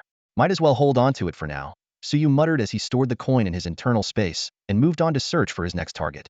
After traveling to 3 different locations, all he found were disappointing, mundane items. A vast desert, a bottle of underground water from millions of years ago, and an ordinary rock from 100,000 years ago. Captain Lei's going to love this, Suyu joked to himself sarcastically. Suddenly, a piece of information caught his attention. There was a young divine crocodile residing in this area. Based on his current strength, he figured he might just be able to take it down with some effort. After a brief moment of thought, Suyu decisively used the treasure map. The space appeared once again, and the colossal creature, which had been in a deep slumber, abruptly woke up. "What the hell? You call this a baby?" Suyu cursed internally as he stared at the 20-meter-long behemoth before him. If this was just a juvenile, its adult size was beyond imagination. The young divine crocodile let out an excited roar, locking its gaze on Suyu in an instant. Without hesitation, it lunged at him, its terrifying aura splitting the ground beneath. The people nearby scattered in panic, fleeing for their lives. As its massive jaws snapped toward him, Suyu quickly retreated to create some distance. "If you're going to be this ferocious, let's see how you like this copper coin," Suyu shouted, throwing the coin toward the crocodile. It landed squarely on the creature's head. "When the coin falls, heads will roll." The young divine crocodile seemed unimpressed, shaking its head as the coin dropped to the ground. But just as it lunged at Suyu again, its massive body suddenly froze, and its enormous head fell cleanly to the ground with a thud, rolling to Suyu's feet. "This thing is that powerful?"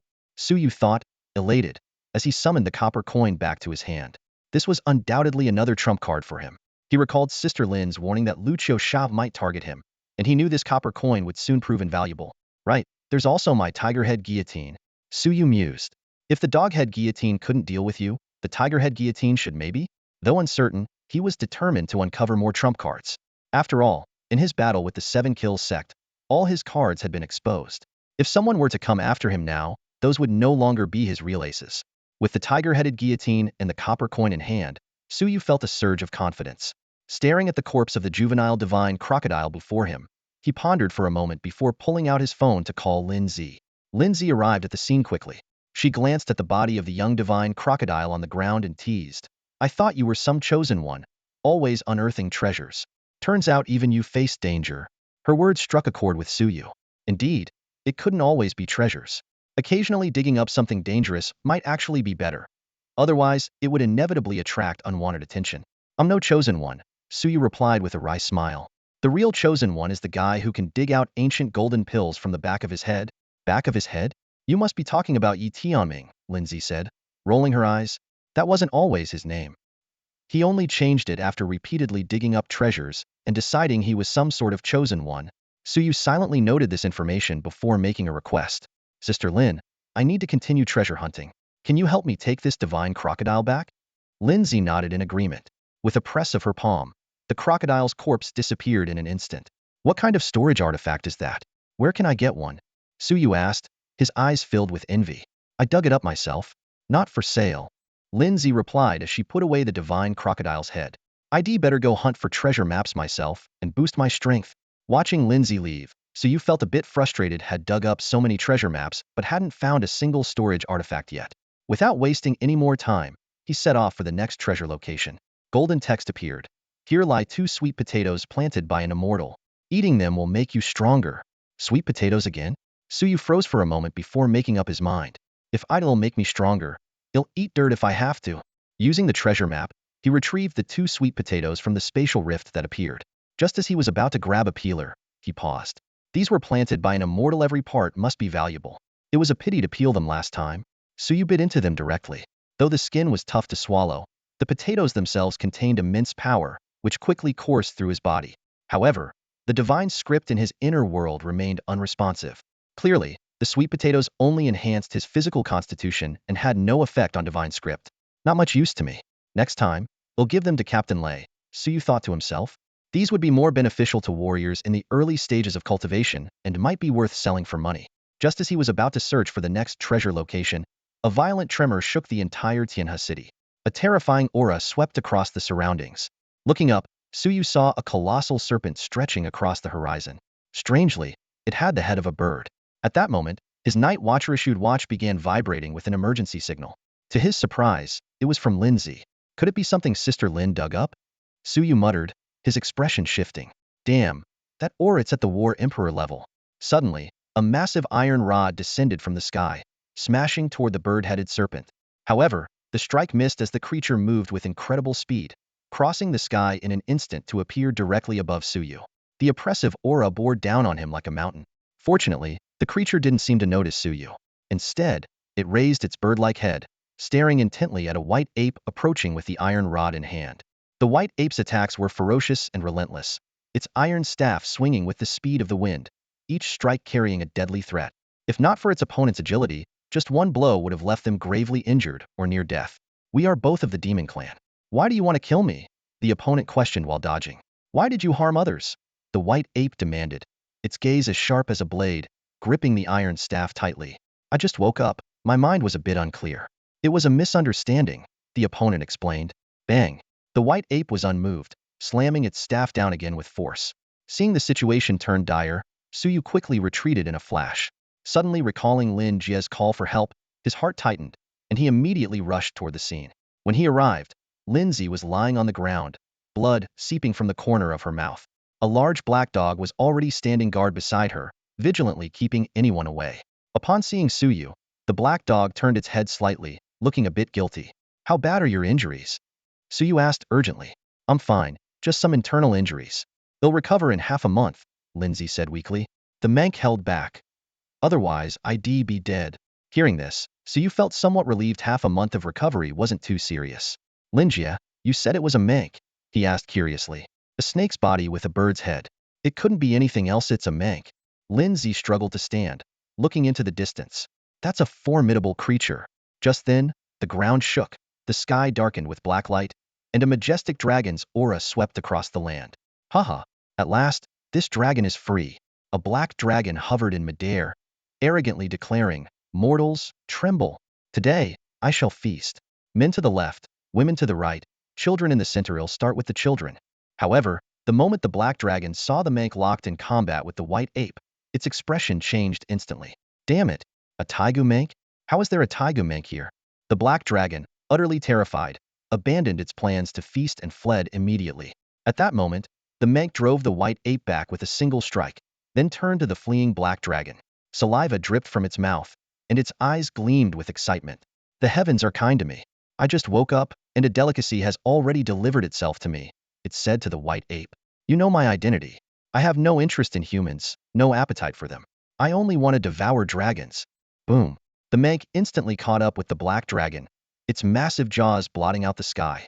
The black dragon didn't even have a chance to resist before being swallowed whole, as if the Mank were born to overpower dragons. The Mank devouring dragons, it's true, Lindsay murmured. Devouring dragons? Suyu asked, puzzled. Legend has it that in ancient times, there was a powerful creature called the Mank, which fed exclusively on dragons, Lindsay explained. When exactly was the ancient era? I'm not sure. I've only read about it in books, but it must have been a very, very long time ago. Suyu fell silent. Very long? Just how long? Linjia, take care. I need to get back to searching for the treasure map. Seeing that Lindsay was not in critical condition, Suyu waved goodbye and quickly departed. The white ape gazed into the distance where the Taiga Mank had vanished, glanced at the injured Lindsay, and chose not to pursue. Instead, it turned and returned to the watchman's headquarters. Suyu carried a treasure map as he roamed through the city center, searching intently. He moved from place to place, carefully examining each spot.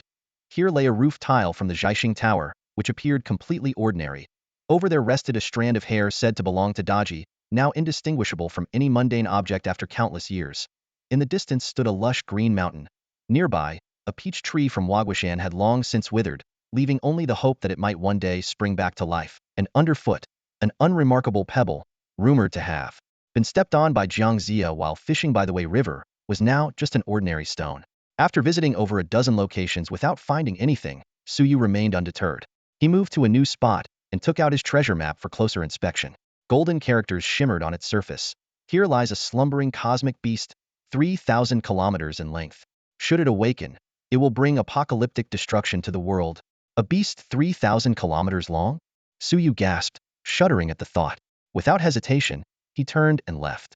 At his next destination, he unexpectedly acquired a high-level treasure map. Suyu calculated his current collection, 1 super treasure map and 3 high-level treasure maps. Unfortunately, all the marked locations were quite far away, so he had to put them aside for now. Just then, a familiar voice called out. Turning around, he saw Lei Gang, covered head to toe in mud. Captain Lei, what happened to you? Suyu asked, surprised. Lei Gang gave a bitter smile and recounted his ordeal. All 50 of his treasure maps had been a bust.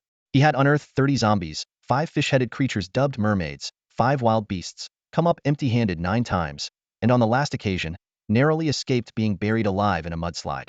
My condolences, Suyu said after a brief pause. Then, with a suggestion, he added, how about I sell you 10 treasure maps?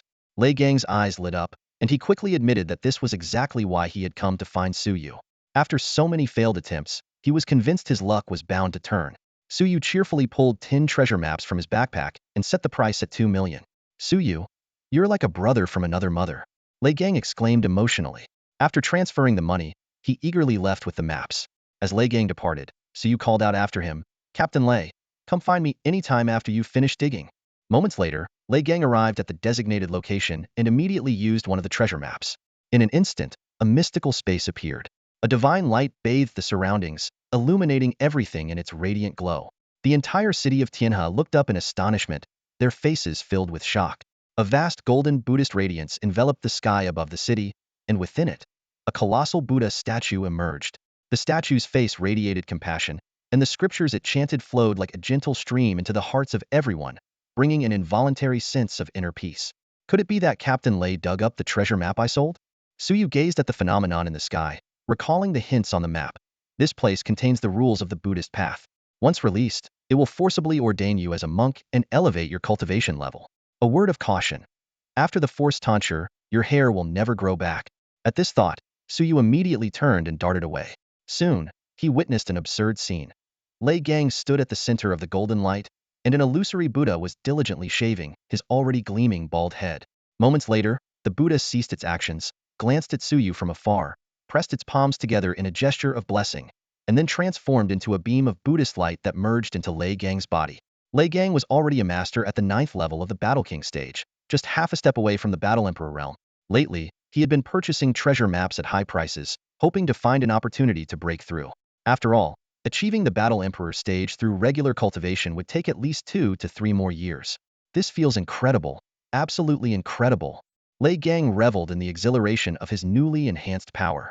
Seconds later, a powerful aura erupted from within him, surging skyward. Bai Yuan and Li Yi arrived upon sensing this, their faces lighting up with joy at the sight. Who would have thought that the Tianhe branch of the Night Watchers would see you as the first to become a Battle Emperor? Congratulations, Lei Gang, Bai Yuan said with a grin. Lei Gang, congratulations. With you as a Battle Emperor, Tianhe City's safety is even more assured, Li Yi added with a smile. After the two left, Lei Gang, brimming with excitement, rushed towards Suyu and wrapped him in a bear hug. Suyu, you're amazing. The treasure map you sold me has made me a Battle Emperor in one step. Now, I'm the only Battle Emperor in Tianhe City. From now on, I've got your back here in Tianhe. Anyone who dares to mess with you will have to deal with me first. Well, thank you in advance, Suyu replied with a smile. Although he felt a twinge of envy at the opportunity Lei Gang had seized, the sight of Lei Gang's shiny bald head quickly put him at ease. Captain Lei, are you still planning to dig up more treasure maps? Suyu asked. I have to keep digging. Even though I'm a Battle Emperor now, am only at the first level. If I keep digging, I might uncover some treasures that could help me reach the second level, or even the third. If I could reach the 9th level of Battle Emperor, I'd be willing to stay bald for the rest of my life. Lei Gang expressed his true thoughts. What he didn't realize yet was that his hair would never grow back again. Well, let me congratulate Captain Lei in advance.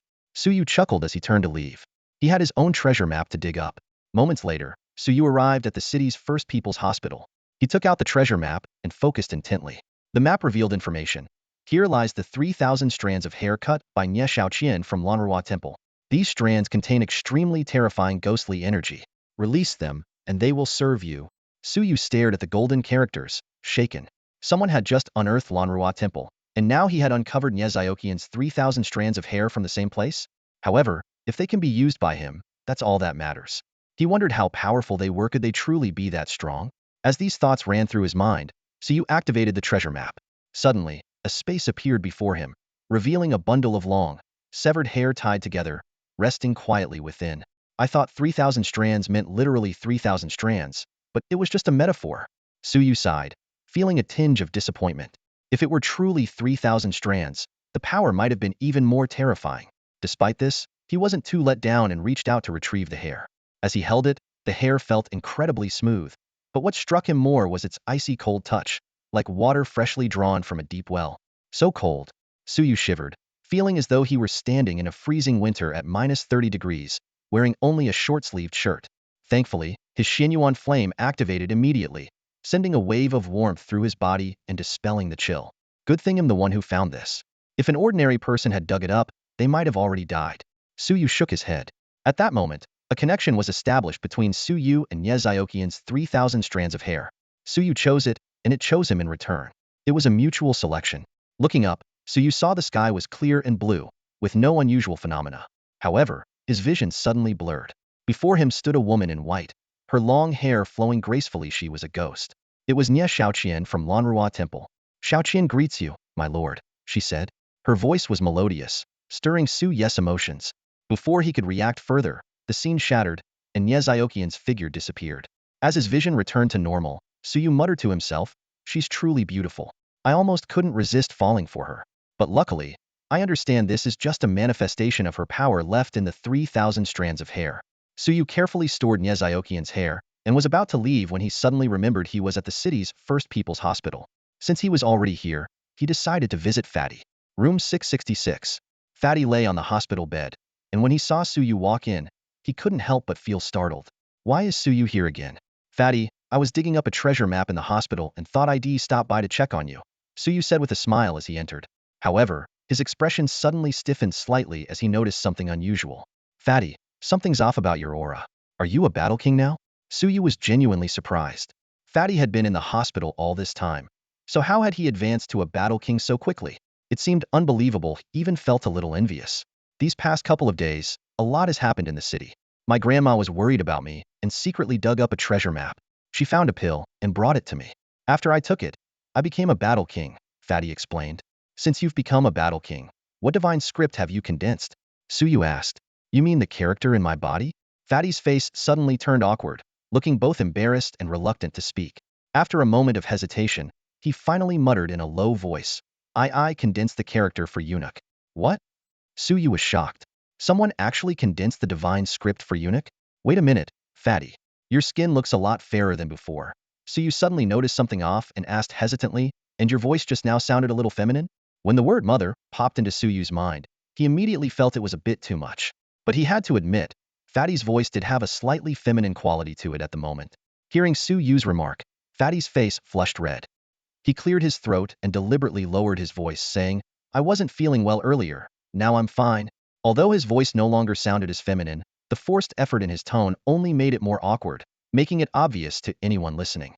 Seeing this, Suyu decided not to tease Fatty further. He simply said, all right, take care and rest well, before turning to leave. After Suyu left, Fatty let out a long sigh, his expression turning unusually complicated. After a while, he muttered angrily to himself, now I can't carry on the family name. Grandma, you've ruined me. The Chen family, it's over. After leaving the hospital, Suyu casually pulled out a treasure map. When he saw the marked location on it, he couldn't help but show a surprised expression. It was within the Night Watchman's branch. This was the first time he had encountered a treasure map pointing to such a location. Without hesitation, he returned to the branch and followed the map to pinpoint the exact coordinates. Golden lettering indicated that a fragment of the Rui Jingu Bang was hidden there. Suyu activated the treasure map without delay, and a pocket of space materialized. He easily retrieved the fragment and merged it with the other two fragments in his inner world. You think having a fragment of the Rui Jingu Bang only allows me to obliterate a newly ascended battle emperor? In truth, I can take down far stronger foes? My trump card is something you'll never be able to predict, Suyu thought to himself. Lindsay had previously warned him that Lu Qiu from the Eastern District's Night Watchman might target him over the 7-kill steal. This had left him restless. Today, he was desperately uncovering the treasure map to bolster his chances of survival and counterattack. No matter who you are, if you dare to come after me, I'll kill you all. Suyu's heart surged with killing intent. If not for the rules restraining him, he would have had even more ways to deal with Lu Qiu, perhaps even by summoning a terrifying entity to see who would perish first. At that moment, Li Zhao's voice called down from upstairs, "Huh? Suyu, you're back?" Looking up, Suyu saw that while Li Zhao still appeared somewhat weak, he was clearly much better than before. "The higher-ups are holding a meeting. Since you're back, join us," Li Zhao said. Suyu was momentarily stunned. In the past, these meetings were attended only by the 3 team captains and Minister Li Zhao. He had never been qualified to attend. Soon, he arrived at the meeting room, where he found Li Zhao, Lindsay, and Zhang Tian already seated. Only Lei Gang was absent. After waiting for about 10 minutes, Lei Gang entered the room, looking refreshed. Spotting Suyu immediately, he strode over with big steps and gave him a warm bear hug. "Suyu, you're just too good to me," Lei Gang exclaimed, releasing Suyu before turning around to point at a wooden box behind him. Excitement filled his voice as he said, "The treasure map you sold me led me to dig up this magical wooden box. At first, I thought it was just an ordinary box, but it turns out it's alive." To prove his point, Lei Gang began pacing around the meeting room. The wooden box astonishingly followed him like a loyal puppy, hopping along energetically. "Not only does it follow me, but it can store things too." Lei Gang crouched down and patted the box. It immediately opened on its own, revealing its spacious interior. He casually grabbed a chair and stuffed it inside, and the box effortlessly swallowed it, showcasing a capacity far greater than its appearance suggested. Watching this, Suyu felt a twitch in his heart. The initial description had clearly stated it was just an ordinary wooden box, but now that seemed like the understatement of the century. Curious, Lindsay asked, "Captain Lei, does this box have any other functions?" "Nope," Lei Gang shrugged. "It just follows me and stores stuff." After a brief pause, he began sharing his other finds from the treasure maps. "One map didn't lead to anything, and another time I dug up a couple of silver coins with ghostly energy." As he spoke, he pulled out one of the coins. Suyu silently recalled that those coins had likely been left behind by someone named Ning at the Lanrua Temple, which explained their eerie aura.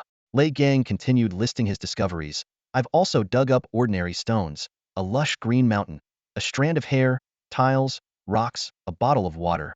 Suyu recognized all these items and remembered Lei Gang finding them. However, the so-called ordinary wooden box was a true surprise. It seemed he'd need to rethink the meaning of such descriptions in the future. "All right, everyone, take your seats," Li Zhao said, looking slightly worn out. Once everyone had settled, he continued, "We have 2 matters to discuss today.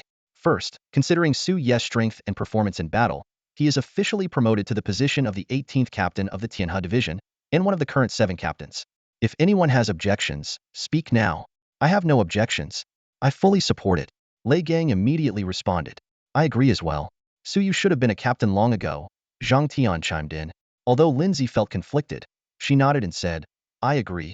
"Good," Li Zhao said. "I don't think Captain Zhang and the others would oppose either. So, it's settled. Suyu, after the meeting, consult Captain Lin to familiarize yourself with the responsibilities and benefits of being a captain." "Understood," Suyu replied succinctly. Clearing his throat, Li Zhao continued, "Now, on to the second matter." Li Zhao cleared his throat and scanned the people in the conference room. This time, the attack from the 7-kill sect ended in a decisive victory for us. Aside from the cult members killed on the spot, we also captured over 1,100 of them alive.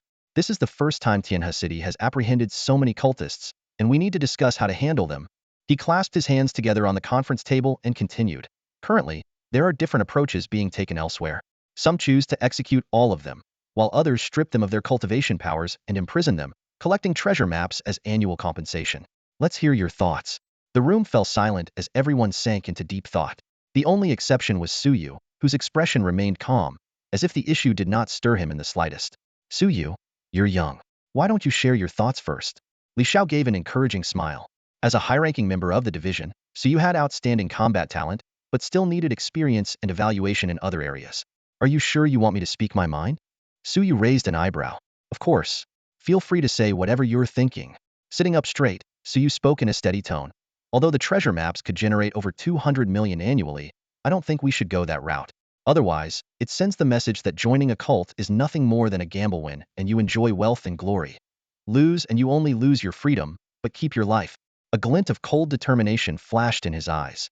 I suggest we execute all of them and broadcast it live nationwide, so everyone can witness the consequences of betraying the righteous path. Before his words could fully settle, Lei Gang stood up abruptly. Minister, I agree with Suyu. Over the past 3 years, these people have caused countless innocent deaths and destroyed numerous cities. I support it too. Human lives are more important than treasure maps, Zhang Tian added immediately. What about you, Lindsay? Li Xiao turned to Lindsay, who had remained silent. To seek justice for the deceased, execution is the best option, Lindsay said concisely. Li Xiao nodded. All right, it's decided, then. They'll submit the request immediately. Tomorrow at 3 p.m., well broadcast nationwide, so everyone can see. Before he could finish, a violent tremor suddenly shook the room, accompanied by a suffocating, terrifying aura. Everyone's faces turned pale with alarm. In the next instant, everyone in the conference room vanished. When Suyu arrived at the scene, Bai Yuan, Li Yi, Li Xiao, and 3 team captains were already present. Their expressions were terrifyingly grim, and apart from Bai Yuan, despair was written all over their faces. Looking up, Suyu saw a suffocating sight. A massive spatial rift stretched across the sky, with 2 enormous hands covered in thick scales tearing it open further. The arms alone were 70 to 80 meters tall, and just imagining the full size of this creature was enough to send chills down one's spine. A horrifying sense of oppression filled the air, making it difficult even to breathe. It's over. It's all over. Li Xiao's voice trembled. This is a destruction-level entity. Ever since the treasure map descended 3 years ago, I've never seen a creature this powerful. Tianhe City, East District 1, and even the entire Daxianon of it will survive. As despair gripped everyone, Bai Yuan suddenly spoke. What are you afraid of? A flash of light surrounded him as he instantly brought everyone to the rooftop of a tall building. If it weren't for the fact that most of my power has faded, I could blow on it, and it would die 100,000 times over. And now? Suyu asked instinctively. Now? Now I can't beat it. Bai Yuan shook his head. But don't worry, someone will take care of it. We just need to sit back and watch. Just as his words fell, the spatial rift was completely torn open, and a colossal figure emerged. It was a humanoid creature about 100 meters tall, the height of a 33-story building, with its body covered in shimmering, pale blue scales. Its appearance sent chills through everyone, even the giant gorilla and the enormous bird outside Tianhe City, who fell silent in fear. So many innate Dao physiques here. All excellent supplements, the creature exclaimed excitedly. It's been so many years since I last tasted an innate Dao physique. Although it noticed that the Dao physiques felt slightly different from its memory, it didn't dwell on the thought. Just as it reached out to grab the humans, a massive vortex suddenly appeared in the sky, and a long, straight fishing hook descended from it. Those who wish, take the bait. An ancient voice echoed across the heavens. No, no, stop. The humanoid creature cried out in terror, but its body was already uncontrollably flying toward the straight fishing hook. The fishing hook was straight, without any bait, truly a case of, those who are willing take the bait. The moment the massive humanoid creature encountered the hook, it lost all ability to resist, as if bound by some universal law. It struggled in vain, but could not escape the mysterious force. Senior, I submit. I am willing to fight for the human race. Before it could finish speaking, this enormous, fearsome being was dragged into the vortex by the hook and vanished. In an instant, the world returned to calm. The white ape turned to face the crowd, a relaxed smile on its face. It's fine, it's fine. Although this unearthed existence was indeed terrifying and looked as though it could destroy Daxia, we have ways to deal with them. Otherwise, humanity would have been wiped out long ago in these past 3 years. He continued to explain. The human race is favored by the heavens and won't be easily annihilated. Even without the hook's owner, strong individuals among humans would continue to emerge. Remember, in the early days, before the hook's owner was uncovered, people managed to survive using their own strength, didn't they? Hearing these words, the crowd visibly breathed a sigh of relief. At this moment, Suyu spoke up. Senior White Ape, who was that just now? That was Senior Jiang. Unearthed 3 months after the treasure map appeared, the White Ape replied with a smile. The revelation left Suyu startled. Jiang, using a straight hook, was clearly the figure from mythology. The white ape seemed to grow more interested. Over the past 3 years, quite a few mythological figures have been unearthed. Aside from Senior Jiang, there's also the howling celestial dog and others. You'll meet them in due time. Of course, there are also some historical figures. Unable to hold back his curiosity, Suyu asked, Senior White Ape, historical figures like General Bai were supposedly ordinary people. How is it that they become so powerful after being unearthed? The white ape gave an awkward smile. Well, my memory dates back to countless ages ago, long before these historical figures you mention existed. It was only after I was unearthed that I began to understand the world as it is now. I've asked General Bai about it, but he refuses to say anything. The other historical figures are just as tight-lipped. One thing is certain, though they are not ordinary people. If they were, they would have long since perished. In truth, even the white ape hadn't figured out the true nature of the treasure map. Not even Senior Jiang knew, and the white ape was sure of this, as he had asked before. Still, the white ape generally avoided interacting with Senior Jiang. After all, there was a blood feud between them. The white ape smiled and said, You all carry on with your work. I'm going to grab something to eat. Before vanishing from the meeting room, Li also departed shortly after. Once the two had left, Li Xiao scanned the room and said seriously, Today's meeting ends here. Discuss among yourselves who will take on the task of executing the cultists tomorrow at 3 p.m. This will be a nationally broadcast event, and we must be particularly wary of retaliation from the remnants of the Seven Killings sect. They may target the executor and their family. With that, Li Xiao quickly left to handle other matters. Before the 4 captains present could speak, Suyu stepped forward and volunteered, Captains, let me handle this task. I live alone and have no fear of retaliation. Besides, executing them will help me strengthen myself. Wait, Lindsay fixed her sharp gaze on Suyu. Have you already condensed the divine script for kill? Or is it the one for blood or death? Kill, Suyu admitted directly, feeling no need to conceal something at this level. Lindsay nodded in realization. No wonder your state was unusual during the previous battle. It must have been the influence of the kill divine script. If that's the case, it's fine for you to take on this task. However, she paused, I suggest you wear a mask to conceal your identity. She turned to Lei Gang and Zhang Tian. What are your thoughts? The two shook their heads in agreement.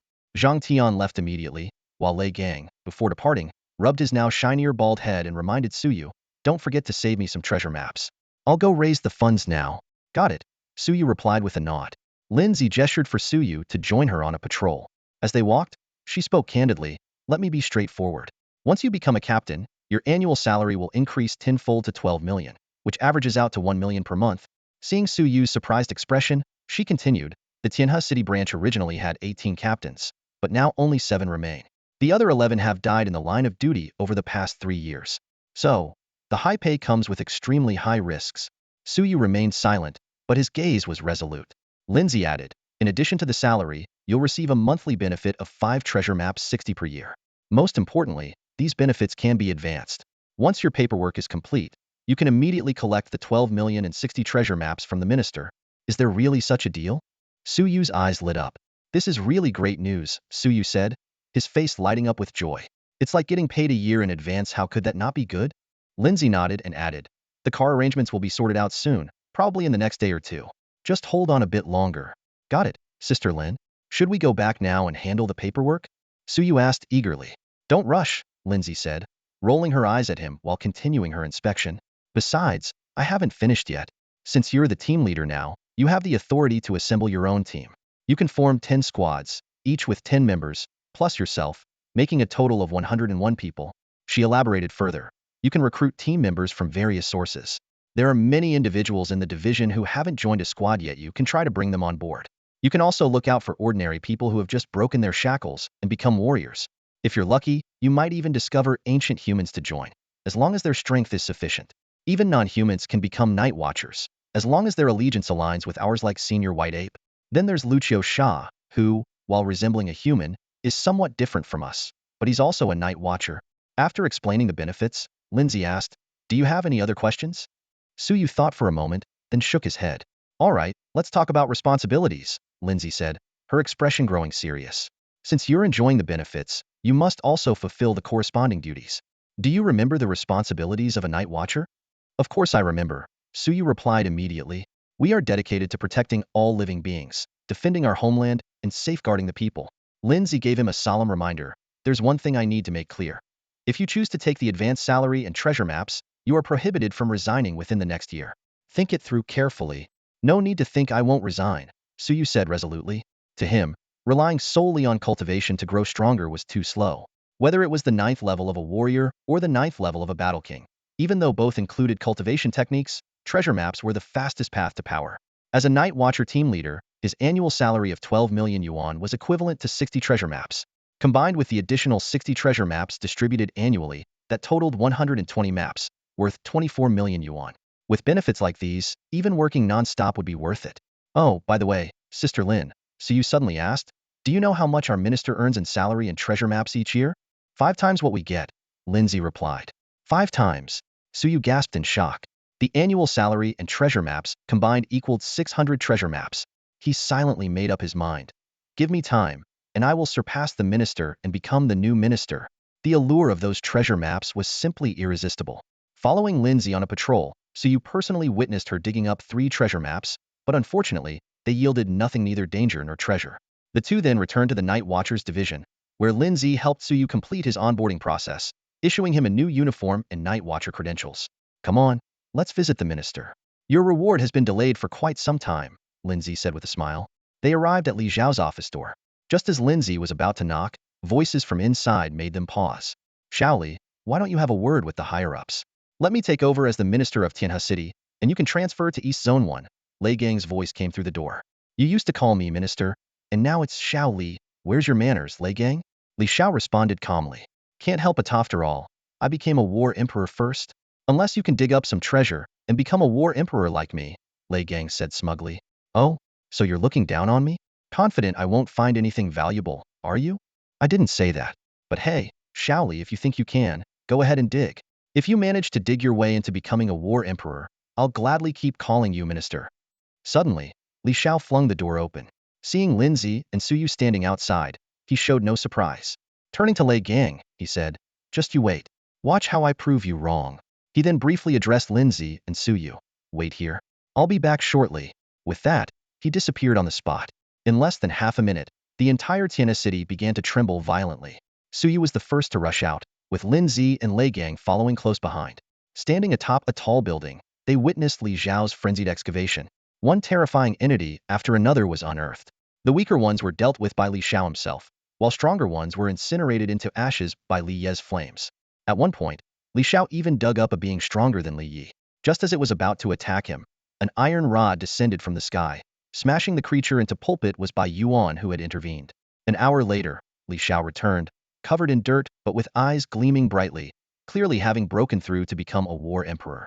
I was planning to reach this level through cultivation, but since you provoked me, Lei Gang, I had no choice but to expedite the process, Li Xiao said, casting a glance at Lei Gang. Who are you looking down on? If I had started digging for treasure maps earlier, I'd have been a war emperor long ago. Minister, you're incredible. Lei Gang laughed, rubbing his bald head. I was just thinking 3 years ago, you were undefeated as a war king, and you still are now. So instead of waiting, why not dig up some treasure maps to break through? Li Xiao snorted coldly, seemingly irritated by the remark, and entered his office. Lei Gang, go patrol immediately. Lindsay, Suyu, come in.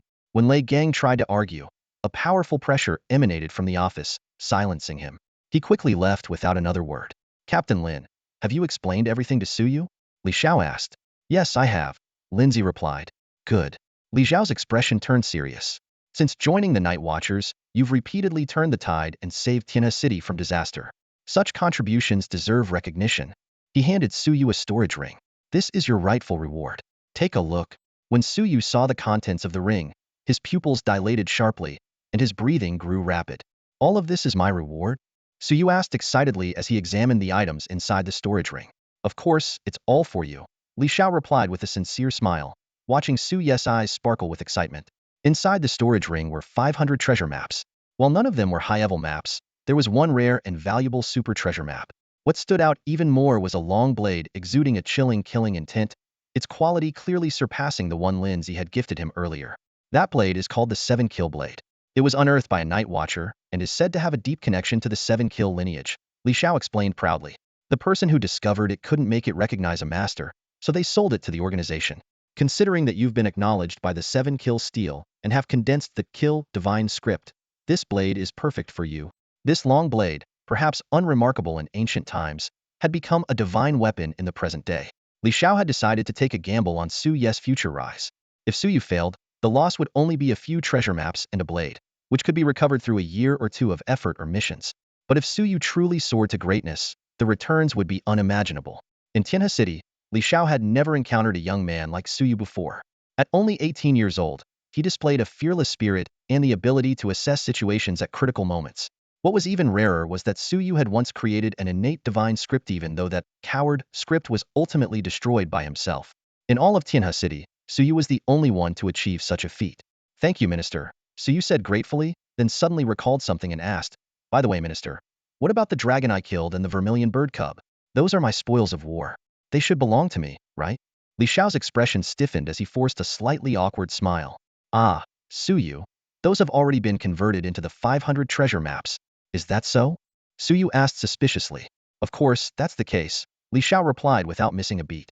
All right then, Suyu nodded, then asked again, I heard from Sister Lin that once I become a captain, I can advance my salary and treasure maps for the next year? Li Xiao rubbed his forehead, feeling a headache coming on. The treasure maps are already included in the 500 you received. As for your 12 million annual salary, I've already arranged for it to be processed. It should be in your account within an hour. I see. That works, Suyu said, satisfied. Thank you, Minister, Suyu said with a grin as he retrieved the only super treasure map from his storage ring. His eyes lit up. Huh, the coordinates are actually at the Night Watcher's residential building? Eagerly, he announced, Minister, Captain Lin, the location of this super treasure map is nearby. I'll go check it out right away. With that, he hurried off. This was the first time he'd encountered a treasure map so close by. All the previous ones, whether super or advanced, had been too far away to bother digging up. Suyu, give me back my storage ring, Li Xiao shouted from the office. I can't hear you. I can't hear you. The storage ring is mine now, Suyu called back as he ran, quickening his pace. 3 minutes later, Suyu stood at the base of his building, carefully comparing the coordinates on the treasure map. It should be right here, he murmured. Concentrating, he noticed a line of golden text appearing on the map. This is a hidden realm. It was once home to an immortal, a demon, a spirit beast, and a ghost. But now, only the immortal, the demon, and the spirit beast remain. They've been lonely for countless years without anyone to play mahjong with. Enter the realm, and show your respect for the elderly and care for the young by joining them for a game of mahjong. Suyu was stunned. An immortal, a demon, a spirit beast, and a ghost? Those titles alone sounded extraordinary. Though he wasn't sure if these beings still retained their original power, he decided to investigate. As soon as he made his decision, an entrance to the hidden realm suddenly appeared. Peering inside, Suyu saw a vivid, lifelike world. Green mountains, clear waters, blue skies, and white clouds. Amid an endless sea of flowers stood an ancient mahjong table. Sitting around it were 3 individuals. Their eyes were open, but they exuded no vitality, as if they had long since passed away. After a moment of hesitation, Suyu stepped into the hidden realm. Well, after all these endless years, someone has finally come in, a voice suddenly rang out. The 3 figures simultaneously awoke, and for a fleeting moment, the aura they released was more terrifying than the humanoid creature Elder Jiang had once fished up. However, the oppressive aura vanished in an instant, and the 3 figures transformed into kindly, amiable old men. How many years has it been? Someone's here. Does this mean we can leave now? Is the outside world still the one we remember? The 3 spoke one after another. Junior Suyu greets the 3 seniors, Suyu said respectfully, bowing. Ah, hello there, little Suyu, one of them said with a smile. You can call me Longevity Immortal. He gestured to the 2 beside him and introduced. This is Longevity Demon, and this is Longevity Spirit Beast. Greetings to the 3 Longevity seniors, Suyu said with another bow. Suyu silently grumbled in his heart, but maintained a respectful expression on the surface. The Longevity Immortal gestured toward the seat opposite him and said kindly, we 3 old fellows haven't played mahjong in ages. Suyu, how about joining us for a game? Honored to oblige. Forgive my inexperience, Suyu said as he took his seat. Then he cautiously asked, may I inquire about the rules you follow, esteemed seniors? Though he had played mahjong before, the rules varied from place to place. Moreover, these 3 beings, an immortal, a demon, and a spirit, had likely been around for countless years. The Longevity Immortal's eyes sparkled with anticipation. They had been trapped in this place for an eternity, always missing a 4th player. We've lost many of our tiles over time. Now we only have 108 left, so we'll play with those. He then began explaining the rules in detail. That's simple. Suyu was momentarily stunned after hearing the explanation.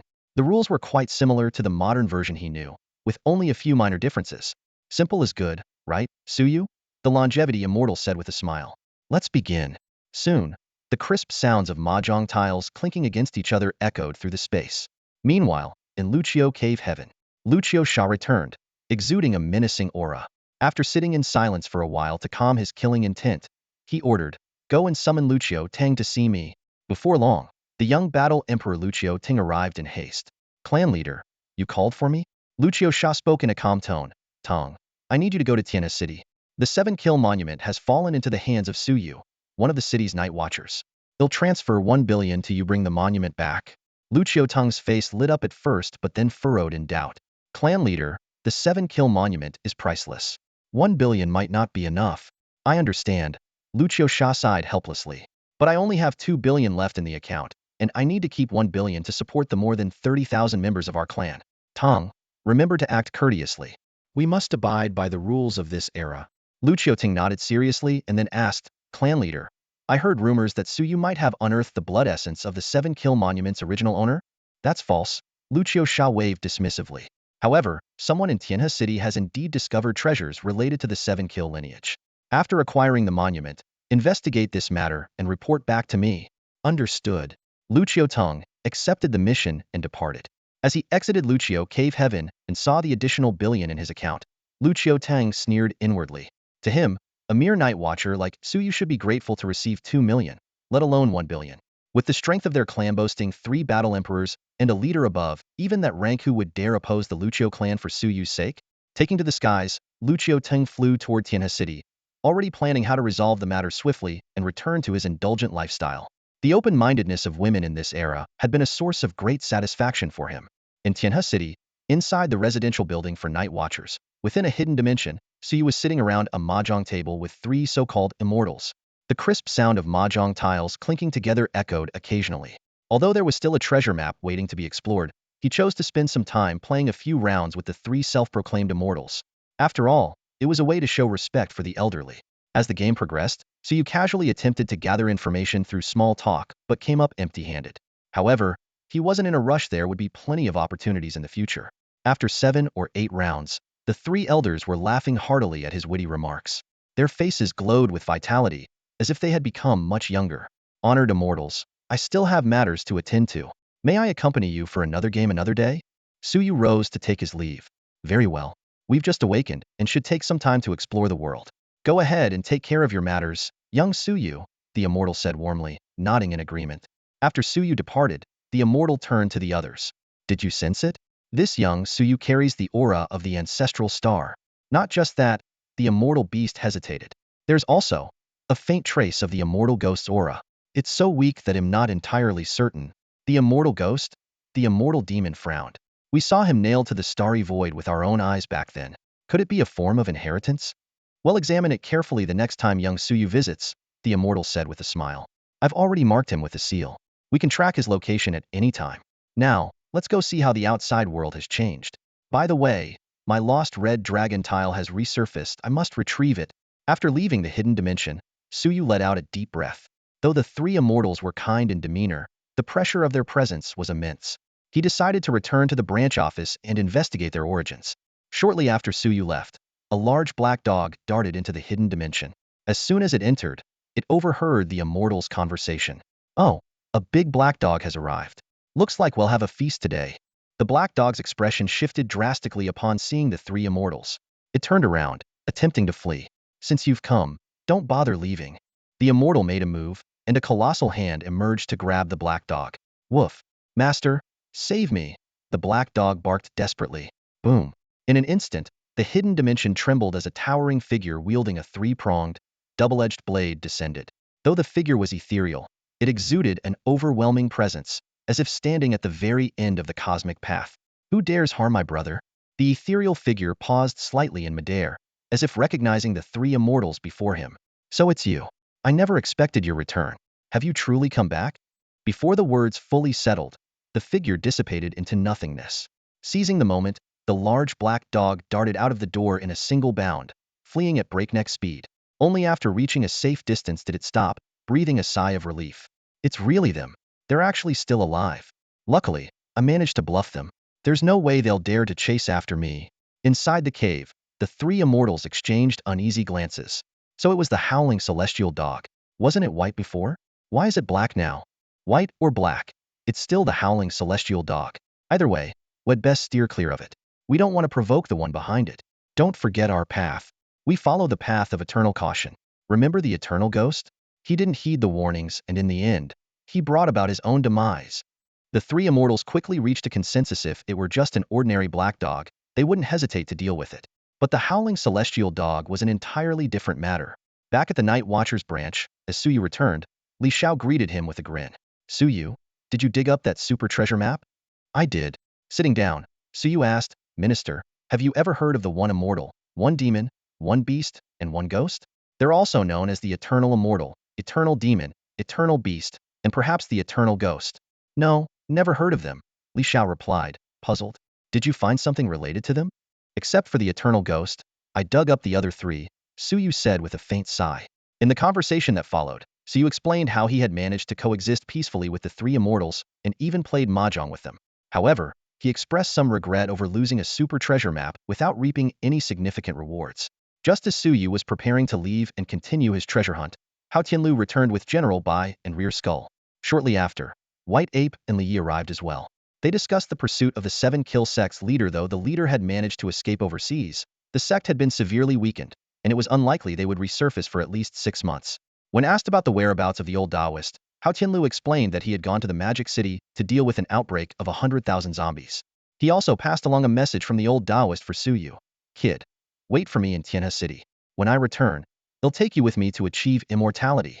Finally, as Hao Tianlu inquired about recent events, Li Xiao immediately brought up Suyu's discovery of the one immortal, one demon, and one beast. Li Xiao gave a detailed report to Hao Tianlu about the events that had transpired. After Suyu supplemented the final details, Hao Tianlu frowned deeply, his gaze heavy with contemplation. It's likely something from a mythology we're not familiar with, Hao Tianlu said as he sat down, rubbing his temples. From the way they're addressed, it's clear they're not historical figures. Changsheng Xian, Changsheng Imo, Changsheng Yao. So they just had you play mahjong with them? Yes, Suyu confirmed with a nod. You said their mahjong set only has 108 tiles left, and the rest are lost? Hao Tianlu pressed further. Yes. Hao Tianlu turned to General Bai. I recall hearing a report from one of the Night Watchers recently that someone unearthed a red dragon tile. Does that ring a bell? I do remember something like that, General Bai replied with a nod. Could you personally go and retrieve the red dragon tile? Hao Tianlu instructed. Just as he issued the order, a voice came from the back of his head. Perhaps I should go instead. I have my celestial sword, capable of crossing seas by morning and mountains by dusk. I almost forgot you were here. All right then, I'll leave this to you. Hao Tianlu agreed, adding a word of caution. Remember, no matter who the other party is, you must avoid using force. If we take their red dragon tile, we must compensate them with something of equal value, even if it puts us at a slight loss.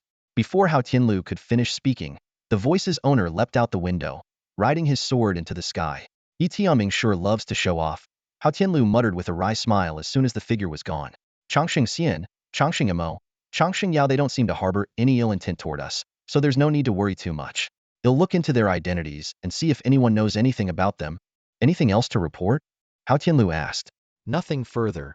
As the head of the Tianhe division of the Night Watchers, Li Xiao always adhered to the principle of handling matters himself whenever possible, without troubling his superiors. All right then, you're all dismissed. Suyu, stay behind. Hao Tianlu waved them off and, after a moment's thought, added, General Bai, you stay as well. Once the others had left, Hao Tianlu looked directly at Suyu. Do you know about Lu Qiusha?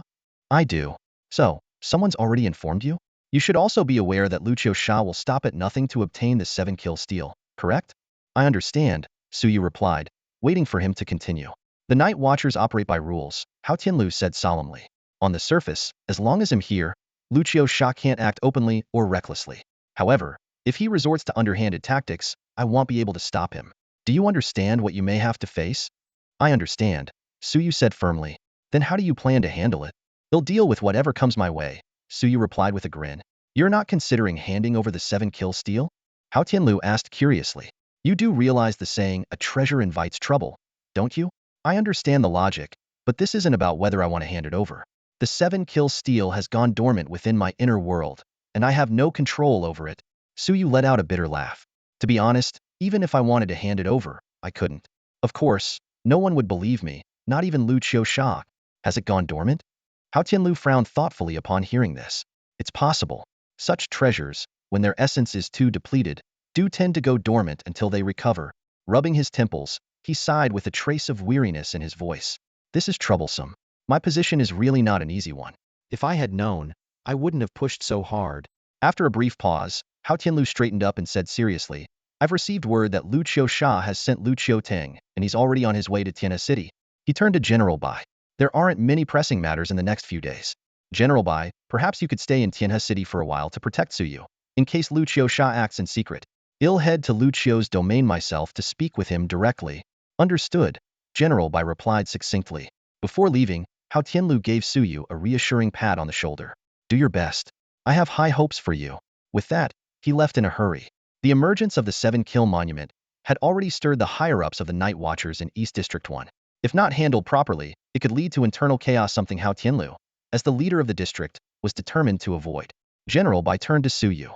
Just go about your life as usual. They'll stay in Tianhe City to protect you for some time. If you have any questions about cultivation, feel free to ask me. Really? Suyu was surprised at how approachable this invincible powerhouse of the War Emperor realm seemed. Of course, General Bai replied with a warm smile.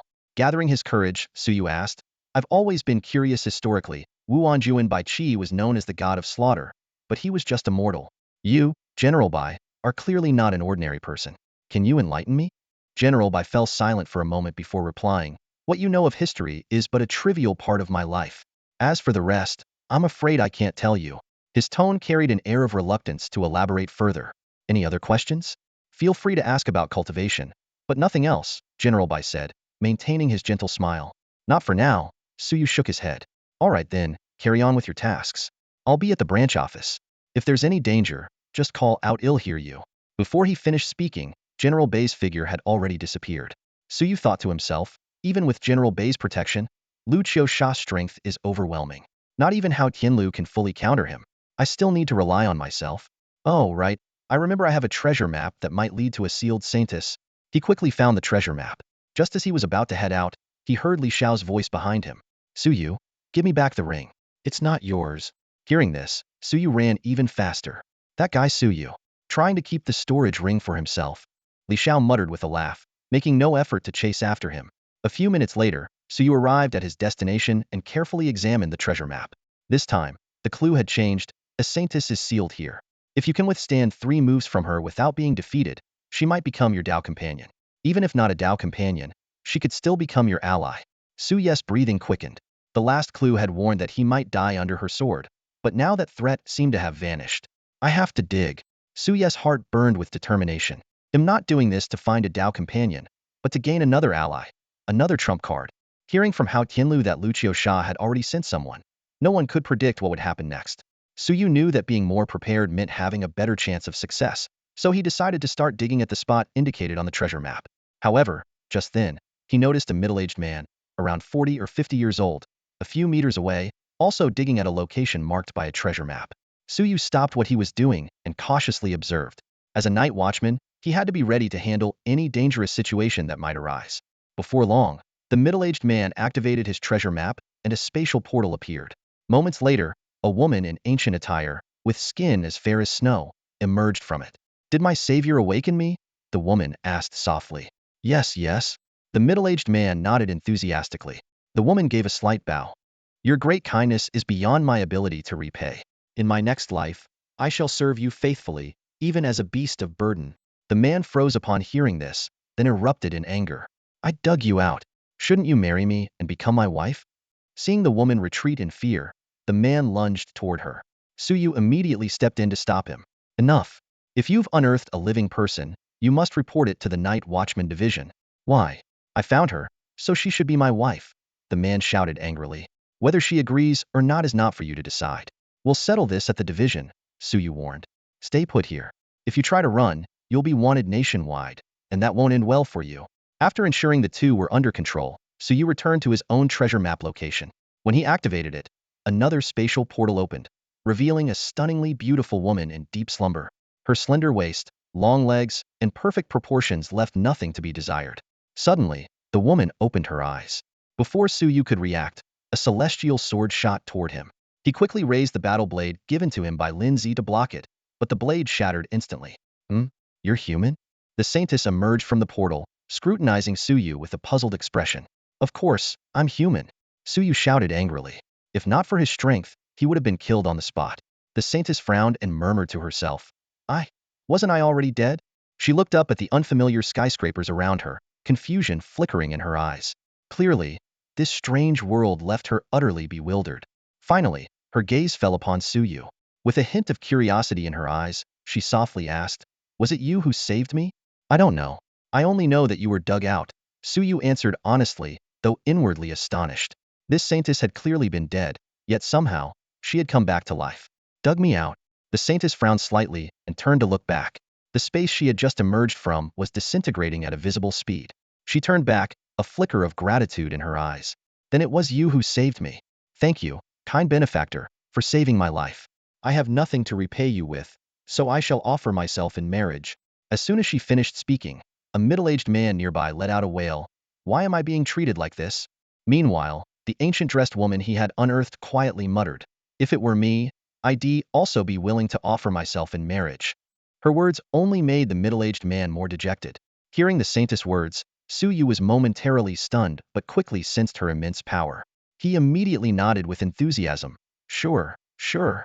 Before his words had fully landed, a cold flash of light streaked past. A celestial sword was unsheathed, its tip pointing directly at the center of Suyu's forehead, mere inches from piercing his flesh. The saintess' eyes burned with a sharp, murderous aura, as if ready to engulf him. "All under heaven are like brothers. What's this talk of offering yourself in marriage?" she said coldly. Suyu finally came to his senses and hurriedly waved his hands. "Too bad you're a woman. Otherwise, I'd swear brotherhood with you." Hearing this, the saintess' expression relaxed, and she withdrew her celestial sword. "Since you were the one who unearthed me, take me to learn more about this world," she said, her eyes filled with both confusion and curiosity. At the Night Watchers division, Lindsay happened to return from outside and saw Suyu bringing 3 people back. She couldn't help but ask, "Suyu, who are they?" "This citizen here dug up an ancient dressed woman, and I also dug one up," Suyu explained. Lindsay immediately called over a night watcher. "Xiaozhang, take them for questioning and registration." Xiaozhang promptly led the middle-aged man and the ancient dressed woman he had found away. Lindsay then turned to the saintess and glanced at Suyu. "Take her to your office for now. They'll bring the forms over in a bit. Just follow the forms for the questioning and registration." "I have an office? Where is it?" Suyu asked, surprised. "Next to mine," Lindsay replied before hurrying off. She still had work to report.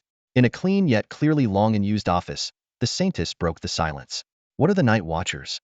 "The Night Watchers are the only official superpowered organization in Daoist," Suyu explained, then asked, "Have you heard of Daoist?" "No." The saintess shook her head. "I heard you mention that you had already died. Can you tell me what happened?" Suyu seized the opportunity to probe, hoping to gather more information than what General Bai had provided. "I don't know either," the saintess replied, shaking her head. "I only remember that back then, Guanyin manifested and issued a divine decree, instructing us to prepare for battle. And then, not long after, the whole world descended into chaos," the saintess said with a trace of heaviness in her voice. "Fighting broke out everywhere, and I was forced into that war. During a fierce battle, I was killed. When I opened my eyes again, it was when you dug me out." Suyu furrowed his brows after hearing this. After a moment of thought, he asked, "Guanyin manifested and issued a decree? Does that mean Guanyin still existed in your era? How exactly did she appear?" "There was a statue of Guanyin in our temple, and one day, that statue suddenly came to life," the saintess replied simply. "So it was just the statue coming to life, not Guanyin herself descending?" Suyu pressed further. The saintess thought for a moment and nodded. You could say that." At that moment, Lindsay pushed the door open and entered. She quickly scanned the room and casually tossed a stack of forms onto the table in front of Suyu. "All this?" Suyu stared at the thick pile of forms, rubbing his temples. "Sister Lin, can't someone else handle this? How long is this going to take? I still need to dig up treasure maps. There's no one else free right now. Everyone's busy." Lindsay called back as she walked out. "And besides, you're the one who dug her up, so she's your responsibility. You'll have to deal with it sooner or later, so you might as well get familiar with it now." Suyu looked helplessly at the saintess, who remained calm and composed.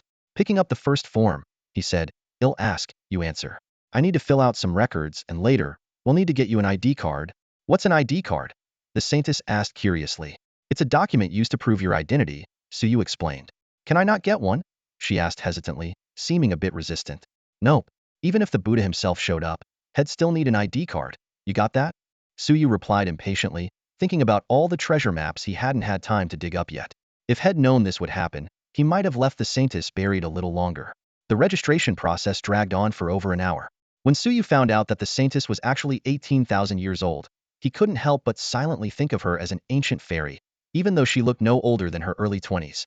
By the time everything was finished, night had fallen. Rubbing his throbbing temples, Suyu walked out of the Night Watcher's branch office, silently resolving to hire more people soon so he could delegate tasks like this in the future. Turning to the Saintess, he said, "All right, let's go. I'll arrange a place for you to stay." He had already approached Li Xiao about this matter. Li Xiao suggested that Suyu first arrange for the Saintess to stay at his 200 square meter residence. After all, the space was more than sufficient, even if a few more people moved in. Along the way, Xing Yishan followed closely behind Suyu, curiously observing everything around her. Suyu took her to a restaurant for a hearty meal, and even packed some food to go. Afterward, they went to the mall, where Suyu bought Xing Yishan 2 sets of modern clothing, from inside out, all brand new. In Suyu's opinion, since she had re-emerged into the world, it was time for her to start a fresh new life. When they returned home, Suyu settled Xing Yishan in, and then went downstairs alone to enter the dimensional space. To his surprise, it was already nighttime inside. He carried the packed food to the mahjong table and said with a smile, "Esteemed seniors, I've come to see you. I brought you something to eat." Suddenly, Suyu noticed an additional red dragon tile on the mahjong table. The longevity immortal explained that they had gone out during the day and retrieved it, but many other missing tiles were still unaccounted for. Smelling the aroma of the food, the longevity immortal praised Suyu for his thoughtfulness and handed him a sparrow tile, saying it could save his life if he ever faced a deadly calamity. Hearing the words, deadly calamity, Suyu frowned slightly, linking it to the matter of Lu Qiu. He felt it coincided with Sister Lin's earlier warning. After playing a few rounds of mahjong and sharing a meal with the 3 seniors, Suyu returned home. By then, Xing Yishan had already finished bathing and was sitting cross-legged on the bed, meditating. Suyu quietly closed the door and went to his own room to rest. Early the next morning, Li Xiao called and told Suyu to come to the branch office immediately. There, Li Xiao introduced him to Lu Qiu, a night watcher from East District 1. Lu Qiu was representing Lu Qiu to negotiate the matter of the 7 kills tablet. Lu Qiu offered 2 million as a price and even promised to protect Suyu. However, Suyu was dissatisfied with this offer, which was far below the tablet's actual value. Even when Lu Qiu raised the price to 3 million, Suyu still decisively refused and left. Watching Suyu walk away, Lu Qiu turned to Li Xiao and hypocritically remarked that young people shouldn't only think about making money, they should also embrace a spirit of sacrifice. Li Xiao responded with polite indifference, though inwardly, he was cursing Lu Qiu and his ancestors in every imaginable way. Lu Qiu was still rambling on. Li Xiao finally couldn't take it anymore. Forcing a thin smile, he said, "Why don't you sit down? I'll go talk to Suyu." With that, he practically fled the scene. Talk to Suyu? Li Xiao shook his head with a wry smile. If he had the strength, he would have kicked Lu Qiu out long ago. But reality was harsh. Lu Qiu himself was nothing to fear, but the real danger lay in Lu Qiu behind him. A family with 3 battle emperors, plus Lu Qiu, who was even above the battle emperor level. Such power was enough to make even Hao Tianlu hesitate to provoke them. Stepping out of the Night Watch division, Li Xiao sat down at a shabby roadside stall. Mechanically picking at the breakfast in front of him, he frowned deeply. If this situation wasn't handled properly, it could lead to internal chaos. With that thought, he immediately pulled out his phone and dialed Suyu's number. The first time, no one answered. The second time, a message popped up on the screen. "You have been blocked?" Li Xiao sighed. He quickly finished his breakfast and headed straight for the Night Watch residential building. While he fully understood and supported Suyu's stance, in a world where strength ruled, reason alone was never enough. Inside the hidden space, however, the atmosphere was entirely peaceful. Suyu had brought a lavish breakfast and was playing mahjong with 3 ancient beings while eating. The 1 bamboo tile he got last night finally came in handy. Otherwise, they wouldn't have had enough tiles for the game. "Ah, I won!" Suyu suddenly exclaimed in excitement. This was his first win after so many rounds, and he couldn't hide his joy. At that moment, Li Xiao walked in. Seeing the 3 ancient beings, he immediately bowed respectfully. Junior Li Xiao greets the 3 seniors. The 3 beings turned their attention to him. "Not bad, young man," the immortal praised. "Good foundation started training young, didn't you?" The demon observed with a grin. "Unique techniques, an innovative path in martial arts," the spirit remarked, visibly impressed. With just a glance, they had seen through most of Li Xiao's abilities. Li Xiao felt a chill in his heart, while Suyu looked mildly surprised. "You're here to see young Suyu, aren't you?" The immortal casually handed the 1 bamboo tile back to Suyu. "Go have your chat outside. We're going to rest now." Li Xiao didn't dare linger and quickly stepped out. Suyu was about to follow when the immortal suddenly spoke. Young Suyu, don't be afraid. If the sky falls, the tall ones will hold it up. If it really comes to it, we'll help you escape. We don't fight, but running? Hardly anyone can catch us. Find a place to lay low for 300 to 500 years, and then you can come back for revenge. Thank you, seniors, Suyu replied with a smile, though he had no interest in the idea of laying low for 300 to 500 years. Outside, after hearing Li Zhao's reason for coming, Suyu calmly said, Minister, there's no point in coming to me about this. I'm just the passive party here. This matter is out of my hands. Suyu expressed his helplessness. If you really want to resolve this, you have to find Lu Qiutong, or better yet, Lu Qiusha. Li Zhao's face showed hesitation. He understood this point well, but the issue was, how could someone like him even get the chance to speak to Lu Qiutang, or Lu Qiusha? However, before he could respond, Suyu had already dashed off into the distance. Minister, stop coming to me. I still need to dig up treasure maps today. I'm really busy. Suyu's voice echoed from afar, growing fainter as he ran off. Forget it. We'll just report this to the higher-ups and see how they handle it, Li Xiao muttered, shaking his head in resignation before turning to leave. Meanwhile, in Tianhe City, Suyu was moving quickly. Although he couldn't match Li Xiao's speed and dig up 100 treasure maps in record time, his efficiency had improved significantly compared to before. At each marked location, Suyu carefully examined the golden text hints. Years ago, a jade rabbit left a droplet of its droppings here. This place hides a vast ocean. If unleashed, the entire Tianhe city would turn into a boundless sea. When he reached the third treasure map, the hint read, 10 zombies are sealed here. You can go wild and slay them all. Without hesitation, Suyu activated the treasure map. From the spatial rift, 10 zombies burst forth, only to be immediately struck down by his blade. The next treasure map revealed, 99 zombies are sealed here. The same scene unfolded again, and 19 zombies rushed out in a frenzy, only to fall under the gleam of Suyu's blade. Suyu could have chosen not to excavate these two maps, but he thought it through. Constantly uncovering valuable items might draw suspicion. Once or twice could be dismissed as luck, but frequent occurrences would seem too coincidental. To protect himself, he knew it was necessary to maintain some level of disguise. As he continued digging, he came across a peculiar hint. Sealed here is a pair of floral-patterned shorts once worn by a dog. Wearing them can enhance your power, but wearing them around your neck works even better. Suyu frowned at the pristine floral shorts. They could boost his cultivation by 50 if worn normally, or 70 if worn around the neck, but the maximum enhancement was capped at the 9th tier of the Battle Emperor level. Only at the Battle King level it'd be a total waste for me to use this. But Captain Lei might find it quite fitting. The subsequent treasures nearly drove Suyu to the brink of collapse. A bitten apple, a plate of braised pork from 1,000,000 years ago, and 1,000 bottles of Lao Gan Ma chili sauce by 2:30 in the afternoon, he was still dealing with these bizarre and peculiar finds. Suyu visited nearly 400 locations in total and managed to uncover 100 treasure maps. Surprisingly, over 80 of these maps concealed hidden dangers, even revealing several War Emperor-level entities. However, this was no challenge for Suyu. He simply summoned the doghead guillotine and executed these formidable beings one by one. Out of the remaining 20 relatively safe treasure maps, only one yielded any treasury, a pair of floral-patterned shorts. Damn, have I run out of luck? Suyu muttered with a bitter smile, staring at the shorts in his hand. Was this the result of 400 treasure maps? It was already close to 3 p.m., the time for the nationwide live broadcast of the execution of the 7 Kill sect members. Suyu quickly composed himself and headed to the square across from the Night Watchers Division headquarters. The square was heavily guarded, with sentries stationed every few steps. Over 1,107 Kill sect members knelt on the ground, their hands tied behind their backs and mouths gagged. Suyu's brow glowed as the third divine eye of Wen Taishur appeared. Scanning the crowd, he confirmed that every one of these cultists was deserving of death. Suyu, if you were any later, I was going to call you, Lindsay said, hurrying over to him. The live broadcast is all set up, and the entire nation can watch this. She pulled Suyu aside and lowered her voice. Do you want to wear a mask? It might help avoid retaliation. No need, Suyu replied with a light smile. I'm all alone in this world, there's nothing to fear.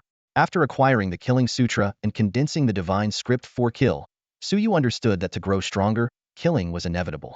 Still, he adhered to his principle of only killing those who deserved it, like these 7 Kill sect members. As for retaliation, anyone daring to seek revenge would likely also be someone who deserved to die. At precisely 3 p.m., Suyu unsheathed the 7 Kill blade given to him by Li Xiao and declared coldly, evil cults must be eradicated. No mercy. With a flash of the blade, heads rolled. In the distance, Lu Qiutong's face turned pale. He realized that Suyu's strike wasn't just an execution of the 7 Kill sect members, it was a warning. a challenge directed at him. Suyu's murderous intent soared to the heavens, almost tangible in its intensity.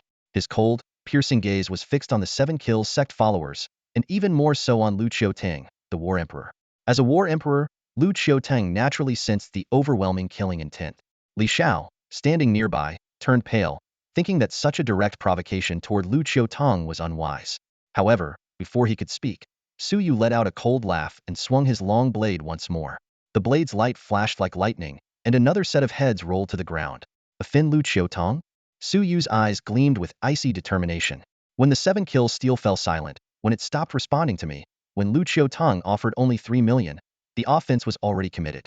So why hesitate any longer? He locked eyes with Lu Qiutang, his tone frigid. Leave now, and I'll let it go. Otherwise, don't blame me for flipping the table. Lu Qiutang's expression darkened. He let out a cold snort and swept his sleeve as he turned to leave.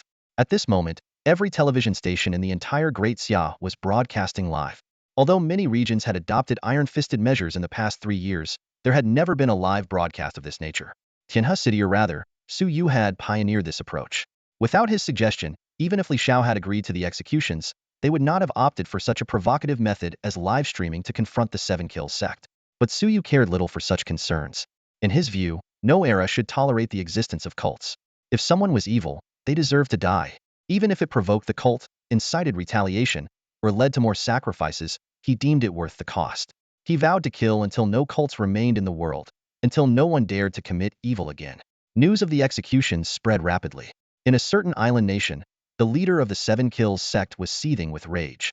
Suyu, someone, investigate his background. If we can't deal with him directly, we'll target his family. I want his entire family captured and executed live. In various hidden realms, other factions were closely monitoring the situation. Some remarked that this was a case of killing the chicken to scare the monkey, while others delved into whether this was the directive of the Tianhe branch of the Night Watchers, or their headquarters. Across from the Night Watchers branch in Tianhe City, Suyu continued his executions without a flicker of emotion. His blade rose and fell, methodical and unyielding. In no time, over 1,107 Kills sect followers met their end. To him, they all deserved to die. Today, he had finally killed to his heart's content. Facing the camera, Suyu raised his voice and declared, I know many of you from those cults are watching this live stream. Right now, you must be itching to kill me, right? I'm in Tianhe City, waiting for you to come kill me. If you don't come, you're nothing but cowards. Suyu's voice was firm and powerful, his eyes glinting with a provocative light. Despite being at the Battle King level of cultivation, he displayed immense courage by issuing such a bold challenge. I'm in Tianhe City, waiting for you to come kill me. Are you coming or not? If not, your reputation is in the gutter. From now on, when people talk about cults, they'll just say how spineless you all are, scared off by a single sentence from me. And if you do come, do you really think you can kill me? When the time comes, who kills who is still up in the air? Standing nearby, Li Xiao cursed under his breath, damn it, am I out of my mind? Why did I even go along with Suyu's idea? He frowned deeply, worried about how many cult members might descend upon Tianhe City and how they would possibly defend against such an onslaught. Lin Zi, Lei Gang, and Zhang Tian wore similarly concerned expressions. Tianhe City had already faced several crises recently, narrowly escaping disaster. Now, it was on the brink of yet another challenge. Meanwhile, General Bai, observing from the shadows, showed a rare hint of approval. Suyu, not bad. He found a secluded spot and called Hao Tianlu, suggesting that Yi Tianming be secretly dispatched to Tianhe City. Hao Tianlu, watching the live stream, spoke with a tone of helplessness. I've already made arrangements. This Suyu is really a handful. While he personally admired Suyu's actions, as the leader of the Night Watchers in the Eastern District, he had to weigh the potential consequences of Suyu's provocation, which could bring disaster to Tianhe City. Hao Tianlu immediately contacted Yi Tianming. Things are chaotic in the Magic City right now. I'll issue you an official order to head there as support. But secretly, I want you to go to Tianhe City and stand by. I understand, Yi Tianming replied calmly. With my celestial sword, I can ride the winds for 10,000 miles. Before his words had fully settled, he had already vanished. Show off, Hao Tianlu muttered, shaking his head. At the same time, he pondered the origins of the ancient golden pill but, due to his age and fading memory, couldn't recall who the most boastful figure of that era had been. Outside the Night Watchers division in Tianhe City, after delivering his provocative statement, Suyu turned and walked away. He was fully aware of his current weakness and knew that if someone truly came seeking revenge, his chances of victory were slim.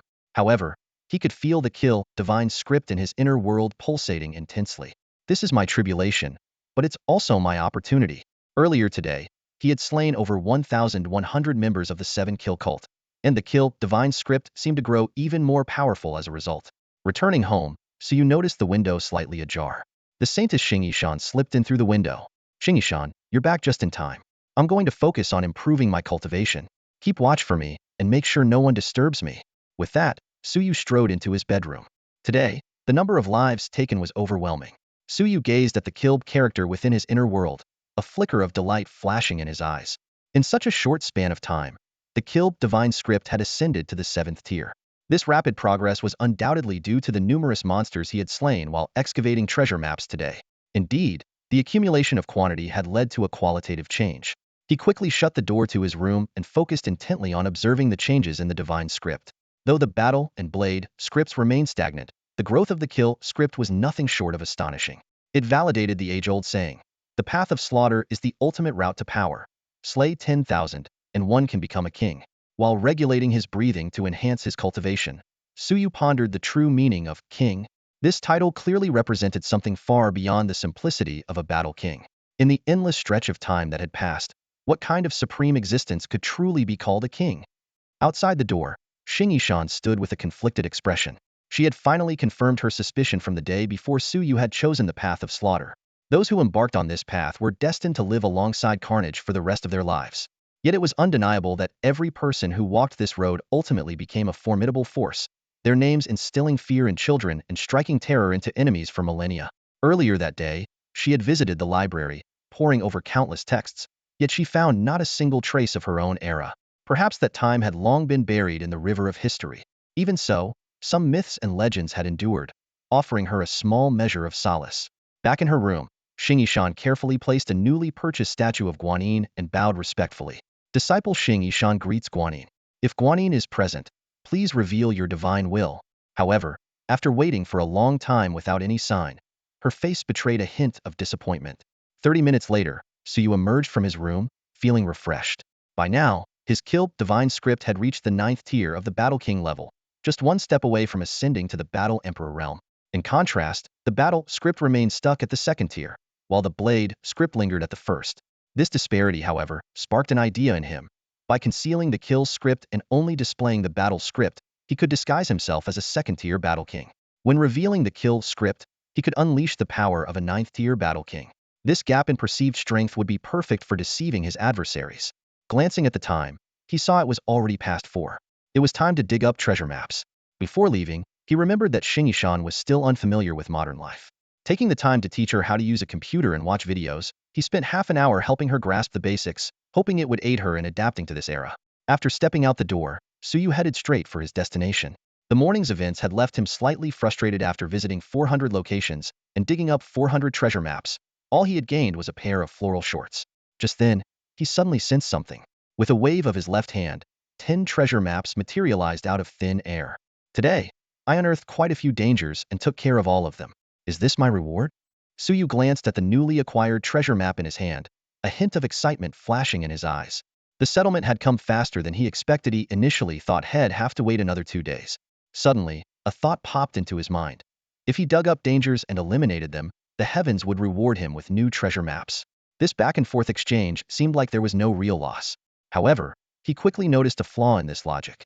If I only kill a single zombie, it's probably not enough to exchange for a treasure map, Suyu mused with a frown. To make it worthwhile, or even highly profitable, I'd have to deal with more powerful threats. As a practitioner of the killing scripture, he needed to continuously gather kills to enhance his strength. Yet, in the real world, the targets he could reasonably hunt were limited. Even if he exclusively targeted bad people, their numbers were far from sufficient. Ultimately, he would have to return to the dangerous targets he unearthed. This realization left Suyu somewhat irritated. On one hand, he had lost a potential source of income from selling treasure maps. On the other hand, while he had found a path to grow stronger, he was also keenly aware of the risks associated with the kill divine script. Excessive growth might turn him into a monster consumed by slaughter. I must find a way to strike a balance, he resolved silently. With these thoughts in mind, Suyu left the night watchman's residential building, heading toward the location marked on the treasure map. However, after walking just 7 or 8 meters, he stopped in his tracks. Looking was approaching him. Suyu. Looking greeted him with a smile, as though he hadn't stormed off angrily earlier. 3 million for your 7-kill steal. Have you thought it over? Not selling, Suyu replied bluntly. Not to mention that the 7-kill steel was currently stored inside his inner world and couldn't be retrieved. Even if it could, that price was outright insulting. Still smiling, Lukiyuting attempted to persuade him further, even bringing up the numerous treasures Suyu had recently acquired.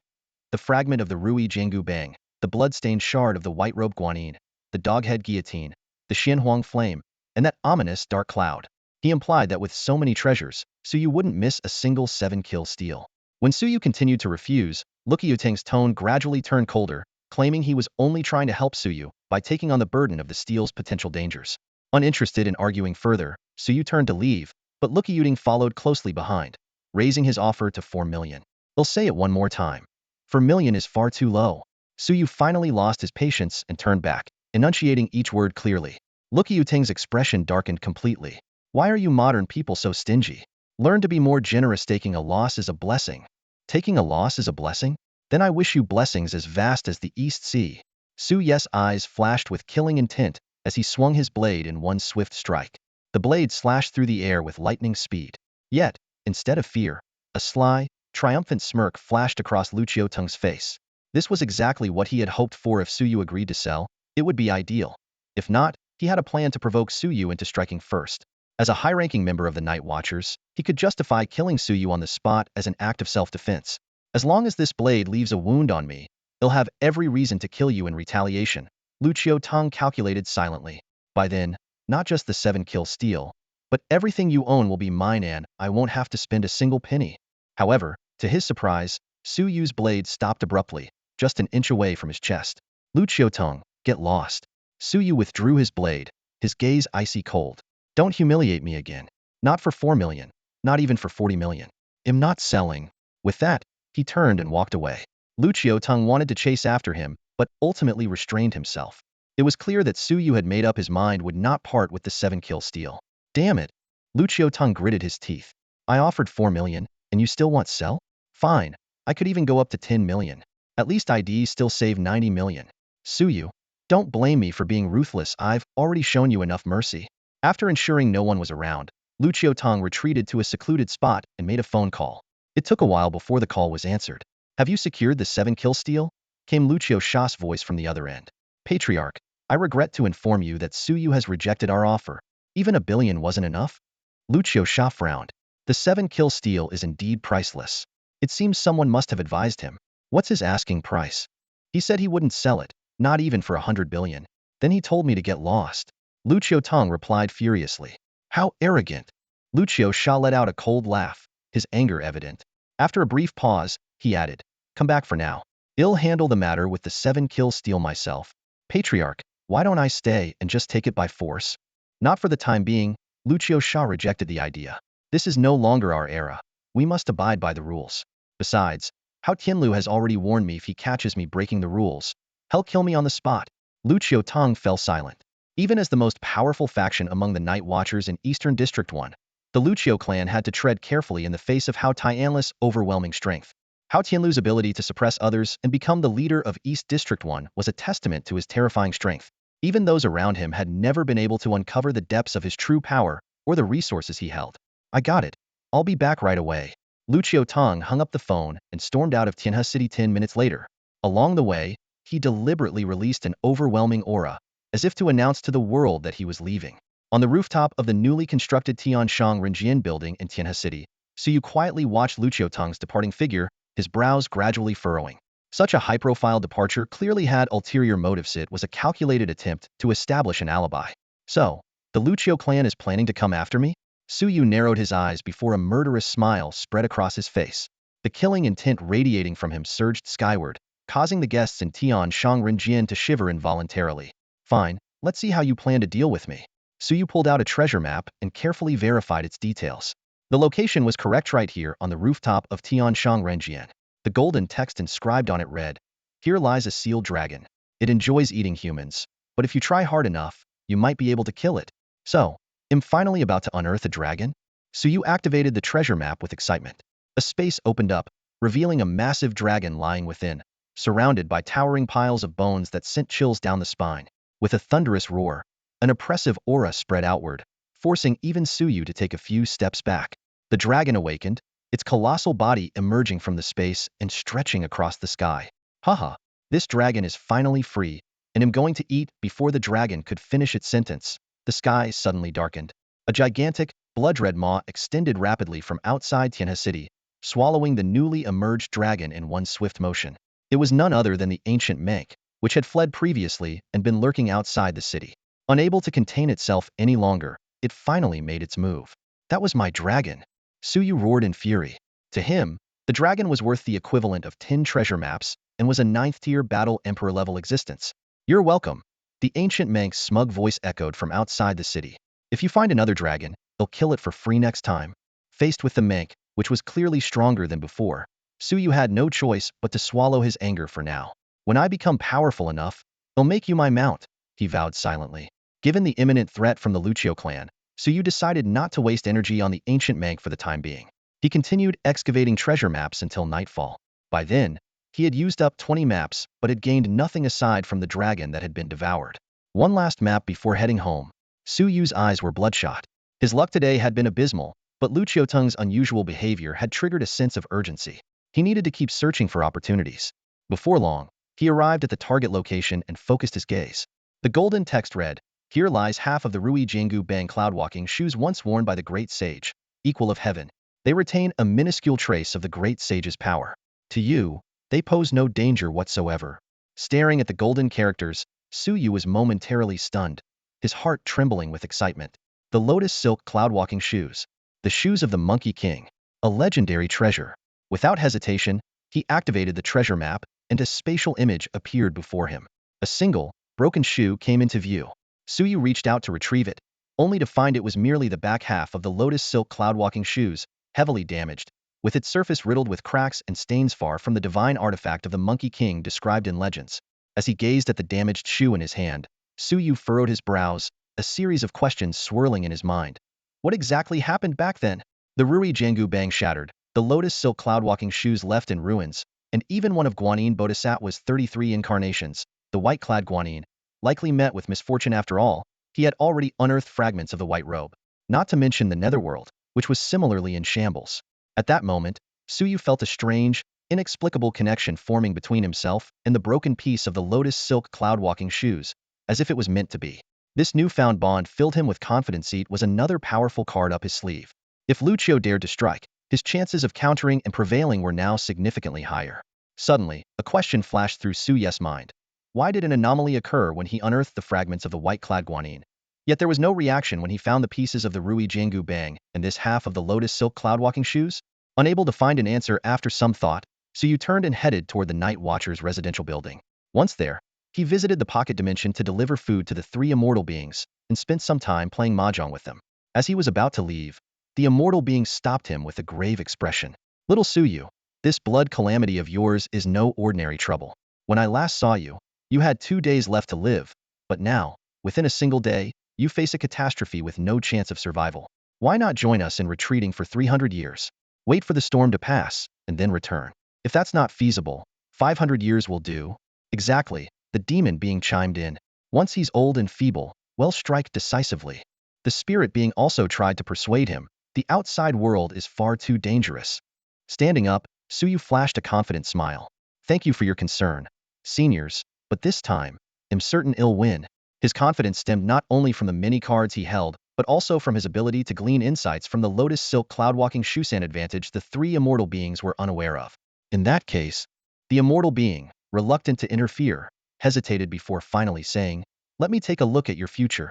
The longevity demon and the longevity spirit looked at the longevity immortal in astonishment. At this moment, the longevity immortal's demeanor was completely different from the one they were familiar with, but they chose not to comment. The longevity immortal extended his left hand and gently blew a breath. The airflow gathered in his palm, transforming into a tiny, faceless figure. The little figure seemed to come alive, kneeling in the center of his palm and bowing respectfully in all directions, 8 times in total. Then it stood up and began to dance wildly, as if possessed. Suddenly, the longevity immortal's gaze sharpened, as though he had seen something astonishing. In the next moment, the tiny figure in his palm abruptly disintegrated, and the stone stool beneath him instantly crumbled into dust. "What did you see?" the longevity demon asked in shock. I saw nothing." The longevity immortal's expression was solemn. I only saw a thick fog. Just as I was about to part it and look closer, I was forcibly interrupted. All three turned their eyes to Suyu. Is this caused by something within Suyu himself, or by the person trying to kill him? The longevity demon asked. It's unclear for now, the longevity immortal said, looking at Suyu. Suyu, do you know who is trying to kill you? It's a watcher named Lucio Sha, an ancient individual unearthed 3 years ago, Suyu replied after a moment of thought. The longevity immortal closed his eyes and concentrated. An invisible force emanated from his body, penetrating the surrounding space. After a moment, he opened his eyes again and blew into his left hand. Once more, the airflow formed into a tiny figure, repeating the kneeling and dancing ritual before gradually dissipating. So that's how it is. The longevity immortal revealed Lucio Sha's secret. This person possesses dual inheritances, can kill without a trace, and does not exist in historical records. His methods are extraordinary. Suyu frowned at these words. Dual inheritances are understandable, but what does it mean to not exist in history? Please enlighten me, senior. You wouldn't understand it at your current level, the longevity immortal said with a smile, waving his hand. Since you are confident in your ability to prevail, go ahead and give it a try. Though puzzled by the longevity immortal's sudden change in attitude, Suyu respectfully took his leave. After Suyu departed, the longevity demon could no longer hold back and asked urgently, what exactly did you see? Which time are you asking about? The longevity immortal replied. Don't play games. Of course, I want to know about both. The longevity spirit exclaimed anxiously. The longevity immortal reversed the crumbled dust into a stone stool and sat down before explaining, the second time. I saw Lucio Sha's dual inheritances. With us here, one of his inheritances is essentially useless. As for the first time, when I parted the fog, I saw... Pfft. Suddenly, Changsheng Xian coughed violently, a mouthful of fresh blood spurting out. His face turned deathly pale in an instant, looking worse than a crying expression. Shaking his head in pain, he spoke weakly. Unmentionable, unmentionable. This matter. I can't speak of it. I'll have to take it to the grave. Changsheng Imo and Changsheng Yao exchanged a glance, their eyes filled with confusion. What could Changsheng Xian have seen that left him too terrified to even speak of it? Back home, Suyu saw Saintess Xing Yishan sitting cross-legged, deeply immersed in her meditation and cultivation. He quietly prepared to close the door, but his gaze inadvertently swept over the Guanyin statue she was worshipping. A flicker of surprise crossed his eyes. Shaking his head, he gently shut the door and dragged his exhausted body back to the bedroom. Even for a battle king, a day of running around had left him utterly drained. Suyu collapsed onto the bed and quickly fell into a deep sleep. However, in the middle of the night, a powerful oppressive force abruptly jolted him awake. Suyu sprang up from the bed and, with a few swift movements, reached the rooftop. Far off on the horizon, towering flames lit up the night sky as if it were daytime. The terrifying aura was suffocating, making it hard even to breathe. What's going on? Suyu asked in a deep voice. Lin Zi, dressed in thin sleepwear, was suddenly standing beside him, her expression grim. I don't know, but chances are someone has unearthed something catastrophic again. At that moment, both of their watchman devices vibrated simultaneously, and the piercing sound of alarms blared across the entire Tianhe city. Let's go to the division, Lindsay said. Without wasting a moment, the two quickly changed into their gear and headed to the watchman headquarters. The division was brightly lit, with every watchman already in action. Li Xiao approached them swiftly and said, 100 kilometers from the city center, someone has unearthed a battle emperor. Lei Gang is already on the scene, engaging with the creature, and Zhang Tian is on his way there. Lindsay, Suyu, you two stay here and oversee the division. I suspect someone is orchestrating this, and it could turn into a serious problem. Before his words had fully landed, deafening explosions boom, boom, boom, erupted from all directions in Tianhe City, with waves of terrifying energy surging one after another. Li Xiao's face darkened immediately. Lindsay, take a team to check out the situation. Li Xiao issued the urgent order, then turned to Suyu. Suyu, come with me. I have something important to discuss with you. Suyu, everything happening right now might be targeted at you. In the office, Li Xiao's brows were tightly furrowed, his voice heavy. He braced both hands on the desk and continued, with the limited intel we have, I can't determine if it's the cult, Lucio, or both working against you. Something's already happened in the Eastern District. This is no coincidence. Hearing this, Suyu felt a sinking weight in his chest. He knew well that too many coincidences occurring at once could only mean a carefully orchestrated conspiracy. People outside the city have unearthed terrifying entities. As night watchers, we can't stand idly by, Suyu said with resolve. No. Li Xiao interrupted firmly. Whether or not you go to assist, if this truly is an open plot against you, they will strike regardless. As he spoke, a flicker of frustration crossed Li Xiao's mind. blaming Suyu for his provocations earlier in the day. But right now, the priority was survival. Li Xiao removed a wristband from his arm and gently placed it on Suyu's wrist. This is a treasure I acquired. It allows for teleportation. In a critical moment, it might save your life, but it can only cover a range of 30 kilometers at most each time. You're still just an ordinary battle king, so use it wisely. Only then did Suyu realize how Li Xiao, at the battle king level, had been able to perform teleportation. It was thanks to this artifact. Suyu, this is all I can do for you, Li Xiao said, meeting his gaze with a stern expression. Your task is to survive.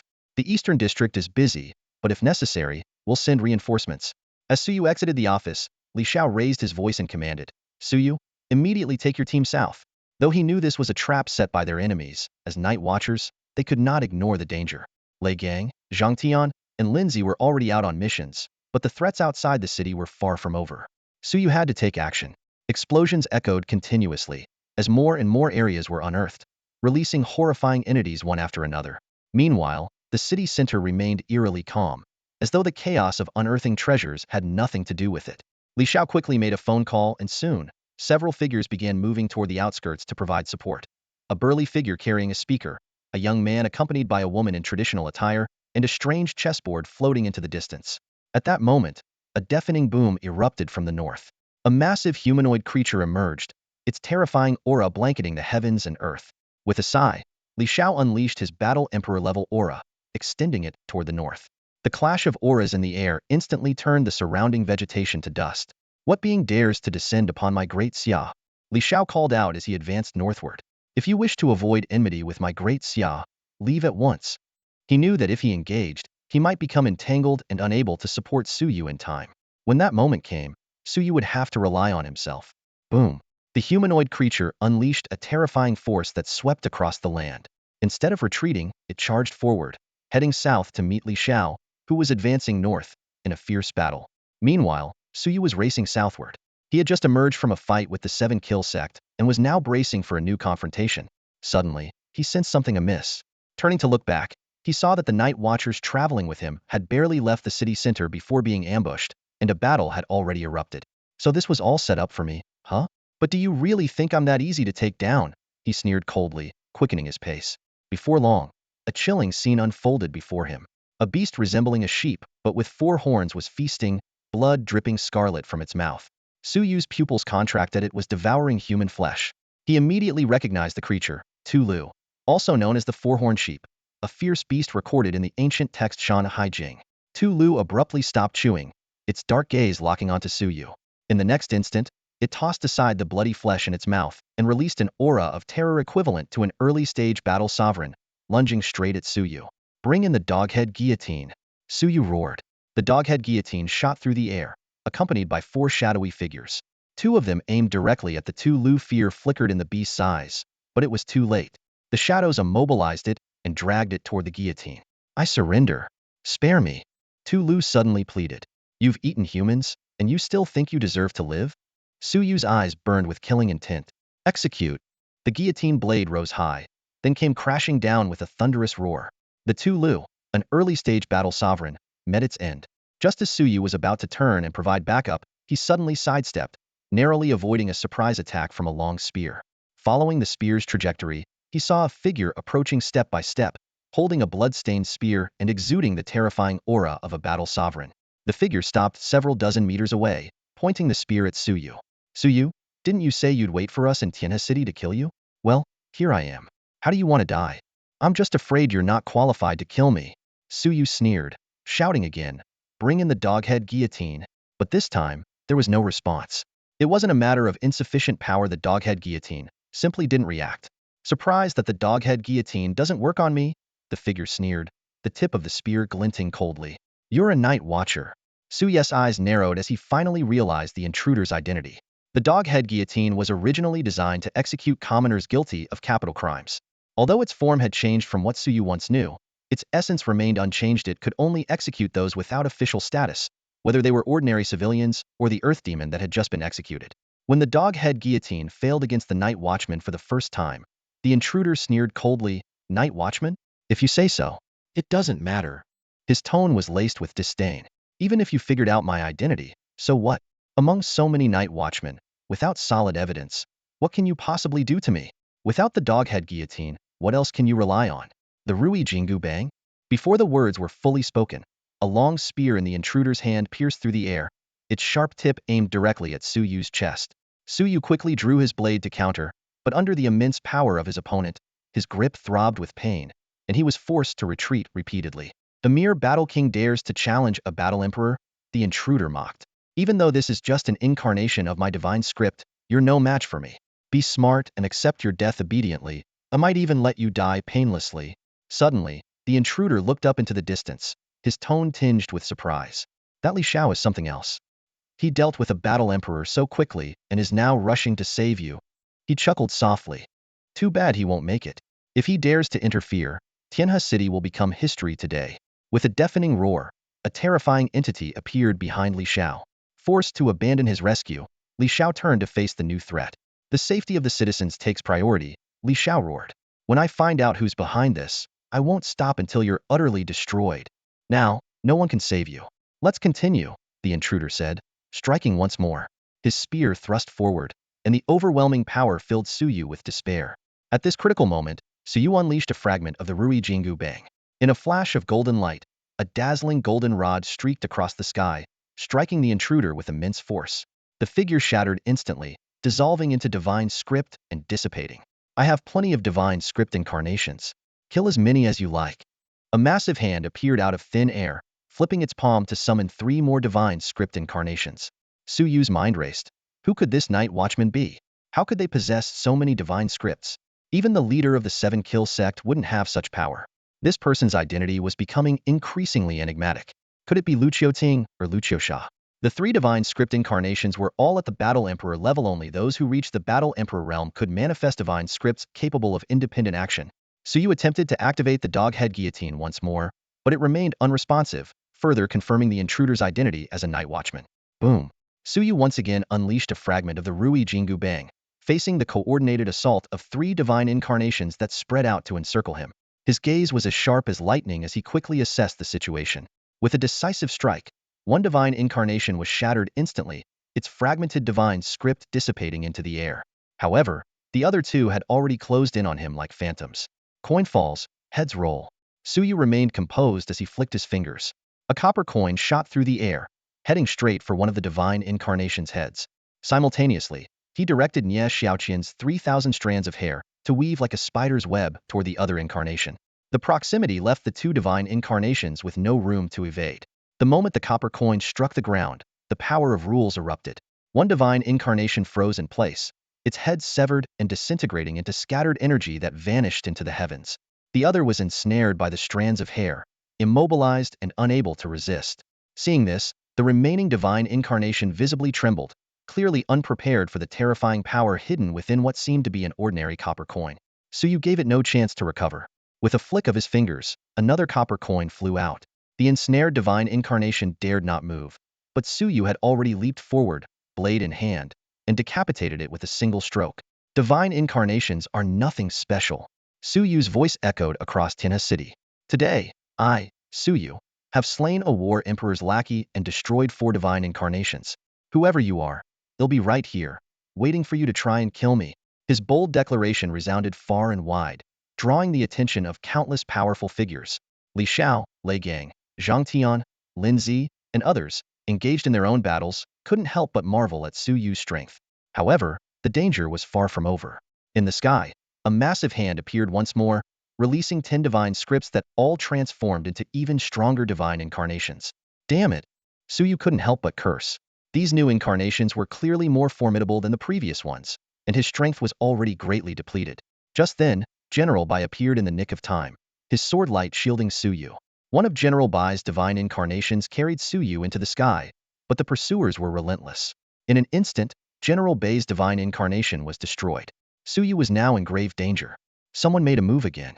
General Bai's divine avatar shattered and dissipated in a burst of light. General Bai's expression instantly darkened, a flicker of anger flashing in his eyes. As Suyu's protector, he had failed to fulfill his duty. Get lost! General Bai roared, and behind him, a blood-red world suddenly emerged. The air was thick with the stench of blood, and an overwhelming killing intent surged forward. The 10 divine avatars instinctively retreated, their forms trembling slightly, as if they might collapse at any moment. However, they managed to stabilize themselves in the end. General Bai soared into the air, heading straight for Suyu's location. Just then, a voice rang out, "General Bai, it's better if you don't go any further. I don't want to kill you." Before the words had fully settled, a massive hand descended from the sky, slamming General Bai heavily into the ground. The 10 divine avatars immediately lunged forward, tightly entangling General Bai, preventing him from going to Suyu's aid. At the same time, Suyu stood rooted to the spot, cold sweat soaking through his clothes. The divine avatar that had been protecting him moments ago had abruptly crumbled clearly. Someone was acting in the shadows.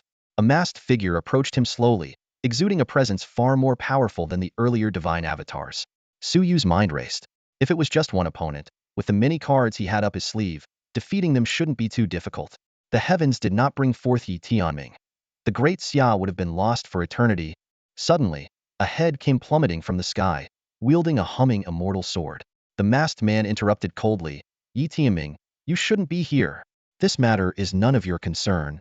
As he spoke, he drew out a fan and swung it fiercely at the head. "Away with you." The head and the immortal sword were instantly swept away, vanishing into the night. The banana leaf fan. General Bai's voice called out from afar. "Who are you? How do you have the banana leaf fan?" 2 years ago, when the Night Watchers dug up the fan, they perished the same day, and the fan disappeared with them. The higher-ups of the Night Watchers have been investigating for 2 years with no leads, and now it reappears tonight. The masked man sneered dismissively. "General Bai, this isn't your concern." He turned to Suyu. "Suyu, how much strength do you have left? Can you still slay the Battle Emperor? If you can, I'll let you do it again." "So what?" Suddenly, the heavens trembled, and a golden staff materialized out of thin air, descending directly toward the masked man. The masked man chuckled.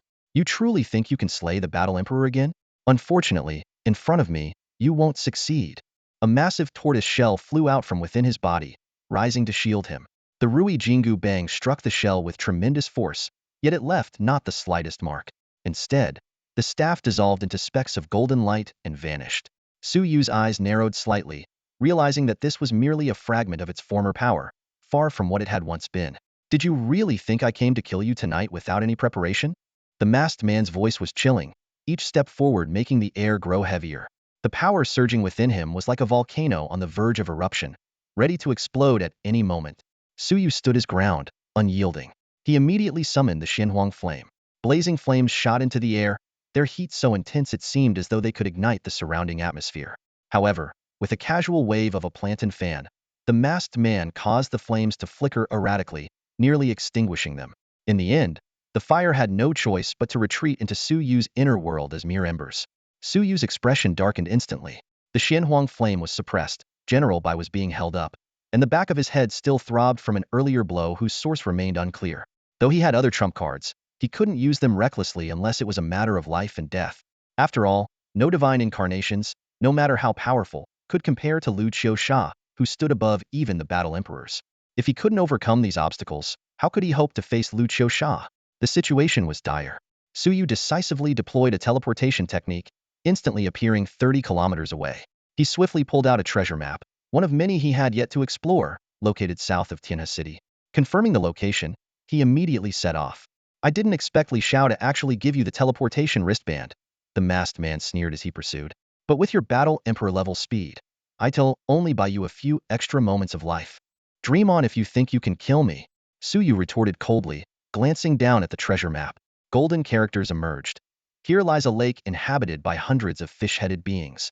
Their upper bodies resemble fish, while their lower halves are human legs. They harbor an insatiable desire for human warriors, and once released, their victims are drained to mere skin and bones." A glimmer of hope crossed Suyu's face. Without hesitation, he activated the treasure map. A spatial rift opened, revealing a tranquil lake. Just as the masked man lunged again, Suyu used the teleportation wristband to evade. The masked man struck empty air. Realizing something was amiss, he quickly retreated, but it was too late. Several fish-headed beings sprang from the lake, the leader exuding a terrifying aura at the level of a battle emperor. My, what a strong human. "I want you so badly." The battle emperor-level fish-headed creature spoke in a disturbingly human tone as it lunged straight at the masked man. Behind the masked figure, a swarm of fish-headed creatures surged forward like a tidal wave, their eyes gleaming with greed. Their target was singular, the masked figure wielding the palm leaf fan. Such a powerful human warrior was a rarity they hadn't encountered in years. At that moment, Suyu's figure suddenly appeared behind the masked man. The treasure map in his hand glimmered faintly, with golden words materializing on its surface. Here lie 10 earth borers, ravenous and insatiable, they devour anyone they see. The masked figure was less than a kilometer away, and the timing was perfect. Dig. Suyu activated the treasure map without hesitation and used the power of his teleportation wristband to vanish instantly. From a spatial rift, 10 starving earth borers roared as they burst forth, immediately locking onto the masked figure's presence and charging at him without delay. The masked figure was furiously swinging his palm leaf fan, having already fended off dozens of fish-headed creatures, yet more enemies were swarming in from all directions. His situation was increasingly dire, even his pants had been torn off. One earth borer seized the opportunity and sank its teeth into his thigh. Seizing the moment, Suyu's figure flickered around the masked man, repeatedly activating new treasure maps. More terrifying creatures were summoned, their hatred for humans driving them to join the frenzied assault without hesitation. Suyu, I'll never forgive you. Mark my words, the masked man screamed in anguish. His body suddenly radiated a blinding light before transforming into a puppet and vanishing. Damn it! Suyu clenched the fragment of the Rui Jingu Bang in his hand. Now I have to deal with all these monsters myself. Golden light flared, and a radiant golden staff materialized in his grasp. Bring it on. Time for the doghead guillotine, he roared, his voice thunderous. What followed was an exceptionally fierce battle. Fish-headed creatures of the War Emperor level were dragged to the doghead guillotine for execution, while other powerful beings were either struck down by the staff or decapitated by the falling coins. Before long, the fight subsided, and Suyu stood drenched in sweat. Within his inner world, the Kill divine inscription glowed with a bloody radiance, seemingly on the verge of advancing to the War Emperor realm. As expected, the path to strength lies in killing, Suyu thought with a surge of excitement. Suddenly, the puppet in the distance began to tremble and reappeared before Suyu in an instant. It exploded, transforming into a surge of teleportation energy that enveloped him. In a flash of light, Suyu's figure appeared within the Lucio Cave Heaven. Suyu, welcome to Lucio Cave Heaven. Lucio Tong stood midair with a smug smile playing on his lips. Did you really think we'd kill you in Tianhe City? He said, pointing below with a mocking tone. This is where your grave will be. Suyu frowned deeply, puzzled. Then why did you try to kill me in Tianhe City? Because we needed to frame the cult and lure Hao Tianlu there, Lu Qiuting replied, a glint of cunning flashing in his eyes. Now Hao Tianlu is already on his way to Tianhe City. Here, no one will come to save you. More importantly, once you're eliminated here, every trace of you will vanish without a trace. He continued, by then, no one will remember that there was ever a night watcher named Suyu in Tianhe City. No one will know that someone uncovered fragments of the Rui Jingu Bang, the doghead guillotine, or the Xinhuang flame. Every record of you will disappear, as if you never existed. Suyu's gaze sharpened. You're trying to kill me without leaving a trace, erasing me from history? He recalled the words of the immortal of longevity, and the sheer audacity of such an unheard-of method sent a chill through his heart. Just then, Lu Qiu's domain trembled violently, and 2 war emperors, each exuding an aura as vast as the ocean, suddenly teleported into the scene. They formed a triangular formation with Lu Qiutong, surrounding Suyu completely. Suyu, die. Lu Qiutong roared with laughter, launching the first strike. The other 2 war emperors attacked in sync from different directions, confident that Suyu could at best handle only one of them. You underestimate me, Suyu. Far too much. Suyu's expression remained calm, but his eyes blazed with a fierce killing intent. Suddenly, half of a silk-threaded cloud-walking shoe appeared out of thin air. This was no ordinary artifact, it was one of the shoes of the great sage, Heaven's equal. In an instant, starting from this half-shoe, a full figure began to manifest: a second shoe, legs, a torso, and finally an entire form. The fragments of the Rui Jingu Bang had unknowingly flown into the hand of the emerging figure. Though the figure was hazy, it was unmistakably clear. Clad in a golden chainmail armor, adorned with cloud-walking shoes, crowned with a phoenix-feathered golden cap, and wielding the radiant Rui Jingu Bang. Remember my name, great sage, Heaven's equal, son, Wukong. His voice thundered across the heavens, shaking the entire world. Countless people looked up to the sky, exclaiming in unison, the great sage, Heaven's equal, son Wukong? Boom. With a single swing of his staff, the great sage obliterated the 3 war emperors into blood mist in an instant. Suyu stood dumbfounded, realizing that if he had used this move earlier, he might have only been able to kill one. Meanwhile, Lu Qiusha suddenly felt an ominous sense of foreboding, worried that something had gone wrong within his domain. No, my clan is inside, I can't allow anything to happen to them. Without hesitation, he cast a spell, leaving behind a divine mark as a clone, while his true body vanished without a trace. The world fell silent. Inside the Lucio cave heaven, one could hear a pin drop, and the air seemed to freeze. The power of that strike exceeded everyone's imagination. 3 battle emperors, including the formidable Lucio Tong, were obliterated in an instant. It was known that Lucio Tong was a prodigy expected to break through beyond the battle emperor realm within 3 years, his strength rivaling that of General Bai. Yet, before the Rui Jingu Bang, all of this seemed utterly insignificant. The strong warriors of the Lucio clan exchanged uneasy glances. They understood that even Lucio Sha, who was above the level of a battle emperor, might not survive such an attack. What a waste, Suyu muttered to himself regretfully. If he had known the strike would be so devastating, he would have reserved it for Lucio Sha. However, on second thought, he felt a sense of satisfaction for while he had restrained himself before the teleportation to avoid revealing his trump card. This full-force blow against the 3 battle emperors was undeniably gratifying. Yet, the exhilaration quickly gave way to unease. His body felt weak, his internal energy nearly depleted. He could barely handle a battle king. But against a battle emperor, he would stand no chance and could only await capture. At that moment, a chilling voice broke the silence. Suyu, how dare you kill the battle emperors of my Lucio clan? Another battle emperor appeared. Although not as strong as Lucio Tung, his presence was still deeply intimidating. Suyu's heart sank. The situation was worse than he had anticipated. That strike of yours has left you drained, hasn't it? Now, you'll pay with your life. The man didn't wait for a response, surging forward with overwhelming killing intent. At the critical moment, Suyu pulled out a white hair. With a flick of the hair, it transformed into a white ape. Lucio Yuan, as a night watchman, your clan dares to kill your comrades? That is a capital offense. The white ape roared sternly. Surrender yourself now, and there may still be a chance to atone for your crimes. Otherwise, the Lucio clan will face annihilation. This was a life-saving gift from the white ape to Suyu, and now he had no choice but to use it. The white ape tried to use righteousness as leverage, but it was clear the effort was having little effect. Yuan Chengsheng. Lucio Yuan's face darkened. I never thought you'd value Suyu so highly. And I never thought your clan, claiming to have 3 battle emperors, was secretly harboring 5. The white ape's gaze sharpened, sensing yet another battle emperor approaching. The situation grew increasingly dire. An unknown fight might still offer some chance for maneuvering, but against 2 battle emperors, even stalling for reinforcements seemed impossible. Yuan Chengsheng, Suyu is doomed. You cannot save him. Lu Qiuyuan and another battle emperor charged towards the white ape with overwhelming momentum and a murderous aura. The white ape, acting decisively, grabbed Suyu and dashed madly toward the entrance of Lu Qiu's cave heaven. Though it was merely a manifestation of a single strand of its fur, with limited strength and speed, protecting Suyu remained its top priority. However, the 2 battle emperors were even faster and swiftly blocked their path. The white ape gently placed Suyu down and said in a low voice, I'll hold them off. Find a way to escape.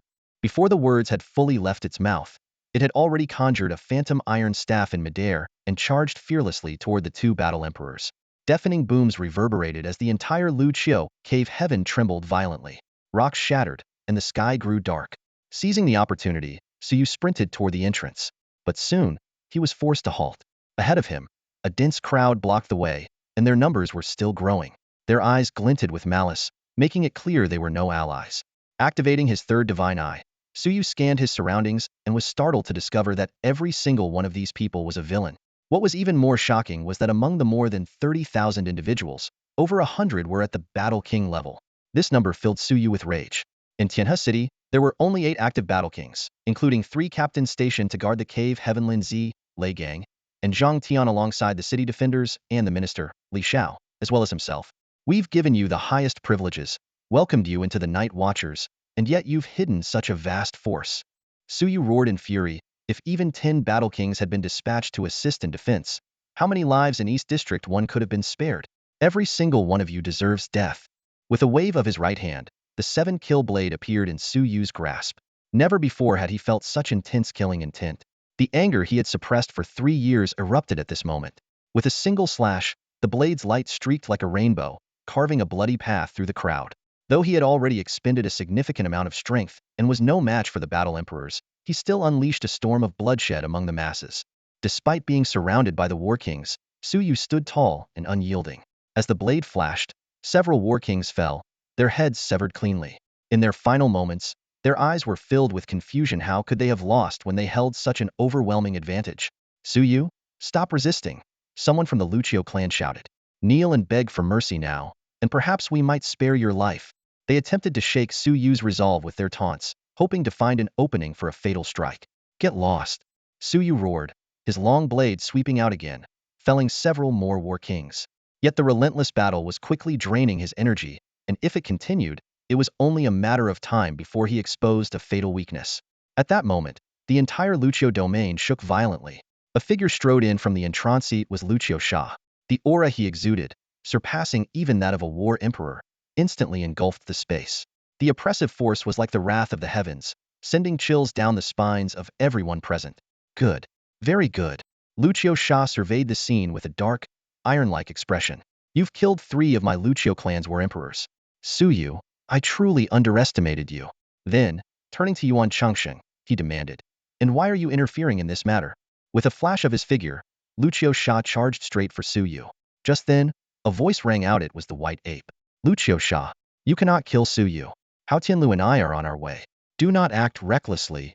Let's see when you get here, Lucio Sha replied dismissively. With a flick of his hand, a beam of light shot out, instantly reducing the white ape's projection to dust. Meanwhile, the real white ape and Hao Tianlu, rushing toward the Lucio domain, sensed the destruction of the projection. This is bad. Lucio Sha has gone mad, the white ape said urgently. Hao Tianlu's eyes burned with killing intent. Someone like him should have been eliminated long ago. The two quickened their pace toward the domain. Inside the domain, Lucio Sha towered over Suyu, his murderous intent unrestrained. Suyu, oh Suyu, I never thought you'd cause such an uproar. But once I kill you and erase your existence, you'll still be the Watcher. And you'll be forgotten forever. Flanking him were Lucio Yuan and another war emperor, both hovering in midair. A war emperor above, 2 war emperors at his sides. They had Suyu completely surrounded.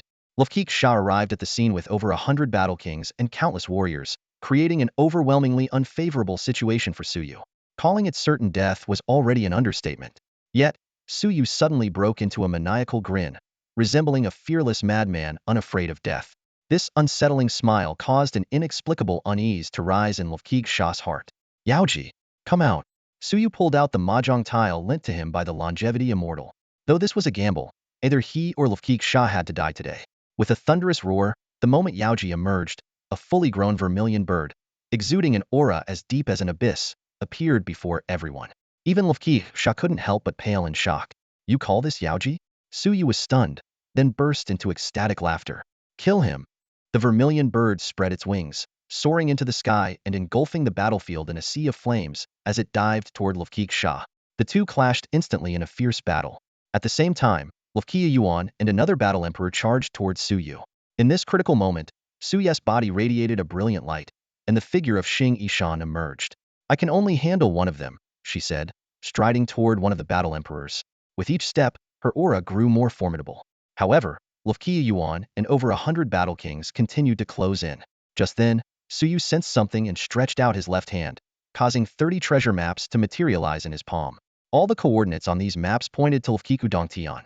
Suyu quickly teleported to the first coordinate and activated the treasure map without hesitation. From the spatial rift, 10,000 zombies poured out, surging madly toward the Lufkeek clan members. He swiftly moved to the second coordinate and activated another treasure map. 300,000 vengeful spirits, shrouded in dense ghostly energy, burst forth, transforming Lufkeek Dongtian into a ghastly underworld. Lufkeek Sha, do you find my gift surprising? Delightful? Suyu's voice echoed throughout Lufkeek Dongtian. Lucio Sha, who was engaged in a fierce battle with Shu Ke, trembled violently at the sight, his eyes bloodshot. Suyu, I will kill you. I'll make sure your body and soul are completely annihilated. As if you wouldn't kill me even if I left you alone, Suyu sneered, his cold laughter echoing through the air. Since I'm doomed either way, why not make it big and take some of your people with me? Lucio Sha, believe it or not, my fate may be uncertain today, but your 30,000 Lucio clansmen are surely doomed. Before his words faded, Suyu's figure flashed, and a treasure map appeared in his hand. The golden inscriptions on the map revealed the presence of a dormant volcano, 10,000 years old.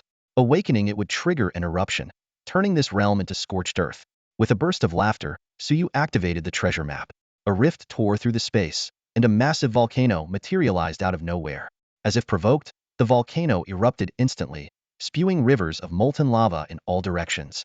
The Lucio clan, gathered in their stronghold, bore the brunt of the disaster. To make matters worse, The lurking zombies and malevolent spirits nearby would undoubtedly seize the opportunity to launch deadly attacks. Suyu! Lucio Yuan roared, his eyes filled with rage and hatred, as if he wanted to tear Suyu apart. You honor! Lucio Sha, still entangled with Shuke, shouted. Use the blood-burning sacrifice to heaven technique. Kill Suyu first, no matter what. It was his only option. Otherwise, even as a battle emperor, Lucio Yuan would struggle to catch up with Suyu. Without hesitation, Lucio Yuan performed the forbidden technique, sacrificing all his vital blood to the heavens. In an instant, a terrifying surge of power erupted from within him, drastically increasing his speed. In the blink of an eye, he appeared right in front of Suyu. Drop the coin, and heads will roll. Suyu suddenly flicked his finger, sending a copper coin shooting toward Lucio Yuan's head. Lucio Yuan's face turned pale. He recognized the coin. It was the very one that had destroyed his divine avatar. Desperately, Lucio Yuan raised his left hand to block the coin, while preparing to strike Suyu with his right. But before he could act, Suyu had already teleported to a distant spot, holding yet another treasure map. No! Lucio Yuan yelled, but it was too late. Suyu laughed as he activated the second treasure map. Once again, the space split open, and a towering humanoid creature, over 10 meters tall, emerged. Its muscular body radiated immense power, but the most horrifying feature was the venomous snakes writhing atop its head, creating a scene of pure terror. Suyu's figure had long disappeared into the distance, leaving behind a chaotic battlefield. The humanoid creature that had been unearthed immediately locked its gaze onto Lucio Yuan, a glint of greed flashing in its eyes. It did not attack right away, but instead extended its massive hand, grabbing a member of the Lucio clan from the ground and stuffing them into its mouth. Blood trickled down the corners of its lips. Suyu! Lucio Yuan roared, clenching his fists tightly. The humanoid creature before him, at the level of a battle emperor, forced him to weigh his choices. Should he pursue Suyu or stay to protect his people? I'm right here. Suyu's voice came from another direction, laced with a mocking tone. Lucio Sha, how do you feel now? Was it worth it to come after me for the 7-kill steal? Lucio Sha remained silent. Chaos had engulfed Lucio Dongtian. Despite being a place teeming with powerful warriors, 3 battle emperors had already fallen. Of the 2 remaining, one was being held back, while Lucio Yuan, despite chasing after Suyu, had to constantly stay on guard against the terrifying humanoid creature. Forget about that creature, kill Suyu first. After a brief moment of hesitation, Lucio Sha decisively gave the order. Kill me? You're not qualified. Suyu swung his blade, and the resulting light illuminated the entire sky. In an instant, countless heads rolled. Whether they were members of the Lucio clan, zombies, or malevolent spirits, they all perished under this single strike. As Lucio Yuan prepared to act, Suyu suddenly burst into laughter. I don't know what being a battle emperor truly means, but today, I, Suyu, shall ascend to that rank. With his laughter echoing through the battlefield, Suyu's figure flickered in the air, each reappearance accompanied by a deadly slash of his blade. Suddenly, the killing intent within his internal world surged, and the divine inscription for kill radiated a blood-red light. A battle emperor-level aura erupted from his body. The 7-kill blade trembled in resonance with its master's breakthrough. Suyu swung it again, and this single slash claimed the lives of 500 to 600 enemies. Lucio Yuan finally made his move, unleashing a terrifying wave of power. Today, as I, Suyu, ascend to the rank of battle emperor, I shall celebrate by killing one. Suyu abandoned all defense, throwing himself entirely into offense, displaying a determination far beyond his years. With his final strike, Lucio Yuan's body slowly split in half. With his dying breath, he struggled to ask, Who are you? Before he could finish, the battle emperor Lucio Yuan's lifeless body crashed heavily to the ground. A deathly silence enveloped Lucio Dongtian.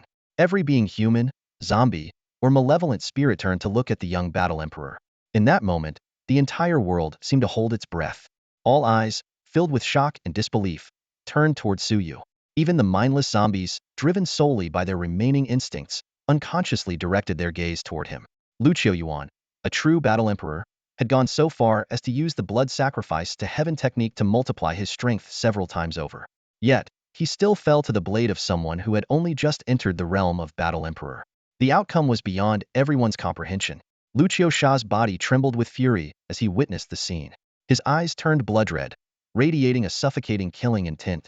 His attacks grew even more ferocious, forcing the divine beast Zhuke to retreat repeatedly. Though Zhuke possessed immense power and a profound heritage, and in ancient times, 10,000 Lucio Sha would have been nothing more than ants in its eyes, its current strength was far from its prime. If not for its advantage in bloodline, it might have already been defeated. Faced with Lucio Sha's relentless assault, its situation became increasingly dire. Senior Zhuke, hold on for just a little longer, Suyu called out, catching his breath. While the victory over Lucio Yuan had been satisfying, it had also drained him significantly. He was fully aware that the truly terrifying opponent was Lucio Sha, a figure above the level of Battle Emperor. His top priority was to recover his strength as quickly as possible. As Suyu felt his internal energy gradually returning, he turned to another Battle Emperor. Xing Yishan, hold him off. A blade's light tore through the sky. Xing Yishan launched a full-force attack, successfully restraining the opponent and creating an opening for Suyu. Seizing the opportunity, Suyu's blade struck, severing the left arm of the Lucio clan's Battle Emperor. Without hesitation, he unleashed the mountain-cleaving technique, as if splitting a mountain in two, and killed the Battle Emperor on the spot. With the fall of the fifth Battle Emperor, the Kilb divine rune within Suyu grew even more powerful. He immediately directed Xing Yishan to assist Zhuke, while he turned to deal with the remaining members of the Lucio clan. Chaos erupted within the Lucio domain. Clan members fled in all directions, pursued by the zombies, malevolent spirits, and humanoid creatures summoned by Suyu. Even warriors of the Battle King level could not withstand the brilliance of his blade. Screams echoed endlessly, but soon the battlefield fell into an eerie silence. Death, one after another. No one can stop Suyu. Lucio Sha roared in fury, his eyes bloodshot as an eerie red glow emanated from his entire body, as if the very essence of his blood was burning. My Lucio clan is also part of the human race. Killing my kin makes you a traitor to humanity. You are the sinner of our race. Suyu swung his long blade, pointing it directly at Lucio Sha. You are the true traitor to humanity. Not a single good soul exists in your Lucio clan. Over 100 battle kings cower in Lucius heaven, bringing nothing but harm. Today, I, Suyu, will annihilate you all. With every flash of his blade, heads rolled, and the earth was dyed crimson with blood. Each swing of Suyu's sword caused the Kilb divine rune within his inner world to glow ever brighter, trembling violently and enhancing his strength. He knew well that while defeating battle emperors might be manageable, facing even stronger foes would be far more challenging. Under Suyu's relentless slaughter, zombies scattered in terror, evil spirits fled in disarray, and even humanoid creatures of battle emperor rank retreated. The distant volcano, as if sensing this overwhelming killing intent, ceased its eruption. Die, all of you. Suyu swept his blade horizontally, cutting down the humanoid creatures who had just reached the entrance of Lucius heaven. Spare us, strong one of the human race. The zombie king fell to his knees, begging for mercy. We were humans in life too.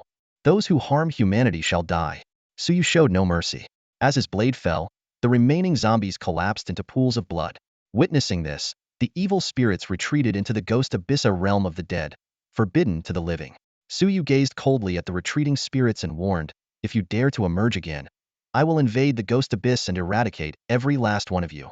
Turning to Lucio Sha, Suyu spoke icily, over 30,000 of your clan members have been executed. Was it worth it for a mere 7-kill tablet? Lucio Sha suddenly laughed, a laugh tinged with a sense of liberation. Of course it was worth it. They were nothing but burdens to me. For countless ages, I wanted to rid myself of them but couldn't bring myself to do it. Suyu, I should thank you for severing my ties to them and allowing my path to finally be fulfilled. Before he finished speaking, Lucio Sha's aura surged explosively. With one strike, he sent Xing Yishan flying, blood spraying from his mouth, and with another, he shattered Zhuke into pieces. Raising a finger, he transformed the moon within Lucius heaven into a massive sword and the sun into a divine blade, locking Suyu firmly in place.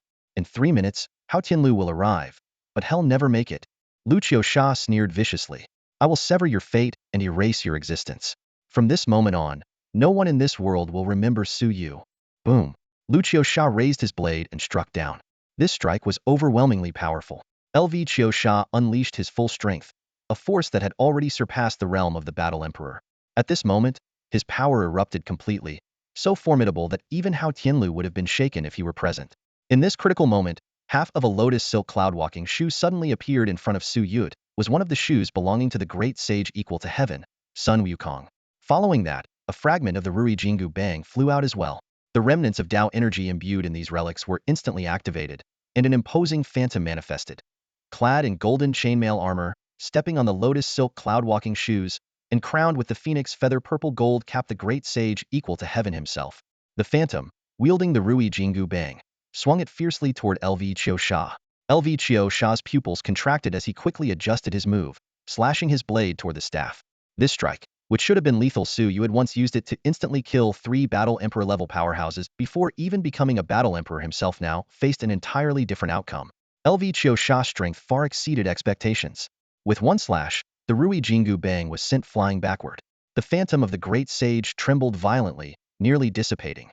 The brilliant radiance from the giant sword utterly obliterated the phantom. The great sage may be powerful, but the Dao energy left in these relics has long faded. With your pitiful strength, you think you can wield their power? Elixir sneered coldly. Once you're dead, these treasures will all belong to me.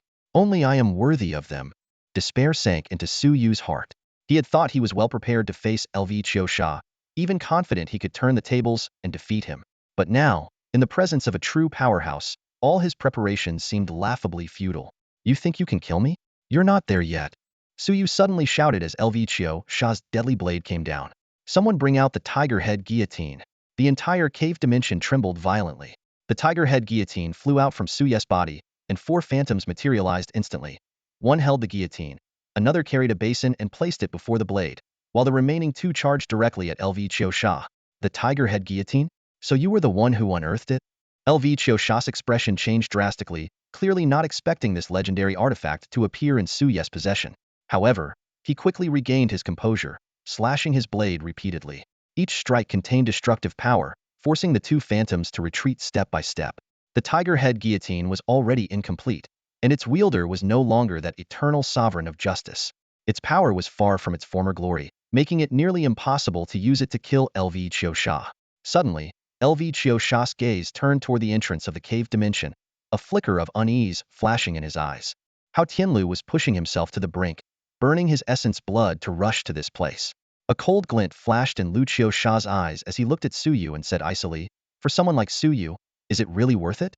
Am I, Elixir, not 10 times stronger than Suyu?" He quickly weighed his options. Right now, he could easily kill Suyu with one strike, but doing so would leave no time to sever Suyu's karmic ties. If Hao Tianlu arrived and saw Suyu's death, he would undoubtedly attack him. The best course of action was to sever the karmic connections first, ensuring Hao Tianlu would completely forget Suyu's existence. Cut. Elixir's gaze locked onto the intertwining threads of karma surrounding Suyu, and he swung his blade decisively at one of them. "Elixir, how dare you?" Hao Tianlu roared in fury as he approached. He suddenly coughed up blood and came to an abrupt stop. Looking around in confusion, he muttered, "Why am I here? Wasn't Tianhe City calling for aid?" Not far away, a white ape anxiously asked, "Why are you running back? Did you save Suyu?" "Suyu? Who's that?" Hao Tianlu frowned. The white ape was about to respond when its body trembled violently. It also spat out blood and looked dazed. "That's right. Who is Suyu?" "Oh right, Tianhe City needs help. Let's hurry and support them." Inside the Lucio domain, Elixir burst into laughter. "Suyu, I've severed your karmic ties with Hao Tianlu and Yuan Chengsheng. They no longer remember who you are. But there's no Rushi will slowly sever every one of your karmic connections until no one in this world, aside from me, remembers you. You killed over 30,000 of my Piaplito. You think I'll let you die so easily?" His blade continued to flash. Outside Tianhe City, Li Xiao, Lei Gang, and Zhang Tian all began to feel the effects. Their memories of Suyu were fading away. Lindsay wept uncontrollably, desperately clinging to the image of Suyu in her mind, but she couldn't resist the erasure of her memories. In the end, she was left in a daze. In room 666 of the city's First People's Hospital, the chubby man had already woken up in shock. Suddenly, the plump man froze for a moment, his brows furrowing deeply. He felt as though he had forgotten something important, but no matter how hard he tried, he couldn't recall what it was. At the entrance to the cave realm in Tianhe City, Captain Zhang was standing guard as usual. He, too, furrowed his brow suddenly, but quickly relaxed, as if nothing had happened. Outside the city, General Bai was fighting fiercely, drenched in blood. All of a sudden, he looked up sharply and roared, "How dare you sever my karmic ties?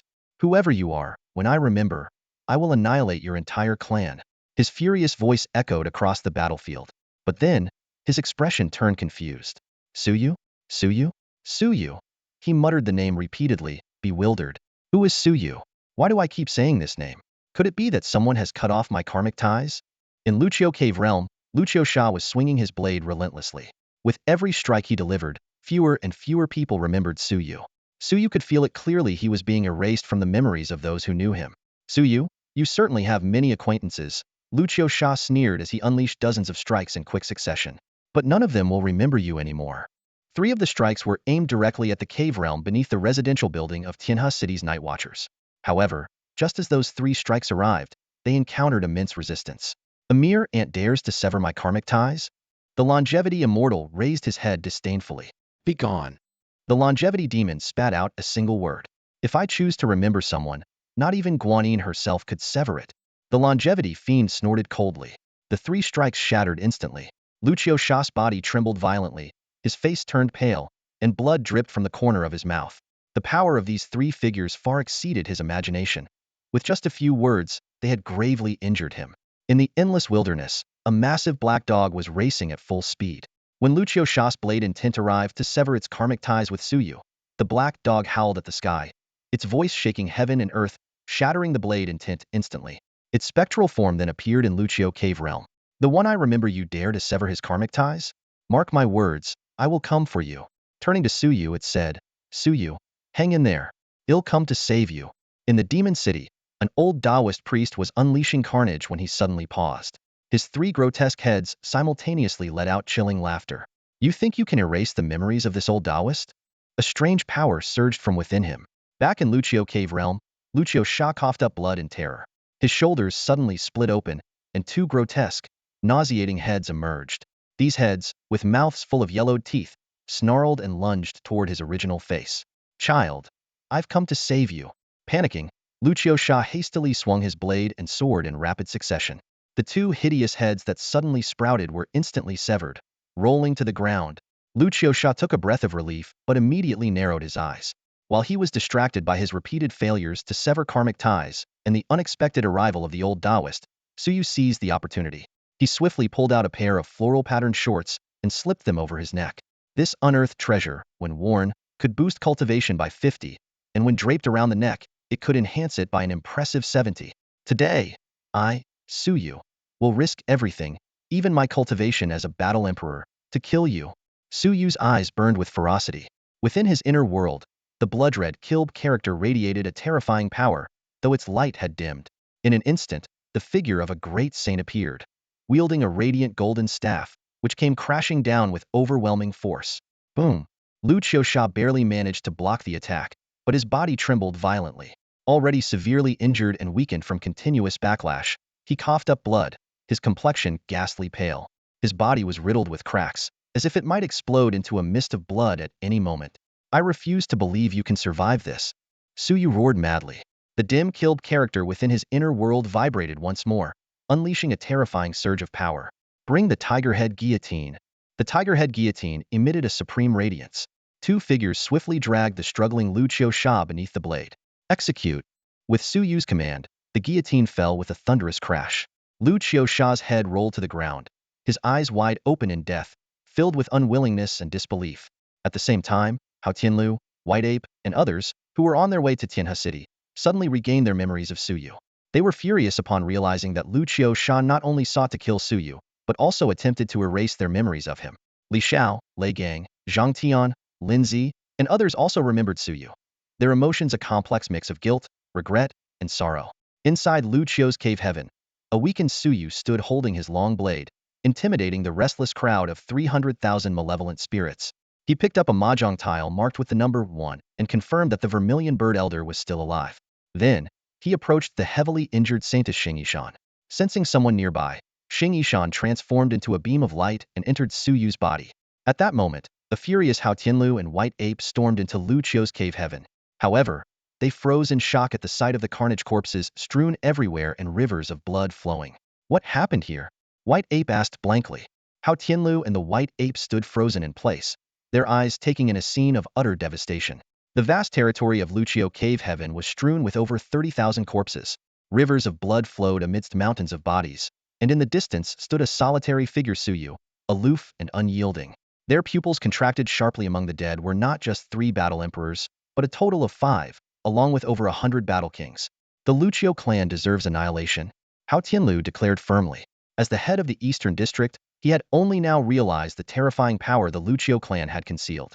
Lucio Sha hiding so much of their combat strength. If that's not evil, then what is?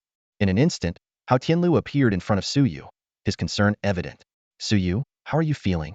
I'm holding up. Nothing too serious, Suyu replied with a strained smile.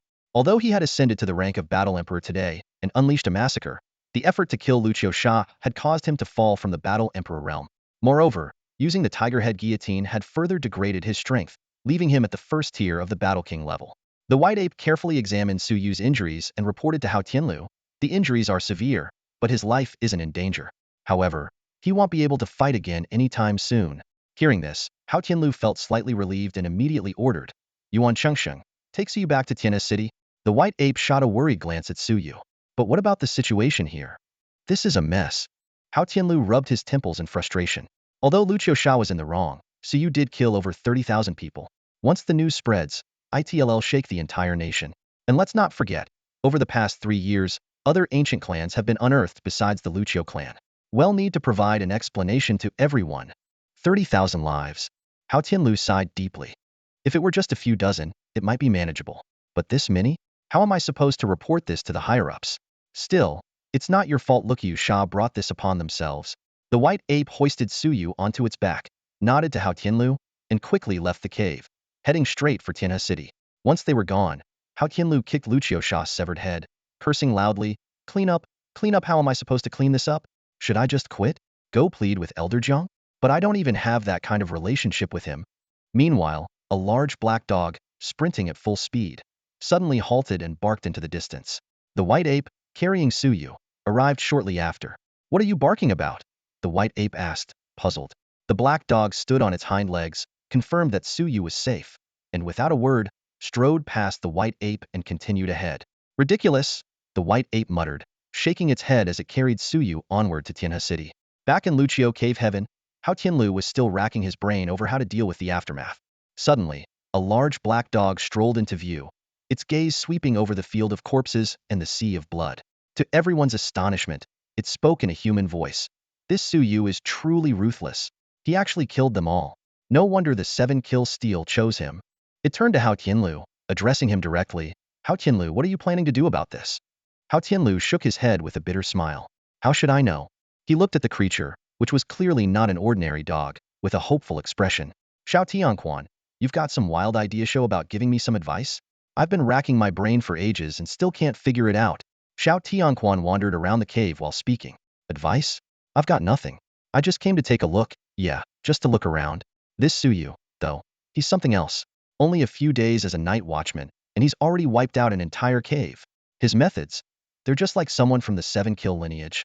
Suddenly, Xiao Tianquan stopped in its tracks. "Oh, there's a ghostly realm here?" It thrust its head into the eerie domain, and its flesh-covered dog head instantly transformed into a skeletal form. 300,000 malicious ghosts swarmed toward it, only to be devoured in a single gulp. Spitting a few times in distaste, it remarked disdainfully, "What is this flavor? Absolutely terrible." The remaining ghosts trembled in fear, realizing they had encountered something far more terrifying than Suyu. After wandering through the entire Lucio cave, Xiao Tianquan urinated on the volcano Suyu had excavated before returning to Hao Tianlu. "Smile a little.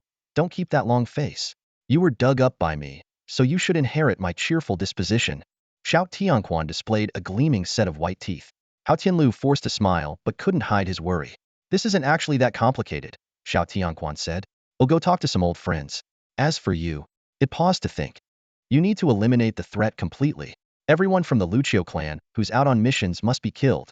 That includes Lucio Sha, and the divine avatars of the other battle emperors leave none alive. Even though divine avatars don't last long, they could still cause trouble before they perish." With that, Xiao Tianquan swaggered away, heading in a direction opposite to Tianhe City. Meanwhile, Bai Yuan was carrying a weakened Suyu on its back, heading toward the Night Watchman division. "Senior Bai Yuan," Suyu asked, "if a battle emperor dies, what happens to their divine avatars?" "They'll die too," Bai Yuan replied bluntly. "But not immediately, they can survive for a while." Suyu's heart sank. "Senior Bai Yuan, could I trouble you to take me to the Night Watchman residential building?" "You want to go home? That's far too dangerous," Bai Yuan said, frowning. "No, I've dug a cave underneath the building," Suyu explained. Bai Yuan suddenly understood and immediately changed direction. At the same time, outside Tianhe City, 6 indistinct figures quietly appeared. The killing intent emanating from them was almost tangible. The Lucio clan, once home to 5 battle sovereigns and an even more formidable figure, has now been completely annihilated. However, their divine avatars still wander the mortal realm. though these manifestations are fading quickly with the death of their true forms. At this moment, 6 figures, filled with murderous intent, are closing in on Suyu. Keep it quiet, kill Suyu first. Lucio Sha's divine avatar growled, his eyes burning with hatred. Though they were already dead, their final obsession was to exact revenge. Once Suyu is dead, we'll bring all of Tianhe City down with us. Lucio Sha snarled through gritted teeth. Why should they live when we're gone? The other 5 figures echoed in unison. They must all perish with us. Their unrelenting hatred, forged through countless tribulations, had become an undying obsession after their ultimate downfall at Suyu's hands. We must act swiftly, Lucio Sha reminded them. The moment we find Suyu, attack immediately even if it means self-detonation, we must eliminate him. The 6 figures then infiltrated Tianhe City, beginning their hunt for their target. Meanwhile, elsewhere, Suyu was gingerly climbing down from the back of a white ape, limping as he approached a mahjong table. Long lived seniors. I made it back alive, Suyu said with a grin, pulling out a mahjong tile. Longevity immortal. Your one bamboo tile nearly got destroyed by Lucio Sha. No worries, it won't die. The longevity immortal replied nonchalantly, waving his hand dismissively. Relieved, Suyu suggested a game of mahjong. He then asked the white ape to fetch 6 portions of breakfast, distributing one to each person present. The remaining portion, he handed to Xing Yishan, who had been concealed until now. Head home and wait for me. I'll be back once I'm done here, Suyu said to Xing Yishan. The white ape watched Xing Yishan's departing figure, astonished by this mysterious woman who had evaded even its keen perception. Finally, the white ape bid farewell, carrying its breakfast. It could sense the unfathomable power of the 3 longevity beings, and knew Suyu would be safe in their company. Suyu was safest here, with 3 immortals guarding the place. In the current world, no one could pose a threat to his life. This was precisely why he headed straight here upon arriving in Tianhe City. After the white ape left, Suyu cultivated for a while, then suddenly felt a premonition. Extending his left hand, 20 treasure maps appeared out of thin air in his palm. Seeing the quantity, Suyu frowned slightly after killing so many zombies, evil spirits, and even a humanoid creature of the Emperor level in the Lucio Cave Heaven. How had he only acquired 20 treasure maps? However, after thinking about it, he realized that this amount wasn't too bad. He carefully examined each treasure map and discovered that 10 of them pointed to locations within this cave heaven, while the other 10 were scattered across Tianhe City's downtown, suburbs, and the wilderness within the administrative region. Looking up at the 3 immortals, Suyu curiously asked, "Have any of you seen how these treasure maps appeared?" The 3 immortals shook their heads. The immortal sighed and said, "Our cultivation is not what it once was. At best, we can now match an emperor in battle. Indeed, our former glory is not worth mentioning." The demon added in agreement. The spirit chuckled, preemptively saying, "Little Suyu, we can play mahjong, but don't even think about fighting us." "Don't worry, I'm not that kind of person," Suyu replied casually as he picked up a tile. "Huh, I've won." For the next hour, Suyu focused on playing mahjong with the 3 immortals. During this time, Li Xiao, Linzi, Lei Gang, and Zhang Tian stopped by to check on him. After confirming that Suyu was safe, they quickly left to attend to their own matters. Their concern warmed Suyu's heart, though they hadn't known each other for long. These people had proven themselves trustworthy. Suddenly, Suyu's instincts flared, and his gaze shifted to the entrance of the cave heaven. 6 figures had silently infiltrated the area. "Not good. We've been discovered," the leader, Lucio Sha, shouted. "Do whatever it takes, kill Suyu first. Let Tianhe City be buried with him." Even though Lucio Sha's form was now merely a faintly illusory spiritual projection, the emperor-level pressure he emitted was still suffocating. With Suyu's current weakened cultivation, he was indeed at a disadvantage. How annoying. Suyu slammed the table and stood up. "I'm in the middle of playing mahjong with the seniors, what are you doing here?" As he spoke, he casually grabbed a mahjong tile, a 1 bamboo, and flung it toward Lucio Sha. In an instant, the cave heaven shook violently. The 1 bamboo transformed into a blazing sun, its scorching heat filling the entire space. The 6 figures, just as they were about to launch their attack, found themselves melting. The closer they got to Suyu, the faster they disintegrated. Stunned by the scene, Suyu turned to the immortal and asked, "You call that a 1 bamboo?" However, he failed to notice the strange expressions on the faces of the 3 immortals. They seemed to have witnessed something that left them utterly shocked. In that instant, the immortal of longevity was simultaneously looked at by the demon of longevity and the spirit of longevity. The immortal spread his hands helplessly, looking innocent. "How would I know what's going on? I'm just as confused as you are." Suyu could use the 1 bamboo because he agreed to it, but as for this 1 dot, "I have no idea. This mahjong set is amazing," Suyu exclaimed excitedly, grabbing a 2 dot tile and casually tossing it outward. Boom. The entire heavenly realm shook violently as a deafening roar echoed across the skies. In that moment, people all over the world instinctively looked up. Above the heavens, a pair of enormous eyes suddenly appeared, gleaming like two radiant stars suspended in the sky, larger than the moon itself. These eyes were devoid of any emotion, cold and aloof, gazing down upon the world as if observing ants. Whose eyes could those be? People across the globe stared at the unsettling sight, trembling uncontrollably as they speculated in hushed tones. Meanwhile, at the headquarters of the Night Watchers, a large black dog was incessantly chattering to an elderly man. Suddenly, the dog stopped mid-sentence, its fur standing on end as it looked up at the sky. That is, shoo. The elderly man immediately interrupted, sighing softly. Do not speak of it, do not think of it, do not mention it. I never expected that one to still be alive. That one? Who are you talking about? The black dog pressed on. The elder shook his head. I told you, do not speak of it, do not think of it, do not mention it. I am aware of the situation in Lucio's heavenly realm. I will deal with it later. Howling celestial dog, you may leave now. Back in the heavenly realm, the immortal of longevity swiftly retrieved the two-dot tile, and the colossal eyes in the sky vanished without a trace. He then quickly gathered all the tiles on the mahjong table, including the table itself, fearing that Suyu might recklessly throw another tile. Return. With a wave of his hand, the blazing sun transformed back into a one bamboo tile and landed in the immortal's palm. At that moment, Lucio Sha and 5 other figures descended from the sky. Their entire beings trembled with a fear that seemed to pierce their very souls greater than any terror they had experienced in life. Even as mere spiritual avatars, they could clearly sense the overwhelming power of the 3 longevity beings. If they were still alive, they would have likely fled in terror. But as dissipating spiritual manifestations, they had no other choice. Suyu, if I die, you're coming with me. Lucio Sha's spiritual avatar, though even more ethereal after the blazing sun's disappearance, charged at Suyu with unrelenting ferocity. The other 5 spiritual avatars followed suit without hesitation, determined to exact their revenge. Faced with the spiritual avatars of 6 battle emperors, Suyu was clearly no match. He immediately hid behind the 3 longevity beings, seeking their protection. How dare you behave so recklessly here? Facing the divine avatars of 6 battle sovereigns, Suyu turned to the 3 longevity immortals and urgently called out, Seniors, save me. One of the longevity immortals sighed softly. With a simple flick of his finger, a seemingly ordinary gesture, he unleashed an astonishing power. There was no dazzling light nor grand spectacle, yet in an instant, the 6 divine avatars of the battle sovereigns froze in place before disintegrating like candles in the wind, scattering into fragments of divine essence that vanished into the air. Simultaneously, all divine avatars belonging to these 6 individuals, regardless of location, crumbled into dust at the same moment. Suyu stepped out from behind the 3 longevity immortals, his eyes glimmering with awe. With just a flick of a finger, the 6 battle sovereigns' avatars were annihilated. This display of power left him utterly shaken. Your skills are incredible, senior longevity immortal, he exclaimed with genuine admiration.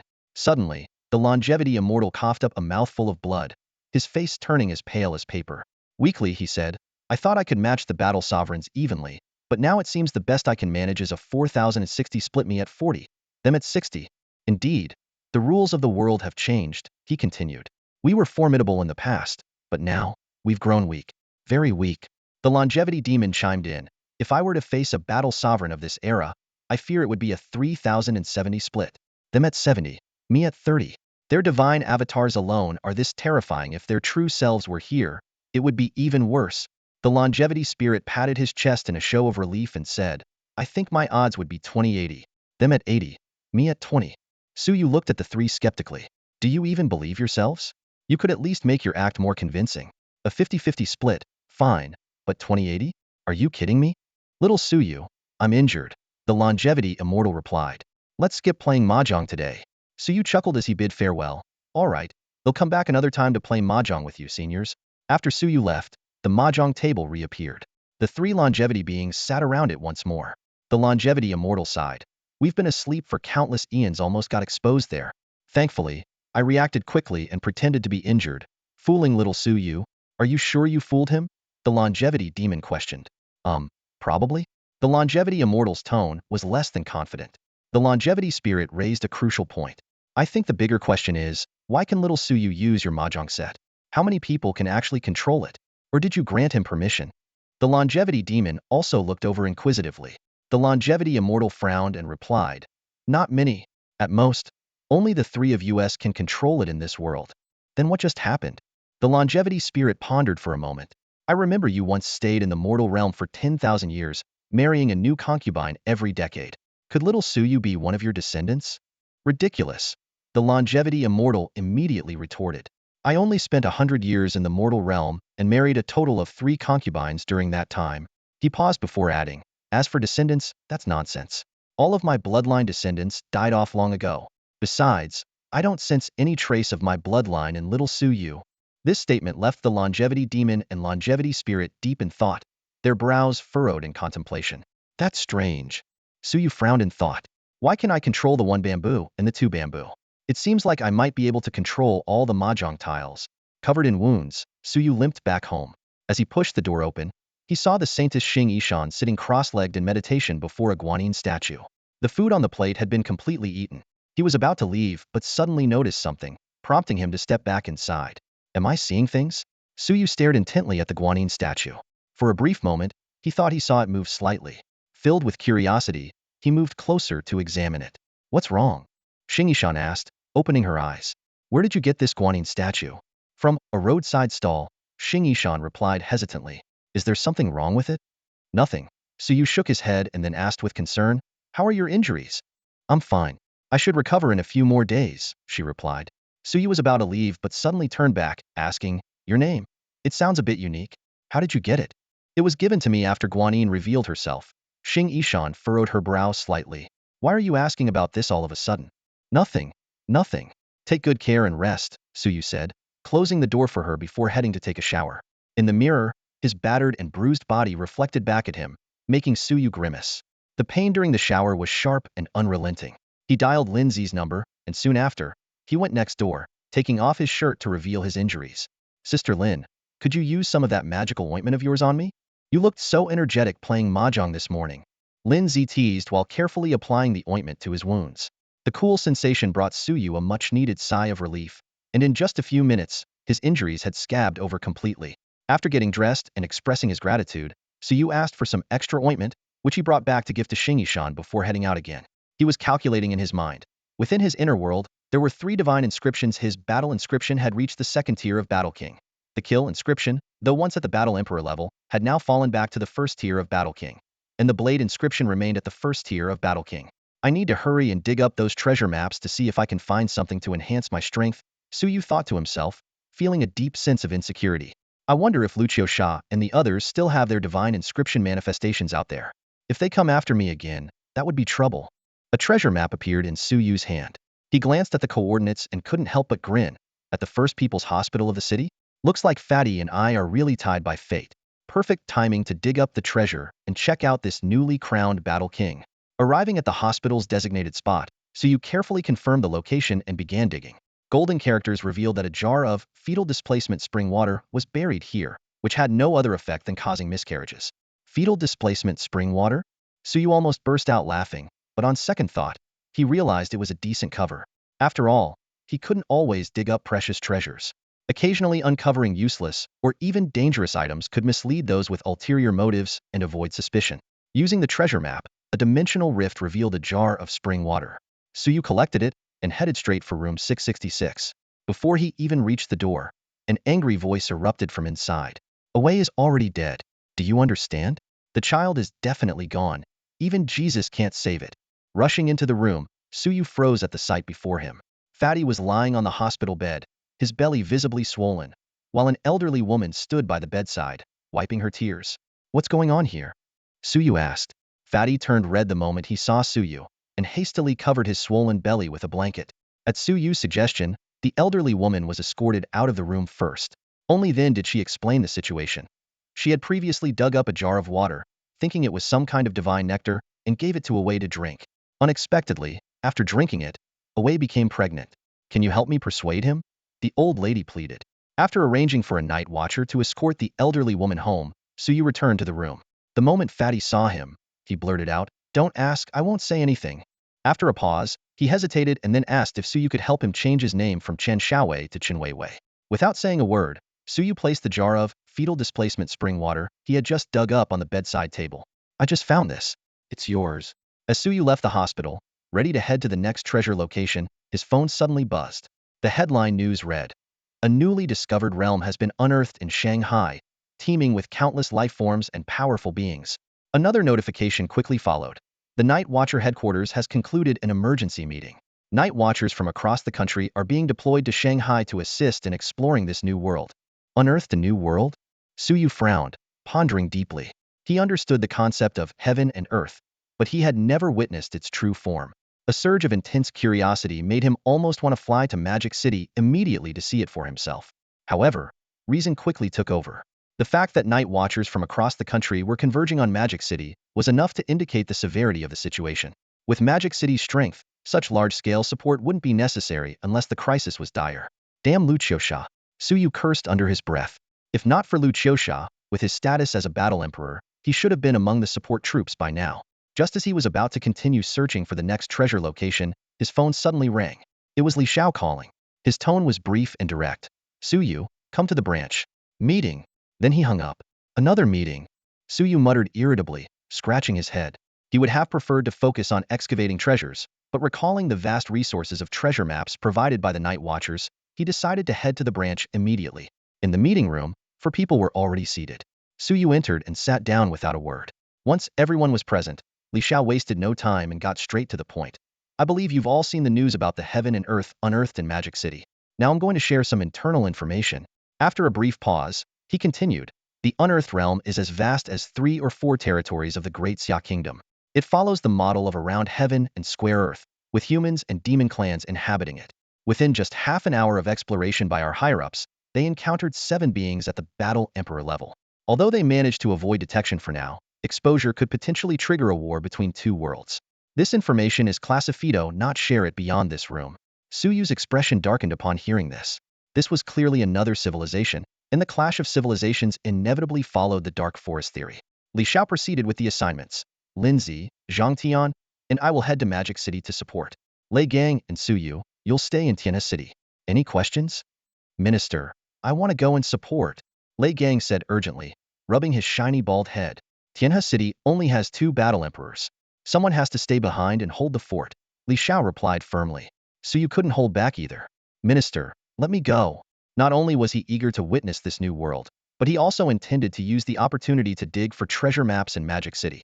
After all, someone had once unearthed a prominent figure's luxury car at the foot of Mount Tai, imbued with traces of Dao energy, something rarely seen in Tianhe City. "Suyu, you're too weak. Stay in Tianhe City." Li Xiao rejected him outright. Indeed, Suyu was too weak. If it were the Suyu from before dawn, Li Xiao would have considered taking him to the demon capital. Back then, Suyu was strong and capable, not only useful but also someone who could gain exposure to the wider world.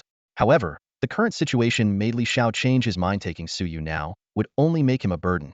"Suyu, if you're not going, so be it." Lei Gang laughed and patted Suyu on the shoulder. "Once the minister leaves, the entire Tianhe City will be under our control, like we're brothers running the show.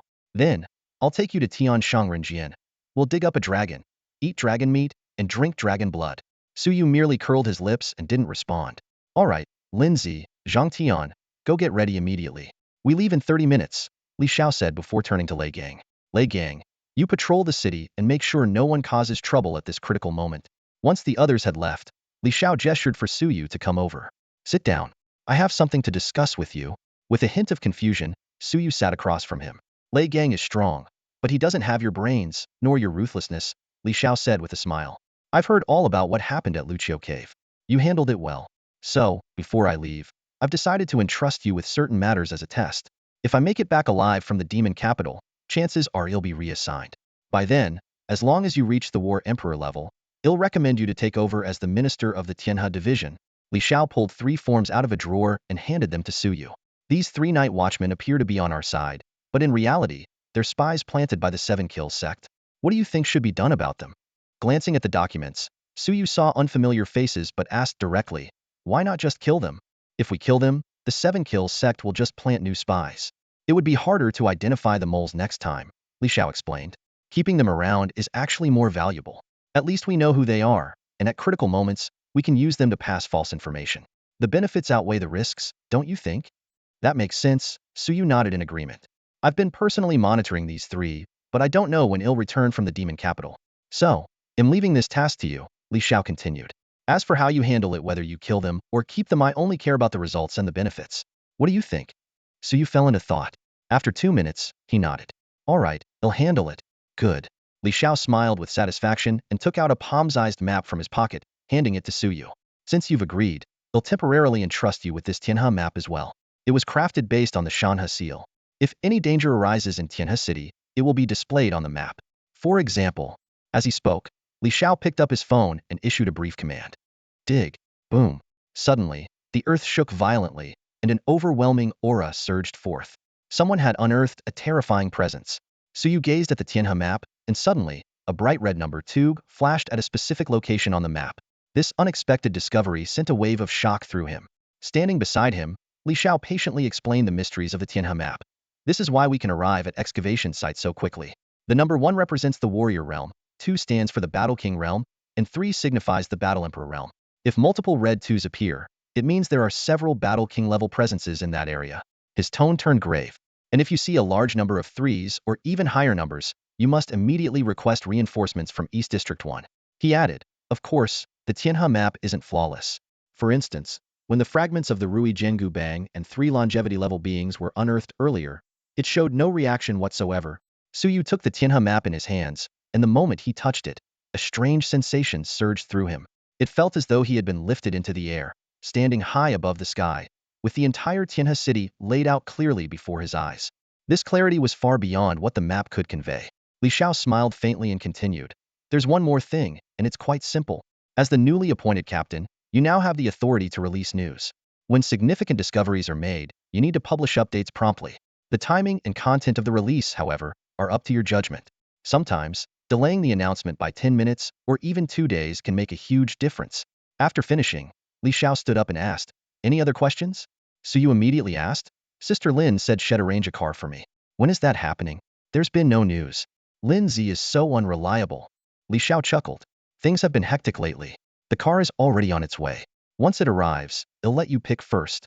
As he walked toward the door, he added, while I'm away, you need to stay sharp. Don't hesitate to act when necessary. You'll take responsibility if anything goes wrong. As for Lei Gang, he lowered his voice, don't count on him to be a competent minister. He's great as an enforcer, but his management skills leave much to be desired. Lei Gang, who happened to be standing right outside the door, overheard this and immediately flared up. Who are you looking down on? I've been a captain before, why can't I be a minister? Li Xiao ignored him, simply saying, time's up, before disappearing. Lin Zi and Zhang Tian stifled their laughter as they followed him out. After they left, Lei Gang turned to Suyu and asked, do you really think I'm that bad? Suyu shook his head quickly. Captain Lei, your wisdom is unmatched. Exactly. I think so too. Lei Gang beamed with pride. Suyu, you are like my long-lost brother from another mother. Now that Li Xiao's gone, Tianhe City is under our control.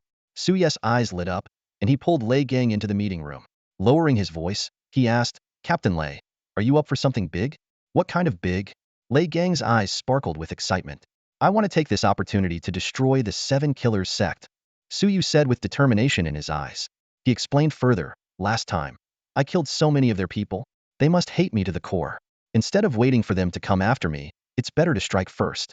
This time, I want my name to be so fearsome that anyone who hears it will steer clear of me. What do you think? Lei Gang didn't respond immediately. Instead, he fell into deep thought. After a moment, he cautiously said, the 7 Killers sect may be severely weakened, but even a dying camel is bigger than a horse. They won't be easy to deal with. Are you confident? After careful calculation, yes, I am confident, Suyu replied seriously. All right, then count me in. Lei Gang agreed without hesitation. You stay at the branch and hold the fort. I'll go make some preparations. Once everything is ready, I'll come find you, Suyu said before turning and leaving. In his heart, Suyu thought this might be a golden opportunity. The news of him massacring the Lucio clan in the Lucio Celestial Cave would soon spread far and wide. The 7 Killers sect would undoubtedly be unable to sit still. If he were still the War Emperor, they might suppress their urge to act. But now, with his strength greatly diminished and the fact that he possessed the 7 Killers' steel, the sect would surely make a move against him. Suyu arrived at the residential complex for the Night Watchers' families and entered the Celestial Cave directly, only to find that the 3 longevity beings were no longer there. Suspended in midair was a note, which he reached out to take. On the note, it read, Little Suyu, we heard that someone in the Magic City has unearthed a world. We're going to join the fun. Don't worry. Longevity Immortal, Longevity Demon, longevity beast. Looking around, Suyu noticed even the mahjong table and stone stools had been taken away. He couldn't help but grumble in frustration. If you're going to leave, at least leave me the one-dot tile. If not that, a circle or a character tile would work too. Putting the note away, Suyu quickly found Bai Yuan and got straight to the point. Senior Bai Yuan, are you heading to the Magic City to assist? Yes, I'll be leaving shortly. Bai Yuan nodded in response. Could you give me one of your hairs? Suyu asked somewhat sheepishly. Sure, Bai Yuan agreed readily. You're too weak right now, and with the treasures you carry, you're bound to attract trouble. I'll give you a knight could save your life in a critical moment. As he spoke, he plucked a white hair from himself. Thank you, Senior Bai Yuan. Suyu said gratefully, deeply moved by Bai Yuan's generosity. At that moment, Hao Tianlu suddenly appeared in midair. Yuan Chengsheng, it's time to go, he called out. The white ape nodded to Suyu, then leaped into the air, transforming into a black in the sky before disappearing from sight. Hao Tianlu smiled and departed, followed by Honao, Elder Lu, and General Bai, each bidding their farewells in turn. Once everyone had left, Suyu immediately returned to the Night Watchers division. His voice thundered, everyone not currently patrolling, gather here at once. The Night Watchers promptly responded, converging in the division's main hall, their eyes fixed attentively on their new leader, Suyu. I've just received intelligence that remnants of the Seven Kills sect plan to strike Tianhe City while the minister is away, Suyu said gravely. My strength has regressed to the early Battle King level. If the Seven Kills sect attacks, we may struggle to fend them off. From now on, only essential personnel will remain at the division. The rest of you will split into 2 groups and patrol the city in shifts. If you encounter suspicious individuals, capture them if necessary or eliminate them without hesitation. Among the gathered Night Watchers, 3 pairs of eyes flickered momentarily, though they masked their reactions well enough that it would take a keen observer to notice anything amiss. Move out immediately, Suyu commanded, pointing to 10 individuals. You will join me on patrol.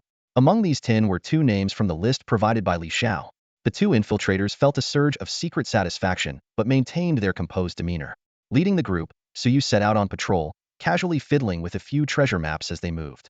Meanwhile, within the hidden lair of the Seven Kills sect, several figures were engaged in a covert discussion. Second leader, when will the master return? One disciple asked anxiously. Since the last time he was hunted down, there's been no word. Could it be that he? The second leader sighed deeply. The master was forced to flee overseas to an island nation.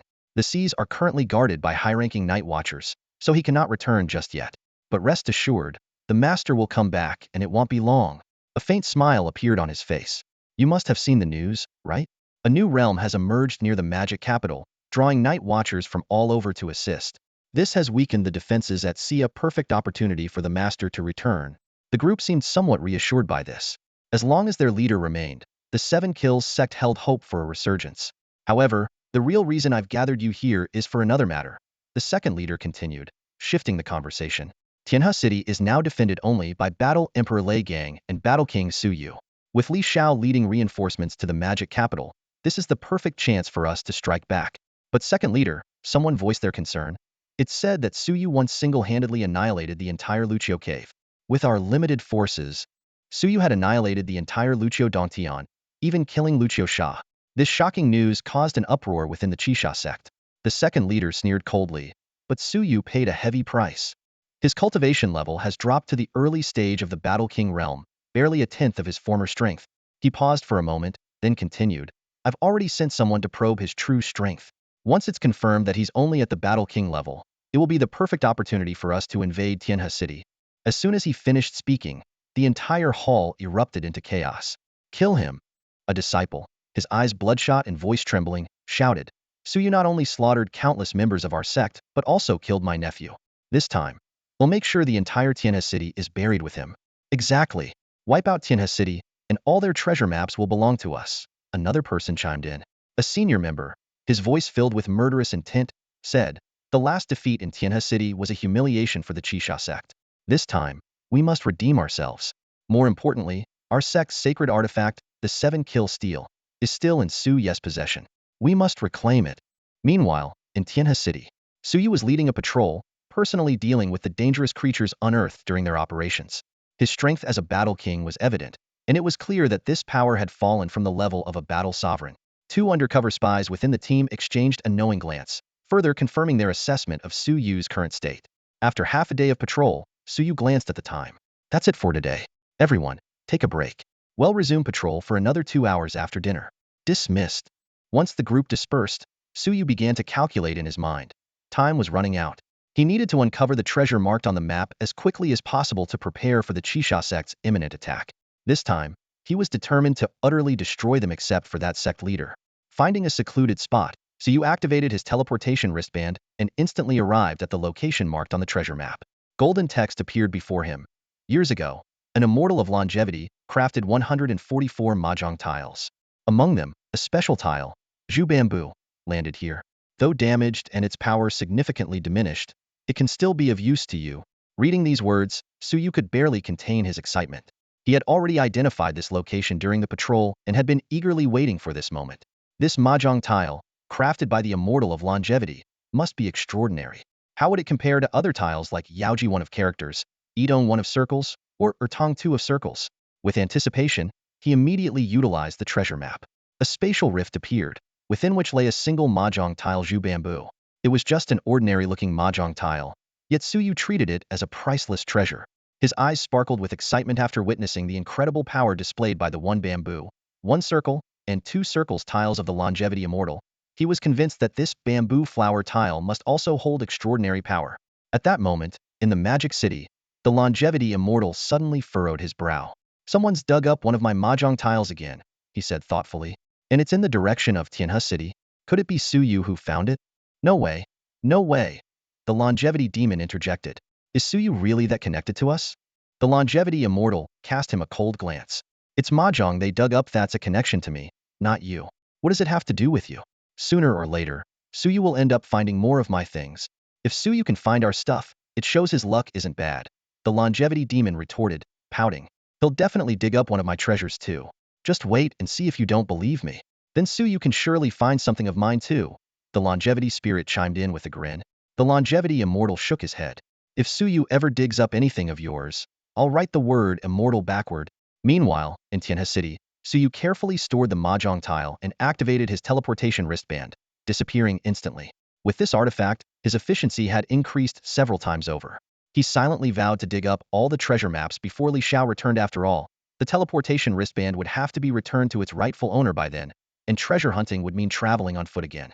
He reappeared at the next location and took out a treasure map to examine it closely. The golden text read, "This is a demonic spear once used by a forbidden existence in their youth. Though heavily damaged, it remains functional and poses no danger to its wielder." Even though it was the second time he'd read those words, Suyu couldn't suppress his excitement. A weapon used by a forbidden existence, even one from their youth, must undoubtedly contain unimaginable power. Confirming that no one else was around, Suyu activated the treasure map. From a spatial rift, a demonic spear floated silently. The moment he grasped its handle, a surge of immense power coursed through his body. How strange, Suyu thought to himself. Holding this demonic spear, I feel like I could even fight the Battle Emperor. Could this be an illusion? Suddenly, the spear emitted a beam of light that merged directly into his body. His inner world trembled violently, and a divine rune in the shape of the word spear materialized. Another divine rune? And it's the spear rune? Suyu furrowed his brow in confusion. Could it really be this easy to form divine runes? At the same time, in the Magic City, the longevity demon suddenly chuckled. Did you feel that? My demonic spear from my younger days has been unearthed. Looks like it's in Tianhe City too. Could it be Suyu who found it?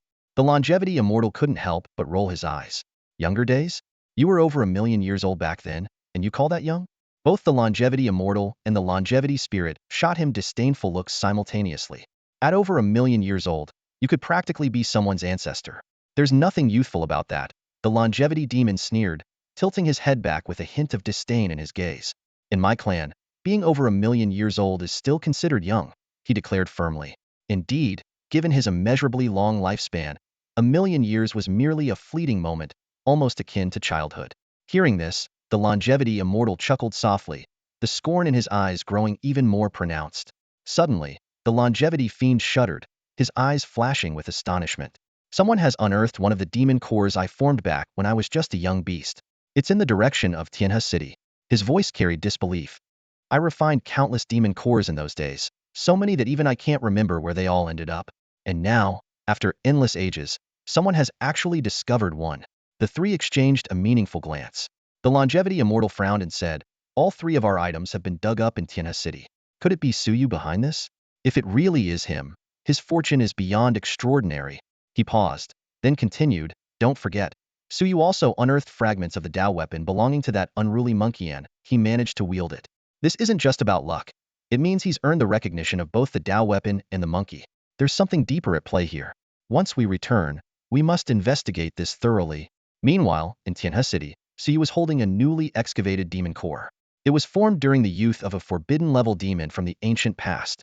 At the time, this demon had used its body as a cosmos and its flesh and blood as a furnace, producing a total of 129,600 demon cores. Although this particular core was slightly damaged and had lost some of its power, it still contained an astonishing amount of energy. While he's boasting about digging up an ancient golden core, I've uncovered a demon core from a forbidden existence. Humph, let's see what he has to brag about next time we meet. Suyu thought smugly to himself. In the next moment, he teleported to another location, where a jade bottle made of creamy white mutton fat jade was hidden. Inside was a healing elixir. After consuming it, a gentle energy surged through his body, rapidly healing the internal injuries he had sustained during the battle at Lucio Cave Heaven. Nothing beats the quality of ancient elixirs. Suyu mused internally before teleporting back home. Just then, Xing Yishan stepped out, fresh from the shower. Suyu's eyes widened as he spun around abruptly. I didn't see anything. Before his words had fully landed, Xing Yishan's figure had already vanished from where she stood. When she reappeared, she had changed into a brand new long dress. The dress looks nice, Suyu said awkwardly. I bought it outside, Xing Yishan replied, her expression calm as if nothing had just happened. You came back so suddenly, was there something you needed? Here, this is for you, Suyu said, handing her a jade-white bottle. He knew in his heart that Xing Yishan's injuries were caused because of him. Though her external wounds had healed, her internal injuries were still severe. Since he'd found healing pills, it was only right to share some with her. Besides, if Xing Yishan recovered, Tianhe City would gain a warrior of emperor-level strength, which would significantly boost their chances against the remnants of the Seven-Kill sect. Xing Yishan took the bottle, her expression flickering subtly. She removed one pill and swallowed it, then handed the rest back to Suyu. One is enough. She turned and walked into her room, leaving behind a single sentence. Call me when there's a fight. All right, Suyu replied with a smile before disappearing on the spot. Inside the room, Xing Yishan faced a statue of Guanyin and bowed deeply. Disciple Xing Yishan greets Guanyin. The statue remained motionless. She felt a pang of disappointment, but refused to lose heart. Guanyin's teachings emphasized observation. As long as one recited her name, Guanyin could hear their voice and offer liberation. Yet despite her daily prayers, Xing Yishan had seen no results. She sat cross-legged on her bed, closed her eyes, and began meditating, channeling the pill's power to heal her internal injuries. At that moment, the Guanyin statue moved ever so slightly, but the fleeting change went unnoticed by Xing Yishan. Under the shroud of night in Tianhe City, Suyu led a team of night watchers on their routine patrol. Suddenly, a loud explosion echoed in the distance. Move out, Suyu commanded, leading the team toward the source of the sound. When they arrived, they saw over 20 zombies attacking civilians. Charge! Suyu drew his blade, cutting down one zombie after another. The night watchers worked in perfect coordination, swiftly eliminating all the zombies. I can't keep going. My injuries haven't healed yet, I'm at my limit. Suyu, drenched in sweat, found a spot to sit and catch his breath. You guys continue the patrol. I need to rest. Shift change is in 2 hours, make sure to get some rest after that. Understood. The 10 night watchers quickly dispersed. Among them, 2 were undercover agents from the Seven-Kill sect. Seeing Suyu weakened after dealing with just a few zombies, they exchanged glances. His injuries were clearly far worse than they had anticipated. Suyu sat for a while before standing up and leaving. He teleported to a secluded spot and took out a treasure map. Golden characters shimmered on its surface. Here lies a grain of dragon fong rice, imbued with the essence of heaven and earth, once the food of the ancient, heavenly dragons. Though much of its nutrients have been lost, it still holds immense value. Without hesitation, Suyu activated the treasure map. A grain of dragon fong rice, shaped like a short sword and about 1 meter long, appeared in the space. After retrieving the dragon fong rice, he continued excavating at various locations. Over the next hour, Suyu finished uncovering all the relatively safe treasure maps within the city center. The remaining ones were either too dangerous, located far outside the city, or hidden within the realms of Lucio Cave Heaven and areas controlled by 3 ancient immortals. After some thought, Suyu decided to wait until the 3 immortal seniors returned before attempting to dig up treasures in those places. The hour's yield was decent. 1 spiritual fruit, 2 spiritual herbs, and a book. Consuming the fruit and herbs didn't noticeably enhance his cultivation, but he did feel a significant boost in his physical strength. The book, yellowed with age, bore the title How to Win a Mermaid's Heart. After flipping through 2 pages, he lost interest in reading further. At that moment, Lei Gang suddenly appeared beside Suyu. How did you find me? Suyu was startled. Afraid someone might kill you. So I've been protecting you in secret, Lei Gang said with a laugh, rubbing his bald head. Noticing the book in Suyu's hand, he asked, did you dig that up? Yeah, and you can have it. It's worthless. Suyu casually tossed the book to Lei Gang. Lei Gang flipped through a couple of pages, swallowing hard. Seizing the moment when Suyu wasn't looking, he quickly stashed the book away and chuckled awkwardly, thanks. They'll study it might come in handy if I ever encounter hostile mermaids. That said, I've never dug up a mermaid myself, but from the treasure maps you sold me, I did find 75 fish-headed creatures. Every single one of them tried to attack me, and I had to kill them all. Those things were disgusting. Suyu suddenly remembered the first 2 treasure maps he sold to Lei Gang. One led to 99 zombies, and the other to 75 fish-headed monsters. Suyu, do you think the remnants of the 7 Kills sect will show up tonight? Lei Gang asked, changing the subject. They definitely will, Suyu said, his eyes glinting coldly. This is their only chance. Once I recover, they'll never get another opportunity.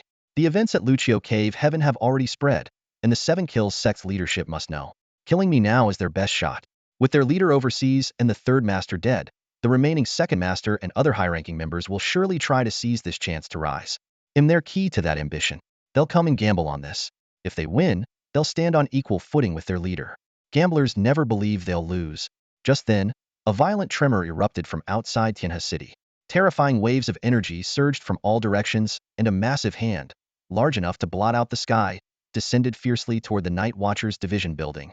The remnants of the 7 Kills sect had finally arrived. They had arrived, much earlier than Suyu had anticipated. However, Suyu was neither surprised nor alarmed. Instead, a look of anticipation appeared on his face. Boom! The night sky suddenly erupted with crackling electricity. Endless bolts of lightning, like silver serpents, danced across the sky, illuminating the entire Tianhe City as if it were daytime. Lei Gang, wielding a massive hammer and wrapped in arcs of electricity, descended from the sky above the Watchman Division like a thunder god incarnate. How dare you?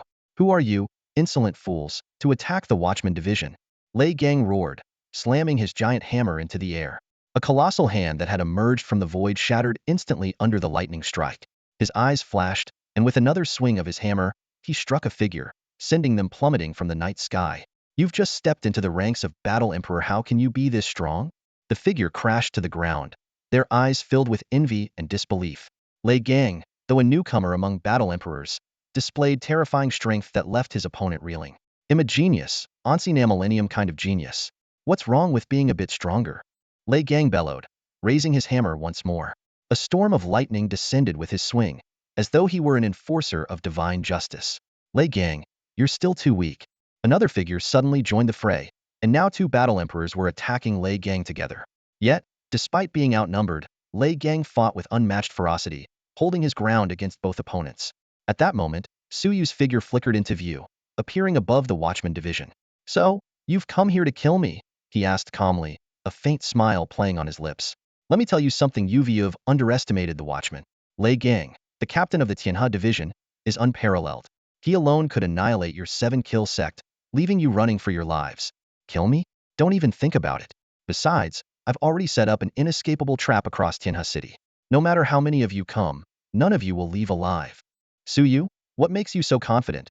Came the voice of the 2nd leader of the 7 Kill sect from the shadows.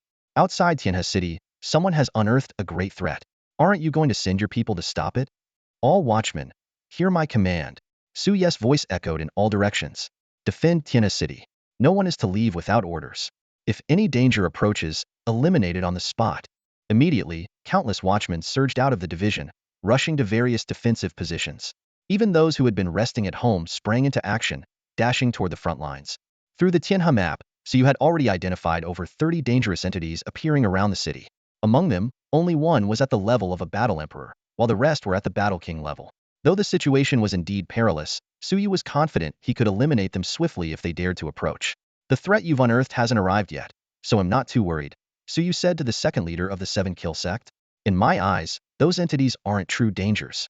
Your 7 Kill sect is the real threat. This was where Suyu's perspective diverged entirely from that of Li Xiao. To him, the top priority was to eradicate the remnants of the 7 Kill sect once and for all. If it were Li Xiao, he would have definitely sent someone to intercept or even eliminate the danger outside. But Suyu had a different perspective. He believed that as long as the threat outside the city hadn't arrived yet, it was more important to deal with the Chisha cult members right in front of him. Saintis, attack. Kill them. Suyu commanded sharply. In an instant, a sharp sword light burst forth from the residential compound of the Night Watchers' families. Among the two Chisha cult members besieging Lei Gang, one had his left arm severed with a spray of blood. The Saintess, Xingyi appeared beside Suyu, choosing to strike from a distance with her celestial sword instead of engaging in close combat. This celestial sword was not only effective in melee but could also transform into a flying sword to take lives from afar. Although Xing Yishan's current strength hadn't reached the legendary level of taking a head from 1,000 miles away, she could easily execute enemies from several hundred meters to even a kilometer away. The sword light streaked like lightning, repeatedly targeting the severed-arm Chisha cult Battle Emperor. Just then, the voice of the Chisha cult's second leader rang out sharply, "Everyone, attack together. Kill Suyu first." In the night sky, 5 figures suddenly appeared, rushing towards Suyu without hesitation. Damn it! 5 Battle Emperors. Lei Gang cursed furiously. The Chisha cult is supposed to be severely weakened, so how can they still field so many Battle Emperors? Suyu, run. You're only at the second tier of Battle King strength and are already seriously injured. Staying here is suicide. Suyu, you're dead this time. The Chisha cult's second leader sneered coldly. Li Xiao has left, and Tianhe City only has 2 Battle Emperors left. Even if you manage to summon 1 or 2 more. So what? Our high-level combat strength is overwhelming, you're doomed.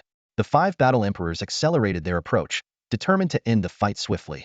At the same time, the massive wolf Battle Emperor that had been unearthed was charging toward Tianhe City. Its colossal body resembled a mountain, and each step caused the earth to quake. The surrounding mountains shook, raising clouds of dust as if an earthquake had descended. Ha ha ha, the Chisha cult's second leader laughed maniacally. Suyu, your fate is sealed. Once we kill you, the Chisha steel will return to the Chisha cult, and will drain every drop of your blood. He firmly believed Suyu had absorbed the blood treasure of the Chisha steel's master, which had enabled him to slaughter his way through Lucio Cave Heaven and annihilate the entire Lucio clan. Though seizing the blood treasure now was impossible, killing Suyu and draining his blood might still grant them some of that power. Xing Yishan furrowed her brows as she surveyed the situation. How could they possibly deal with so many Battle Emperors? Suyu was no longer the same as he had been before dawn, when he had slain Lucio Sha, a foe beyond the level of a Battle Emperor. Now, he was merely an ordinary Battle King. Then go ahead and try, Suyu said calmly, casually tossing out a single white hair. The white hair transformed into the figure of a white ape. Senior White Ape, please eliminate the giant wolf outside the city, or at least hold it off, Suyu said. The white ape cast a questioning glance toward him. Suyu smiled and explained, can't you see that 5 Battle Emperors from the 7 Kill sect are coming after you? Do you not care for your own safety? If the giant wolf enters Tianhe City, it will undoubtedly cause a massacre. But right now, the 7 Kill sect is only targeting me. Without further questioning, the white ape leapt into the air. A phantom-like iron staff materialized in its hand, raised high above its head, and came crashing down toward the giant wolf outside the city. At that moment, the 5 Battle Emperors of the 7 Kill sect had already reached the Watchman Division building, standing less than 100 meters from Suyu. Xing Yishan was about to make a move when countless phantom arms seemed to appear behind him. However, Suyu stepped forward first. A damaged demon core emerged in his palm. Though its power was nearly depleted, it still held an astonishing strength for someone like Suyu. I knew you'd come, so I've been waiting here for you, Suyu said, addressing the 5 Battle Emperors. Then, in front of them, he swallowed the shattered demon core. Instantly, the aura of a Battle Emperor erupted from within him, sweeping across the area. Even more shockingly, the void behind him trembled, and an enormous, phantom-like figure connecting the heavens and earth appeared. Torrents of demonic energy surged from this towering apparition. At the same time, the longevity demon, who was preparing to delve into the unearthed depths of the world, suddenly raised its head in disbelief. It exclaimed 3 times, "What the hell? My demon core, someone actually used it." Suyu felt the surging power coursing through his body, as if he could conquer the world. Without hesitation, he drew his blade. The blade's light illuminated the night sky, and the phantom figure behind him mirrored his movements. 2 beams of blade light merged into one, slashing toward the 5 Battle Emperors. In that instant, everyone present felt a surreal sensation as if the world had vanished, leaving only the eternal blade light, radiating with overwhelming demonic energy. With a sickening sound, heads rolled. All 5 Battle Emperors were slain on the spot. The world fell into a sudden and deathly silence. The remaining 2 Battle Emperors of the 7 Kill sect gazed at Suyu in terror. The giant wolf battling the white ape outside the city trembled uncontrollably, while even the white ape, Lei Gang, and Xing Yishan looked at Suyu in shock. In the quiet night, the second leader of the seven-kill sect remained silent. High above, within an invisible vortex, a fishhook extended briefly before retracting, and the vortex disappeared. At that moment, even Suyu was stunned. He had known that swallowing the demon core would make him stronger, but he had only expected to barely match a single battle emperor. In truth, the person before him was indeed at the war emperor level, but the power he displayed far exceeded that of an ordinary war emperor. At that moment, Suyu suddenly understood cultivation level and combat strength were two entirely different matters. Swallowing a demon core, Suyu immediately felt a surge of strength coursing through his entire body. He shouted coldly, "Since you've come tonight, none of you will leave." The blade gleamed like a silver ribbon, slicing through the night sky and aiming straight into the heavens. With a loud bang, a figure fell from the shadows. It was none other than the second leader of the Seven Kills sect. How did you find my location?" The second leader spat out a mouthful of blood, his face filled with disbelief as he questioned. "Umph. A mere war emperor thinks he can escape my senses?" Suyu sneered, seizing the moment while the power of the demon core still surged within him. He raised his blade and charged toward the second leader. "Impossible!" The second leader cried out in shock, turning to flee. But before he could take more than a few steps, Suyu appeared before him like a phantom, blocking his path. "I said, none of you will leave," Suyu declared, slashing his blade downward. The blade's light illuminated the night sky. In desperation, the second leader summoned his battle armor and shield, but the shield capable of withstanding the full-force strike of a 9th-rank war emperor shattered instantly under Suyu's attack. "Die!" Suyu roared, swinging his blade once more. In a moment of life-or-death crisis, the second leader revealed his trump card, a blood-stained, severed finger. A terrifying power surged from the finger, forming a towering shadow. The shadow extended a single finger, striking at Suyu with immense force. Suyu coughed up blood and was forced to retreat several steps. "Everyone has their trump cards these days," the second leader exclaimed with delight, quickly channeling the finger's power for another strike. Although this effort further weakened his aura, the second attack from the towering shadow was even more ferocious than the first. Suyu knew the situation was dire. He had already expended much of the demon core's power earlier while defeating 5 war emperors. Just as he was about to summon his magic spear or use the mahjong bamboo, an unexpected turn of events occurred. His blade, along with the demon core within him, suddenly vanished. A tall figure appeared out of nowhere, seemingly connected to the heavens and earth. The figure rapidly shrank and solidified, gripping the Seven Kills blade, with demonic energy swirling around it. The figure suddenly turned to Suyu and said, "Watch closely. This strike is called Heaven Splitter. This strike is named Heaven's Creation." This simple sentence thundered in Suyu's ears like a clap of lightning. He stared ahead in shock, only to see the shadowy figure swing its blade. In an instant, the world fell into silence. All sounds vanished, leaving only the dazzling blade light, swirling with ominous energy, illuminating the heavens and earth as if it were the sole existence in the universe.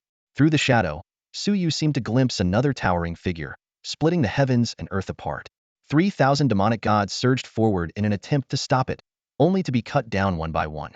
This strike of creation was the legacy of that towering figure, a strike that annihilates anyone who dares to obstruct it, no matter who they are. At the moment of Suyu's realization, the colossal figure, formed from a severed fingertip, crumbled into dust and scattered in all directions. The second leader of the Seven Kill sect was left frozen with a mix of shock, disbelief, and despair on his face. He opened his mouth to speak, but could only express his regret and hopelessness through his eyes. "If I'd known, I wouldn't have come here. The 7-kill tablet, whoever wants it can have it. But alas, there is no medicine for regret, nor a chance to start over." Bang! The second leader's body was cleaved in two by the shadow's strike, blood splattering everywhere. The onlookers were horrified, speculating about the origins of the mysterious shadow and marveling at Suyu's extraordinary luck. The 7-kill blade hummed as it flew back into Suyu's hand. The shadow gave him a faint smile before dissipating into nothingness. The suspended demon core in the air suddenly exploded into fine powder. "Damn it, I dug that out and now it's gone," Suyu lamented, heartbroken, wondering why he ended up with a single-use demon core instead of an ancient golden core that others seemed to find. The remnants of the 7-kill sect. "I've already slain 6 of their war emperors." Suyu's voice echoed in all directions. "Tonight, anyone who comes will die. 1 or 2, they'll die. A whole crowd, they'll all die."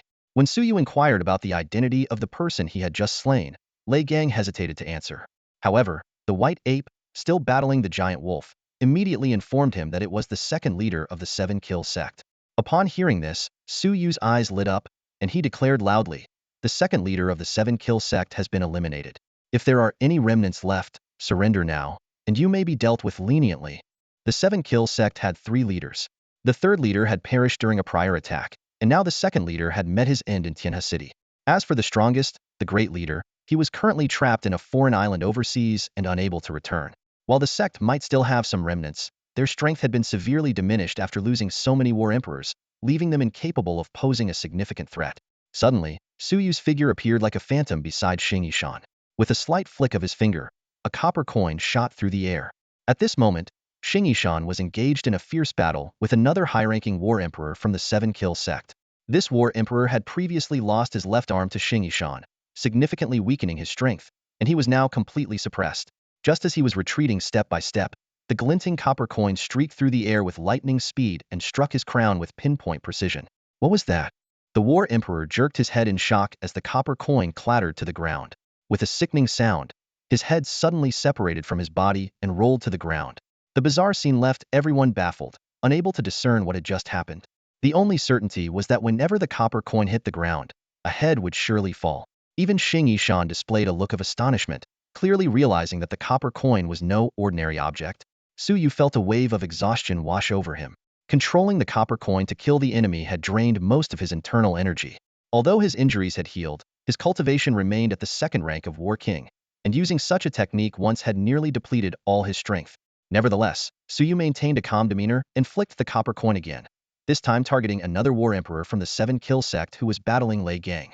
Having witnessed his comrade's gruesome demise, the man panicked and desperately dodged. What are you afraid of? Suyu smirked with a mocking expression. Just messing with you. In truth, he no longer had the strength to control the copper coin and was merely bluffing. The copper coin returned to him, and Suyu flicked it again, continuing to intimidate his opponent. I'm out of power to control it now, so don't worry. Why don't you let it land on your head for me, huh? He said with a grin that sent chills down the man's spine. As the enemy evaded the copper coin, he exposed a fatal opening. Xing Yishan seized the opportunity, and his celestial sword pierced through the man's forehead in an instant. With that, all 8 war emperors sent by the 7-kill sect had been eliminated. Among the Night Watchers, 3 of them exchanged uncertain glances, their expressions shifting momentarily before returning to indifferent. Sight was the 7-kill sect's people who had died, so it had nothing to do with them. All 8 war emperors of the 7-kill sect are dead. I hereby declare that from this moment, the 7-kill sect is no more. Suyu proclaimed loudly. Although remnants of the sect might still exist, taking the initiative and asserting dominance was crucial to crushing their morale. Hearing these words, the giant wolf battling the white ape trembled and turned tail to flee. It had intended to take advantage of the humans' internal conflict for its own gain, but realizing the situation had turned unfavorable, it quickly retreated. Lei Gang was about to give chase, but Suyu stopped him. No need to pursue it. Let it go, Suyu said, his gaze heavy as he looked toward the distant horizon. After a moment, he withdrew his gaze and added, don't chase a cornered enemy. Tianhe City is what matters. Lei Gang nodded and stood down. The white ape returned, a faint, wry smile on its face. You really know how to stir up trouble. I had just left, and you went ahead and killed 8 battle emperors of the 7-kill sect, even taking down their second leader. There was a hint of helplessness in its voice. Unfortunately, the power of this incarnation is almost gone. From here on, you'll have to be cautious on your own. We've all entered that realm, and for the time being, we won't be able to come to your aid. Before it finished speaking, the white ape's figure dissipated into thin air like smoke. Its incarnation's energy was completely drained, leaving it unable to maintain its form any longer. Suyu, there shouldn't be any more battle emperors coming tonight, right? Lei Gang asked, his voice tinged with concern as he stared at the spot where the white ape had vanished. Without the white ape's battle emperor-level strength, the situation was indeed precarious. While Suyu had just single-handedly slain 7 battle emperors, earning him widespread awe, he had relied on the power of a demon core to achieve it. Now that the core's energy was depleted, Suyu's true strength was still that of a battle king. No matter how strong he was, he could at most contend with others at the same level. Facing a battle emperor was nearly impossible. Even with Xing Yishan's support, if another battle emperor were to attack, it was unlikely they could hold their ground. At that point, Tianhe City might very well be wiped off the global map. They won't, Suyu replied with an unusually calm voice. Even if another battle emperor shows up, we have nothing to fear. Besides the demon core, I also unearthed a demonic spear. Once the spear is unleashed, let alone a battle emperor, anyone above that level would still meet their end. Really? Lei Gang's eyes lit up at those words. Of course it's true. Suyu said confidently. When have I ever lied to anyone? Standing not far away, Xing Yishan subtly shook her head. The bald man clearly hadn't noticed that Suyu's words were meant for those lurking in the Shadowsa mere bluff. Still, for someone who had just slain so many battle emperors to remain this composed and even employ strategy, this young man was no ordinary figure. Compared to her own era, Suyu seemed almost overly mature. All right, let's go back, Suyu said with a smile, turning to leave. But just then, the earth trembled violently. A colossal hand materialized out of nowhere, flipping over to reveal dozens of blood-soaked corpses that came crashing to the ground with a deafening thud. Suyu abruptly turned around, his gaze sweeping over the dozens of mangled corpses on the ground. His face darkened instantly, and a chilling aura of killing intent surged skyward. Even Lei Gang, standing nearby, couldn't help but shiver. Suyu raised his eyes to the distance, the crimson shade of murderous intent gradually spreading in his gaze. Suyu, a voice called out from afar. They were all members of the Seven Kills sect. I killed them for you. Who are you? The blood red in Suyu's eyes slowly faded, his killing intent retracted, and his tone carried a hint of amusement. You don't know me? The voice sounded genuinely surprised. Suyu shook his head. How would I know who you are? Suyu, that's a powerful figure from the Fei clan, named Ishi, Lei Gang explained in a low voice. 3 years ago, it was unearthed and has been a mortal enemy of the Seven Kills sect ever since. How come I didn't know about this? Suyu asked, puzzled. Lei Gang rolled his eyes. How long have you been with the Night Watchers? This information isn't public. Only Night Watchers know about it. He added helplessly, every Night Watcher gets a thorough briefing during their newbie training. You're the exception. Even though you're now the captain of the Tianhe division and have taken down quite a few war emperors, you never went through the training. Fine then. On behalf of the Night Watchers, I thank you. Suyu raised his voice. Ishi, why don't you come to the Night Watchers division? We can have tea and chat. No need for tea, Ishi replied. I killed those Seven Kills sect members for you. Shouldn't you show some gratitude? And how exactly should I thank you? A flicker of killing intent flashed in Suyu's eyes. You can thank me with the Seven Kills tablet, Ishi said. The Seven Kills tablet is more of a curse than a blessing. Keeping it will only bring endless trouble. You can't control it, but I can help. Give me the Seven Kills tablet, and I'll even go kill another war emperor from the Seven Kills sect for you. Maybe even 2. Suyu's heart stirred at those words. The Seven Kills sect still has war emperors? Don't think you've wiped out all the war emperors of the Seven Kills sect with these 2 incidents. Ishi sneered, revealing information that shocked Suyu.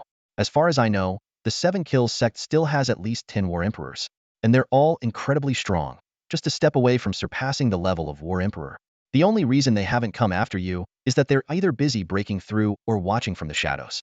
Once one of them succeeds, they'll become the next leader of the Seven Kills sect. That's when the real danger begins. Suyu, give me the Seven Kills tablet, and I'll go kill one of their war emperors right now. If necessary, I'll take down 2. Suyu hesitated. He had indeed considered handing over the Seven Kills tablet not out of fear, but because it could provoke these villains to destroy each other. If Ishi killed 2 of the Seven Kills sect's war emperors, the sect would surely retaliate. If the tablet fell into Ishi's hands, the Seven Kills sect would undoubtedly try to reclaim it. Other cults coveting the tablet would also make their moves. With only one Seven Kills tablet to go around, there would be no choice but for them to turn on each other. Suyu watched the turbulent situation unfold with cold detachment. None of these people were virtuous. Letting them destroy each other would only work to his advantage. No matter who died, it would be a gain for him. Unfortunately, the Seven Kills monument remained dormant within his inner world and could not be controlled, so this idea had to be abandoned. In the darkness, a voice filled with murderous intent suddenly echoed from another direction. Isha, I heard you have 1 head and 2 bodies. Do you believe I could chop off one of your bodies and make snake soup with it? Suyu immediately sensed the aura of the newcomer was a powerful war emperor from the Seven Kills sect. Who told you that members of the Fei clan are all snakes? Isha sneered, his tone calm. Actually, I'm a bird. Before his words faded, a massive bird silhouette flashed across the night sky. Next time, don't get it wrong, Isha continued. And you'd better stand there and clean your neck. If Suyu agrees to give me the Seven Kills monument, I'll borrow your head and put it to good use. Get lost. The Seven Kills sect expert was furious, but refrained from acting rashly. When the time comes, we'll see who kills whom. Isha ignored him and turned to Suyu. Suyu, what do you think? Give me the Seven Kills monument, and I'll immediately bring you the heads of 2 war emperors from the Seven Kills sect. I can't, Suyu replied calmly. I really can't. If I could, I would have already given it away. Why would I wait until now? Fine, if you want give it, then so be it, Isha said, his tone shifting. But you should think carefully. Keeping this thing with you will bring death to many, and you might die because of it too. Even though the 7 Kills sect's leader isn't here, their war emperors are still alive. The 7 Kills monument holds secrets beyond the war emperor level, and your blood might just be the key to unlocking them. They're only half a step away from surpassing the war emperor level though. You think they wouldn't kill you for it? Hearing this, Suyu's gaze turned icy. Yish's words were clearly meant to provoke others into targeting him. Do you know how many high-ranking members of the demonic sects are lurking in the shadows right now? Isha continued his veiled threat. The moment they feel confident about killing you, you won't live to see tomorrow. Tonight's gathering included not just the 7 Kills sect's expert, but also other elite members of demonic sections. This was no surprise, given that Suyu had slain over 1,100 members of the 7 Kills sect and openly challenged all the demonic sections. If they didn't respond, how could they maintain their reputation? Even recruiting new followers would become a problem. But Suyu simply laughed and said, then let them come and try. I still have an unparalleled demonic spear that can kill those beyond the war emperor level. Let's see who's brave enough to die first. Isha, if you really want it so badly, why not come and take it yourself? I'll show you with my spear that I will absolutely survive until tomorrow. Isha fell silent. Suyu's words were likely true. Otherwise, with Yisha's nature, he would have already acted instead of wasting time talking. His uncharacteristic attempt to obtain the 7 Kills monument through negotiation, even offering to kill 2 war emperors of the 7 Kills sect, clearly hinted at something he feared. Isha quietly pondered the current situation from the shadows. It knew the 7 Kills sect's war emperor inside and out, but Suyu remained an enigma. Despite scouring every piece of information available, there was no Thingyo background, no family or friends to be used as leverage. What unsettled it even more was that Suyu, having joined the Night Watchers for only a few days, had already slain Lucio Sha, someone even the war emperor dared not provoke lightly. This luck is simply too good, Isha thought to itself. The impulsive actions of the 7 Kills sect's second lord and other high-ranking members had been reckless. Like a group of ignorant fools, they had unwittingly tested Suyu's capabilities for everyone else to observe. They had gained power in haste but lacked the composure to wield it wisely, providing the truly cunning players with an opportunity to watch and wait. Those lurking in the shadows, the truly formidable ones, would never act without absolute certainty. Isha's presence gradually faded, as if it had vanished entirely. Suyu looked up at the pitch-black night sky, a cold smile spreading across his face. His voice echoed through the darkness. Listen up, all of you. I don't care who you are, or where you're from. In 10 minutes, I want you gone far, far away. If anyone dares to stay past that, you'll be branded as cultists. And cultists? Not a single one will be spared. He glanced down at the time displayed on his Night Watcher-issued watch and began the countdown. The entire city of Tianhe fell into an eerie silence, even Isha's presence completely disappearing. Let's go back and have some tea, Suyu said dismissively, his tone full of disdain. Just a bunch of cultists. I could obliterate them with a snap of my fingers. On the rooftop of the Night Watcher Division building, Suyu landed alongside Lei Gang and Xing Yishan. Someone brought over tea, and Suyu leisurely sipped it, occasionally glancing at the time. 9 minutes left. His voice reverberated across the city once again. Beads of sweat formed on Lei Gang's forehead. He leaned closer to Suyu and whispered nervously, Are you really confident you can handle them? He could sense the presence of at least 7 or 8 powerful war emperors lurking in the dark, each far beyond his own strength. If they made a move, the city of Tianhe could be reduced to rubble. Confident? Not at all. Suyu chuckled, shaking his head. I'm just bluffing. These small fry, where would they even get the courage? Hearing this, Lei Gang's entire body broke out in cold sweat, his face turning pale. He felt a surge of anger, but, remembering that Suyu was his half-brother, he gritted his teeth and swallowed it down. The situation was far too critical for any infighting now. So what if I die in battle? Lei Gang gripped Suyu's hands tightly, his gaze unwavering. It's fine. I'm here. If anyone has to die, I'll go first. Good brothers.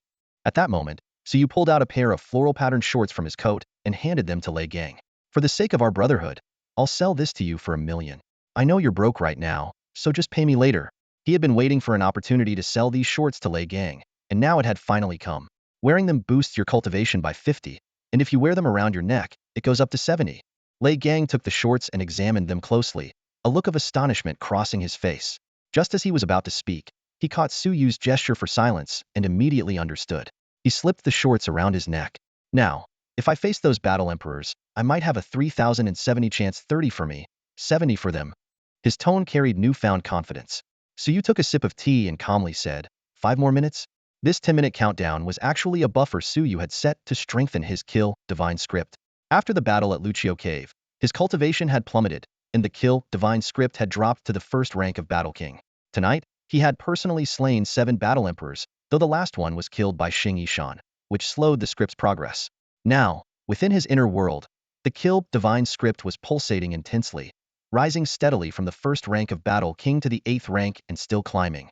While reaching the Battle Emperor level seemed unlikely, reaching the 9th rank was almost certain. Suddenly, Suyu's body trembled as the kill divine script turned blood red within his inner world. Battle King, 9th rank. Time's up, Suyu roared, instantly appearing outside the city. With a wave of his right hand, a demonic spear emitting overwhelming dark energy materialized. The divine scripts for battle, kill, and spear all resonated simultaneously, channeling immense power into the weapon. With a single thrust, the night sky quaked, and the heavens seemed to dim. With a sickening sound, the first battle emperor was impaled through the heart, staring in disbelief at the spear lodged in his chest as the divine scripts within him shattered. Suyu withdrew the spear and struck again. Another battle emperor recoiled in panic. Suyu, the 10 minutes aren't up yet, you're cheating. But before he could finish his sentence, the spear had already pierced him, pinning him lifeless in the night sky. I told you before. I possess an unparalleled demonic spear capable of killing even those above the battle emperor level.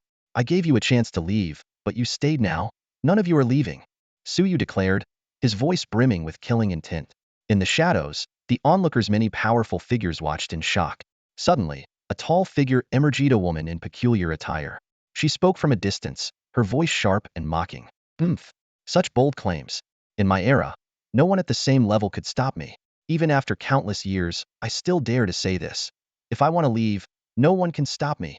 Suyu, if you think you're capable, come and kill me. Let's see if you can stop me or even kill me. As she spoke, she began retreating into the distance, her voice dripping with provocation. Suyu, do you dare? Do you dare? Facing the provocation, Suyu's lips curled into a cold smile. There was undoubtedly a trap ahead, and his opponent clearly believed it was enough to seal his fate. This underestimation made Suyu's brows furrow slightly, a surge of killing intent rising within him. Though the woman exuded an air of strength, killing her wasn't impossible, just dangerous. At that moment, within his inner world, the kill divine script was trembling, blood red and on the verge of leveling up. Boom! Suyu thrust his demonic spear forward, tearing through the void and slicing apart the darkness of the night. A figure tumbled out from the shadows, both hands gripping the spear tightly, their face contorted with fear and fury. Chinkin provoked you. Go kill her. Why are you coming after me? The person was about to curse when their expression suddenly shifted, retreating in panic. Bang! With a cold snort, Suyu twisted the spear, and a terrifying force exploded, turning the opponent's hands into a mist of blood. In an instant, the spear pierced through the back of their skull. I will kill her, but he'll kill you too. Suyu withdrew his spear, a look of disdain on his face. She deserves to die, and so do you. Anyone still here is likely no better than filth. This strike caused the kill divine script within his inner world to finally break through its limit, advancing to the level of a battle sovereign. A surge of immense power coursed through Suyu's body, and he felt confident he could now face Lucio Sha in a fight. Boom! The demonic spear vanished, replaced by fragments of the Rui Jingu Bang and half of the lotus silk cloud-walking boots. The phantom of the Monkey King appeared, his radiant golden staff splitting the night sky as it smashed down toward Chinkin. Bang! Her figure exploded into a mist of blood. Yet, in the next moment, a streak of lightning-fast light shot out from the blood mist, heading straight for Suyu. It was a green silkworm Nu's true form. If you want to kill me, you'll pay the price. Nu transformed into a green streak of light, attempting to burrow into Suyu's body. Guards! Bring the doghead guillotine! Suyu roared. Boom! The doghead guillotine materialized out of thin air, and 4 phantoms instantly restrained the green silkworm as it collided with the blade. Execute! Suyu's thunderous command echoed, and the guillotine's blade fell. Nu met her end on the spot. At that moment, a purple figure appeared on the distant horizon, illuminating the heavens and earth. Suyu, how dare you? You killed Nu of my divine silkworm sect. 3 years ago, 7 ancient human women claiming to belong to the divine silkworm sect were unearthed. But that is a story for another time. The purple silkworm women of the divine silkworm sect appeared on the horizon, their presence marked by an unsettling and terrifying aura. Known by their vibrant names, the 2 who emerged tonight radiated an intense, heart-stopping energy. You killed the green silkworm woman. This karma is not something you can bear. One of the purple silkworm women declared from the edge of the sky, her voice filled with fury. Suyu looked up, the corner of his mouth curling into a mocking smile. When I killed the green silkworm woman, why didn't you intervene to save her? Clearly, you used me to eliminate her. This karma should be yours to bear. If you refuse to admit it, then I will take it upon myself. But let me tell you, your divine silkworm sect cannot afford the consequences of my karma.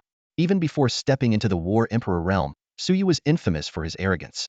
Now, having regained his War Emperor status, his audacity was even more pronounced. In his eyes, if these people failed to recognize the opportunity to retreat, they were merely courting death. With the demonic spear in hand, Suyu struck again. A single thrust sent several figures in the darkness plummeting to the ground. Realizing his overwhelming power, the attackers fled into the night. Yet another spear strike followed, a chilling flash of light piercing the air, instantly pinning two slower-moving figures in midair. The remaining onlookers were horrified and hastily summoned their divine avatars to shield themselves. However, under the might of Suyu's demonic spear, 7 or 8 divine avatars were shattered within moments. Those observing from the shadows were stunned.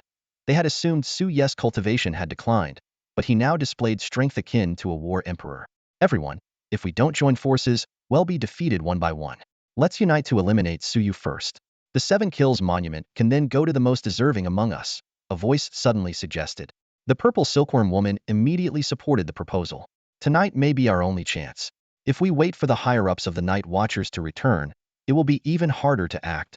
Silence! Suyu roared, sweeping his spear through the air. Several more divine avatars were obliterated in an instant, and another figure was impaled. You plot against your own sect members who would dare collaborate with you? Today, you scheme against your comrades. Tomorrow, you'll betray others. His words struck a nerve, and those who had been on the verge of acting hesitated, their impulses quelled. As Suyu sneered disdainfully, the sky suddenly shifted. A golden radiance burst forth. A colossal Buddha, towering 300 meters high, materialized out of nowhere. Seated serenely on a lotus platform with hands pressed together in prayer, the Buddha radiated divine light that illuminated the heavens. Namaste, pure land of ultimate bliss. The Dharma of the Western Paradise Buddha has arrived, a resounding voice proclaimed. Suyu, your bloodthirsty ways have amassed immeasurable sins. In the presence of the Buddha, will you not surrender yourself at once? A radiant golden light suddenly enveloped the surroundings, leaving everyone present utterly astonished. Suyu froze for a moment. The Buddha of the Western Paradise? How could this be possible? However, when he heard the figure accuse him of being bloodthirsty and deeply sinful, demanding he surrender before the Buddha, Suyu let out a cold laugh. Let's take you down first. Facing the Buddha emerging from the light, Suyu struck without hesitation. Whether it was real or fake, anyone who dared to stand in his way would pay the price. Besides, to him, this so-called Buddha was clearly an imposter. The demonic spear tore through the night sky, brimming with killing intent, and struck directly at the Buddha. With a deafening crash, the radiant light was instantly extinguished. A sharp cracking sound followed as the Buddha shattered, revealing an ordinary monk hidden within. As expected, a fraud, the monk appeared kind and gentle, but the Sanskrit chant that began to flow from his lips made Suyu wary. This was no benevolent scripture. Before the chant could continue, Suyu lunged forward again with his spear. At that moment, the monk abruptly stopped chanting and shouted, "What are you all waiting for? If you don't act now, I'm leaving. And as for the 7-kill steal, no one will get it." Before his words faded, killing intent surged from all directions. Those who had been hesitating now launched their attacks on Suyu. The purple silkworm lady from the divine silkworm sect struck like lightning, leaving streaks of purple shadows in her wake. The serpent of ruins transformed into a massive, monstrous bird, diving down at him. Several zombie warriors at the Battle Emperor level attacked in unison. Even the 2 top experts of the 7-kill sect, who had been holding back, joined the fray, their murderous aura overwhelming. Lei Gang and Xing Yishan tried to assist, but they were intercepted outside Tianhe City, unable to approach. As Suyu faced imminent peril, the monk remained composed, hands clasped, continuing his chant. Suyu suddenly withdrew his spear. With the weapon in hand, he swept it across his surroundings, forcing back the enemies who had closed in. Seizing the opportunity, he charged directly at the greatest threat, the deceitful monk. With a sickening sound, the spear pierced the monk's body. But to Suyu's surprise, the monk revealed his true form, a massive centipede over 100 meters long. Though wounded by the spear, the centipede thrashed violently, and the immense force of the backlash forced Suyu to retreat. Amid the swirling demonic energy, the centipede scurried away, disappearing in the blink of an eye. Watching the direction in which the centipede fled, Suyu felt a pang of regret. That meddler had escaped. The centipede was indeed extraordinarily formidable. Its 100 legs moved in unison, making it so fast that it was almost impossible to track. Although Suyu's spear inflicted a heavy wound, it failed to stop the creature. "This is all your fault," Suyu roared, turning abruptly toward the purple silkworm woman and sweeping his demonic spear in a wide arc. Though she was much stronger than the green silkworm woman, she still staggered back, coughing up blood under the force of his strike. Enemies surged in from all directions, and the battle grew increasingly dire. At that moment, the winged serpent dove down, unleashing a terrifying wave of power that swept across the area. "Suyu, if you agree to my terms now, I'll kill the 2 war emperors of the 7 Kills sect for you and help you break through. All I've ever desired is the 7 Kills steel," the winged serpent called out urgently. "Get lost." Suyu's eyes burned crimson as he refused without hesitation. He wielded his spear with wide, powerful swings, but the sheer number of war emperors overwhelmed him. Gradually, his exhaustion became evident, and keen observers noticed that his strength was waning. Even the power of his demonic spear seemed to have diminished. Suddenly, a bizarrely dressed zombie appeared. Deathbell. Its strength was nearly beyond the level of a war emperor. "Suyu, tonight will be your end. I, Deathbell, guarantee it," it declared. Hearing this, Suyu's fury surged. This was the same creature that had suggested the others gang up on him. But now, even defending himself was a struggle. "Don't push me," Suyu shouted as he fought and retreated, his body covered in wounds and his clothes soaked in blood. "Aside from this demonic spear, I still have one final card to play. Once I unleash it, you'll all die." At these words, the crowd instinctively stepped back. However, Deathbell quickly countered, "Don't listen to him. If he truly had such a powerful artifact, he would have used it already." Despite its words, Deathbell subtly increased the distance between itself and Suyu. "Kill Suyu. Use his blood to nourish the 7 Kills steel, and the secrets beyond the War Emperor's level will be ours." Deathbell incited the crowd further. "Then we can all ascend beyond the War Emperor's level, divide the world, and rule as kings." Spurred on by these words, more enemies launched ferocious attacks at Suyu. They refused to believe he had anything left to threaten them.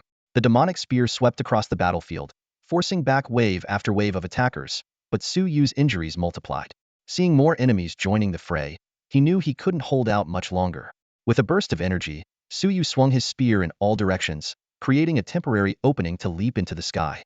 A dark cloud conveniently drifted by, supporting him as he rose. Standing atop the cloud, he looked down at the crowd below, a cold smile curling his lips. Casually, he tossed out a tile. "Suyu invites you all to die." Boom. The heavens and earth trembled as an unimaginably vast world emerged. Immortal mist swirled and roiled, and a majestic aura of divine power swept in all directions. The awe-inspiring sight left everyone present with the same thought: this must be the legendary immortal realm, the supreme domain where one could achieve eternal life upon ascension. Amid the collective shock, an ordinary bamboo shoot suddenly flew out from this world. As soon as it appeared, it began to grow at an astonishing speed, transforming in an instant into a towering giant bamboo. With an overwhelming force, it hurtled downward. Below, countless powerful warriors had gathered to kill Suyu. Seeing the massive bamboo descending upon them, their faces turned pale, and they frantically tried to evade. But it was too late. The bamboo's speed was terrifyingly fast, and in the blink of an eye, dozens of battle emperors were crushed into dust on the spot. Some hastily summoned divine inscriptions to shield themselves, but the inscriptions disintegrated like fragile paper against the bamboo. Others attempted to flee in all directions, only to suddenly freeze mid-flight and dissolve into blood mist, vanishing into the air. The purple silkworm lady of the divine silkworm sect managed to escape by transforming into a purple silkworm at the last moment, but she was gravely injured and would not be able to stir trouble again anytime soon. 2 battle emperors from the 7 Kill sect barely made it to the skies before they fell with agonized screams. The strange creature known as the twin body serpent revealed its true form upon crashing to the ground, a snake with 1 head and 2 bodies, one of which was now mangled beyond recognition. Fear filled its eyes as it abandoned its broken body and fled in panic, not daring to utter a single threat. The world fell into a deathly silence. In the distant skies, a few remaining battle emperors who had been watching from the shadows were filled with shock as they looked at Suyu. They did not dare linger for a moment longer, fearing that Suyu might have more terrifying attacks up his sleeve. Without hesitation, they quickly retreated. Standing atop the dark clouds, Suyu appeared calm on the surface, but his heart was in turmoil. What kind of ordinary bamboo was this? Apart from the centipede that fled early, the bell wielder who had kept a safe distance, and the lucky escapes of the purple silkworm lady and the twin body serpent, all the other battle emperors had perished on the spot. Suddenly, a thought struck Suyu, and he swallowed nervously. There were still 109 tiles of mahjong left with the immortal of longevity. Should he try sneaking one out the next time they played? Maybe. The 9 bamboo? At that moment, the towering bamboo trembled violently and transformed into a mahjong tile right before Suyu's eyes. It shot off at incredible speed toward the direction of the demon city. My mahjong tile. Suyu's eyes turned red as he immediately used teleportation to chase after it. However, just as he reached out, the tile unleashed a powerful force that sent him flying backward. By the time he steadied himself, the mahjong tile had already disappeared into the distant horizon. Suyu was on the verge of tears. He had planned to kill a few more people, but now he was out of options. The immortal of longevity is such a scoundrel, he cursed under his breath. Far in the distance, dozens of figures suddenly appeared, their faces lit with joy as they reached out to grab the flying mahjong tile. But the tile abruptly stopped midair, hovering in place. How dare you try to snatch this immortal's mahjong? Perish! A commanding voice emanated from the mahjong tiles, carrying a weight of authority far surpassing the voice of the Chongqing immortal in Suyu's memory. Before the words had fully dissipated, a deafening explosion followed, and everyone who had reached out to seize the mahjong was instantaneously obliterated, their bodies and souls annihilated. Those watching from afar, who had harbored thoughts of making a move, were struck with fear, their faces paling as they hastily retreated. Such a terrifying artifact, who would dare covet it now? Even more shocking was the realization that the owner of this treasure was not only alive, but also openly proclaimed themselves an immortal. Meanwhile, in the demon city, the Chongqing immortal looked smugly at the Chongqing demon and the Chongqing spirit. Your demon core is gone, and although your demonic spear remains, its power is nearly depleted. A few more uses, and it will disintegrate into dust. But my mahjong? It will endure for eternity.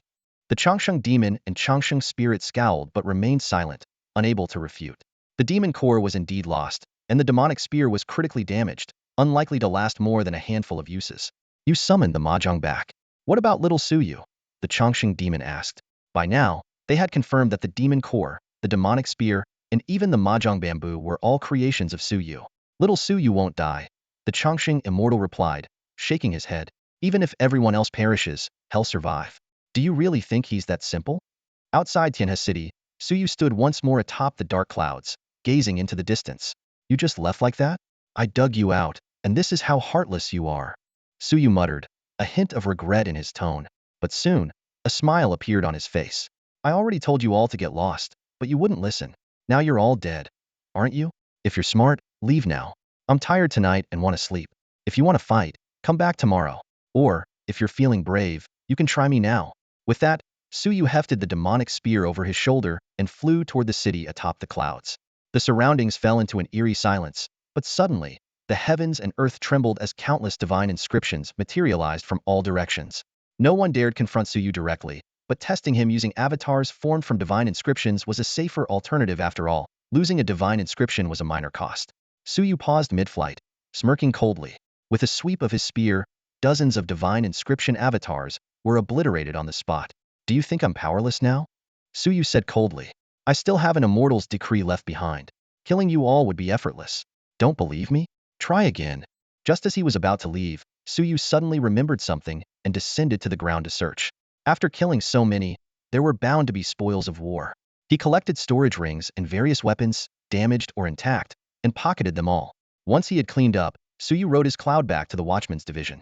From start to finish, no one dared approach or speak. The casualties tonight had been too severe, and after testing him with their divine inscription avatars, they realized that Suyu and the demonic spear, though weakened, still had power to spare. However, Suyu still possessed the strength to kill a battle emperor. As the night deepened, everyone weighed the pros and cons in their minds. No one was willing to be the first to step forward and risk their life, especially after Suyu mentioned a celestial scroll left behind by an immortal. Considering his display of honesty tonight, the authenticity of this scroll could not be underestimated. Inside the Tianhe branch of the Night Watchers, Suyu slumped into a chair, exhausted. Lei Gang strode in with a disgruntled look on his face. That battle emperor I fought ran off the moment he saw you slaughtering everyone. Too bad I couldn't stop him. Lei Gang felt bitter. Suyu had stolen all the glory tonight, leaving him feeling like an insignificant bystander. Suyu, why didn't you keep killing? I sensed there were still people lurking in the dark, Lei Gang asked as he sat down. Suyu rolled his eyes helplessly. If I use my magic spear one more time, I'll collapse. Letting them see that would be like signing my own death warrant. As expected, Li Xiao was right, your strength is in fighting, not thinking. Didn't you say you had a celestial scroll from an immortal? Why not use it to take them out? Lei Gang asked urgently. That was just to scare them. You actually believed me? Suyu replied, feigning exasperation, though he was secretly pleased with himself. If even Lei Gang bought it, his acting must have been convincing. The truth was, the celestial scroll did exist. The note left behind by the longevity immortal probably qualified. But as for its actual effects, Suyu wasn't entirely sure. At that moment, Xing Yishan entered to report.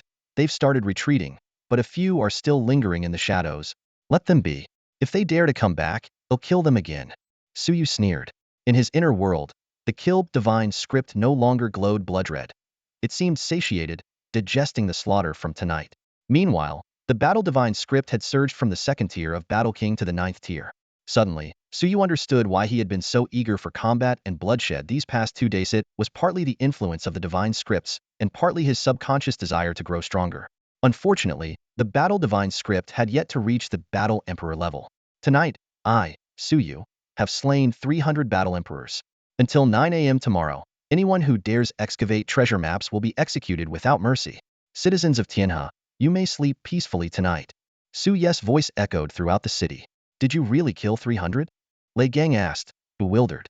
Suyu didn't bother explaining that it was just a bluff to reassure the terrified citizens, allowing them to finally enjoy a good night's sleep after 3 years of fear. The night passed without incident.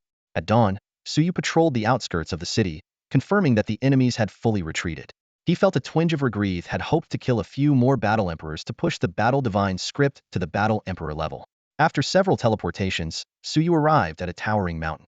When he opened the super treasure map, the first line of the hint left him breathless. It revealed that a god resided here, and they were still alive. Suyu was stunned. A living god. The discovery left him so shocked he was momentarily speechless. He continued reading the golden text. It harbors goodwill toward humanity. If it is unearthed, that goodwill will grow even stronger. Suyu fell into deep thought.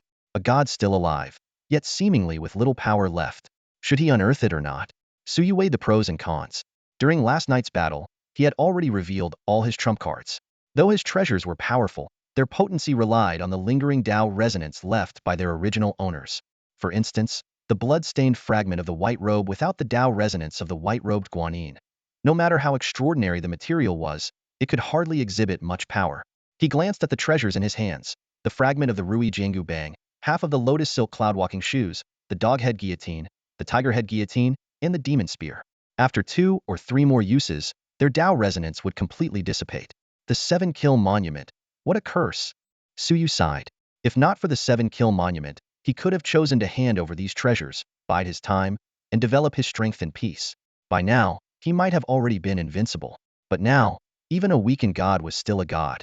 The knowledge in its mind alone was an invaluable treasure. Dig it up. Suyu decisively used the super treasure map. A fissure appeared in the space, and a youthful figure joyfully leapt within it.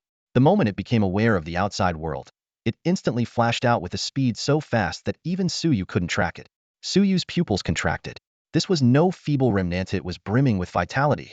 The figure spread its arms wide, embracing the sky, and took a deep breath before turning around with a radiant smile. Young man, thank you for releasing me. Clad in white, its smile was infectious, and Suyu couldn't help but feel his mood lighten. By the way, I'm the river god. What's your name? So it was the river god, though Suyu wondered which river it presided over. I'm Suyu, a watchman of the Great Xia. Suyu smiled. Senior river god, according to the current regulations of Great Xia, I need to register you? All right then. The river god continued to smile brilliantly. At the watchman division, Suyu returned, followed by a river god with a cheerful smile. Greetings, young night watchers. The river god said warmly as he entered the division, greeting each night watcher enthusiastically. Name? Suyu asked, sitting at the registration desk and picking up a pen. River god. I mean your name, Suyu emphasized, his tone firmer. It's river god. The river god replied with the same cheerful expression. Suyu frowned slightly, pondered for a moment, and then wrote river god on the form. He continued. Identity? My identity is also river god. And your cultivation level? Golden core. The river god answered briskly. The golden core stage was equivalent to the current level of a battle emperor. Different eras had different terms for the same level of cultivation, so this was not unusual. Age? Oh, that's a bit embarrassing. Can I skip this question? The river god asked with a smile. Suyu nodded, reasoning that it would be difficult to verify the truth even if the river god answered. After completing the simple registration, he said, Senior river god, You may temporarily stay at the Night Watcher's division. I'll arrange a permanent residence for you later. Alright, can I move around freely in the meantime? Of course. Since the system had indicated that the river god harbored goodwill toward humans, Suyu nodded in agreement without hesitation. After the river god left, Suyu called over a staff member to input the river god's information into the system. Suddenly, a commotion erupted outside. Suyu quickly stepped out of the building and saw a long river materialize out of thin air. The river god floated above the water, with 3 swords suspended in front of him. Young Night Watcher, did you drop this golden sword or this silver sword? The river god asked. A young Night Watcher stepped forward and replied, I dropped an ordinary sword. Young Night Watcher, you are very honest. Here is your ordinary sword. The golden and silver swords vanished, and an ordinary sword fell into the young Night Watcher's hands. What's all the fuss about? Don't you all have work to do? Lei Gang barked, scattering the gathered Night Watchers. At that moment, Suyu walked forward thoughtfully and tossed his 7-kill blade into the river. Young Suyu, did you drop this golden 7-kill blade or this silver 7-kill blade? 3 7-kill blades rose from the river. They're all mine, Suyu said with a straight face, reaching out to grab all 3 blades. Upon sensing them, he realized all 3 were genuine, with the silver blade being stronger than the original, and the golden blade surpassing even the silver one. A flicker of excitement flashed in Suyu's eyes as he directed a fiery gaze toward the river god. It seemed he had grasped the river god's unique ability. Without hesitation, he threw Nyeziokian's 3,000 strands of hair into the river. In an instant, 9,000 strands surfaced, 3,000 golden, 3,000 silver, and 3,000 black. Young Suyu, did you drop? They're all mine, Suyu interrupted before the river god could finish, grabbing all the strands. Upon closer inspection, he found that the newly generated strands were not only usable but also more powerful. Suddenly, Suyu turned to Lei Gang. In a flash, he moved and kicked him. Splash! Lei Gang fell straight into the river. Soon, 3 figures resembling Lei Gang emerged from the river, their expressions dazed. Each of them looked distinct. The first glowed with a radiant golden light, resembling a golden Buddha statue forged from pure gold. The second shimmered with silver brilliance, exuding an aura of holiness and inviolability. The third appeared quite ordinary, except for his conspicuously bald head, shining like a bright light bulb. Younger Suyu, the river god asked with a smile, did you lose this golden Lei Gang? Or this silver Lei Gang? Or this bald Lei Gang, who smells a little off on his head and neck? They're all mine, Suyu replied earnestly, leaving the river god momentarily stunned. By now, the 3 Lei Gangs had climbed ashore. Suyu curiously approached them and pinched the golden and silver Lei Gangs, only to discover, to his astonishment, that they were living, breathing people. Suyu! The 3 Lei Gangs shouted in unison, their voices filled with fury. You treacherous scoundrel! How dare you kick me into the river when I wasn't looking? What happened to being sworn brothers from different parents? Which one of you is the real Lei Gang? Suyu asked, scrutinizing the trio. I am, they all declared in unison. At that moment, Lei Gang seemed to realize something new. With a look of surprise, he said, Suyu, I think I can control them. It feels like they're part of my body. Before he could finish speaking, the golden Lei Gang walked over, lifted him up and said, Look, I'm lifting myself. How strong are they? Suyu asked. They're all at the emperor level of combat. Lei Gang exclaimed in delight as he sensed their power. And they're even stronger than me. Immediately, 3 emperor-level auras radiated from their bodies. Narrowing his eyes, Suyu marveled at the river god's formidable abilities. If he had discovered this power earlier, he could have dealt with those people last night without fail. With that thought, Suyu jumped into the river without hesitation. However, when he emerged from the water, he found himself alone. He turned to the river god, asking about his own doppelgangers, but the river god remained silent. Back on shore, Suyu suddenly had an idea.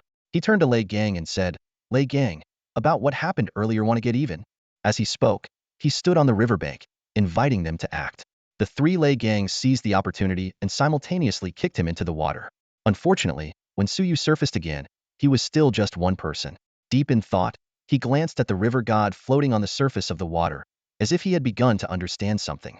Suddenly, Suyu tossed out a treasure map. In an instant, 3 identical treasure maps floated on the river's surface. Younger Suyu, the river god began excitedly. Did you lose this golden treasure map? Oh, they're all mine, Suyu interrupted, grabbing all 3 treasure maps in one swift motion before soaring off toward the outskirts of the city. Suyu found himself in possession of a golden treasure map and a silver treasure map, and he was curious about how they differed from ordinary ones. Soon, he arrived at the destination. However, the sight before him made him frown. The spot indicated by the golden treasure map was empty, except for a line of shimmering golden text. Years ago, a mischievous kid who loved beast milk hid a jar of it here. You've tasted it before, haven't you? You know how delicious it is. The silver treasure map's result was equally disappointing. Suyu couldn't help but criticize inwardly. The river god really dropped the ball this time. Both the golden and silver treasure maps turned out to be worthless, while the ordinary treasure map at least uncovered a jar of beast milk. With the jar of beast milk in hand, Suyu quickly returned to the Night Watcher's division. The moment he stepped inside, he noticed something was off. The river god was nowhere to be seen. Where's the river god? Suyu asked. Lei Gang, rubbing his shiny bald head, replied. The river god said they wanted to go for a walk. Suyu glanced around and realized that Jin Gang and Yin Gang were also missing. He inquired further. Gone, Lei Gang said with a troubled expression. They can only last for 3 minutes. They disappeared shortly after you left. This piece of information was something Suyu made a mental note of. A War Emperor level clone can only last 3 minutes. But Lei Gang soon grinned and raised 3 hammers in his hands. Now I have 3 hammers. The river god said the extra 2 are permanent. Plus, we tested it. If a Night Watcher at the warrior level goes into the river, they can produce 3 clones that last for an hour. Suyu gave Lei Gang an approving look. Despite his simple appearance, the man was quite clever. Before long, Suyu found the river god near the plaza. A crowd had gathered around, watching as a long river appeared beneath the deity's feet. Someone tossed a red banknote into the river, and it transformed into 3 bills of different denominations. Young single man, did you drop this 10 million banknote? This 1 yuan banknote? Or this 100 yuan banknote? The river god asked. Suyu's face darkened. He thought to himself, these counterfeit bills are probably useless. At that moment, a large black dog strolled over leisurely. It had just returned from scavenging for food and was drawn to the commotion. The crowd parted in awe of its massive size. When the black dog saw the river god, a flicker of surprise flashed in its eyes, as if it hadn't expected the deity's presence. It recalled a certain earth-shattering battle, but quickly suppressed those memories. Sensing Suyu's presence, the black dog muttered to itself, this kid has gotten way too strong. Sneaking up on him in the future is going to be tough. I need to find some wild game to replenish myself. With that, it bolted toward the outskirts of the city. Suyu watched the black dog disappear into the distance, then glanced at the river god. A faint smile crossed his face before he returned to the Night Watcher's office to focus on studying the 9 stages of the War King. From beginner to mastery, Suyu finally found some leisure time to continue reading the unfinished book. As time passed, a divine script in the shape of the character Blood gradually formed in his internal world. As for unintentionally becoming the War Emperor, he merely smiled faintly and stayed focused on his book. It wasn't until nightfall that he closed the book. By then, 2 more divine scripts had appeared in his internal world, one forming the character King and the other Staff. Within books, there are houses of gold and beauties like jade. Suyu murmured softly to himself as he walked to the window, gazing out at the pitch-black night sky. After waiting for another 2 hours, he left his room and began searching near the plaza for the river god, who had long disappeared. Eventually, he found his target in a secluded spot. With a wave of his hand, Suyu tossed a large number of treasure maps into the river. The river god immediately appeared, smiling as he asked, Young Suyu, did you drop this pile of golden treasure maps, this pile of silver treasure maps, or this pile of ordinary treasure maps? They're all mine, Suyu replied with a grin, swiftly retrieving all the maps. He had waited an entire day without digging for treasure just for this moment. Even if these golden and silver treasure maps turned out to be worthless, they could still be sold to members of the cult. As for how to sell them, he would need to plan carefully. The treasures he had already unearthed, Suyu chose not to toss back into the river for now. These treasures imbued with Daoist charm were likely beyond the river god's ability to replicate. Goodbye, river god, Suyu said with a wave. If you ever get tired of playing, remember to visit the Watchman division. They'll arrange a place for you to stay. Though the river god might never come, Suyu felt it was necessary to say his piece. Today's events would undoubtedly spread quickly, and the cult members were likely already on their way.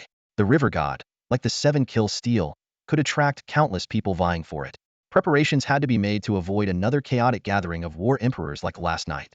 Just as Suyu was about to leave, he suddenly darted into the shadows. He watched as a young couple sneaked to the riverbank. The man coaxed the woman in a soft voice, "Be good, baby, just this once." After some persuasion, he pushed the woman into the river. The river god appeared once again, conjuring 3 girls with different hair colors. Young scoundrel, the river god asked, did you drop this golden-haired girl, this silver-haired girl, or this black-haired girl? They're all mine, the man declared boldly before eagerly leaving with the 3 girls. Suyu was about to turn away when he suddenly sensed a familiar presence. Looking up, he saw Lei Gang sneaking toward the river. After ensuring no one was watching, Lei Gang quickly tossed a pair of floral-patterned shorts into the water. 3 floral-patterned briefs floated out. The river god smiled warmly and pointed at the 3 floating briefs before him. Young bald one, did you drop this golden floral brief, this silver floral brief, or this ordinary floral brief? They're all mine. Lei Gang quickly grabbed the 3 briefs, his fingers lightly brushing over the fabric, feeling the power contained within. A surge of joy filled his heart, and he secretly rejoiced, realizing the significant boost he'd just gained. Perfect. Next time I face a battle like last night's, he'll make sure to shine. Lei Gang clenched his fist, his eyes gleaming with excitement. I can't let Suyu hog all the glory.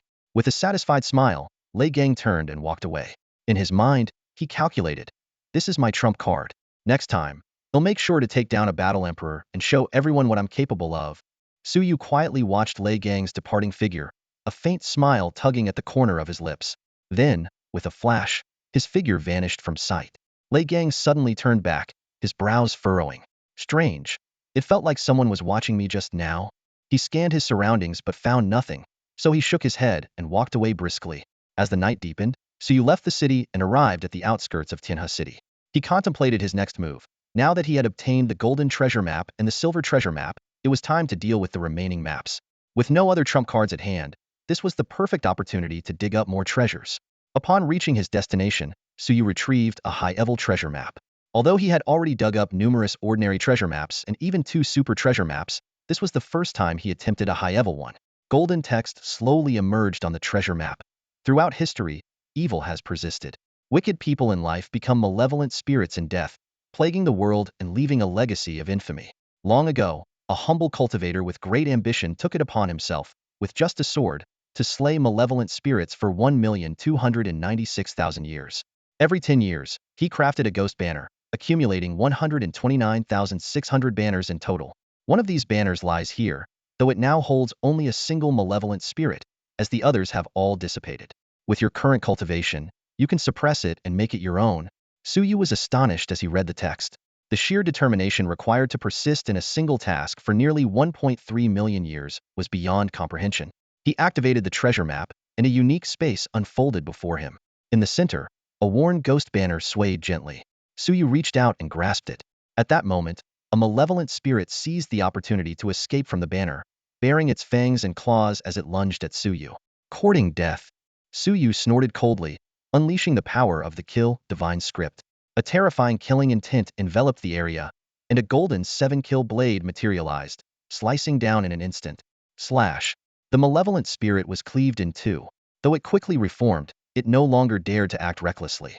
It understood that while it could have easily ended Suyu's life at its peak, in its current weakened state, it wouldn't last more than a few strikes against him. I submit, the malevolent spirit said in a low voice. Submission is your only choice. Otherwise, it'll end you right now. Suyu's voice was icy. Return to the ghost banner and accept my control. The malevolent spirit reluctantly retreated back into the banner, sighing inwardly. After countless years of being under someone else's control, it had finally seen a glimmer of hope for freedom, only to encounter such a formidable master. Worse yet, it was no match for him. Regret filled its heart as it reflected on its past misdeeds, but it was far too late for that now. Suyu grabbed the evil spirit banner and quickly established a connection with it. From within the banner came the flattering voice of the evil spirit. Master, greetings. Shut up and stay quiet. Suyu snorted coldly, a faint mark on his forehead flickering momentarily. He knew this evil spirit had committed heinous crimes, and if not for his own lack of strength, he would have eliminated it long ago. Still, he had a plan during battle. He would have the evil spirit self-destruct as a form of atonement. Stowing the evil spirit banner away, Suyu's figure flashed as he swiftly changed location. Taking out the first advanced treasure map, he carefully examined the golden text on it. There are 10 grams of gold here. An advanced treasure map for something this trivial? Suyu thought to himself. Not even worth 10,000 yuan. Might as well sell it. With that, he turned and left. Reaching the next location, Suyu retrieved the 3rd advanced treasure map. The golden text read, long ago, Tang Sanzang and his disciples passed through a cucumber field on their journey to retrieve scriptures from the west. Later, they paused at an eggplant field in the kingdom of women. Over countless years, these eggplants have evolved into spirit fruits imbued with immense power, highly beneficial to cultivators. Eggplants from the kingdom of women? Suyu fell into deep thought. Meanwhile, in an abandoned village long left desolate, several figures quietly arrived. The villagers had moved to the city years ago, but tonight, the place was no longer silent. I heard a miraculous river god was unearthed in Tianhe City, someone said. Anything dropped into the river turns into 3 copies, and the 2 new ones are of even better quality. If we try this with treasure maps, wouldn't we get triple the rewards? That's impossible, someone doubted. It's absolutely true, another person replied. A friend of mine in Tianhe City tested it personally. If we can control this river god, we'll have endless wealth at our fingertips. Just then, a figure emerged from the shadows. Doomsday Bell. The 7 Kill sect members present immediately became alert, their killing intent surging.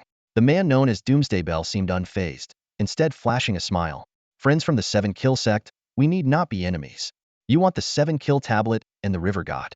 I want them too. Since our goals align, why not work together? He paused briefly before continuing. You think controlling the river god will grant you endless resources, but don't forget Suyu isn't a fool. He surely thought of this as well. So you must have anticipated this long ago.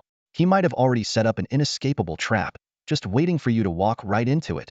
A voice broke the silence. Or are you saying you're not afraid of Suyu's trap, nor of Suyu himself? The crowd fell into silence. Not afraid of Suyu? Even with their considerable strength, none dared to make such a bold claim. Though Suyu was young, the power he had demonstrated was terrifying. Doomsday Bell, what exactly is this cooperation you're proposing? One of the members of the 7 Kill sect asked. They had initially planned to remain inactive, but now they found themselves on the verge of breaking through to a realm beyond the Battle Emperor, as if all that stood in their way was a thin barrier waiting to be shattered. The 7 Kill tablet had yielded no insights, but its seeking out of Suyu suggested that perhaps his blood held the key to unlocking its mysteries. If they could use Suyu's blood to nourish the 7 Kill tablet, their breakthrough to a level beyond the Battle Emperor would be within reach. And then there was the River God. Controlling the River God meant access to boundless resource and a lure too great to resist. Doomsday Bell spoke in a heavy tone. Last night, Suyu went on a killing spree, and only the 4 of us managed to escape. I've already reached out to other factions, and once we secure their agreement, we'll discuss the details of our collaboration. This time, we must eliminate Suyu completely. If Hao Tianlu returns, we won't have another chance. Hao Tianlu alone could wipe us all out. The crowd's expressions grew grim. Doomsday Bell was right, this was a battle they couldn't afford to lose. Either they stayed their hand, or they struck with the intent to kill. Suyu was even more dangerous than Hao Tianlu.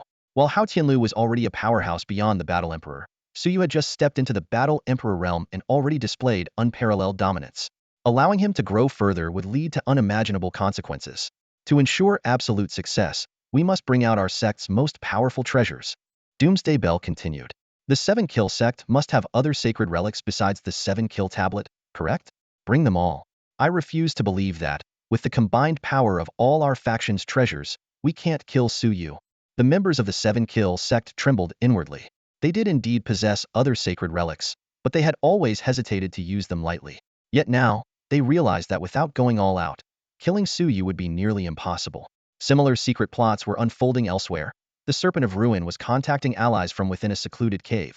The Violet Silkworm woman had infiltrated a dance group at a public square to sway other factions. And deep within the mountains, a demonic monk was gathering monsters and spirits to devise a strategy. These undercurrents surged unseen, but Suyu had already sensed the danger. The river god's power was too extraordinary not to attract covetous eyes. Yet Suyu felt no fear whoever came to kill him would meet their end, until none dared to challenge him. At this moment, Suyu stood in the city center, holding a treasure map in his hand. It was an ordinary map pointing to the location of the mountain and river seal. Previously, he had lacked the strength to refine it. But now, golden characters emerged on the map. Here lies the sealed mountain and river seal. Once refined, it grants dominion over a portion of the mortal world. Within its domain, a unique aura forms, unstoppable and insurmountable. Suyu was both astonished and elated. He immediately began to follow the map. At last, it was time to unearth the treasure. A space materialized before him. Suyu's gaze immediately locked onto the palm-sized mountain and river seal floating in front of him. Crafted from a special divine jade, its surface was engraved with intricate patterns of mountains and rivers. As he reached out to grab it, a heavy sensation pressed against his palm, as though he were holding up an entire mountain. Suyu began attempting to refine the mountain and river seal, channeling a steady stream of energy from within himself into the artifact. Suddenly, the seal erupted with a terrifying force, surging forward with the momentum of heaven and earth itself. The sheer power was enough to obliterate anyone without sufficient cultivation. Good thing I didn't recklessly try to dig it out earlier, Suyu muttered to himself, his expression shifting slightly as he felt a wave of relief. Otherwise, not only would I have died 1,000 times over, but the entire team of night watchers in Tianhe City would have been doomed. Fortunately, he was no longer the man he used to be. Even when faced with the overwhelming might contained within the mountain and river seal, he remained composed and ready. He summoned more of his strength to counteract the force of the artifact. After 10 minutes of intense struggle, Suyu finally succeeded in fully mastering the mountain and river seal. Only then did he truly comprehend its immense power within its domain. Every blade of grass, every mountain, and every river was under his complete control. With this artifact, he could roam freely within the War Emperor realm, and even when facing stronger opponents, he could ensure a mutual defeat. Recalling how Li Xiao had once mentioned that the Tianhe map was modeled after the mountain and river seal, a bright smile spread across Suyu's face. By comparison, the Tianhe map seemed utterly unimpressive, could only sense the presence of nearby powerful entities, and offered no aid in enhancing one's strength. Suyu resolved to return the Tianhe map to Li Xiao as soon as he came back. Just as Suyu was preparing to merge the mountain and river seal with Tianhe City, he discovered that the process would take a full 24 hours to complete. His expression darkened instantly. If cultists were to attack during that time, he wouldn't be able to harness the seal's power to defend the city. Determined to buy himself some time, Suyu sprang into action. He teleported above the river deity's domain and happened to spot a mischievous little dark cloud sneaking into the water. Moments later, 3 dark clouds emerged. Before the river deity could utter its iconic line, "Did you drop this?" the dark cloud whisked away the other 2 clouds and fled. In an instant, the skies within hundreds of kilometers were shrouded in dark clouds. Thunder cracked, lightning flashed, and torrential rain poured down. Through his connection with the clouds, Suyu could sense their elation. But just then, he noticed something unusual and instinctively lifted his gaze. In the pouring rain, the familiar tomato reader from last time came riding on the corpse of an ancient dragon, eventually descending before the river god. He was holding an ordinary person in his hand, a sight that left Suyu rather surprised. Without a word, the tomato reader tossed the ordinary person straight into the river. Instantly, 3 figures emerged on the surface of the water. The river god, with a cheerful smile, asked, "Young tomato reader, did you drop this author who can write 300,000 words a day, this one who writes 30,000 a day, or this one who struggles to write 8,000 words a day?" "Heh, they're all mine," the tomato reader replied nonchalantly, still seated on the dragon's corpse. He grabbed the 3 figures and threw them onto the dragon's back. Pulling out a blade and gesturing with it, he said coldly, "When you get back, it doesn't matter if you write or not, but make sure those 2 write. If they can't hit 300,000 words a day, they'll deal with you." Before the words had fully landed, the rain parted to form a clear path. The dragon's corpse carried the tomato reader skyward and disappeared into the rain in the blink of an eye. Suyu chuckled and shook his head. Turning to the river god, he said, "Come on, river god. Let's head back to the Night Watchman's division. I have something to discuss with you." In the office of the Night Watchman division, Suyu's expression turned serious. "For the safety of the people of Tianhe City, starting now, you are to stay within the division for the next 24 hours.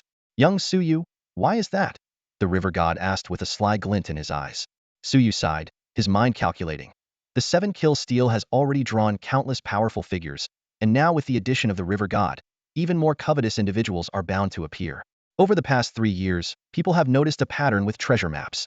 The rarest treasures tend to be fragments, while complete ones are often ordinary.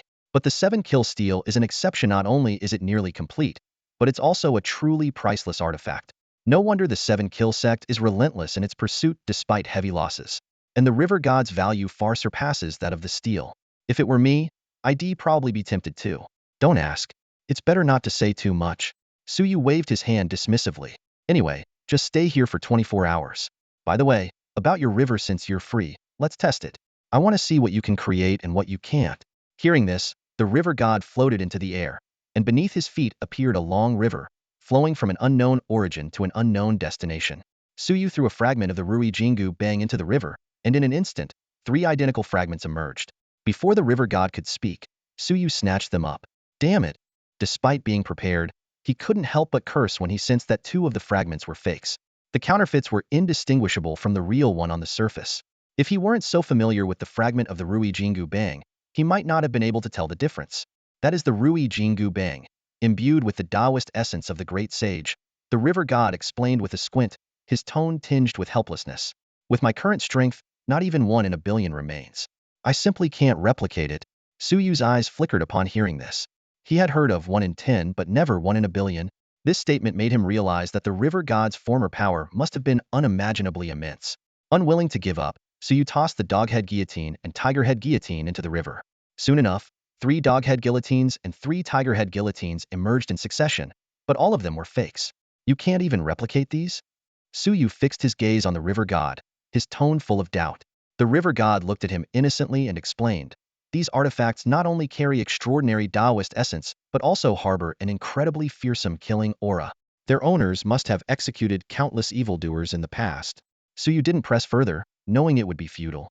But soon, a sly grin spread across his face. Though these were counterfeits, the members of the cult wouldn't know that. If he sold these fakes to the cult in exchange for a treasure map, the more he thought about it, the more excited he became. This plan would not only enhance his own strength, but also weaken the enemy's resources. The night passed quickly. Suyu stayed at the Night Watcher's branch, and the river god didn't leave either.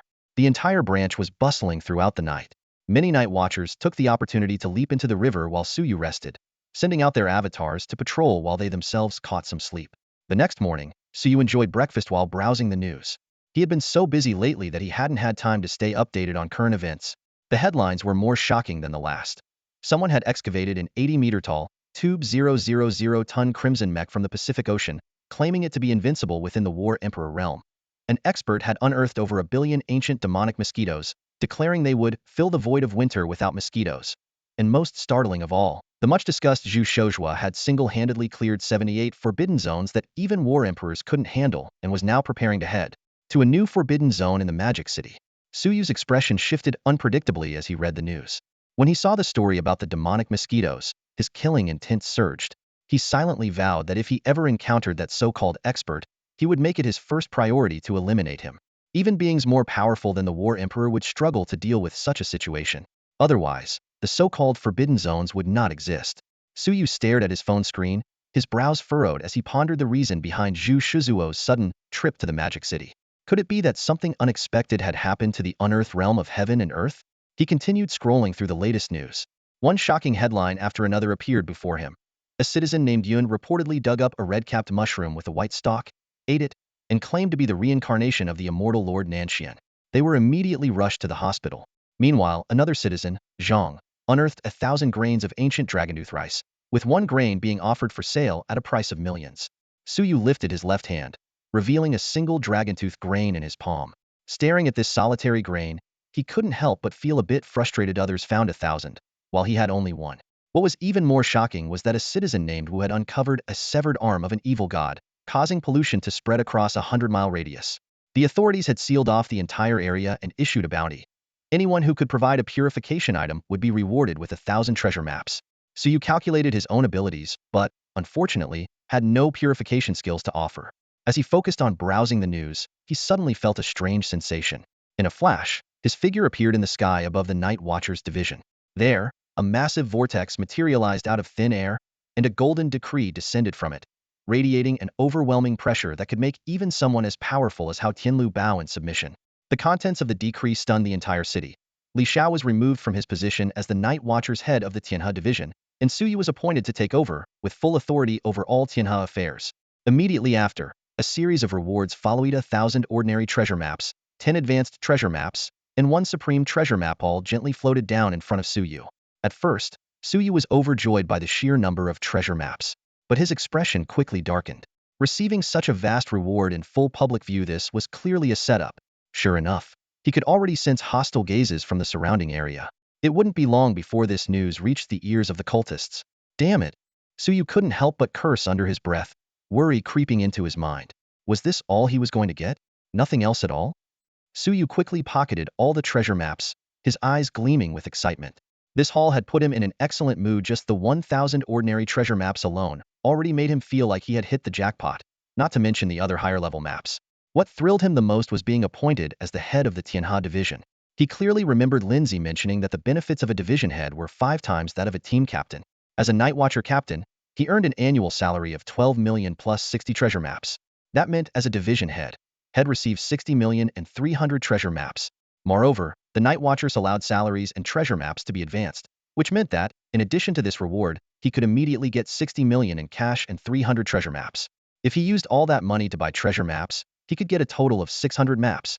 However, his joy was short-lived. Apart from the treasure maps and a golden decree, everything else, including that mysterious voice and the vortex, had vanished without a trace. Suyu's expression darkened instantly. gaining so many treasure maps under broad daylight and in full view of others? It was like painting a target on his back. At least give me a blade capable of killing a war emperor. Suyu muttered through gritted teeth. Upon returning to the Night Watcher's division, an ominous feeling grew stronger. His instincts told him that someone was behind this, and it was likely someone from Night Watcher headquarters. Just then, Lei Gang walked in, rubbing his shiny bald head and speaking with a sarcastic tone. Greetings, Minister Su. Though he said this outwardly, inwardly he was grumbling. They're both War Emperor-level Night Watchers, yet after serving for 3 whole years, he, Lei Gang, hadn't even made it to Deputy Minister. Do you want to be the minister? Suyu asked coldly, staring directly at him. No, no, no. I'm just here to congratulate Minister Su. Lei Gang quickly denied it, though his tone was dripping with jealousy. Meanwhile, in the depths unearthed in the Demon City, Li Xiao was desperately fleeing for his life, pursued relentlessly by several war emperors. Suddenly, his body jolted, and an expression of disbelief spread across his face. Damn it! The Tianhe map has lost connection. Countless possibilities flashed through his mind. Had Suyu been killed? Had the Tianhe map been stolen? Or had he been removed from his position as minister? After a moment of thought, he dismissed the possibility of being removed after all. After serving as minister for 3 years, there would have been prior notice if headquarters wanted to dismiss him. At this moment, Li Xiao was deeply worried about the situation in Tianhe City. But glancing back at the enemies chasing him, he knew there was no way he could return now. To make matters worse, Lin Zi and Zhang Tian were both missing without a trace. The tragic ambushes faced by many Night Watchers who came to support the city of Modu have left people heartbroken. Surviving was a blessing in itself, let alone the hope of returning safely. In this vast unknown realm, Li Xiao's fate has become an enigma. At that very moment, Suyu suddenly sensed something unusual.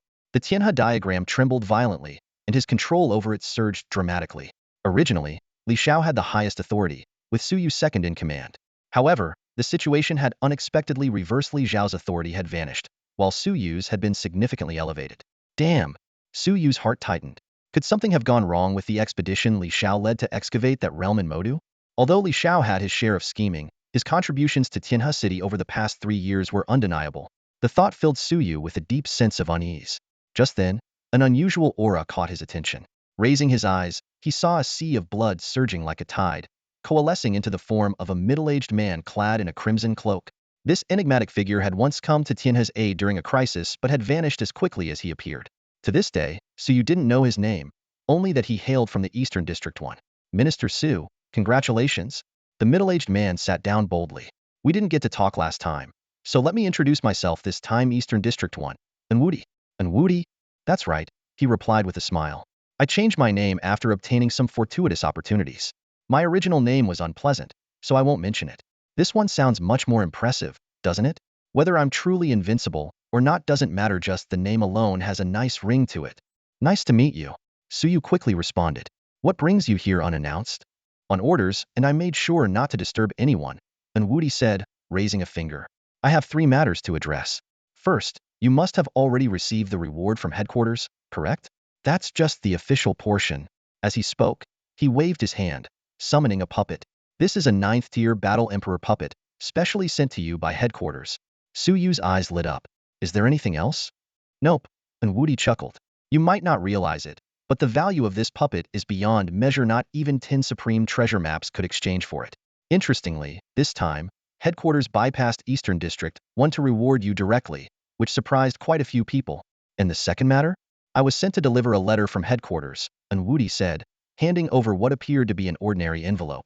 Yet, the moment Suyu touched it, he could feel the terrifying Dao energy contained within it was so formidable that even a 9th-tier Battle Emperor attempting to forcibly open it would face certain destruction. A letter from headquarters? Suyu was puzzled. I don't have any acquaintances in headquarters. That's all for today. Thank you so much for watching. I hope you guys enjoyed. If you wish to have another part of this recap, please give us at least 1,000 likes. Please don't forget to comment and subscribe to our channel for more content like this. Until next time.